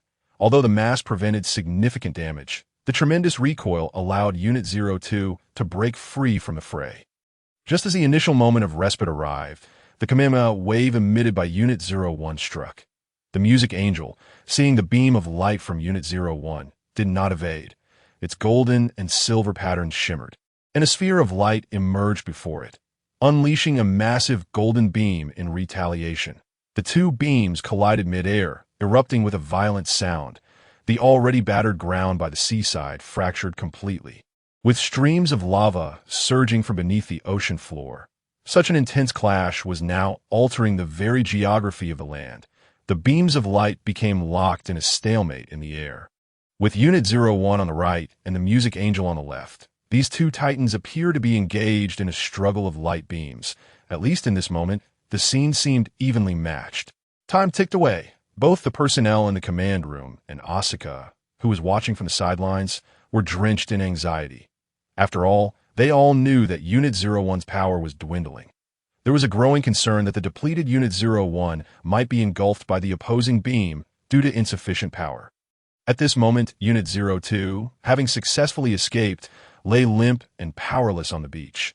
Its body bore multiple fractures, its armor riddled with dents, and it was missing a right arm, with copious blood still flowing from the severed stump. Asuka's condition was not much better. Influenced by Unit 02's state, her body below the neck had nearly lost all sensation, and her right hand was completely numb with pain. At this point, neither Unit 02 nor Asuka felt they had the strength to lift even a finger. Shinji, are you capable of handling this? I'm afraid I can no longer assist you.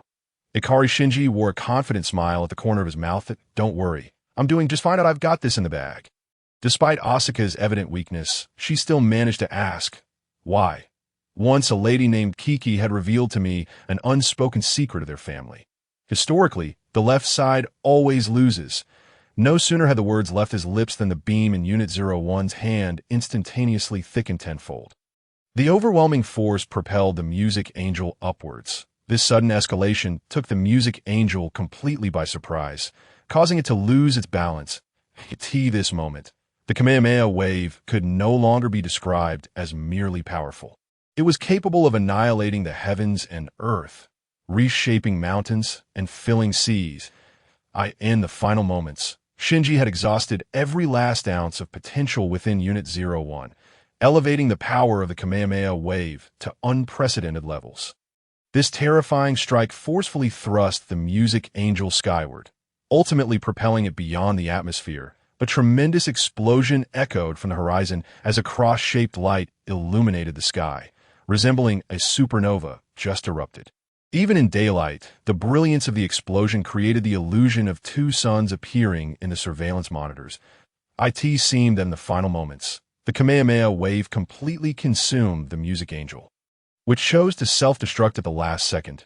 Just then, Unit 01 reached the final second of its power depletion. Shinji felt a darkness envelop him as he lost consciousness. When Shinji opened his eyes, he found himself staring at a white ceiling. It was a familiar sight. After all, the last time he had seen this ceiling, it belonged to this very room. It appeared he had once again been admitted to the hospital. Nevertheless, he felt remarkably refreshed, as if he had been reborn. Shinji stretched languidly. Clearly, this victory had come at a steep price. Both he and Unit 01 had exhausted themselves to the brink, akin to draining the last drop of fuel from a tank. Despite this, Shinji felt a genuine sense of exhilaration from the battle. It had been a long time since he encountered an opponent worthy of such dedication. Both he and Unit 01 felt an unprecedented sense of fulfillment. Yet, he recalled the sight of Unit 02 and Asuka collapsing on the shallow beach. He hoped they were unharmed. With these thoughts lingering, Shinji's gaze remained fixated on the ceiling until he suddenly heard another person's breathing nearby. Someone had arrived. You're awake, came the voice of Ayanami Rei. Shinji noticed Rei standing at his bedside, holding the same fairy tale book from before, presumably still unread. In a calm manner, he inquired, "How long was I asleep?" Rei responded evenly, 8 hours. Shinji sighed with relief upon hearing this. It was evident that his recovery speed had accelerated significantly compared to his previous days of unconsciousness. This indicated that his body was gradually regaining the strength it had possessed in the previous world. Shinji found himself resenting the absence of senzu beans in this world. Now sitting upright, he exchanged glances with Rei. Today, she wore her school uniform, her eyes strikingly beautiful, and she seemed to exude a faint, delicate fragrance. Shinji suddenly found himself at a loss for words. After a moment of contemplation, he finally asked, "Is Unit 01 all right?" "Yes, Unit 01 sustained no significant damage." Shinji exhaled in relief. "What about you all?"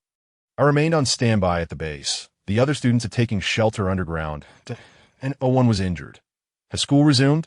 "Classes will resume tomorrow. It is currently 5 p.m. You can rest a bit longer or have something to eat." Shinji's expression relaxed further. "That's good to hear. It seems everyone is fine. I'm all right too. I'll go through the discharge procedure shortly. I should be able to attend school normally tomorrow, and the afternoon club activities can continue as well." Upon hearing this, Rei nodded. Suddenly, Shinji recalled something and continued to address Rei. "Have you been eating well these past couple of days?" "Are you still comfortable using the protective gear I sent you for cutting vegetables?" Perhaps due to his prolonged slumber, Shinji felt a surge of excitement.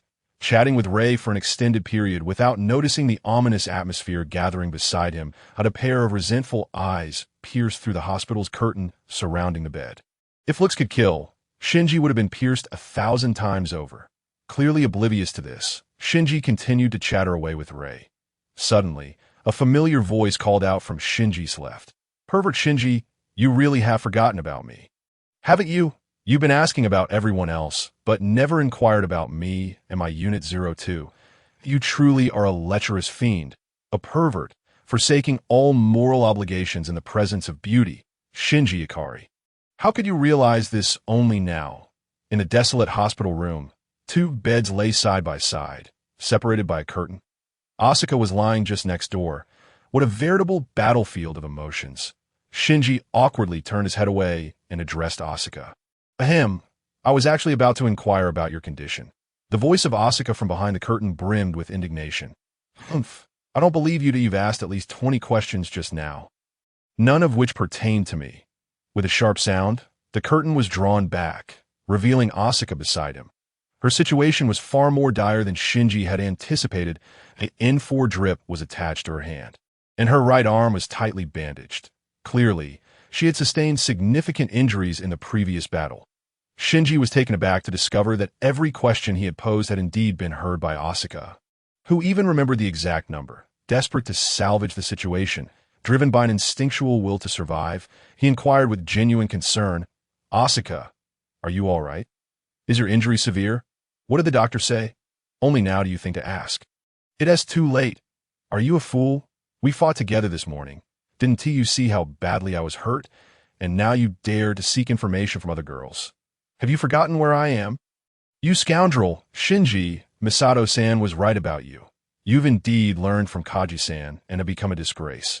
Shinji felt a twinge of embarrassment. However, he couldn't help but assess Asuka's current condition, exhaling a sigh of relief upon realizing that her state was quite similar to his own. Both of them were severely depleted. In addition, her right arm bore considerable injury, affecting not just the outer skin, but also the deeper muscles and bones. It should have been when Unit 02 sacrificed its right arm that Asuka, as its pilot, experienced this pain, resulting from the shared nerve sensations. Remarkably, the damage feedback mechanism within the EVA cockpit is quite peculiar. If the EVA sustains injuries, the pilot does not bear identical wounds. However, the LCL fluid surrounding the wound area may suddenly boil and emit a red glow, causing a burning sensation. Consequently, the cells in that region may suffer complications. According to Dr. Ritsuko's previous explanations, the connection between the EVA and its pilot is not physical, but rather spiritual. Thus, injuries to the EVA manifest at the soul level, leading to issues within the pilot's control over that portion of their corporeal form. This can result in phenomena like edema and necrosis in the affected cells. Nevertheless, with the assistance of the LCL and a life support system for the pilot, such injuries are typically manageable. However, Shinji had never truly experienced severe injuries before. Rei Ayanami's previous wounds were not a result of feedback from the EVA's injuries. This was Shinji's first time witnessing a pilot suffer significant harm due to the EVA's injuries. Asuka, I believe I might have a way to help with your injuries. I don't need your assistance. These wounds are hardly worth mentioning. Well, perhaps it's just that I got a bit too emotional earlier and exerted myself too much. Asuka winced, inadvertently causing a muffled groan to escape her lips as she moved her injured right arm. Shinji instantly sat up in bed, slipping on his slippers, determined to get up.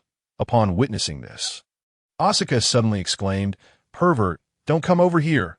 If you do, I'll call for help." In an instant, she yanked the curtain shut. It was at this moment that Shinji became aware that he was wrapped in nothing but a small piece of white cloth. All right then, I suppose while I was unconscious, Dr. Ritsuko must have used my body as her little test subject again.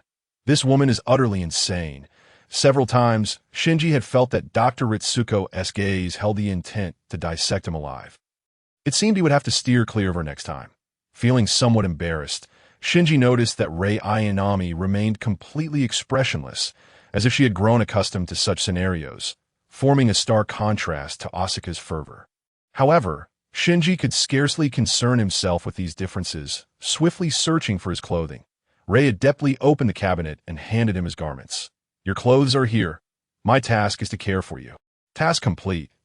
I'm leaving now. Tears welled in Shinji's eyes. Rei was truly reliable. As she departed, he dressed himself. Asuka, you may open the curtain now. Lecherous Shinji, you must be concocting some dreadful scheme in your mind. I merely wish to check your injury. Rest assured, I have experience in this area. I previously helped Rei with her wounds, and I treated Sakura's waist injury as well. His surprise after Shinji finished speaking. The curtain showed no sign of being drawn back. Instead, Asuka locked it tight. I knew it. Lecherous Shinji, you truly are a pervert, using the guise of treatment to get close to other girls to fulfill your desires. You want to fool me this time. After all, why is it that every patient you treat happens to be female? Shinji suddenly felt that establishing trust between individuals was exceedingly difficult, despite being a decent person. Why did Asuka never believe him? Soon, Asuka began to bring up past grievances. Last night, did you not intend to steal a kiss from me? No, and besides, didn't we play games together until dawn? When would I have had the time for such things? Don't play dumb. That I'm referring to before the game, when I accidentally fell asleep on your bed. That I truly did not. I merely entertained the thought. Thinking is not permissible. By the way, Asuka, your Unit 02's performance this morning was immensely helpful. To put it accurately, it saved my life. Thank you. So now you recognize the prowess of this esteemed lady? It is too late. Once we return, I shall apply to move into the base dormitory, as far away from you as possible. I will also spare you the trouble of seeking out other girls to play with. Just to reiterate, I am a decent person. And when you act indecently, you transform into the lecherous Shinji, correct? I'll call for help. Suddenly, a voice came from outside the door. Kensuke Ida. Oh dear. Who would have thought we'd arrive just in time to witness you two lovebirds squabbling? As he spoke, Kensuke entered with Toji Sahara and class representative Hikari Haraki. The one who had just spoken was indeed Kensuke. The moment those words left his mouth, even from behind the curtain, Asuka's face flushed crimson. Shinji too felt a wave of embarrassment wash over him. What nonsense are you spouting?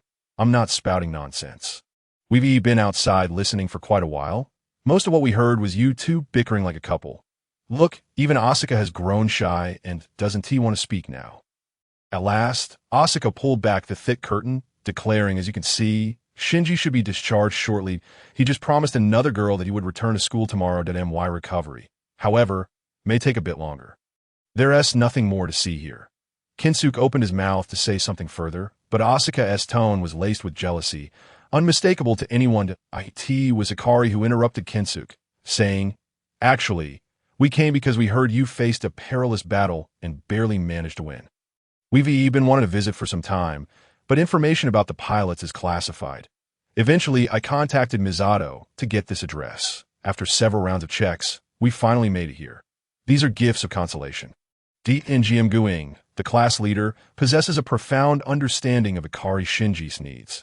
The first items he prepared as consolation gifts were 2 bento boxes, one large and one small. After a solid 8 hours of slumber, Shinji's stomach began to audibly protest. Upon encountering such a generous portion of bento, he eagerly accepted it and began to devour it without hesitation. On the other hand, Asuka found herself in a bit of a predicament. Her right arm was still severely injured, making it quite inconvenient to rely solely on her left hand. As she glanced at the sumptuous bento and the expectant gaze of the class leader, it appeared that he was prepared to personally feed her shortly. Asuka resolutely turned her head away. "Humph, perverted Shinji, consider yourself fortunate this time.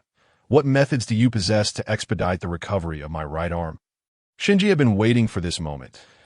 He promptly set down his chopsticks and approached her, placing his hand on her shoulder. It felt remarkably smooth. This was the first time Shinji was so close to Asuka. A waft of delicate fragrance penetrated his senses, directly invading his mind. "Perverted Shinji, where do you intend to touch? You did claim you would treat my injury, didn't you? You're not harboring any lewd thoughts, are you? If you dare to think such things, I'll make sure to cut you down. Did you hear that? No, I am a serious person. It's merely that my treatment requires physical contact with your body. My apologies." With that, Shinji began to channel his energy. Asuka's condition, along with those of Ayanami Rei and Sahara Sakura, was distinctly different. Asuka's physique was exceptionally robust, her foundation visibly solid. Among her peers, she undoubtedly stood out as a paragon of physical fitness.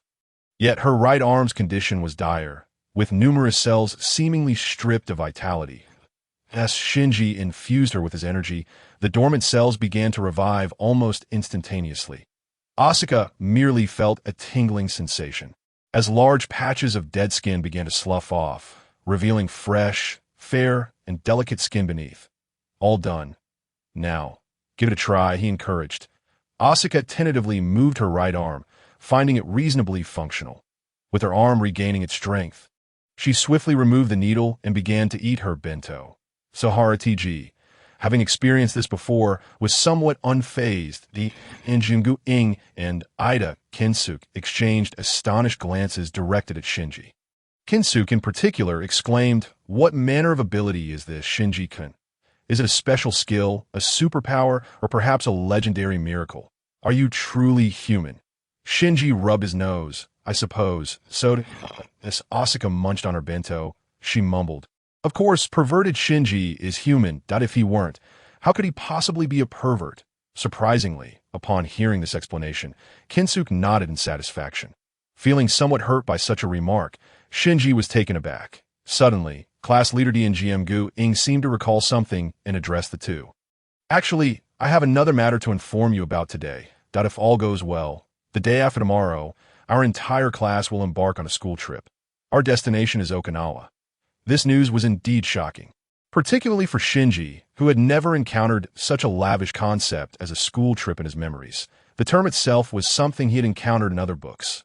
However, following the second impact, economies worldwide had faced turmoil, and Japan's investment in education had gradually diminished. Such mythical activities as school trips had likely become extinct in most schools. To his astonishment, this base school still offered such an event. Sensing Shinji's astonishment, Kinsuke proudly explained, "This is something you might not know. Shinji-kun. Third New Tokyo City is, after all, the last bastion of humanity, gathering elites from all over the globe. That IT also encompasses the most advanced educational philosophies of this era. As a classic educational method from the last century, the school trip has naturally been incorporated. This will be our second school trip. Last year, you weren't present. We visited ancient Kyoto that I must say, it was rich in historical and cultural ambience. TG interjected bluntly. Rather than historical ambience, it was more like a stale atmosphere. That cursed place was filled with decaying wooden structures, some even waterlogged that I never wished to set foot there again. The restaurants claimed to be century-old establishments, yet many dishes were simply inedible. Upon hearing TG's critique, Asuka couldn't help but chuckle. Kinsuke, however, maintained his composure.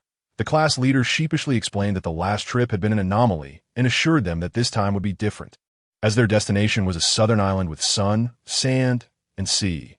Previous seniors had remarked that it was the closest place to Japan before the second impact. Moreover, the area boasted many local delicacies, with an abundance of delicious food and a wonderfully pleasant climate, deemed the most suitable location for a school trip.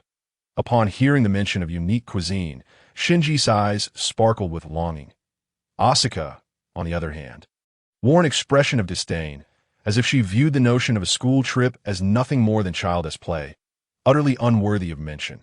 She scoffed at Shinji's dreamy demeanor, dousing his enthusiasm with cold water. Perverted Shinji is certainly already envisioning other girls in swimsuits, isn't he? Too bad you've forgotten one crucial detail. Unlike other classmates, we bear the responsibility of defending the base. If we could go on this school trip and an angel were to attack 3rd New Tokyo City while we were away, we would be unable to return in time, allowing the angels to triumph and humanity to face annihilation. Do you truly think the adults would permit such a scenario? Asuka's words, while somewhat dispiriting, held a kernel of truth. Nevertheless, her remarks acted as a bucket of cold water, extinguishing the flickering flames of Shinji's anticipation. His expression shifted to one of disappointment, yet he found himself at a loss for words. Upon hearing this, the previously jubilant Ngmgu Ing and the others also wore grim expressions. The class leader had intended to share this news to uplift the mood, but it had backfired. Well then, if we aren't going to. I hope you enjoy yourselves. Asuka, I feel that once I finish my meal, I should be able to be discharged. Care to join me? Asuka nodded and resumed her meal in silence. Shinji truly wished to partake in the school trip. However, the reality Asuka presented was undeniable. There was no choice but to accept it. The discharge procedures were swift, although she had previously claimed to want to move out. In reality, Asuka returned home with Shinji. Upon entering, they found Miss Misato's head resting despondently on the table. Miss Misato, what's the matter? Has something happened? None of your concern. Miss Misato was once again engulfed by the overwhelming dread of being inundated by protest letters. This matter was indeed intertwined with Shinji Ikari and Asuka, stemming from the battle that transpired earlier this morning. Although they emerged victorious, the struggle was fraught with peril. However, the crux of the issue lay in the terrifying intensity of the recent Angel's assault. The climactic clash between the Unit 01 and the Angel unleashed a terrifying shockwave that swept through the city of Tokyo 3, rendering it akin to a typhoon's passage. While there were no casualties, the resultant material damages were unavoidable. The two pilots were, after all, minors, and the organizations bearing the brunt of the losses dared not direct their ire towards them. Instead, they opted to send a flurry of protest letters, akin to falling snowflakes, to the base headquarters, leaving Miss Misato utterly bewildered. During Shinji Ikari's unconsciousness, Misato had been preoccupied with these matters, laboriously working to bring the situation under control. Yet, she had heard that more protest letters were on their way for tomorrow. Contemplating this, at that moment, Miss Misato felt utterly despondent. Even her usual enthusiasm for beer was diminished, rendering her unable to lift her spirits for a drink. Shinji Ikari, while preparing dinner that evening, appeared somewhat distracted. And this distraction only deepened during the meal. The phrase school trip incessantly floated through his mind. Asuka, seemingly perceptive to Shinji's preoccupation, stood before Misato and remarked, "Humph, you truly are a child. Your thoughts have already flown to Okinawa. Haven't they? Since you lack the courage to voice it, allow me to speak for you. Shinji-kun wishes to partake in this school trip. Misato, from a professional standpoint, do you think this could be approved?" Indeed, Miss Misato's expression morphed into one of greater despair than before. It's difficult, but I will endeavor to advocate for you. That I shall submit the request tonight. But Shinji-kun, Do you truly wish to attend this school trip? Asuka, you probably never experienced such an outdated activity as a school trip during your time in Germany. Did you? Asuka abruptly stood up. Humph, who cares for such childish games? I'm going to sleep. The training is over, and I'm returning to my own room. With a teasing tone, she added, wretched Shinji, dare to come at night, and there will be no mercy. Watching Asuka's retreating figure, Miss Misato sighed in resignation. Indeed, another problem child. Turning back to Shinji Ikari, she said, very well, despite the slim hope, I shall strive to advocate for you. Shinji continuously reminded himself that as long as there was no hope, one could hardly feel disappointment. His return to this world was to save it from impending doom. The school trip was something he could choose to attend or forego. 2 hours later, Miss Misato delivered astonishing news. Shinji Ikari's application to attend the school trip had been approved. The scene rewinds a few hours earlier to the commander's office. Ikari, you were correct. The music angel did indeed encounter something on its way to Neo. Tokyo freed it. This should serve as the catalyst for its evolution. On the island where Jay perished, we discovered, via high-altitude reconnaissance, a blue angel reaction near the volcanic crater. An angel is likely in a gestational state there, still an egg, yet to be born. Ikari, you must understand what this signifies. An unhatched angel's egg holds immeasurable scientific and intrinsic value. However, we need not capture it, nor should it be our responsibility to do so. What do you mean? Surely other organizations are aware of this. Do you think the JA robots ventured to that island solely for the sake of altruism, risking their lives to intercept the music angel Gabriel? If that were the case, Gabriel would not have traversed the Pacific unharmed, encountering not a single missile along the way. Deputy Commander Futsuki suddenly grasped the implication. Ikari-kun, you mean that after the JA robot's failure, certain individuals deliberately disclosed the existence of the angel's egg on the island to the JA team leader? The JA team, now teetering on the brink of collapse, would undoubtedly cling to this last straw, driven by desperation to salvage the failed project. Alternatively, this could be a reckless gamble. The J project leader seeks to capture the angel's egg to redeem themselves, only to inadvertently attract the music angel, leading to J's destruction. It seems the angels possess more cunning than we initially believed. However, this rescue has triggered a series of chain reactions, culminating in today's predicament. Therefore, if that place truly harbors a tempting prize, an easily obtainable angel's egg, why do those behind the scenes not act themselves, instead allowing the prize to be exposed?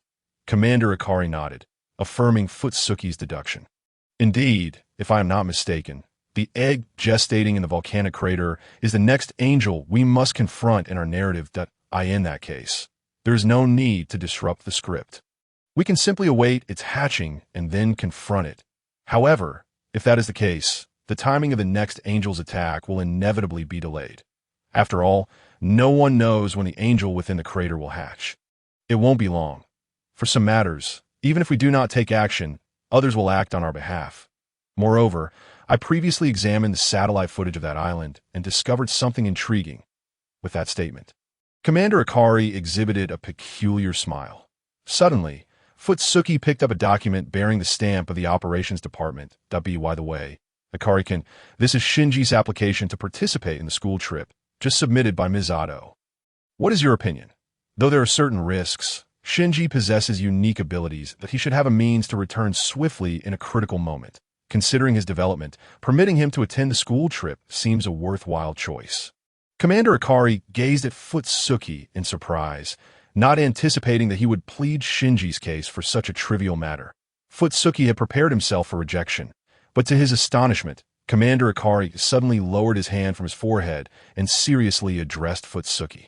Approved, the commander granted his consent with surprising ease. The future base would likely experience a period of tranquility, allowing Shinji to participate in the school trip, but it was imperative that the second child remain on standby at the base.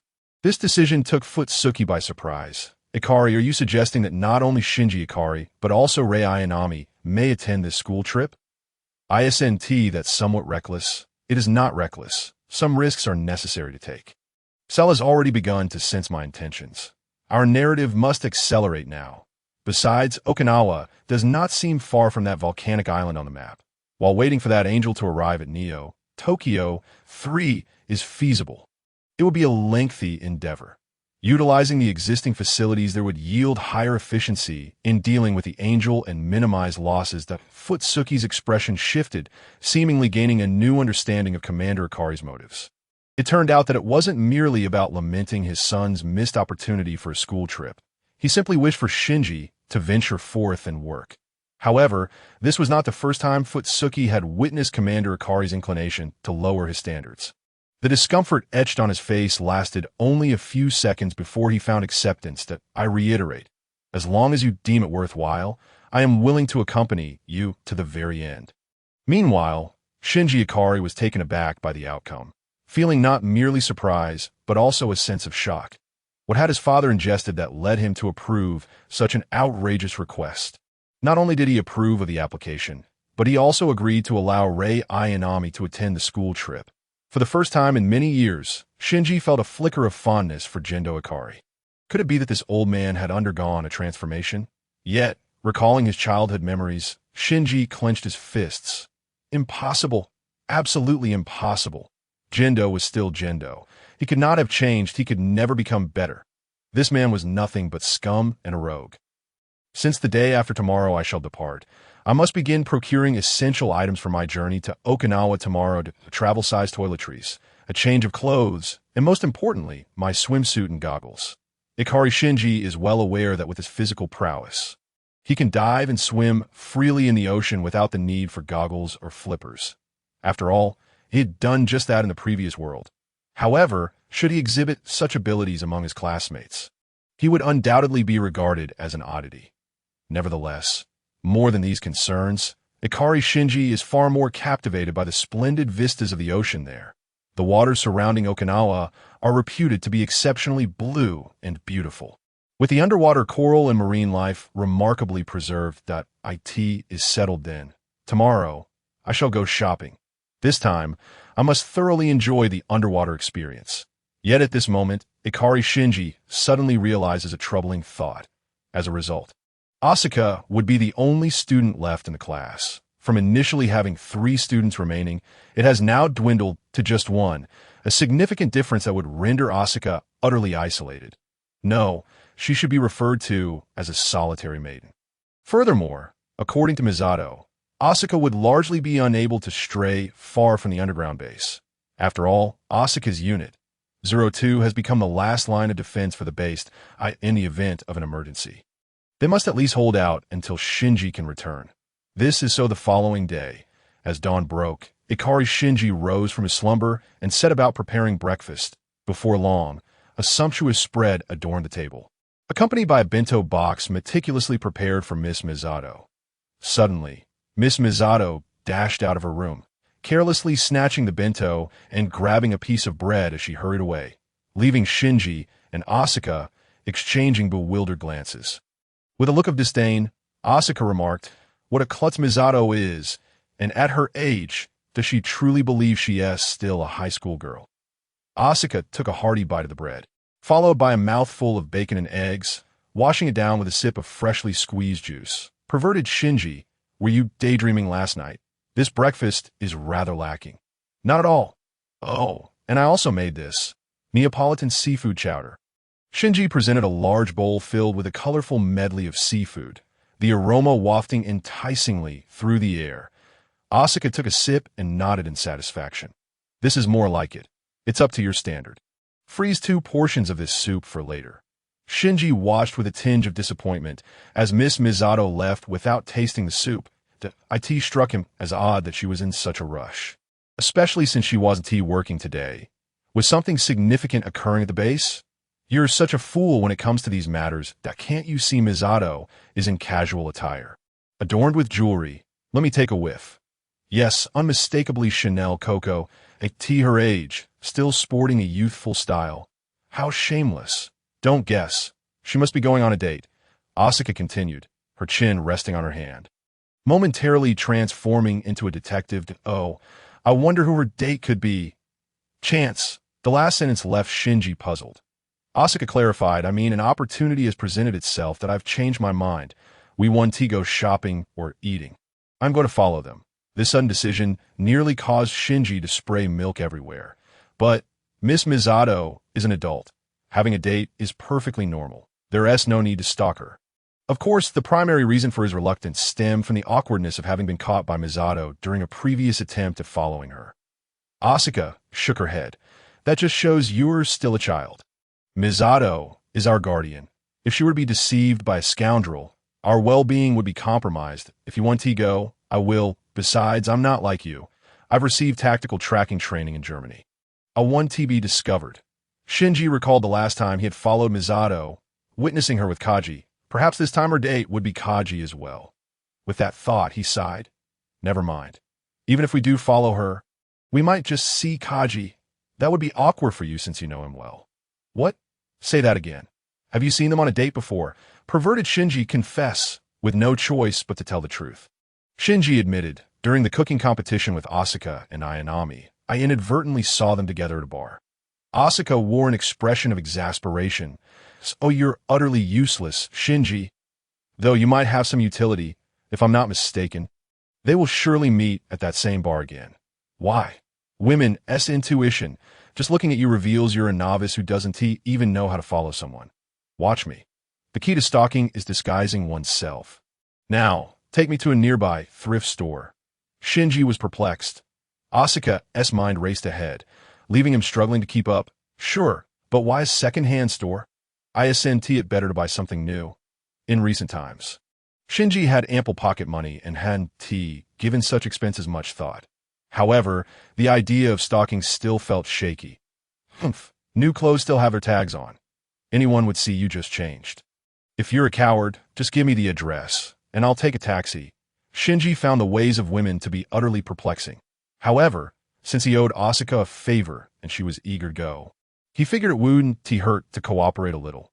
Most importantly, he was curious to confirm whether Miss Misato's date was indeed Kaji. Moreover, disguising oneself was not simply about changing clothes. It was about altering one's overall style and appearance through attire. I'll go gather some essentials. Please wait a moment. In a short while, Asuka emerged from her room, clutching a bag. All right, let us hurry. They soon encountered a dilemma. Asuka, I must clarify that my teleportation has a prerequisite. We must have physical contact. Perverted Shinji, are you revealing your true nature? I meant any part of our bodies can touch.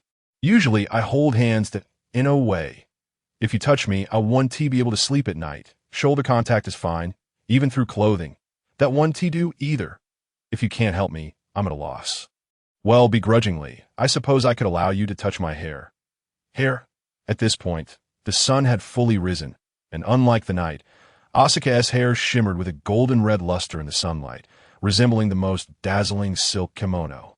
Just a little touch, and if you hurt me, there will be no mercy. Asuka added 2 more conditions for good measure. All right, let us go. Shinji took hold of a lock of her golden hair. Marveling at its smoothness, in the next instant, they leaped through space, landing in a corner of a bustling commercial street. They quickly made their way to a thrift store, purchasing 2 outfits. Shinji's was a tailored adult suit, while Asuka retrieved a compact makeup kit from her bag. Stand still. She proceeded to darken Shinji's complexion slightly, thickening his eyebrows and applying eyeshadow in select areas. Staring into the mirror, Shinji was astonished to discover that he appeared 5 or 6 years older. Given his already tall stature, the transformation rendered him significantly more mature. But it didn't end there. Asuka produced 2 cloth bundles, kneaded them briefly, and tucked them into the shoulders of his suit. Put it on. In the mirror, Shinji transformed into a young man in his 20s, his demeanor somewhat brooding. Asuka, you're incredible. Where did you learn all this? Kaji taught me before. I thought I'd never needed. Never mind that now. Asuka also spruced herself up, notably donning a wig that transformed her vibrant red hair into sleek black locks. She instantly morphed into a striking mixed-race beauty. Her makeup style shifted from an overtly Western flair to a more demure, refined look. Asuka, you look quite lovely like this. Asuka scoffed dismissively. We can proceed now. In the bar, Asuka and Shinji hid in a corner and spotted Katsuragi Misato seated alone at the bar. Both of them widened their eyes, bracing themselves to see who would come to meet her.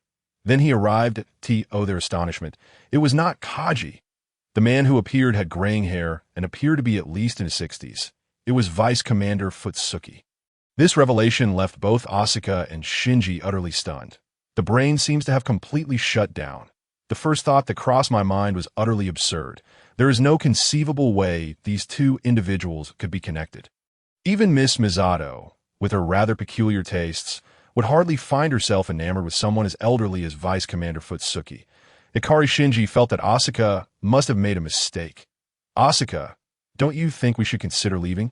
Asuka, however, remained undeterred. No, let's observe a bit longer. Perhaps they simply ran into each other by chance. After all, this city, being a war stronghold, has very few bars on the other side. Misato had already begun conversing with Vice Commander Futsuki.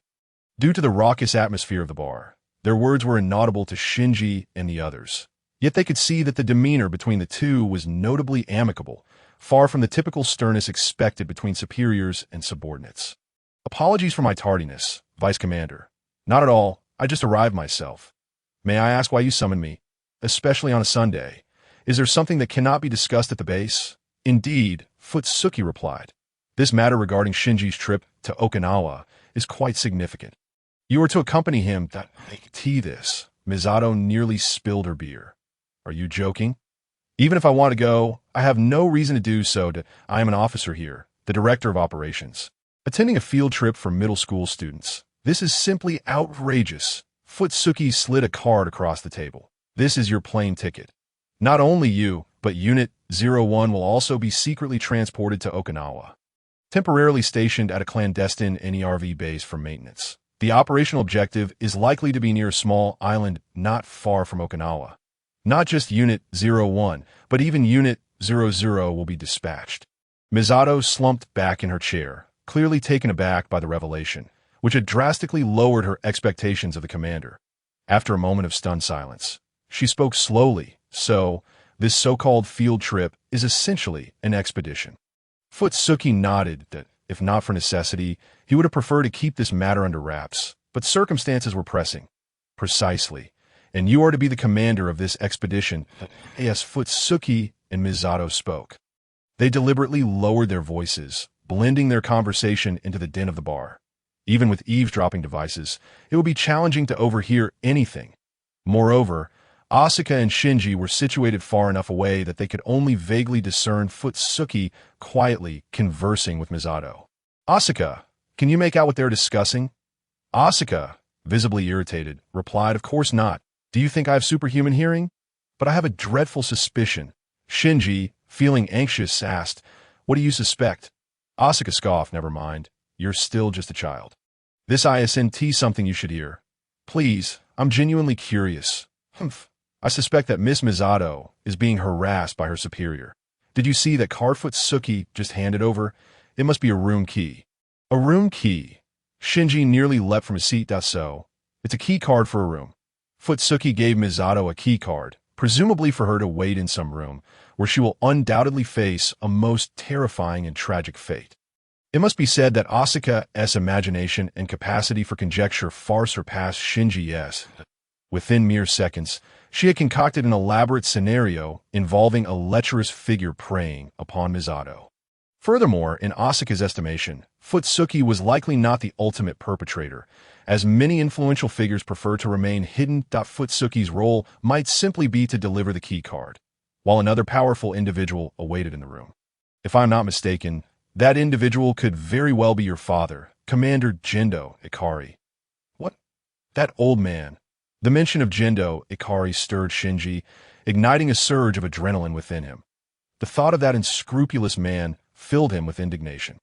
Keep your voice down. We almost blew our cover. Shinji, having stood up, was promptly pulled back down by Asuka. The likelihood is considerable. You must remember your father is the commander here. Your mother has been gone for nearly a decade. Shinji has power and wealth, yet he is not remarried. If he truly held a deep affection for your late mother, why does he treat you with such coldness? If he secretly took a lover or sought an outlet for his desires, everything would make sense. But knowing this is one thing, revealing it is another. After all, we are both pilots at the 3rd New Tokyo City base. You must not disclose this. especially as it pertains to your father. Regrettably, I did not catch sight of the individual I longed to see. Wasting so much time over such trivial matters, it is all your fault for providing that misleading information earlier, claiming Misato and Kaji had rekindled their old flame, causing me unnecessary worry. However, I truly did see Misato with Kaji. Enough of that. Children who tell lies end up wetting the bed. Let us go eat, but first we must dispose of these inconvenient items. I researched a gastronomic guide last night and discovered a rather splendid kaiseki restaurant. Though it is quite pricey, fine, Shinji could almost hear the lament of his wallet. Meanwhile, Misato carefully stowed away the electronic ticket. Could you divulge some information regarding the angel? When is it expected to attack? That information cannot be shared yet, as the angel is likely still in its embryonic state.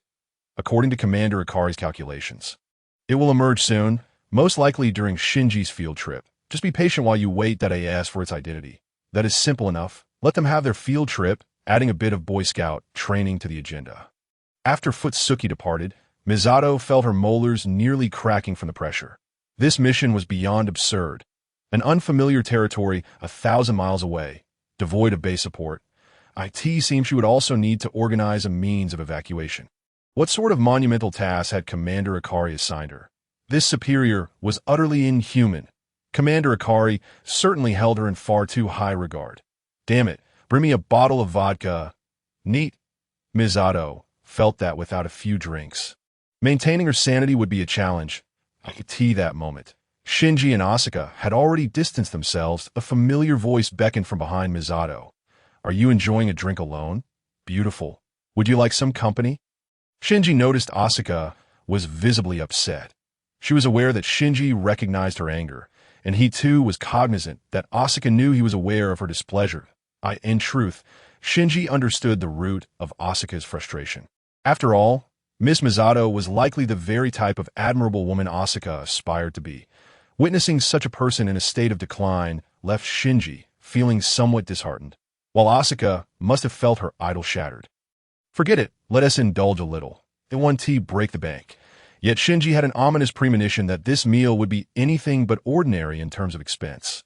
The restaurant was nestled within a mountain villa on the outskirts of 3rd, New Tokyo City. From the pictures, it appeared to be a picturesque location, complete with babbling brooks and the sweet songs of birds. A veritable paradise. That it was rumored that this establishment boasted a history spanning several centuries, with its origins traceable to the Warring States period. The restaurant specialized in the most authentic kaiseki cuisine, a hallmark of traditional Japanese gastronomy. While it may not guarantee exquisite taste, it assuredly commanded a hefty price.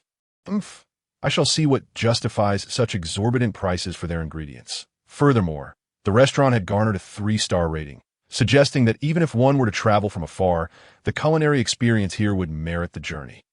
Skepticism lingered within Shinji regarding such lofty claims. Upon entering, they were greeted by a warm and amiable elderly gentleman, presumably the gardener, who welcomed them with a broad smile. Welcome, esteemed guests. The cuisine here is undeniably exquisite, and the proprietress is welcoming guests to be candid. Merely observing the surroundings, Shinji Ikari feels that it is unlikely to be inexpensive. Asuka Langley Soryu, on the other hand, appears quite indifferent, casually glancing around as if savoring the beauty of the garden. Compared to the images, this place does not seem like a mere restaurant. Let us not dawdle, Shinji. I trust you are not already apprehensive about your wallet, hesitant to enter now, at this juncture, whether to soothe Asuka's spirit or to satisfy his own hunger. Shinji finds no reason to withdraw. Let us proceed and enjoy a hearty meal. Indeed, I find myself quite famished. Shinji's stomach audibly protests its emptiness. As they venture deeper into the garden, they are momentarily taken aback. The setting appears to bear no resemblance to a typical dining establishment. The first thing that catches the eye is a quaint little garden, its ground adorned with flagstones, covered in distinct patches of moss, while gravel lines the majority of the courtyard. Numerous trees grace the yard, and not far off, a small pond teems with koi. Upon hearing footsteps, the koi eagerly surface, clearly accustomed to being fed, following the flagstone path past the pond. Asuka playfully teases the K.O.I.It must be said, The ambience here is genuinely delightful, prompting Shinji to lead Asuka further along. They arrive at a water basin, designated for washing hands. This water feature, known as Shiroshidoshi, is a traditional Japanese contraption found in rural areas. Typically comprised of a fixed bamboo water pipe and a bamboo tube. It operates such that when the water accumulates to a certain level, the tube tips over, pouring its contents into a reservoir below, only to reset and continue the cycle. This rhythmic sound serves to startle nearby deer and wildlife, and some regard it as possessing a serene quality, thus making it a staple in traditional Japanese gardens. Of course, it also serves a practical purpose, allowing guests to wash their hands and rinse their mouths. Shinji explains this to Asuka, who appears quite astonished. I never would have guessed. No wonder you're the son of a prominent family. Are you also a second-generation Shinji? Please, spare me the jest that, in truth, I studied the tea ceremony with my teacher for a time during my childhood. While I did not learn much, I grasped some fundamental aspects. After washing up, they find themselves before a narrow paper door.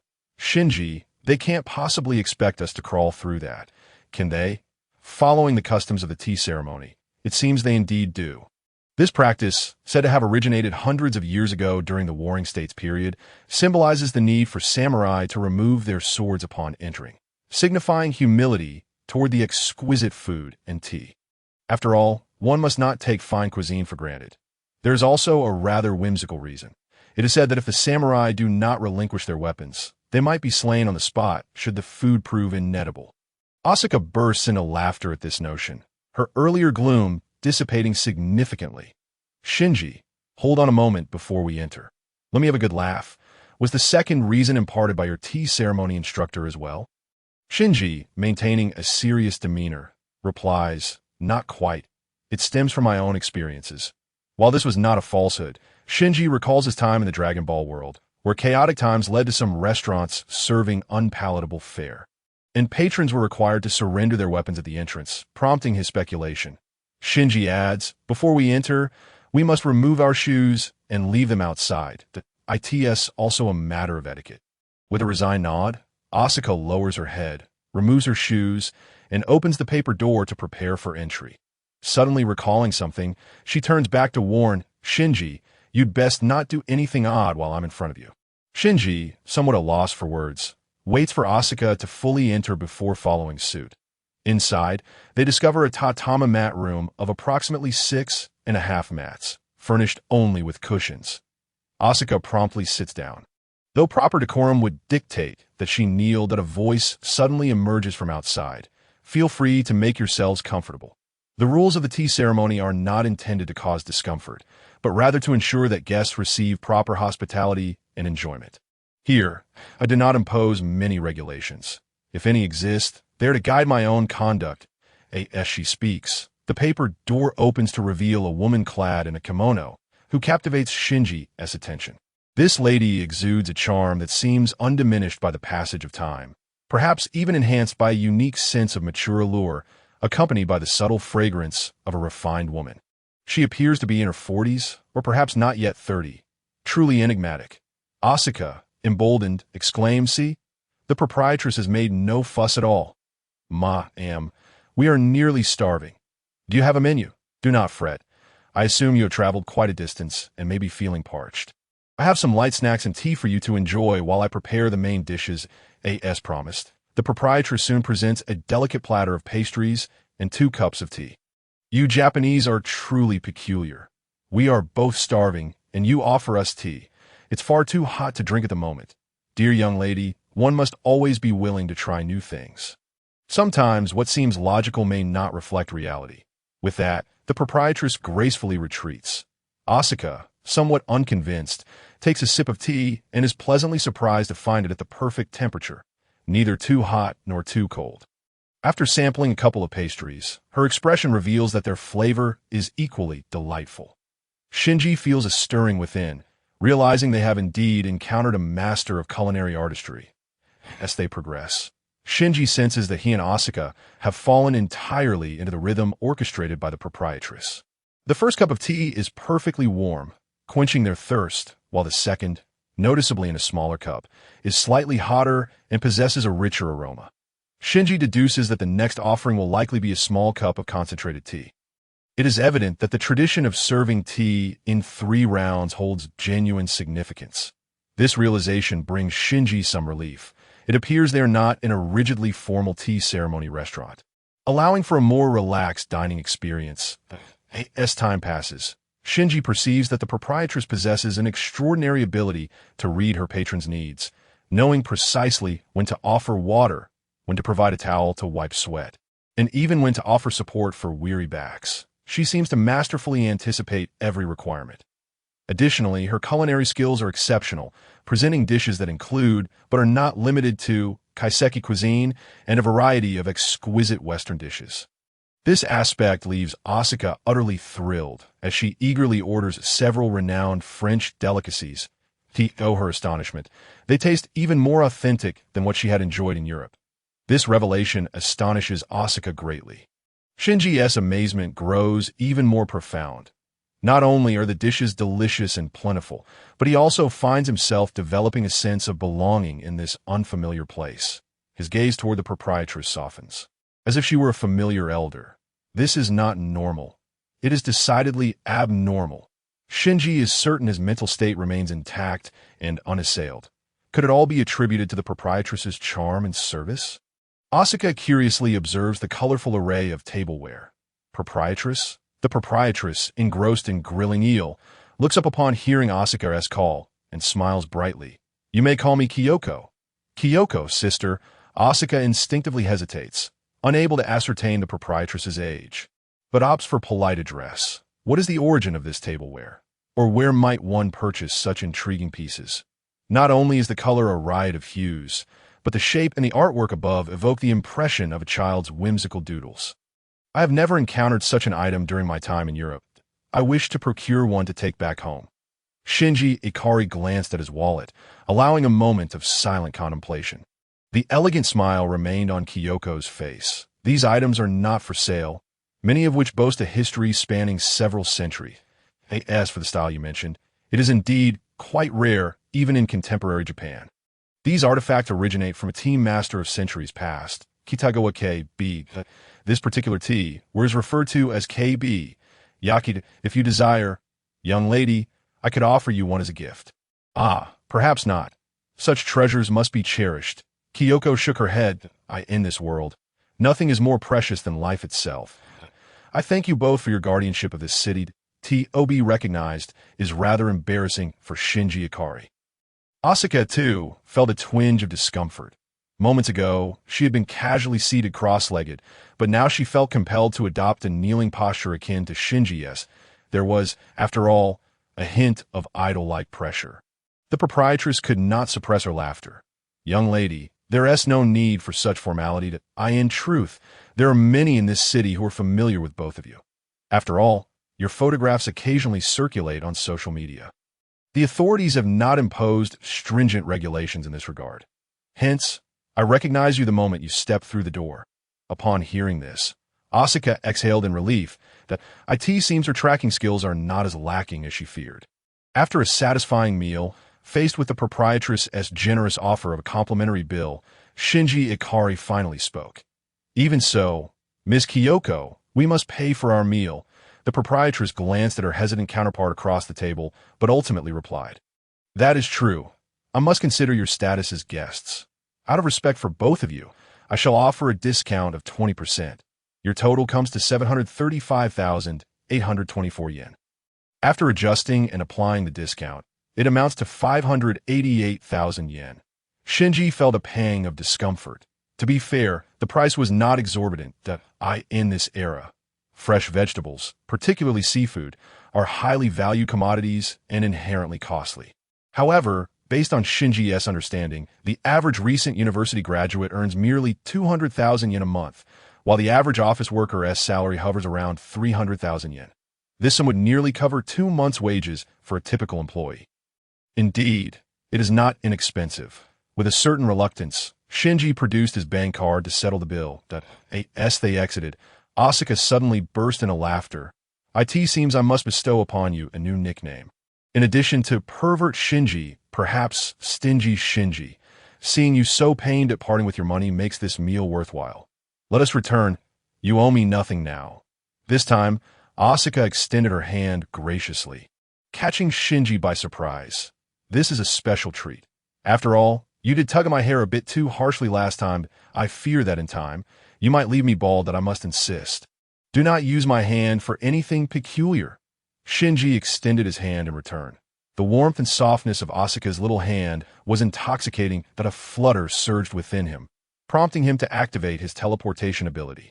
Upon returning home, he was astonished to realize that the meal had consumed over 4 hours, directly coinciding with the time for dinner preparation. As Shinji busied himself with cooking, Asuka retreated to her room, aimlessly pondering her next move. Last, Miss Misato returned, appearing utterly disheartened. She rested her head on the table for a moment. This prompted Asuka to crack the door open slightly, observing Misato while speculating about the dreadful events of the afternoon. Dinner was soon laid out on the table. Everyone's surprise, none of the three had much of an appetite. Asuka and Shinji were still feeling the effects of their lavish meal, while Misato wore a frown of displeasure. Asuka's expression turned sympathetic as she finally spoke. I understand that adult life is not easy. However, you must not be defeated by these sordid, dark forces. Are you not Captain Katsuragi? If someone dares to bully you, you must retaliate. That is the Misato I admire. Facing Asuka's earnest encouragement, Misato looked perplexed. What are you talking about? No one is bullying me. Have you two been secretly following me? Shinji-kun, could it be that you've employed your teleportation technique to stalk me? Such lewd behavior is unacceptable. Shinji awkwardly chuckled, about to apologize when Asuka continued her relentless encouragement. No need to deny it that we saw you receive someone else's room key. Misato, you must have had a taxing afternoon. Is that what you're referring to? This is a plane ticket to Okinawa. I am to accompany Shinji as a special military training instructor on a school trip. The atmosphere suddenly fell into a heavy silence. Shinji's smile was strained. This situation seemed rather absurd. Just moments ago, Asuka had been fervently encouraging her, and in the blink of an eye, the narrative had shifted. Asuka seemed reluctant to accept the reality, questioning why such matters could not be discussed at the base. Why must it take place in a bar? I thought Misato wore a weary expression. That's why children should watch less television. Are European dramas really so risque? It's not a problem. Mainly, today is a rest day, and this mission is classified. Officially, I am to be abroad for further training, and you must keep this information from the personnel of the base, understood? Shinji sensed a different undertone in her words. Miss Misato, you're not going to be our military instructor?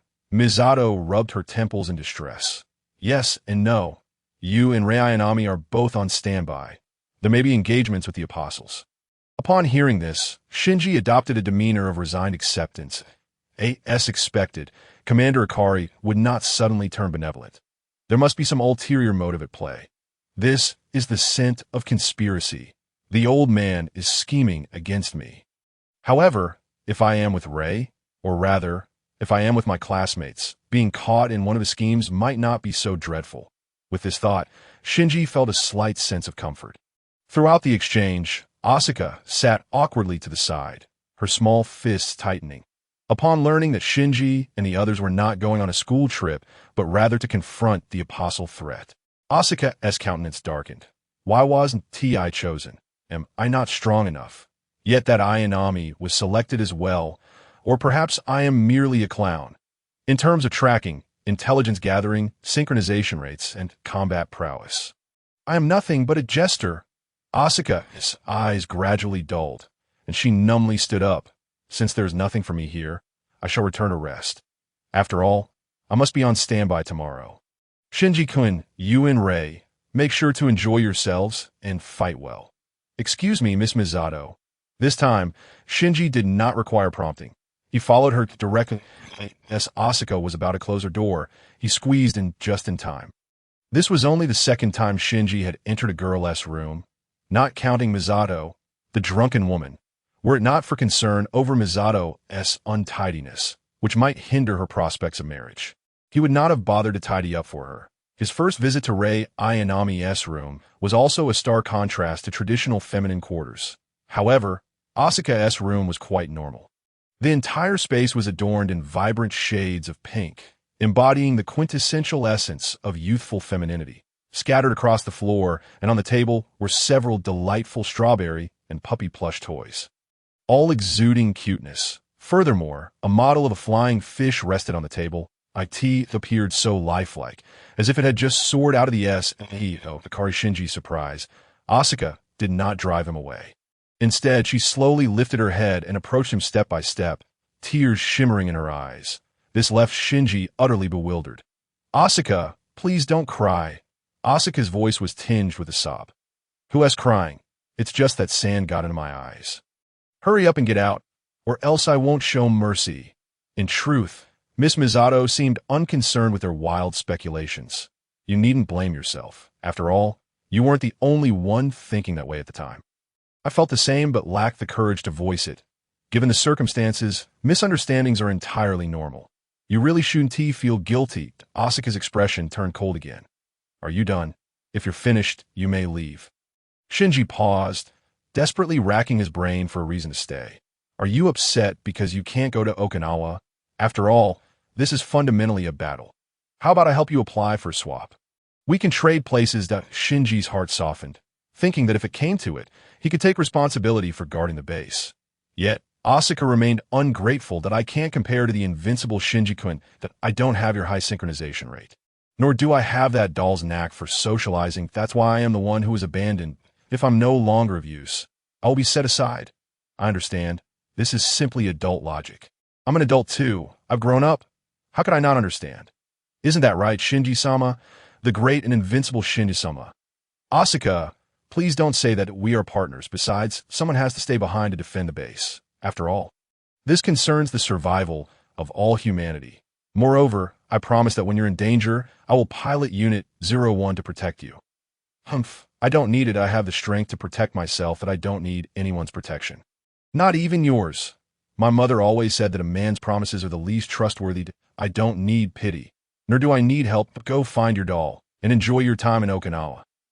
Get lost. In Shinji's eyes, Asuka had transformed into a porcupine, bristling with quills. "All right then, but thank you anyway. This afternoon, I was really happy to see you enjoying your meal. After we return, I think we can visit Miss Kyoko again." Asuka pouted.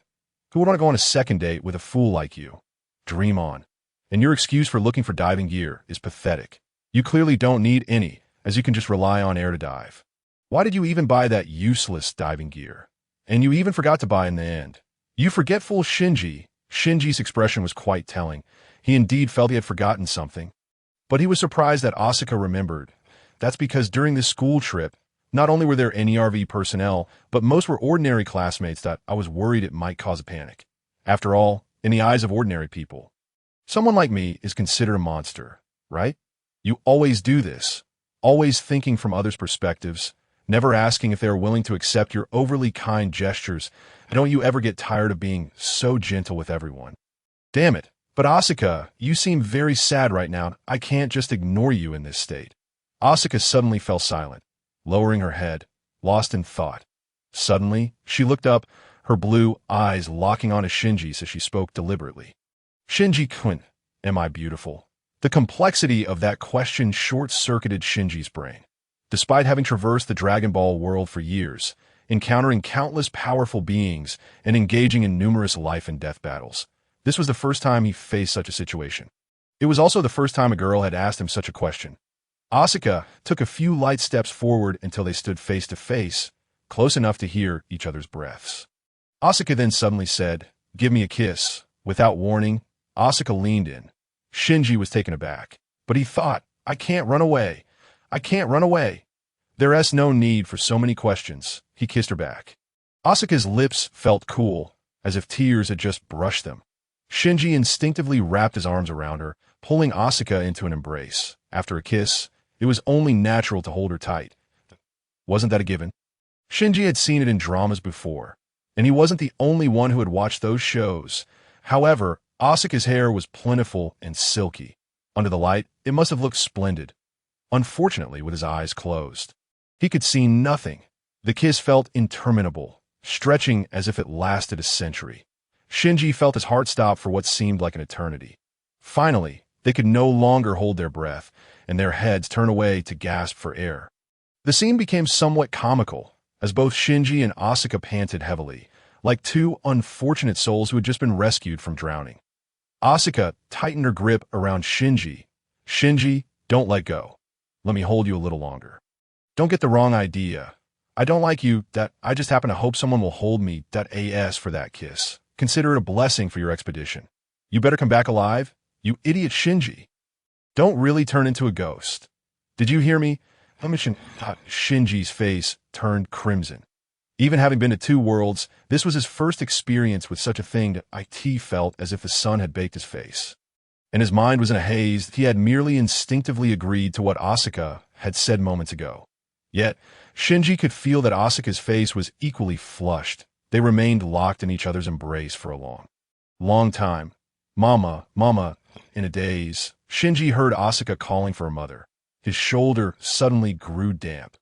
Shinji recalled Asuka had once mentioned she too was without a mother, and no matter how much stronger he became, 1,000 or 10,000 times over, he could never revive his deceased mother.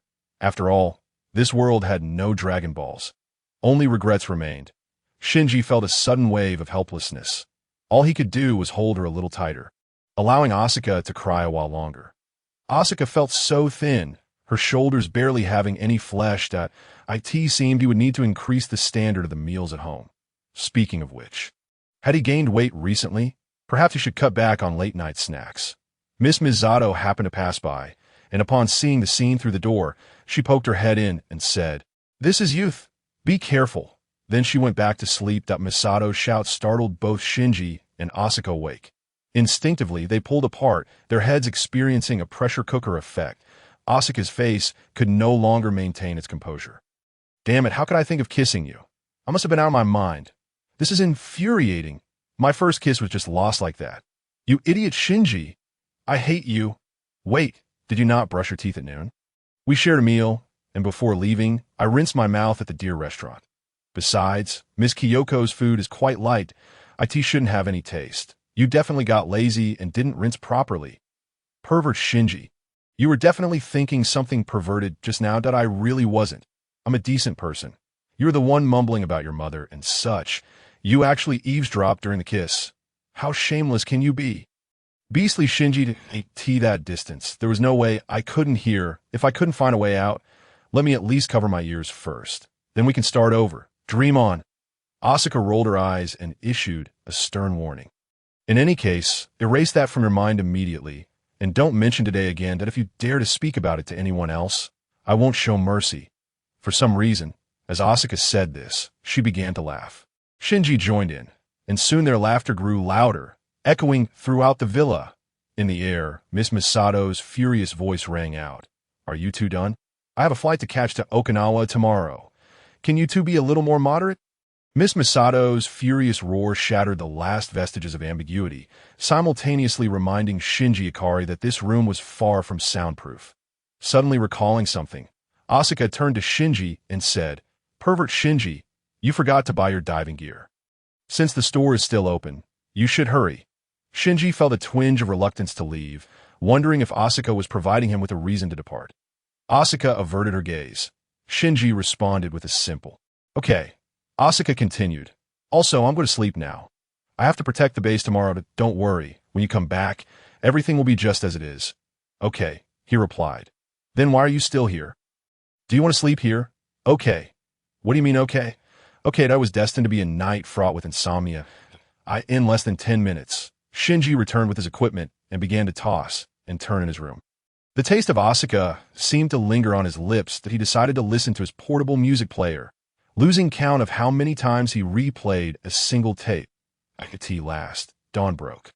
Fortunately, given Shinji's current physical condition, a few sleepless nights posed little issue. Shinji rose to prepare breakfast. Since they were flying today, he didn't need to prepare bento for himself and Miss Misato. However, he still had a considerable amount of work to do. As he needed to fill the refrigerator, he busied himself making Tianjin rice, dumplings, various soups, chicken legs, and some grilled meat, all of which he then froze. After completing these tasks, he heard the door to Miss Misato's bedroom open. Unusually, Today he didn't have to wake her up. Asuka and Misato emerged, both looking impeccably dressed for breakfast, to Shinji's surprise. The two sported matching dark circles under their eyes, turning the villa into an unofficial club for the weary. The atmosphere was subtly charged. Breakfast was exceptionally quiet. No one spoke, as if each was lost in their own thoughts. Breaking the silence, Shinji said, "Asuka, I heard there are some souvenirs from Okinawa. Would you like me to bring you some back? Do you like lion plush masks?" "No need," Asuka replied, continuing to eat without looking up. Shinji felt a strange impression, as if Asuka were deliberately pretending not to recognize him, despite having done nothing to offend her. "I'm full," Misato interjected, managing a few words. "Asuka, what are your plans for today after we leave?" "Oh, after Unit 2 is repaired, there's a reactivation test scheduled for this afternoon that I'll have dinner at the base, and Shinji-kun has left me some frozen meals for the next few days." Asuka's tone was flat, as if she were stating the most ordinary of facts. Shinji silently rinsed the dishes and set them aside. Suddenly, a thought struck him. "Miss Misato, are we taking the train for our field trip?" "Of course not. We're flying." Even at the airport, Shinji still found the idea of flying to Okinawa somewhat surreal. After all, this world was different from before. Vast oil fields lay submerged beneath the waves. And aviation fuel was rumored to be exorbitantly priced. He had initially assumed the field trip would involve trains and ships, but the direct flight came as a surprise at the airport entrance. Shinji parted ways with Misato, and soon encountered his classmates, Toji Sawara, Kinsuke Ida, and the ever-composed Rei Ayanami, who had been brought along by their class representative. It occurred to Shinji that Rei had been spending a lot of time with the class representative lately, and their relationship seemed to be blossoming. Upon seeing Shinji, Hikari Haraki exclaimed, "Shinji-kun, you're so slow." Shinji had been lost in contemplation about Asuka's sudden coldness towards him when Hikari's voice jolted him back to reality. "Good morning, everyone. I should have arrived earlier, but Miss Misato doesn't come here often, and we took a wrong turn." Kinsuke, clearly sympathetic to Misato's propensity to get lost, patted Shinji on the shoulder. Shinji suddenly remembered something. "Kinsuke, I thought we were supposed to take a boat or at least a train to Okinawa." Kinsuke adjusted his glasses with confidence that, of course, Okinawa is a small island. "What else will we take besides a plane?" "But I heard tickets are quite expensive. There's a subsidy. Haven T, you notice you never pay tuition?" "Right," Shinji replied, still somewhat bewildered. It turned out that the children of base personnel were exempt from tuition fees while studying at the school. All expenses were covered by the base, or rather, the United Nations. This revelation was novel to Shinji, and he couldn't help but feel a sense of it sounded remarkably impressive. Curious, Shinji gazed out the terminal window at the aircraft. "Is it the plane we'll be taking?" Miss Misato approached him. "Yes, Shinji-kun," she replied, winking. Upon seeing Misato, Kinsuke and Toji erupted with excitement. "Miss Misato, are you here to see Shinji off?" "Don't worry. We'll take good care of him and ensure he has an unforgettable field trip." "I will too. You can count on me, Miss Misato. You two are quite reliable. However, I'll be going along as well. You mustn't sleep during my lessons, okay?" "Oh, really?" "I promise to support Miss Misato's teaching efforts." As Shinji observed Misato being cornered by Kinsuke and Toji, he took the opportunity to move towards another window, activating his field. Sure enough, his Unit 1 was not far away, seemingly in a deep slumber, likely packed into the large cargo plane behind it. Next to Unit 1 stood a massive presence. It must be Rei's Unit 0. Rei appeared relaxed, standing at the terminal window with only a small backpack. Shinji wondered what was on her mind. "Rei, is that all you're bringing?" "Yes." Shinji realized that aside from her combat suit, Rei typically wore only her school uniform. One set on her body and another in her bag seemed reasonable. "Miss Misato should have informed you about the operation, right?" "Yes, I hear Okinawa is a wonderful place. I can't wait to start the field trip." As expected, Rei remained taciturn. Following her gaze, Shinji noticed a colossal iron box. "Ah, you're looking at Unit 0. Yes. Rei, can you sense the EVA's position too? Is it through the presence? Have you grasped the essence of the presence?" "No, I just feel it's there. It's right there." Shinji felt a twinge of disappointment. It seemed Rei was not a martial arts master after all, unable to sense the presence. Did she rely solely on an extraordinarily keen intuition? Shinji found it hard to believe. At that moment, Misato called out, waving her hand, "Shin, Rei, the paperwork is complete. We can board the plane now." Once on board, Shinji's immediate impression was one of spaciousness. Kensuke could hardly contain himself, pulling out his DV camera and filming excitedly. "This is outrageous. I flew on a plane a few years ago, and it was just a cramped commercial airliner, if I'm not mistaken. This aircraft has been converted from the largest transport plane of the last century. The Galaxy.by traditional standards, aren't we all sitting in first class?" Misato offered an awkward explanation. After all, this field trip is a base operation, so it wouldn't be appropriate to rely on commercial airlines. All the classmates' gazes were directed towards Ikari Shinji. This was nothing short of a blatant abuse of power. Rather than being a mere benefit from a base, it was more accurate to say they basked in the glory of Shinji and Misato. Ida Kensuke, however, spoke up that "IT seems we're indeed fortunate to be in the presence of Miss Misato and Shinji-kun." The plane took off in an instant, and Shinji's gaze penetrated the airplane window, where he could clearly see two large transport aircraft following behind. They were likely the carriers of Unit 01 and Unit -00. An announcement echoed within the cabin. "Attention passengers, please be cautious as the aircraft is traversing through turbulent air, and there may be slight bumps." Since both were pilots, Shinji and Ayanami Rei were seated together. During a moment of turbulence, Rei unexpectedly lost her balance and fell into Shinji's embrace. The warmth and delicate scent enveloped him, causing his heart to tighten painfully. Compared to Asuka, did Rei's form seem a touch softer? "Be careful, Ayanami." "Thank you."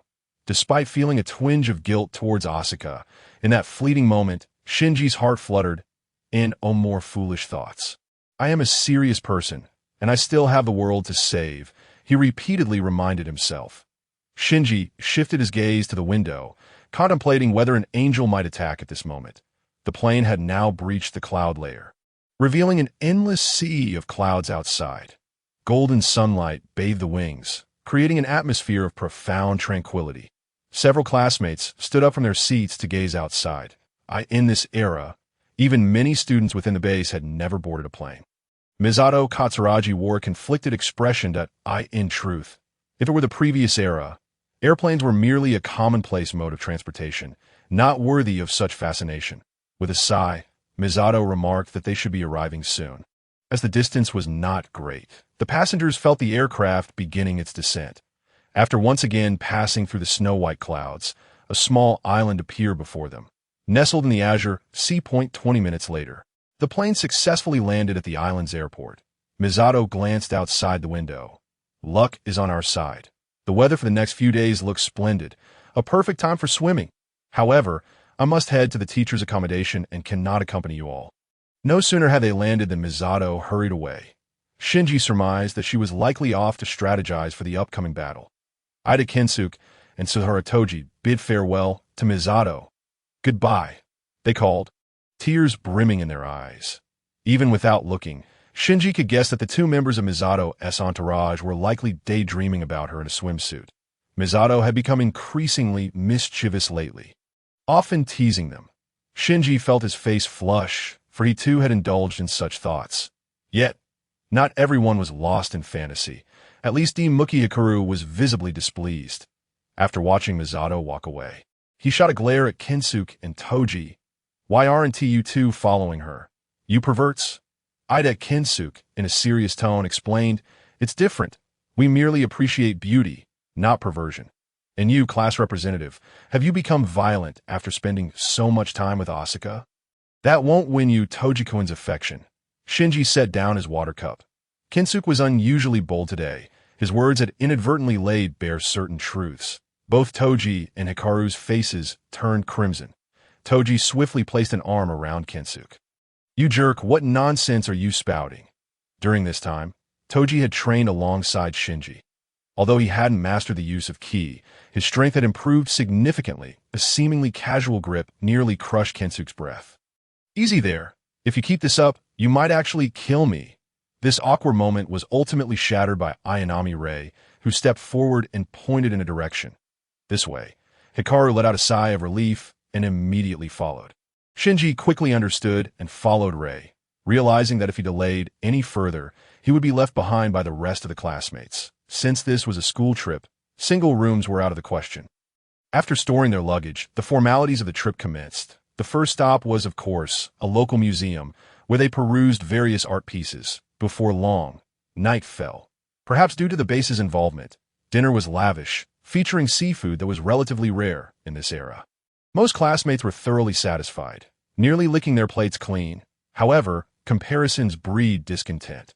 When juxtaposed with Misato's culinary skills, both his and the local cuisine seemed lacking. That as Shinji compared the dishes while eating, he naturally took his time.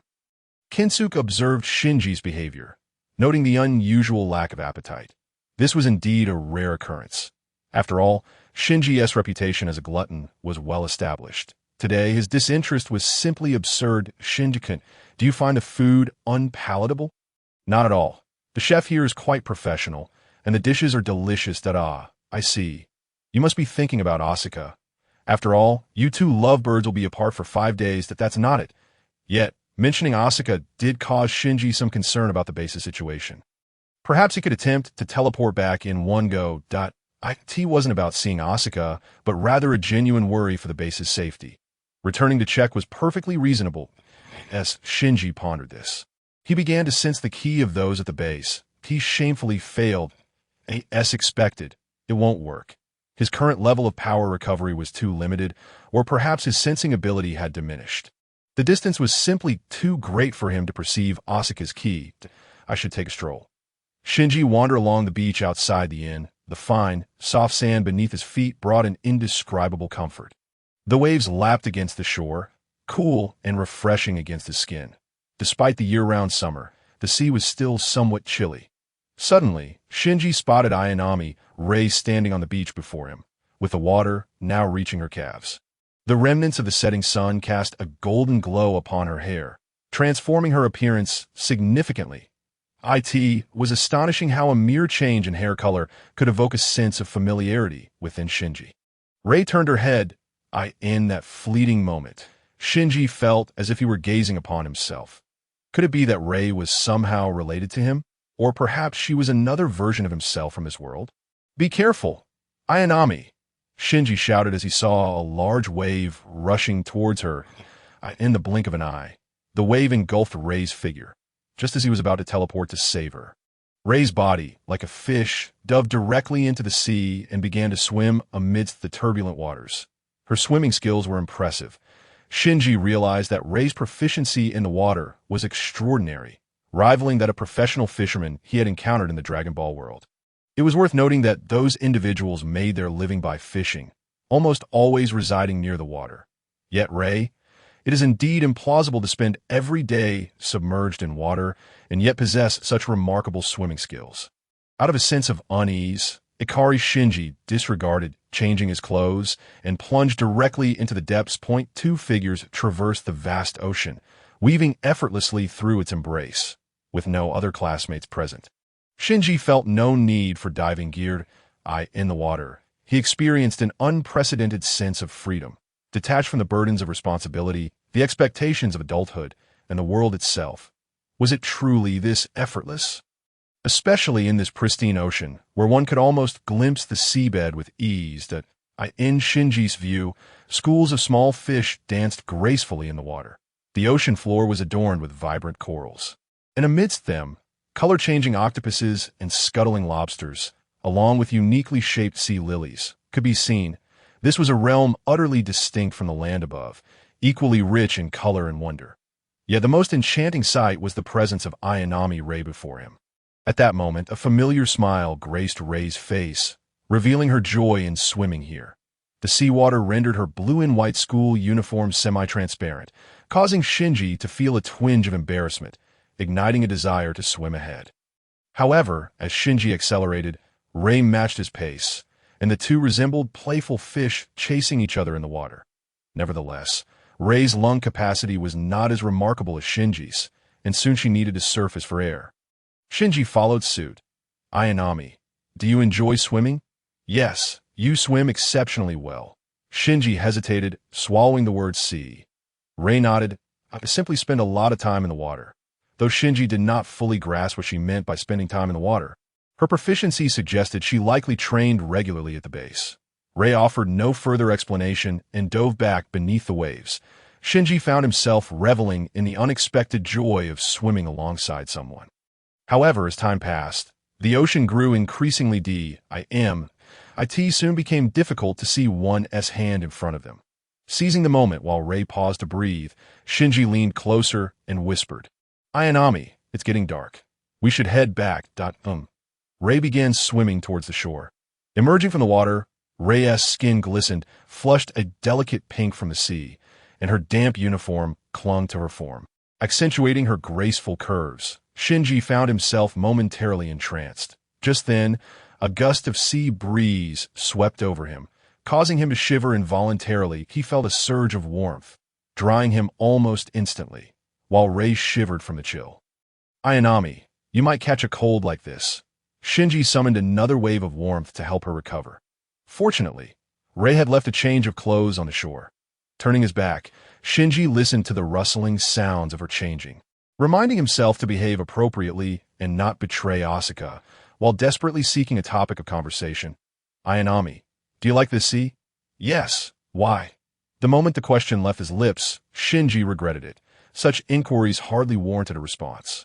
After all, there was no trace of bloodshed here. Compared to the unpleasant odor surrounding the sea near the base, this ocean was indeed splendid. Indeed, in this era, such a beautiful sea is a rarity. Shinji escorted Rei back to their lodging.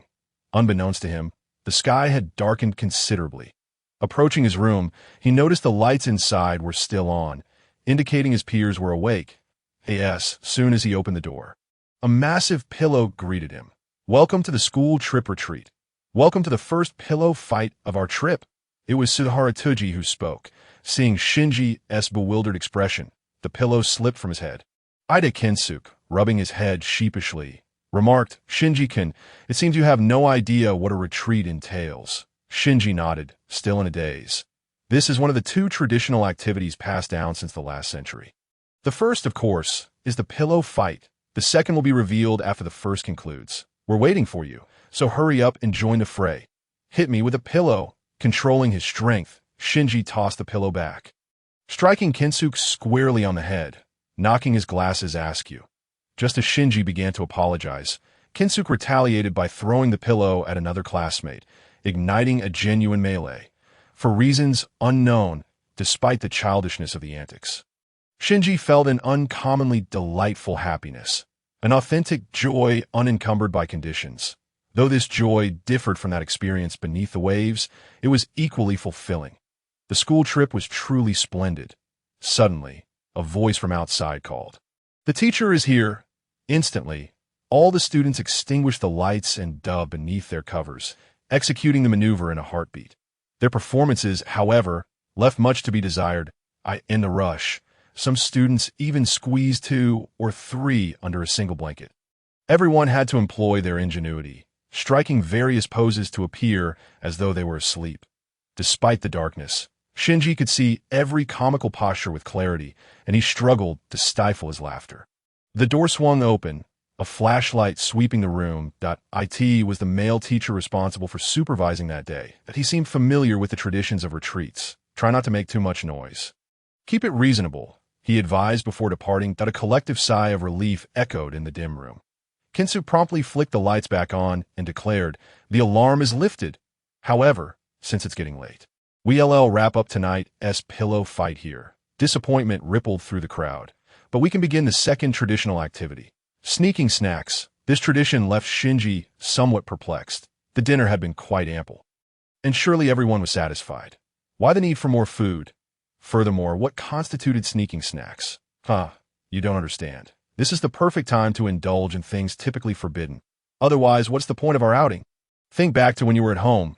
Didn't your parents always warn you not to eat anything after 8 o'clock? That is precisely why we should eat now. And as for the snacks, the more sinful, the better. The things we usually can't have tasted, all the more delicious when sneaked. With that, amidst the collective gasps of surprise, Kensuke produced 7 or 8 cups of instant noodles from his bag. Clearly well prepared, Shinji couldn't help but exclaim in astonishment that he hadn't expected his classmates, who usually seemed so unassuming, to have such extensive hidden supplies. It appeared they had all made long-term preparations for this retreat. Instant noodles, hot dogs, an array of seemingly unhealthy accompaniments, and even fried chicken bento boxes from the supermarket were among the treasures revealed. Shinji felt a tinge of embarrassment, with everyone bringing such a sumptuous spread. He had come empty-handed. It felt rather inadequate. To his surprise, Kinsuke immediately handed him a cup of noodles, stating, "It's all right. I knew you wouldn't prepare anything. I brought yours too. Haha. Let us begin the most decadent and depraved banquet of our retreat." A few exuberant male classmates unabashedly bared their arms, donned towels upon their heads, and began to sing the folk tunes of their hometown. The atmosphere instantly became vibrant and lively. It must be said that such engagement was truly invigorating. In the past, at this time, Ikari Shinji would always be the solitary figure seated in a corner. Observing others reveling in merriment only deepened his own feelings of loneliness and isolation. Never had he imagined that he would one day become a part of such exuberance. Ayanami Kinsuke, indeed, was a master of fostering a spirited ambience. The atmosphere in the boys' dormitory was reaching a crescendo. However, it seemed that Ikari Shinji also caught wind of the commotion emanating from the girls' dormitory, which appeared to be equally lively. Could it be that this so-called retreat was merely a space for students to liberate themselves? Nonetheless, Ikari Shinji found great enjoyment in the festivities that moment. An awkward situation arose despite having prepared in advance. He had underestimated the voracious appetites of these rapidly growing middle school students. The snacks had been devoured, of course. Ikari Shinji bore some responsibility for this predicament, as he had little appetite after swimming for an hour that evening. Thus, he could only manage to consume a meager amount. Acknowledging that it was his issue to resolve, he decided, "It's all right. I shall go to the supermarket and procure some more. I can be back in less than 10 minutes. With that thought, Ikari Shinji stepped outside, almost as if teleporting, and arrived at the nearest supermarket etched in his memory. The shopping process proved to be quite smooth, yet Ikari Shinji felt an unsettling sensation. The figure in front of him at the checkout appeared strikingly familiar. "Miss Misato, what a coincidence to see you here." Ikari Shinji felt a sense of embarrassment wash over him, as he had ventured out under the pretense of sneaking snacks for his classmates, and Miss Misato now occupied the role of a teacher. Katsuragi, equally alert, scanned the surroundings, and upon confirming the absence of familiar faces, turned to Ikari Shinji and remarked, "Shouldn't I be the one saying that? Shinji-kun, why are you out so late? Are you perhaps meeting a girl for a date?" Ikari Shinji's mind drifted to Ayanami Rei by the seaside, and he vehemently shook his head. "How could that be? Besides, Miss Misato, are you not also awake? Out here buying beer at such a late hour. Surely that's not advisable. You still have to teach us tomorrow, don't you? Mind your own business. You're becoming quite the little brat," she retorted. "You're out here, sneaking snacks too? Be careful, or you might become so plump that you'll struggle to find a girlfriend." "I am merely fetching snacks for my classmates, not for myself. Miss Misato, I never anticipated that this school trip would be so delightful." "Thank you, this." Ikari Shinji rendered Miss Misato momentarily speechless, as if recalling a certain memory. Her gaze softened in an instant. "Isn't the retreat enjoyable? You must have just completed a pillow fight and started sneaking snacks. Don't ask me how I know. It was once part of my own youth." "Shinji-kun, would you care to sit with me for a while? People become more sentimental as they age." Ikari Shinji initially intended to decline, but the words faltered on his lips, and he relented. "Well, I suppose I have a bit of time. We still have 10 minutes until we're supposed to head back." Having just completed her transaction, Katsuragi Misato promptly pulled Ikari Shinji to a bench by the roadside. Humans are peculiar creatures. Once seated together, they often find themselves at a loss for words. Ikari Shinji broke the silence first. "Miss Misato, do you know when the angels will attack?" "I don't know. The orders from Commander Ikari are rather vague. When the time comes, we will understand." Old man Ikari is indeed fond of riddles.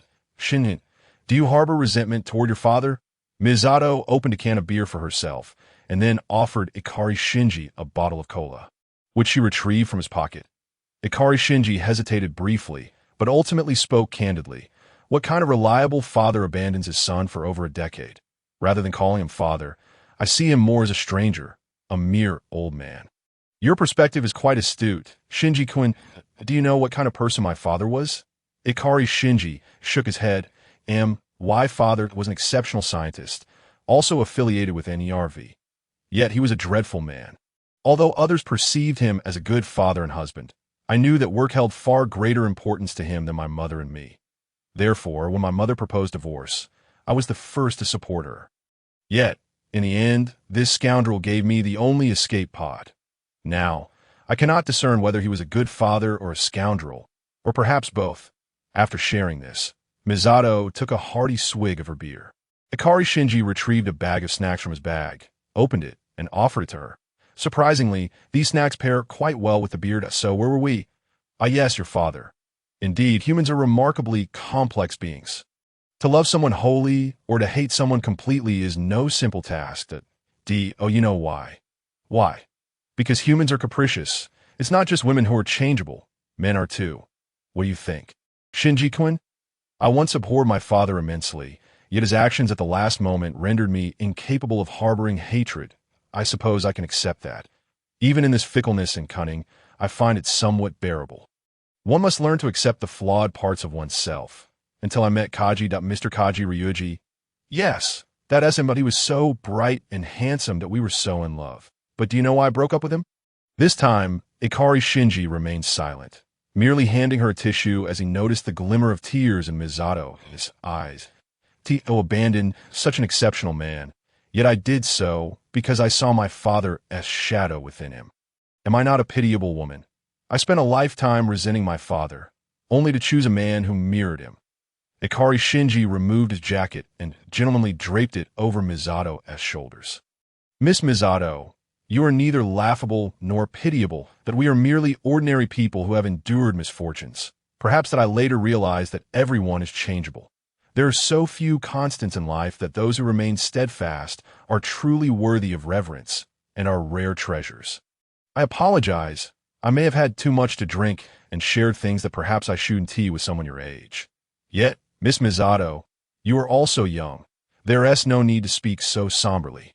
No, compared to you all, perhaps I have aged in certain aspects. You know, when I was in college, I suddenly became aware of this issue I mentioned earlier. I cried in Kaji's arms for an entire afternoon.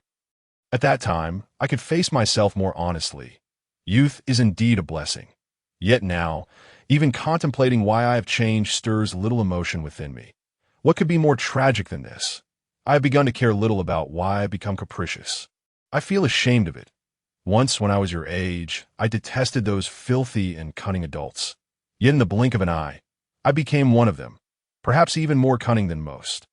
For my own selfish desires, I placed the burden of piloting the EVA on you teenagers, entrusting you with the monumental task of saving humanity and the world.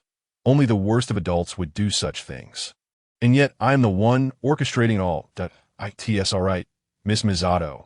You are a good person.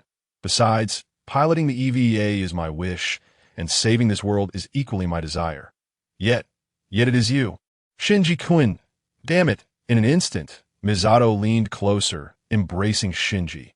Hold me tight, just for a moment. Shinji Ikari held Misato close, inhaling the scent of her hair with every breath. This fragrance, unlike Asuka's, lacked a certain freshness and bore a more mature essence. Was this the aroma that enveloped Misato? He felt a dampness on his shoulder. The embrace lasted but a fleeting moment before Misato released her hold, reverting to her astute and capable self. Captain Katsuragi, ultimately this was all my selfishness. Why must such tragedies befall me? Thus I seek vengeance, to retaliate against all the angels that I apologize for involving you in my quest for retribution. With that, Misato departed, and it was only then that Shinji remembered to return. Perhaps too much time had passed, for everyone had already retired for the night. Upon his return, Shinji was greeted by a haunting voice. Shinken, you are late. Shinken, you have finally returned, to whom the lights flickered back to life. Indeed, it was unrealistic to expect these individuals to retire early.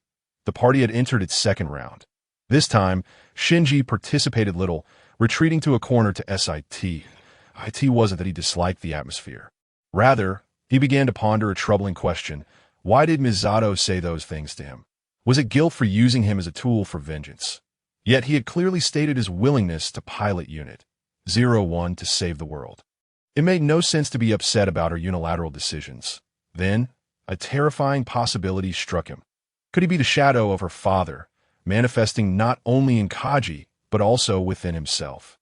At this thought, Shinji's gaze toward Misato's residence grew complicated. Never mind, the thoughts of adults are far too intricate. Point 1 Asuka is already enough to trouble my mind. Not to mention the others, I shall enjoy myself for a few days. And the rest can wait until I deal with the angels. Shinji extended his right hand, seemingly reminiscing about the warmth of Misato's presence. He could not dwell on such thoughts any longer. He exerted every effort to shift his focus. Thus, he mused. The banquet eventually reached its conclusion. It wasn't that everyone was unwilling to continue, but rather that persisting any longer would provoke the male teacher into a full-blown rage. The lights dimmed for sleep. Shinji-kun? I am Ida Kensuk-do. Why were you gone for so long? Your conversation shouldn't have taken that much time. That I wager it was because you ran into someone familiar. A woman, perhaps? Kensuk, you are far too suspicious. That's nothing. I merely took a trip to the restroom. Let me have a whiff.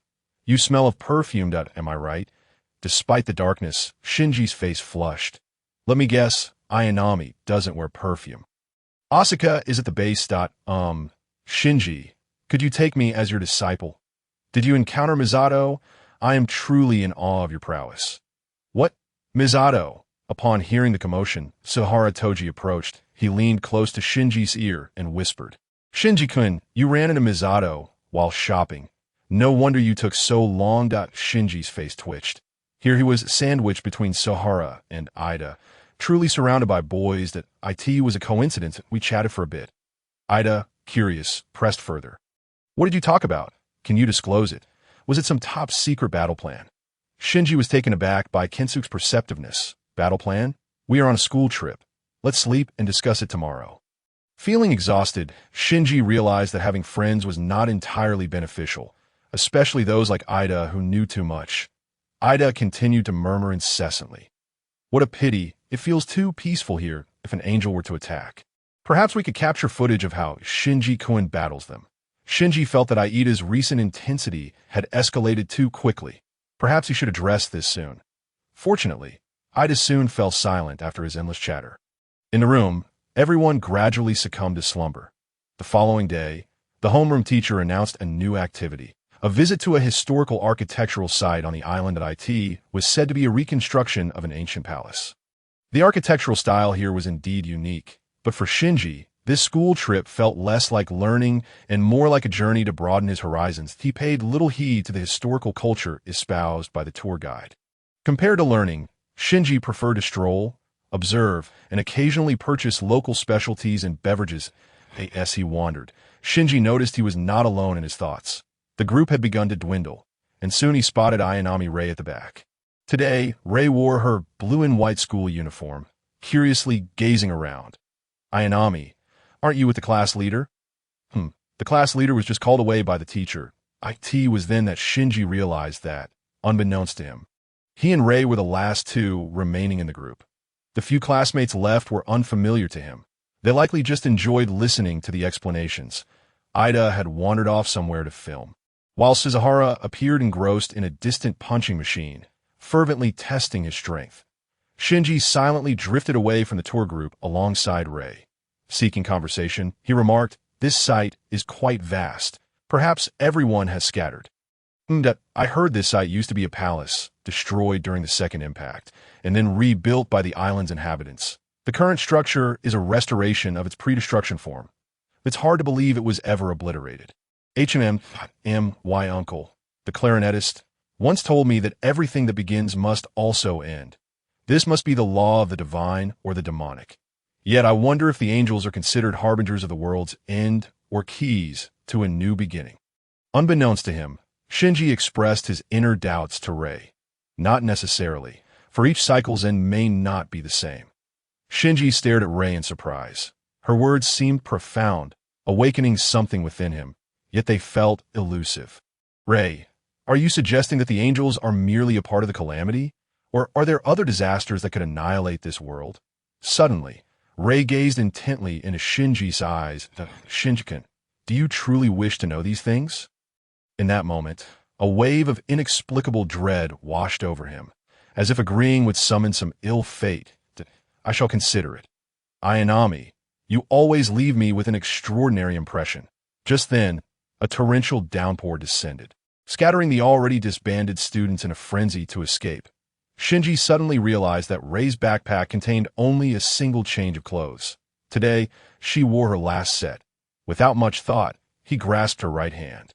I will take you to sheltered.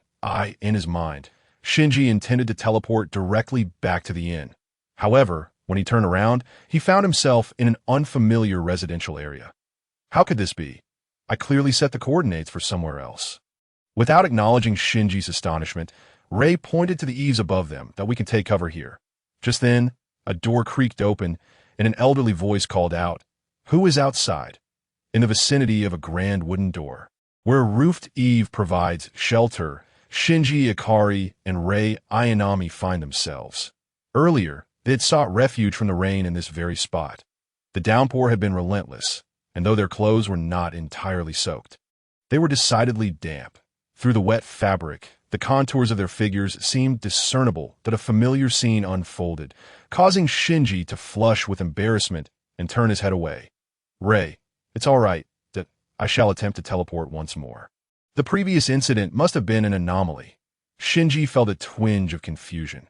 Since arriving in this realm, his teleportation had seldom encountered issues, yet in that fleeting moment he had felt an inexplicable force drawing him here. Consequently, the door opened to reveal an elderly woman, appearing to be at least 80 years of age, who kindly invited them inside to escape the rain.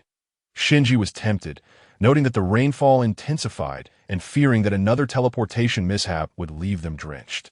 Moreover, it seemed that Ray had no spare clothes. "Shall we enter?" he suggested. Ray silently nodded in agreement. "Thank you," he added. "Thank you, dear lady." The elderly woman smiled as she handed them 2 umbrellas and gestured toward the interior of the house. "Come in quickly and warm yourselves." Upon stepping inside, Shinji was greeted by a wave of warmth emanating from a hearth. The woman set aside the umbrellas and pointed to the crackling fire. "Here we have a stove. You can dry your clothes by the fire." In the meantime, she retrieved 2 outfits from a nearby cabinet, which appear to be traditional garments, showcasing the unique style of the local culture.